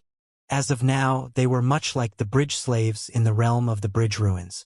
They were like specters who would occasionally appear on the surface of the waters. Occasionally entire tribes would appear, floating about, taking away any life force. They were like emissaries of the Violet Sea. Meng Hao had encountered such specters several times throughout the 10 years. In fact, this moment in which he burst out from within the Violet Sea, he saw a group of several hundred specters off in the distance, drifting across the surface of the sea with vacant looks on their faces. As soon as Meng Hao appeared, they suddenly stopped moving and looked over. The specters looked at Meng Hao and he looked back. They appeared to hesitate, as if they were confused about something. Meng Hao's expression was the same as normal. However, he looked closely at the specters, paying attention to see how they would react. After a moment, a towering death aura rose up from them. Their bodies flashed into motion as they shot toward Meng Hao. He frowned, then sighed lightly. As the specters neared, he pointed out with his right hand, causing a bloody light to explode out. Within this bloody light was an intense life force which shot forward. In the blink of an eye, it slammed into the specters. When that happened, an exterminating will exploded out that caused everything to shake. A sound like a thunderclap echoed out as the specters' bodies collapsed into pieces. They were now dead in soul as in body. This exterminating will was created when the will of life touched an aura of death. 10 years ago, Meng Hao could never have done this. Now, though, after 10 years of enlightenment, although he could not completely reverse his own life force into an aura of death, he did understand the method with which to produce extermination. If these Violet Sea specters can sense my life force, then there's no need to even mention the sea itself. He shook his head. During the past 10 years, along with his increase in enlightenment, he had also come to find that when encountering these specters, they always looked puzzled for a moment. It showed that he was at least making progress. Such a phenomenon also seems to indicate that I've indeed picked the correct path. He looked up into the sky, lost in thought. He had no idea where the parrot and meat jelly had gone off to. In the past 10 years they had frolicked and played to their heart's content. They would often disappear without a trace for half a year or more. Considering their usual vices, Meng Hao wasn't worried for their safety. There was nothing in the area that had fur or feathers, so no matter what stories they made up, they actually couldn't accomplish much. Meng Hao rested for a few more days before once again sinking down into the Violet Sea. It turned out Meng Hao was so focused on his cultivation that he actually miscalculated regarding the parrot and meat jelly. While it was true that there was nothing in the area that had fur or feathers, well, the Black Lands was another story. The parrot and meat jelly had gotten tired of the ocean years ago, and had secretly left and flown back to the Black Lands. After entering, they immediately caused a violent commotion that eventually became a legend. Time passed another 10 years. Meng Hao had already spent more than 20 years trying to understand the violet rain. By now, he could submerge nearly 3,000 meters and sit there cross-legged for several months. His life force was currently incredibly weak. Were it anyone else, such a lack of life force would mean they weren't alive at all. Meng Hao was different, though. Although his life force was weak, his thick death aura actually became something like a different type of life. Such life was similar to that of the specters, except that it possessed a fleshly body and a soul. The reason Meng Hao could endure for so long underneath the sea was that as his life force grew weaker, the power of extermination in the seawater was reduced. The will to expel him from his position within the water was also weakened. Another 10 years passed. When Meng Hao had spent an entire half of a 60-year cycle trying to gain enlightenment of the violet rain, at long last, he could sink all the way to the very bottom of the sea. He could now step foot onto what had once been the great lands of the Western Desert. On the seafloor, Meng Hao could feel pervasive, indescribable auras of death surrounding him in all directions.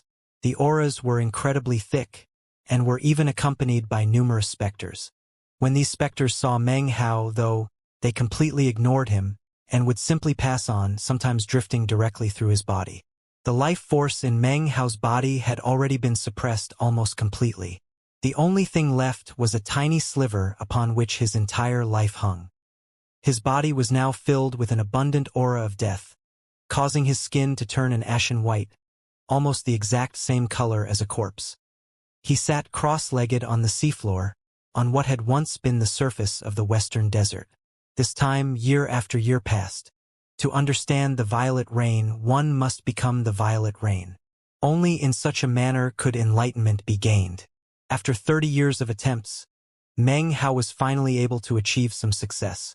That sliver of life force that sustained the fire of his life was now surrounded by an aura of death. However, it was not exterminated. The surrounding will of extermination was now incredibly weak. Meng Hao was now finally able to understand what it felt like to die within the violet rain. He did not move. He sat there cross-legged, making no attempt to leave the violet sea. Another 10 years passed. Meng Hao's process of understanding how to form his water-type totem had already lasted 40 years. To a mortal, 40 years is half a lifetime. To cultivators, though, 40 years could not be considered short, but neither could it be considered very long. After 40 years, the rainfall in the Western Desert was no longer a downpour. It was now showing signs of letting up. The rain itself would not last for 10,000 years. According to the records kept in the Western Desert, the rain would last for 100 years at the most. Unfortunately, even though the rain would cease to fall after 100 years, the spiritual energy would not be restored. The Violet Sea would still be like a restricted area for cultivators. It would be possible to fly in midair above the waters, but it was impossible to step a single foot into the sea. Furthermore, because of the death of the vast numbers of Western Desert cultivators who hadn't been able to enter the Black Lands, there were countless specters that filled the Violet Sea. As they flew about, any living thing they encountered would cause them to feel extreme grievance. They would instantly attack in an effort to exterminate the life force. Even still, these specters were actually something that cultivators could use. Because they were congealed out of an aura of death, they could be sealed. Some of the more powerful of the specters could even be refined into death aura crystals.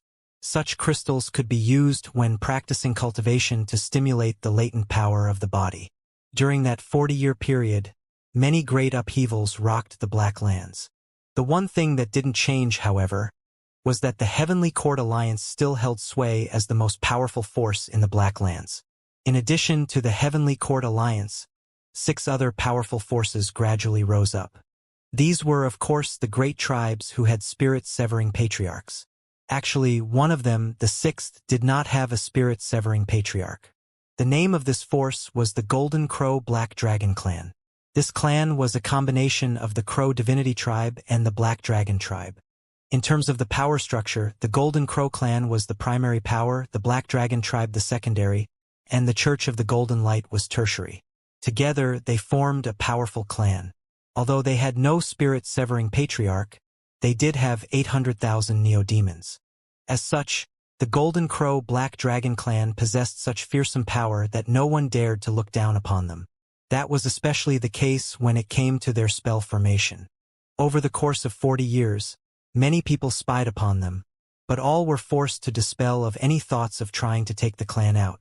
The clan also had the Thorn Rampart Vine. Any enemy under the spirit-severing stage would be completely incapable of doing anything against it. If a spirit-severing expert arrived, it might be able to handle the Thorn Rampart, but 800,000 frenzied neo-demons was something that no tribe would dare to test out. Because of this, there was a balance in the Black Lands. Because of that balance, the Golden Crow Black Dragon clan was able to not only exist, but rise to a position of power. There is probably no need to even mention how their totemic sacred ancients grew. With the Outlander beast acting as a guard, the Golden Crow Black Dragon clan was a force that everyone was forced to take seriously. This was even more the case when some of the neo-demons from the horde of 800,000 gradually grew to the point of becoming totemic sacred ancients. 30 years ago, Big Harry reached level 11 and became a totemic sacred ancient. On that day, all neo-demons in the Black Lands could sense a powerful demonic chi which spread out thickly in all directions from the Golden Crow clan. After another 10 years, the red crocodile and the enormous lizard successively became totemic sacred ancients. As for the crows, mosquitoes, and some of the various other neo-demons, they grew like bamboo shoots after a spring rain. All of them reached level 11 and became totemic sacred ancients. Under their guardianship, the Golden Crow Black Dragon clan truly was worthy to be called powerful. They became one of the 6 greatest powers in the Black Lands underneath the Heavenly Court Alliance. 10 years ago, the Parrot and the Meat Jelly used some unknown method to escape the detection of spirit-severing divine sense and re-enter the Black Lands. They instantly began to sow chaos. Vast numbers of neo-demons met with disaster. With the exception of the Golden Crow Black Dragon clan, neo-demons from any tribe who sensed the aura of the Parrot and Meat Jelly would instantly wail mournfully and then flee in the opposite direction. No matter what any dragoner did to try to control them, they were powerless to block them in any way.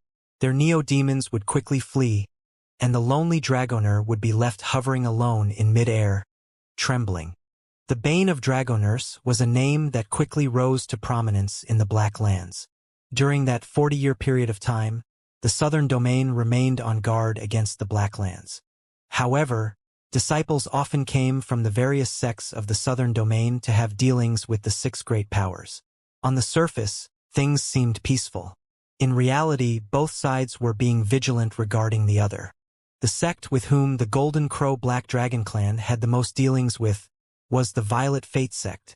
The reason for this was that legends began to spread of what had happened 40 years ago. The Western Desert cultivators soon learned that the totemic sacred ancient who led the Crow Divinity tribe out of the north, Meng Hao, was once a disciple of the Violet Fate sect. He was Grandmaster Pill Cauldron of the Southern Domain, a person completely illustrious and famous.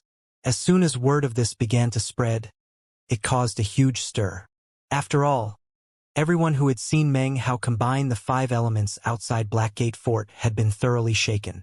However, as time passed, the stories about Meng Hao soon came to be legends of the past. No one had seen or heard from Meng Hao for 40 years. All they knew was that he had disappeared into the depths of what had once been the Western Desert. As the Violet Sea spread because of the violet rain, many people came to believe that Meng Hao had already perished. As for the reason why he did not enter the Black Lands, but instead chose to travel out into the Violet Sea, it gradually came to be accepted that it was because of the Ji clan from the Eastern Lands. The enmity between Meng Hao and the Ji clan quickly became common knowledge. During the 40 years, the lands of South Heaven changed quite a bit. The Meng Hao who so many people were beginning to forget was currently sitting at the bottom of the Violet Sea, attempting to gain enlightenment regarding the will of death. Meanwhile, also at the bottom of the sea, far away from Meng Hao in what had once been the Western Desert North region, in the location of what had once been the home of the Crow divinity tribe, another young man in a black robe sat cross-legged on the ocean floor. Occasionally he would open his eyes, and they would glow with a red light. If you looked closely at this young man, you would see that his appearance was very similar to that of Meng Hao's. The difference was that he seemed much more cold and sinister. He wore a black robe, and on his forehead could be seen a mark that looked like a bat. As he sat there cross-legged, he actually looked very much like a black-colored bat. 7 spirits managed to slip through to the holy barriers of the heavens. They transformed into 7 ancient true spirits. After tens of thousands of years passed, their spirit wills ascended, and their spirit bodies transformed into 7 immortal murdering swords. Meng Hao, by what right of virtue do you possess 4 of them? The true spirits are not visible in the world. We discarnate spirits are the real power. By recapturing the spirit bodies, we can then have the ability to tread the path of the true spirit. The eyes of the black-robed youth glittered. His left eye actually had no eyeball but instead was a vortex. Within the vortex was a corpse which was half human and half beast. This was the exact same bizarre corpse from which Meng Hao had acquired the immortal murdering sword years ago, within the Crow divinity tribe's holy land. As of now, that corpse had become nothing more than nourishment for this black-robed youth. Perhaps it was by consuming that corpse that the black bat was able to transmogrify and change its shape. 40 years flashed by. There were still people who remembered Meng Hao, but most people only recalled a scene in which someone brought 800,000 neo-demons through Blackgate Fort. As far as what Meng Hao looked like, most people barely remembered. As time passed, Meng Hao was slowly being forgotten. In truth, it was the same even with him. Not even his shadow was seen upon the western desert Violet Sea. He had been submerged at the bottom of the sea for years now. He sat cross-legged on what had once been the land of the western desert. This time it lasted for a very long time. He didn't move, nor did he breathe.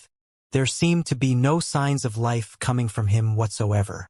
He sat in the darkness of the bottom of the sea, secluded in meditation. The surrounding will of extermination was increasingly reduced. Even if you looked for it closely, it was difficult to detect its existence. At the same time, the scant life force remaining in Meng Hao's body slowly lessened. There was only one tiny strand that kept his life from being snuffed out. It was in exactly this fashion that 20 more years passed. From the time Meng Hao had begun his attempt to understand the Violet Sea, a full 60-year cycle had passed. More and more people in the outside world were forgetting about him. Even in the Golden Crow Black Dragon clan, many people who joined the clan or were born during that time took the stories of Meng Hao to be nothing but exaggerated legends. The exception were the people who had actually associated with Meng Hao years ago. Slowly, friction began to develop between the members of the Black Dragon tribe and the Golden Crow tribe. However, Su Bai was able to forcefully suppress this trend and smooth out the conflicts. It was understandable considering that the two tribes did not have a common origin. They had been forced together because of the pressures of the outside world. The Golden Crow tribe occupied a position of leadership above the Black Dragon tribe. Although things seemed as peaceful as the waters of a windless sea, in reality, the wild hearts of the Black Dragon tribe were awakening. More years passed.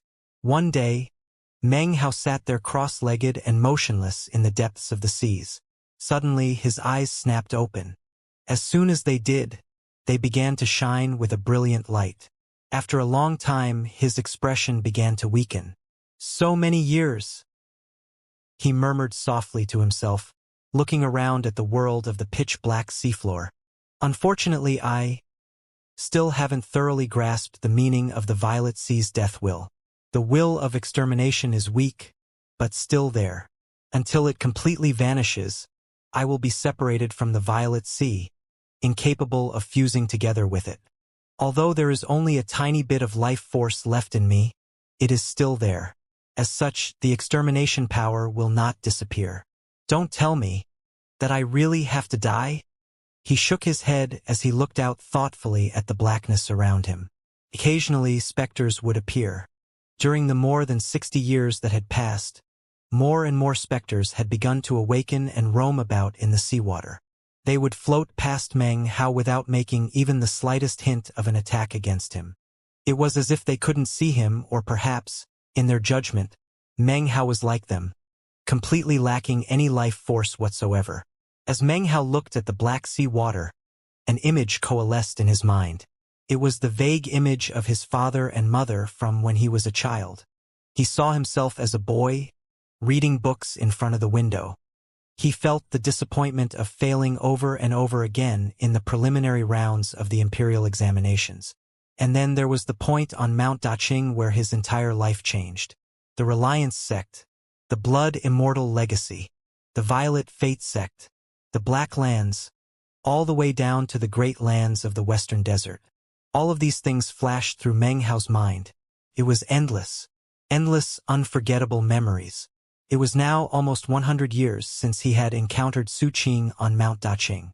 100 years of time had flowed by. It had passed by so quickly that Meng Hao barely had time to recall all the memories. Just like that, the entire life of a mortal passed gone by. Gradually, Meng Hao's life seemed to coalesce in front of him. He saw many figures. It didn't matter whether they were enemies or friends. The karma threads which invisibly connected him to all these people started to become visible. After a while, Meng Hao smiled. Within that smile, determination suddenly shined out. He had picked this path, and would unflinchingly continue on down it to the end. When risks are taken, the results can be death, or incredible rewards. Meng Hao closed his eyes. In that instant, he unhesitatingly crushed that last tiny strand of life force. There can be no growth without destruction. Without death, how can there be new life? When the strand of life force vanished, Meng Hao's body seemed to fill with a soundless roar. His life force disappeared, completely gone. The flame of life inside of him had been snuffed out. As of now, he was completely dead. This was true death, a state of existence without any life force, without any consciousness, without any aura or ability to perceive anything. It was as if he were buried deep in the bottom of the Violet Sea. The instant in which death occurred, the will of extermination which had been blocking him from fusing with the Violet Sea suddenly vanished, completely disappeared without a trace. The removal of this blockage seemed to indicate that he had received approval. He was just like the Violet Sea, a will of death. Without the extermination cutting him off, Meng Hao's body was enveloped by the dense death aura of the Western Desert Violet Sea, poured into him, swirling around within him, boring through him. It began to circulate, moving about in cyclical fashion. Meng Hao possessed no consciousness. It was as if he had been cleanly severed away from the world, as if he had nothing to do with the world anymore. He had forgotten it. It had forgotten him. The only thing that remembered Meng Hao was the dense death will of the Violet Sea. It continued to congeal around him, to pour into his body. Finally, one day, his pale flesh became completely gray and filled with an aura of death. He was now one with the Violet Sea. His internal organs, his body parts, all of it was fused with the Violet Sea. He had become the Violet Sea. However, the Violet Sea had not become him yet. Time passed. 1 year, 5 years, 10 years. Eventually 30 years passed. As of now, around 90 years had passed since Meng Hao began to seek enlightenment of the violet rain. Recently in the skies above the Western Desert, the violet rain which had fallen unceasingly for nearly 100 years now seemed to be on the verge of ceasing. The signs grew more and more apparent. A year passed and the violet rain finally stopped. The sky was still overcast, but the rainwater ceased to fall. It was not a complete end. Occasionally some rain would fall here and there. Generally speaking, though, the violet rainfall had passed. When the violet rain stopped falling, there was something different about the violet sea of the western desert. In that moment, all of the specters which had been floating about above and below the sea suddenly stopped. Everything became silent. Their faces became even more blank than before, as if they were listening respectfully to something. That period of listening lasted for 3 months. After the 3 months, everything returned to normal. However, there was something different about this violet sea, something that no one could sense. It was as if within the sea, each swell of the waves contained a will. That will belong to Meng Hao. Meng Hao, however, was not aware of it. He was not sure of when exactly he had awoken. He didn't remember who he was, nor did he possess any of his memories. All he remembered was that he had awoken and become the violet sea. He was the violet sea. The violet sea was also him. Confused, he looked around.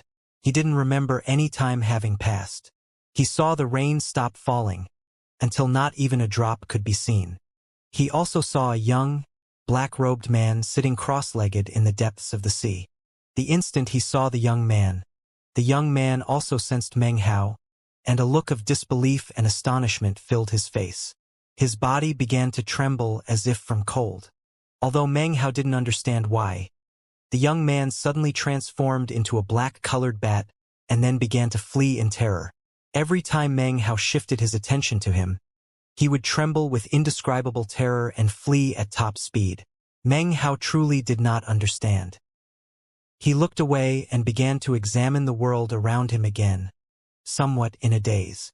Soon, cultivators began to appear above the sea, arrived to hunt the specters. Meng Hao saw all of this very clearly. He also saw some of the cultivators fall into the sea, whereupon they lost their lives. Meng Hao watched everything with confusion. More and more cultivators arrived. They were careful not to touch the seawater. By using their divine abilities and magical techniques, they were able to find some of the mountain islands that had not been completely submerged. They began to construct cities around the peaks, above the seawater. They called them cities, but they were really more like outposts. Soon, a total of 10 such outposts were constructed above the western desert violet sea. Meng Hao observed them. At one point, a strand of wool rose up, and huge waves rolled across the surface of the sea to suddenly submerge one of the outposts that was being constructed. The rise of the outposts caused even more cultivators to come to the great western desert sea to carefully hunt specters. After observation, Meng Hao gradually came to feel bored. He grew silent, and time once again began to pass, although he didn't know how much. With no one disturbing him, and no unforeseen occurrences, Meng Hao could exist like this for 10,000 years. Then the violet sea would vanish, and his consciousness would return to his body. Finally, he would be reborn.